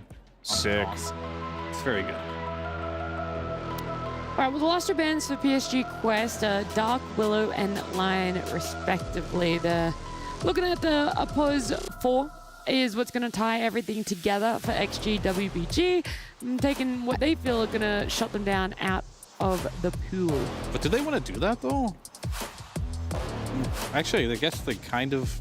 I don't know, they're banning offlaners now. I mean, they get last pick, right? So you are going to be on PSG getting offlaner. You just need to pick a support that lanes with the Brewmaster right now, if you are on XG WBG here. But most of the good ones are gone. Even if you go back further, the Rubik is already banned out, Monkey's gone. Willow. So we'll have to see what they want. Even Lion, man. Snap's gone too. It's gone. You want a ranged hero, ideally, I think. Yeah, ranged hero with some nuke to activate the Brew W. I wouldn't mind having a melee hero just because you do have a Morph and a Shadow Fiend, and you just make the dual range kind of work here. Or dual melee, sorry, work. Because their initiation right now on XG WBG is very poor. Like, how do you initiate fights? What about a Disruptor, perhaps? Because you're mentioning, like... something that can initiate or gank, ideally. But the big flaw with their draft right now, Brew doesn't start fights. SF won't either, and neither does Morph, unless Morph... maybe he will this game, actually, turning into Spear Breaker. But I would like to see some initiation, but then it kind of leaves... oh, there it is. Yeah, I mean, I think they see the same problem with their draft, right? You have an SF, you have a Morph, you have a Brew. Someone has to go in. You do take a hit in the laning stage for this one. Yeah. Pretty much all the good ranged... is Hoodwink in the game? Actually, they could have picked Hoodwink. No, it's banned. Okay. banned. Yeah, all the good ranged position 4s are banned, so go ahead and just go in there and just get a hero that can initiate, because that is what your draft is missing, and just make it work. Just make it work. You have to. You just have to find a way to make it work. Well, we know what's in the pool, Underlord. I feel like that's the most obvious offlaner. Yeah. The meta heroes left. They go for the ET themselves against the Morph. Is that a core ET potentially? Probably, actually. That's really cool. That is one of the hardest counters to carry Morphling, is if you do go for it is a core ET. Yeah, he's going to play in the offlane too. Do you give him the... do you think we're going to see like the Bamboozle? Mask of Madness build, or what do we... what if we get a flow Morphling? Oh, the strength core? He already has 2 carries. You counter having 0 armor by having 0 armor.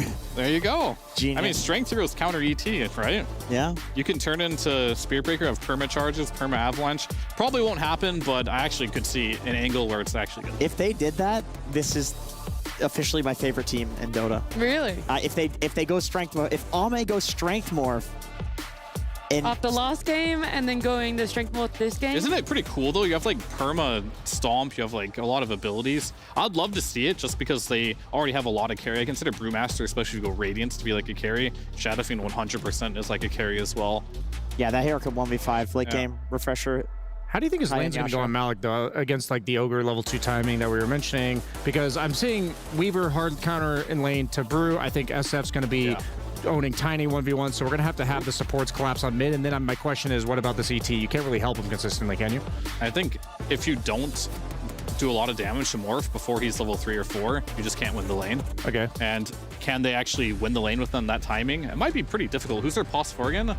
Spearbreaker. Spearbreaker? Yeah, they're going to lose that lane. Spearbreaker. Really, even right at the start, if we see Ogre take Lightning Curve, doesn't have an ability, you think that there's not a realm where they can somewhat abuse that?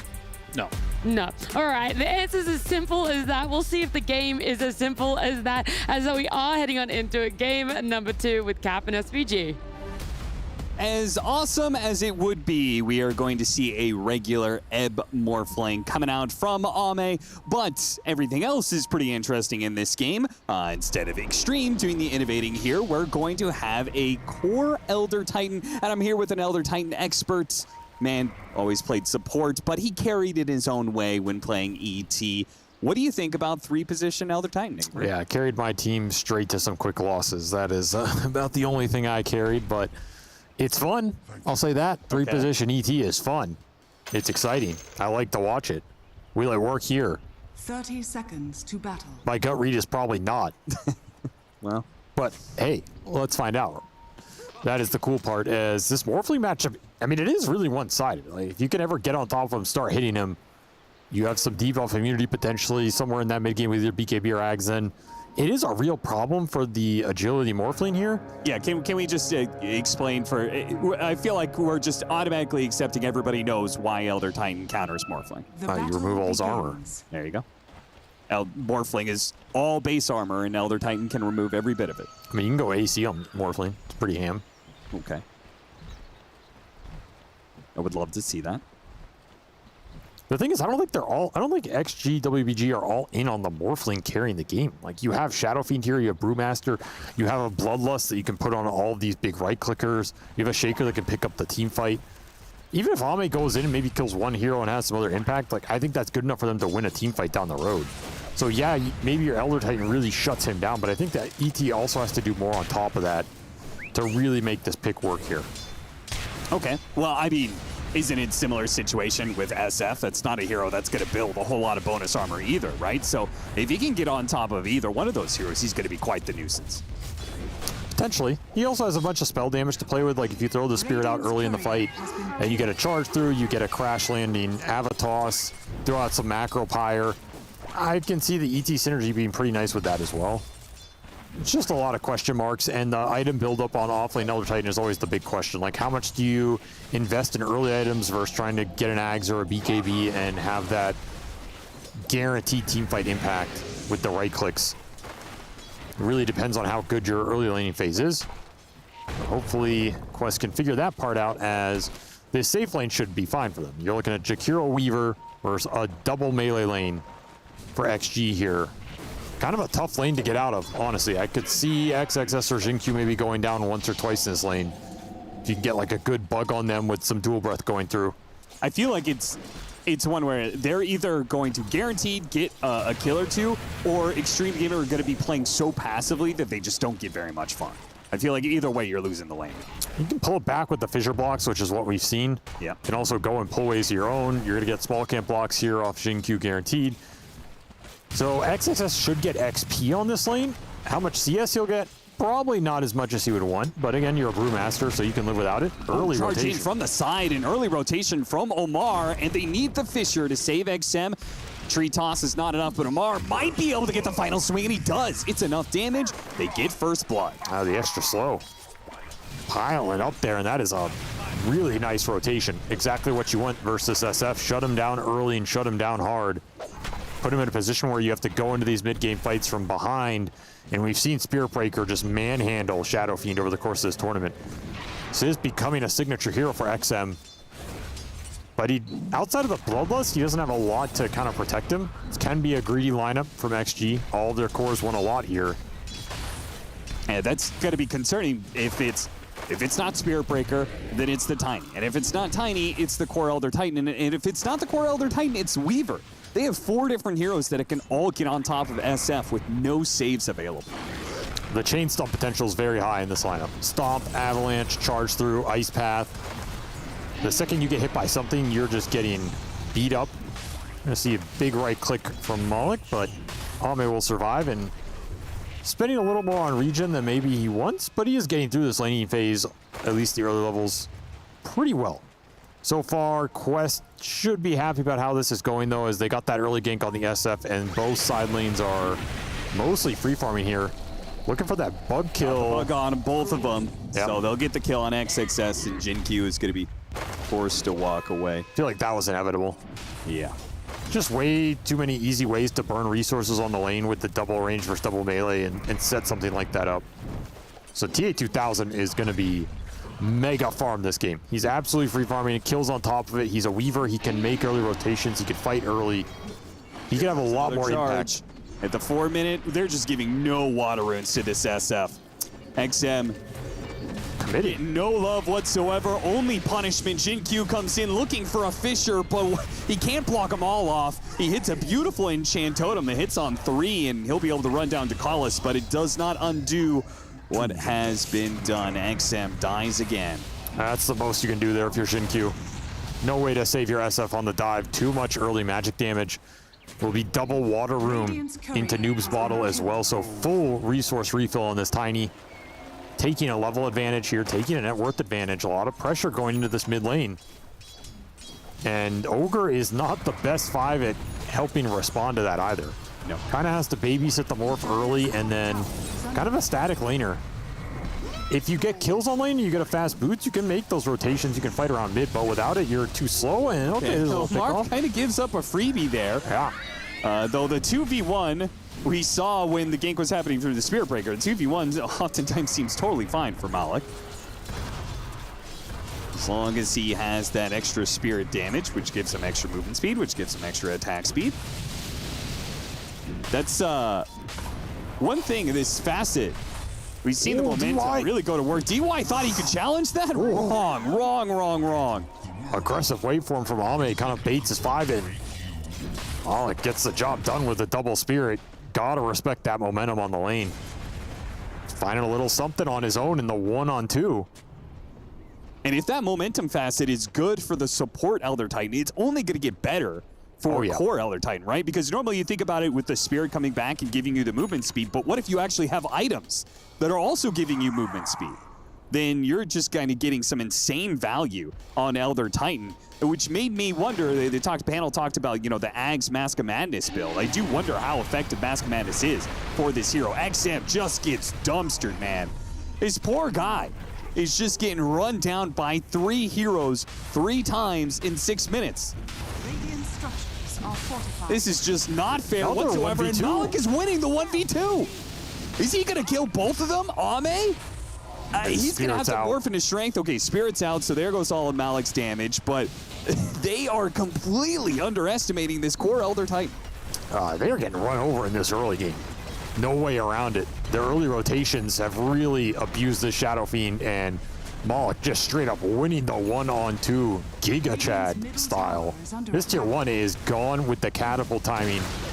Some really nice gank connections here. A lot of extra XP into the supports. Noob's going to look for the quick gank top on the Brew, who is not level 6 yet. Oh, tosses over the Weaver. The crash landing does some decent damage. They hit the Avalanche, and XXS is dead as well. All 3 lanes heavily won at this point. This lineup, is it too slow for XG to recover right now? Because they're going to have to do some recovery. Do split the Wisdom runes. So Jin-Q, he's level 5, does have some solid levels. Jin-Q keeps on hitting some Fissures that are decent, but it's an Earthshaker pre-level 6. You just don't do anything. You certainly don't do enough to deal with multiple heroes. Especially the early firepower. Like level 3 dual breath, this crash landing, Sakuchi through, it's a lot of very strong early game spells. You get caught out, your Fissure's not going to match it. Going to get some harassment on Ame, you should be fine. But more resources being burned out, more pressure applied in the laning phase, and another tier 1 that's just being sieged here. What can you do about it? Not too bad, but XXS can continue to be aggressive. It looks like Ducalis will take out, actually. Gives some experience over to XXS, but he's still level 5. No ultimate, and it looks like the Weaver.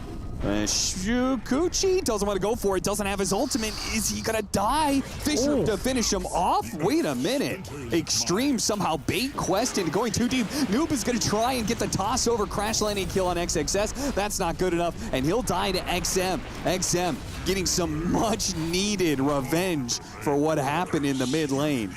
I mean, that could have been a game-deciding fight right there. If that all goes Quest's way, they just take this entire game over. But XG have something to say about it. Bring some of the numbers, get a lot of value out of the chain stun there. A very clutch sentry on the Weaver. Guarantee some of the extra damage to come through, and he didn't have time lapse because he used it earlier on the first Brewmaster dive. So now you have the Brewmaster 6, you have Shaker 6, you have your Ogre pushing towards 6, though he doesn't need it, and a lot of recovery farm for XM. Getting in there and getting some extra gold off the fight pushes him back towards the top after a very rough start. Yeah, the one thing to know was that XM did decent despite the multiple deaths. He was winning in like kind of CS versus the Tiny and stuff, so he got a fair amount out of lanes, out of creeps, even if he was dying all the time. So getting the recovery kills means that he's just kind of right back up there near the top. Not quite ahead of the Weaver, but back even with Noob. Noob's still having a crazy game here. See how much Quest can continue to abuse the chain stun potential around the map with the charges coming through. This tier 1 mid being down is really sad for XM right now. Just doesn't have much protection to step up. We can see how scared he is here. Yep, they're trying to get the crash landing. They get the vision to pop the ultimate. This is a deep dive though. Underneath the tier 2, it's not going to be clean. They don't finish off XM, and XM in turn finishes off Omar. Is under attack. XG ready for that dive. Can only gank their SF so many times before they're going to bring the numbers. XM, PSG Quest are just trying too hard, it seems like now, to keep the momentum coming that was that they took on early. That's why discipline around these dives is really important. You don't maintain it, you throw away a lot of your lead. If you're content with getting reactions out of XG and backing up and then re-engaging somewhere else, you can abuse them with your advantage. But right now you're just committing on these plays, and XG are happy to meet you there and turn them around. Now they're still up by 2K net worth, so it is a very large lead, but it could have been larger for sure. Oh, this could be 5 or 6K easily. They had played those dive sequences a bit better. This is also a decent amount of time for Ame to just farm in bottom. The one-on-one for XG went better than the two-on-one. It did. So he's got that going for him. Diffusal done for TA2000 though. Most farmed here on the map. Gonna look for the gate rotation. He's gonna be really strong as Weaver in this fight. But they're gonna be fighting into a Brewmaster ultimate. Oh, he blocked him. Yeah, creep blocked a bit. XXS struggling to catch up, but will finally get on top of Jakiro. So does Ame. Now, Noob coming in. Actually, the big burst crash landing, not quite up. The charge is coming in, though. Ame pushes him back with an adaptive strike, but it's not good enough. It's the Weaver to deliver the final blow. The Brewmaster ultimate does get off, though. They've lost their carry, but the Brewmaster ultimate is strong enough. Maybe they could still find some kills, but what about the Weaver? The Weaver's still cleaning up the back lines. He got the kill onto the Morphling, now picks up the Ogre. Jinkyu, he's also stuck in the trees, beaten to death by Malak. Oh, we got the charge with the vision. And he got the charge for XXS after the Primal split is down. Looks like he'll get back to the tier 2 area. But he gets the TP. TP out of the Shadow Fiend. Again, you're getting more reactions, a lot more gold off this fight. And that TA2000 rotation is perfect right there. He gets Diffusal instantly through the gate, and he is just chunking people with some extra Eteora on top. You do have this Brewmaster split, which can go in and dispel the Spirit buff and stuff like that, but it's just kind of awkward as to when are you supposed to pop it here if you're XXS, because Ame's just already gone at this point. Getting his mana burned, the Swarm is on him. You pop it here, but now your Morphling's gone. Can't really get off a great Echo Slam. It gets kited out. And TA2000's able to re-engage on the backside, take down another support. You push forward, your supports try and follow. It's just so easy for TA2000, who somehow found 4 bounty runes. Nobody picked up the starting bounty runes, or what? 4 bounty runes in the dire jungle. Nobody claimed them. Suddenly see this gold lead expand to 5K. He's working towards a Gleipnir. His Weaver is jacked, man. This feels like where Ame was last game. He has the fighting items to compound it. Those fights had to go XG's way for this Brewmaster to get the recovery he needed, and he did not. And now this Brew is sitting on support level farm. It is going to be a long road for XXS in this game.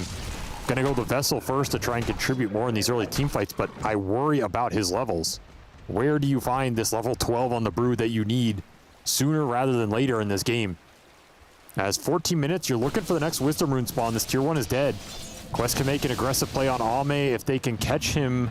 Ame waveforms through the creep wave and back. I mean, there's a tiny blink here. You cannot be too greedy.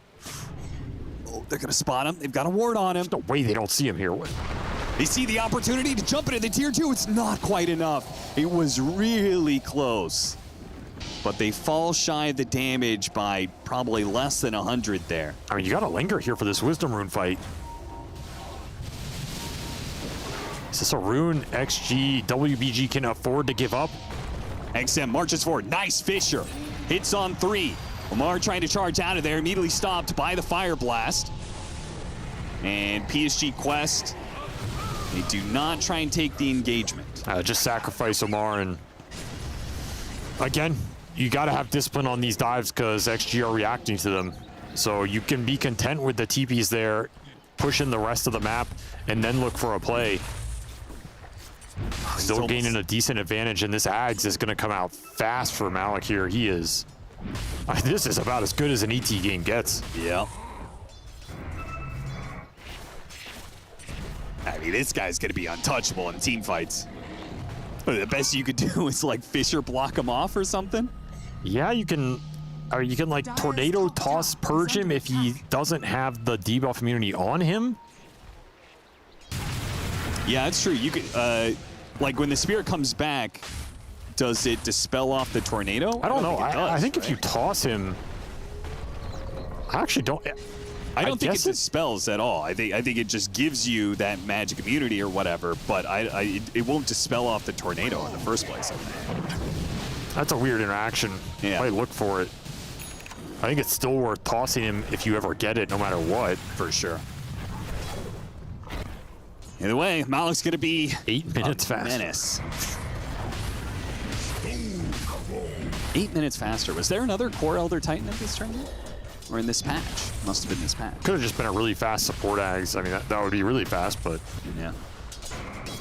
8-13, 5,000 net worth lead for PSG Quest, as they took this laning phase by storm and may have slipped up a little bit, but it seems like just their draft advantage has allowed them to be able to push through those mistakes and continue their domination as they find another one. The toss over onto the Brewmaster is easy, and they can go for the dive on DY if they want. Though it seems perhaps a bit unnecessary. Charging to Xin-Q. Xin-Q's just like, please. I mean, he got what he wanted. I think Xin-Q is accepting of death here because he got his blink tech. Yeah, he was out on the map knowing he was going to get charged, but as long as he buys out his blink, it's worth it. That's 100% worth. Got to get what you can on this Shaker and try and make the big comeback play.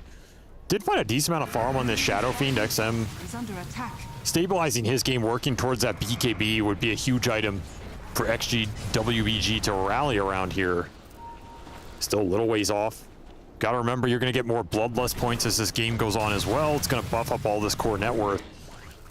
But man, is XXS hurting in this game. I don't think I've seen him this poor in a long time. This Brew has been absolutely shut down. He's going to be a walking vessel for a long time unless you can start winning some team fights. Yeah, this is not going to be like last game where Radiant's a Brewmaster that it gets to be a carry in these team fights. And there's a lot of stun for him too. That's the problem. Like him getting his ult off is not guaranteed. He can get bursted very easily off ET going in with some chain stun action from the Tiny Breaker. And even his Brewling's just being controlled. Bump back into the Ice Path. Macro Pyre burning out the SF, and no saves from Extreme. Yeah, he's gone. So he is just dead, guaranteed. They're going to go for more. DY's going to get a run down by TA2000 as well. Dominating streak for both Malik and TA2000. The two side lane cores in a similar position in net worth and similar spot in kills. Oh, that's a big whiff there from Xin-Q as a reveal on the Blink Dagger. Fails to find purchase with TA2000. Yeah, he saw him back up on that Radiant Obs and then he scanned the camp. So he took the gamble knowing this Weaver was low. I think he actually gets the Weaver there. if he connects. Especially if there's still neutrals in the area to get that extra echo damage off. But was the wave already? The camp was just dead already. Yeah, kind of unlucky, to be honest. I respect this play from Jinkyu. I think that's worth the risk. You had a decent amount of information to go off of, right? Yeah. Just not everything's going to pan your way. Will cost him this cooldown here. Gonna be waiting a while for it, 90 seconds. Would have been a huge kill to find, though. Oh, certainly. Instead, PSG Quest, one more cooldown they don't have to worry about, and even farther up in network. I'm just gonna start building up the utility on the supports. Interested to see what Malik wants to go for here. Did end up going for that Mask of Madness. And he's eyeing up a shard. So I don't know if you'd want to buy it. It is quite good on the core Elder Titan because then you just instantly appear, you get your Spirit buff. You might even just burst the Morphling. Yeah. Off of any sort of stun follow-up. So I like that idea. Isn't this just a crazy amount of attack speed? Yeah, it's you get the ridiculous. Spirit and you activate Mask of Madness. I don't think you can even morph up in time. You might just get burst. This is a very scary hero for Ame to try and play around right now. Look at him go. Bam, bam, bam, bam. It is quite fun to watch. I wouldn't even mind. I mean, I hate to say it, but like BKB as well in this game could be interesting. If you really want to get aggressive, of course, you can just go like a mini crit or just the full Daedalus. Yeah.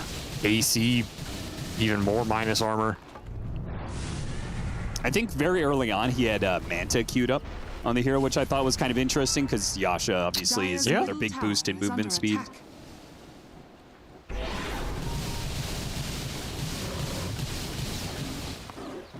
All right, well, what do you do as Ame looking at this game, man?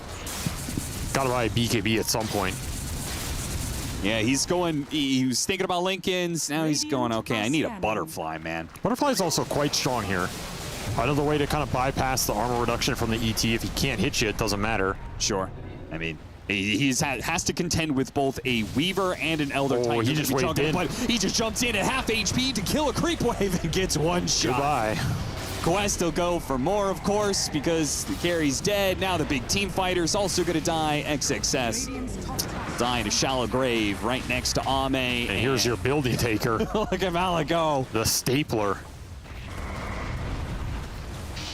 That burst damage, the second you get caught, there's no surviving it. There's no save here. You don't have that Venge from last game. It's just a Fissure interrupt. Radiant's top tower is under attack. Radiant's top tower has fallen. Mar waiting for an ally to get close enough for him to go make this go. Yeah, DY just trying to get any sort of lane out he can. And Mar now makes his jump, which he could possibly solo, but he waited long enough to make sure that there was an ally. TA2000 comes in and cleans up the kill for him. Unstoppable streak for this Weaver. Been absolutely out of control since the laning phase. Do have that BKB on the Shadow Fiend. That's probably your biggest timing. Try and get a fight around it, rally this game. Radiant's bottom tower is under attack. Can be strong. The ET is not stapling you to death. This phylactery on the Tiny as well. You get into the Conda. Even more single target burst damage for Ame to try and deal with, where that Butterfly is just not going to help him. It's like too much to contend with here as the Morphling. You're worried about the physical man fight going through your armor. You're worried about the magical burst damage. Can't play too low. You have to play low enough that you can deal damage of your own. Maybe you should have gone Strength Morphling. Maybe that would have been the answer to all of this. Not all of it, but... Did get the shard off the Tormentor for the Shaker here, and you are level 10, so you have your upgraded Fissure with the Chain Stun capability if you're Jinkyu, and you'll get your level 12 on the Brewmaster here off this Wave Dying. So a decent time to try and take a fight spell-wise. Smoking is gonna break as XXS pushes forward, runs into the Weaver. You just don't want to jump this Aegis with your Earthshaker. Trying to find somebody else. You'd Got love a Spirit to find on one of them. The ET. He's going to probably bump into more. I feel like it was pretty obvious from XXS just casually farming the creep wave in front of the Weaver. Yeah, they know they're here. Smoke behind him, but they definitely know after that Spirit lands. Got the D ward as well. That was a fresh obs. Really need this pipe on XXS to mitigate the magical burst. And Quests don't even have to do anything. Just their lack of a presence forces Extreme to go to a different side of the map. You say, okay, PSG Quest is not going to be doing any crazy dives into this tier 2. They're not going to give us this free fight. So we will just try and farm some more. Be another tier 2 for TA 2000 off the back of this Aegis expiring. Radiant's bottom tower has Probably go for a BKB of his own, just so he can commit in against all the stuns. I don't think that's really an initiation there, noob.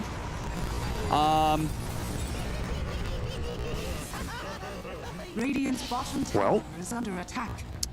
Sometimes you just got to give him a freebie, you know? Yeah, that was a gift wrapped in a nice little bow and wrapping paper for XG WBG there. Yeah. Little morale boost. Little delivery straight to the front door. The Extreme. That's what happens when you take your core's farm. These greedy fours need to learn a lesson sometimes. And Noob takes off the belt. It's even more fitting that he sent in a cow. He straight up delivered them a hamburger. Maybe it's like a ritual sacrifice, you know? We sacrifice our 4 position to win this game. Well, I don't think PSG Quest needs much help from the gods here. Stop. This guy's about to disable help, dude. Stop tossing me, man. Does that even work? I don't think it works. Ame is getting chased away. Can't even farm his own Ancients. Opted for Lincoln's over that BKB. Not going to help him as much versus the Elder Titan. Will help him more versus the Breaker. Potentially turn into the Breaker and be really annoying in the fight. But that man fight still looks difficult, so relying on the team to maybe deal with this ET as they bleed another tier 2 tower. All the outer towers gone. And looking towards next, Roshan, PSG Quest. Would love to finish up these BKBs, getting Aegis on the Weaver, and maybe try and end the game with that.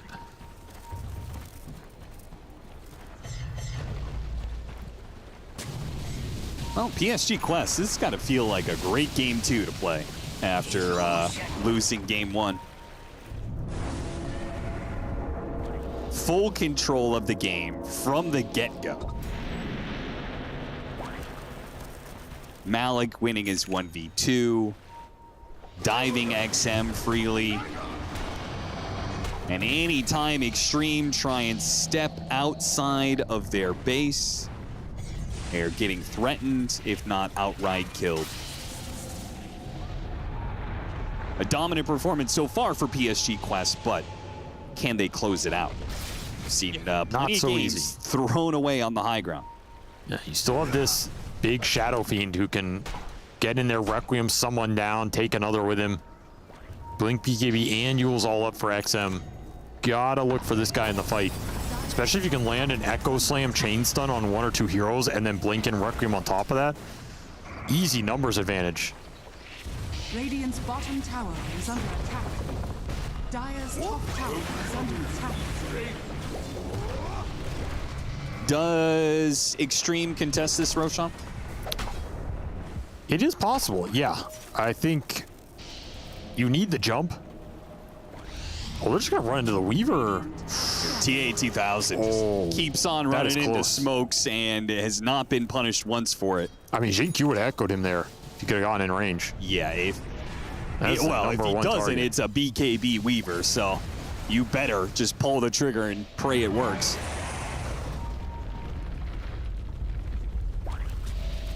That's a farm Jakiro, man. Mech, pipe, building up a Greaves next. Another smoke that just doesn't land. PSG Quest will play it safe here. which will give some farm to XG. They'll also likely get their own Wisdom Rune Tormentor off this. So not losing out on the objectives, which could have been a reality for them. Nonetheless, Quest will finish up their BKB here on the Tiny. Already have the one on the Weaver. Radiant are scanning. So triple debuff immunity across the board for their cores. You're gonna have to fight through that period if you're XG WBG, or just get the jump. That is always the better option for them. It's so hard to catch Spirit Breaker with this Facet, man. It's so absurd. Yeah, it is a ghost. Like, you have this limited, small little window where he hits the creep wave and runs out. And the fact that he is invisible in that window as well, I think it's Shadow Blade, it's just like damn near impossible. It's a lot of information. It is a lot of information, but they have the information back and the charge to be able to stop the Requiem. XM still gets a chance to get it off, but it's not the big burst that he was hoping for, especially with the pipe. Quest shrug off that damage. Now they go hunting. Where did the Shadow Fiend go? Where did DY go? They'll find the Ogre, but lose track of the Shadow Fiend. Not the initiation XM was trying to give his team there. It's just so difficult. Jinkyu is gonna he's just gonna go for it. He's gonna try and steal an Aegis. Unfortunately for him, it's going to the other side of the map. So there goes that.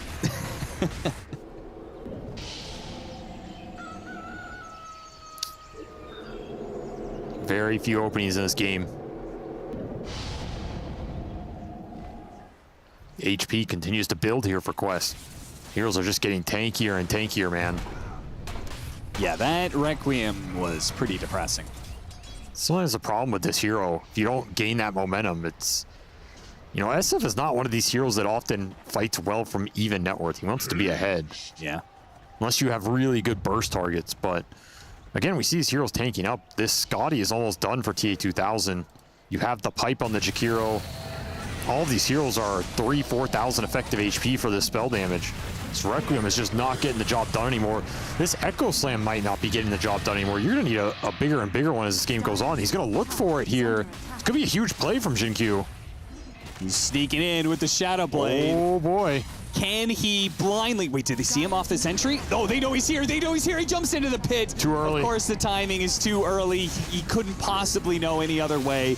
He knows that they saw him. He had to make the jump. And just good read. Like PSG Quest, they lay out the sentry. They just cover their bases, make sure there's absolutely no chance of something crazy happening. I mean, that's why you should always have detection on the pit. Yep. And Jinkyu unable to find his moment there. Valiant attempt, but that'll give an Aegis to the Weaver on top of that Scotty being completed. Big push timing available for Quest now. They have the banner to back it up. I don't even feel like Extreme have... Good call by DY. Thank you, everybody. That is a 36-10 for potential Roshan. For Aegis expiry. Their high ground defense is really not that good on Extreme. They don't have any sort of big relocating. Yeah. They don't have the best spam. You gotta like fissure block somebody in the base. Yeah. And kind of do it that way. I think that's your best bet. The danger is if you get tossed backed, I guess. Dire's top tower is under attack. If Noob is willing to commit to jump in the base and maybe toss someone out of it, you could break that. If your Quest. Then the Fissure block maybe plays against you. Yeah, that's kind of the pro and con of it. Banner is out. There's the toss back. Fissure does not catch. Brewmaster, just too many stuns, man. And they can't even handle the banner. XM, he was like, okay, maybe I can kill the banner. Got it to half HP before he had to retreat. Just Quest took the kill way too quickly on the Brewmaster. An early time lapse from TA2000. Just to try and conserve as much HP as possible. DY, yeah, that's going to be a Conda Tree toss to finish him off. That's that ET shard. Went MKB, by the way. So not the Daedalus, but the next best thing. Absolutely tearing them to shreds. Every stomp is a potential all-in. And the Morphling no longer has an answer to the Elder Titan then. Well, that butterfly diminished here for Ame. Might not even get a team fight out of it. He's continuing to try and farm up. Did finish that Lincoln's, is pushing towards a Daedalus. Ame just feels like he needs more damage in this game. Does have his level 20 talent. I mean, this Morphling can do some damage. But again, he doesn't have the BKB, so whenever he goes into that fight, if the ET gets on top of him, I think he's just gone. I think so too. There are a lot of different ways to get on top of him, like this stomp, Earth Splitter, and broken. Oh, and look at Noob, already demolishing XM before we even get eyes on him. He's gonna come back down, his BKB worn thin.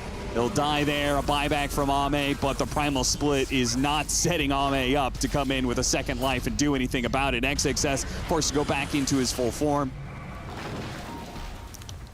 PSG Quest looking to close out this game too. They get a buyback out of the Morphling, and that is a welcome sight if you are a Quest fan right here, because that is Ame's economy gone. And you got to remember, he went this Lincoln's build up to allow him to split push on the map without getting charged to try and get over that tipping point and sub point in this game. So that buyback just kills all that momentum.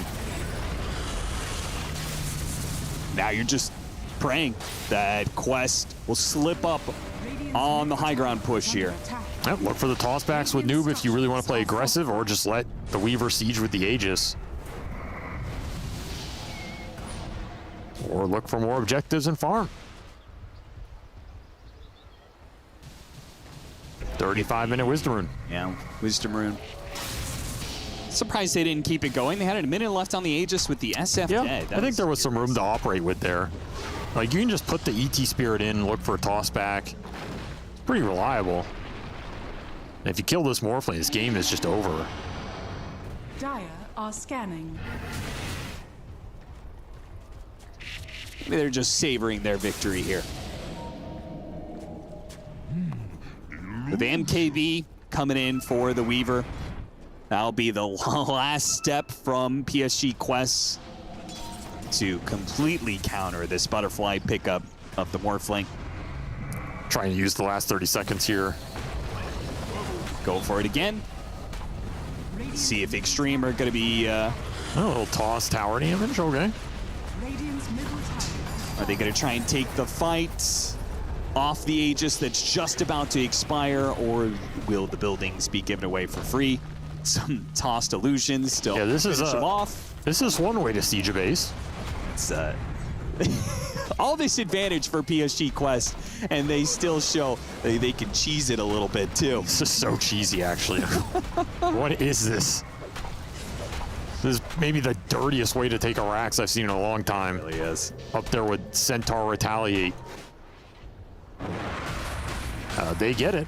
They get something that they came for. Back to farming. Crash Landing's just too good. It's a lot of damage.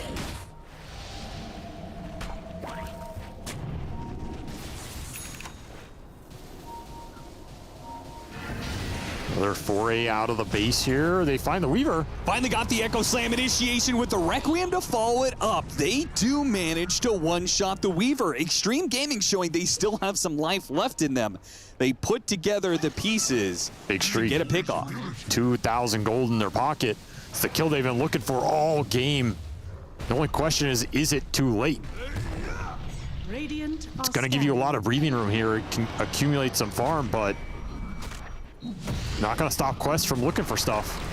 Yeah, they are still very strong with the other cores, but Ame turning into the Spirit Breaker is going to go for the punish. A quick kill onto Noob. Extreme, once again, overestimating their strength like they did early on in this game, though. Not to underestimate the power of the Elder Titan. Malik, during his spirit form, is dangerous, and that's why Extreme played a little bit slow, wait for the Elder Titan to retreat, and they go for the others. Omar making a run for it. He's a fast hero, will not... Oh, does die actually to the vessel. Meanwhile, the Primal Split run down to Collis as well. 1 kill turns to 4. Just misplay from Quest, but XG taking full advantage of the aggressive action. They trade an Ogre for 3 while the Weaver was dead. And now you could get an Aghanim Scepter for that SF. BKB for the Morphling too. Yeah, you can now get that Echo, and that follow-up Requiem is going to do some serious work. Yeah, so much XP into the Brew. 2 big items for XG here. A gem put on XXS taken from Ducalis. That was a major swing, almost 8,000 or 9,000 gold and a lot of XP. Or Quest too confident and maybe too complacent with their lead there. One bad death just spirals for them. And the funny part is it spirals off of their own decisions. It's not just a single pick off on TA2000, but going for this kill on DY is extremely bold when you're right outside of extreme space like that, and you know the Morphling has been wanting to play as a Spirit Breaker this entire game. He does some serious damage. We saw the crits coming through. That is not a Daedalus. That is a Crystallis just getting the damage done for Ame. Almost level 25. He has the waveform attack damage. Looking for probably the waveform cooldown. Finish up that Daedalus. Now you have the BKB to deal with the ET Aura. Kind of a powerhouse in the fight. This is where the Morphling can become a problem for them. And you're probably going to get the time to get those next round of items because PSG Quest is like, oh crap. Well, now maybe we need another Roshan. And that just means at least another 2 minutes of waiting time. A refresher for Jin Q would be huge this game. We saw AC for the Brewmaster. I mean, XG, WBG. Finding openings in a game where there were almost none. They have a decent chance to maybe turn the corner here. One more team fight, get a Roshan, you're immediately back in this game. And that team fight does not look impossible anymore. You have damage on the Morph. He can commit with the BKB. You can find the initiation, find a start to the team fight with the Earthshaker. Anything's possible here. That said, Quest, it could also just take one fight for them to finally put the knockout punch.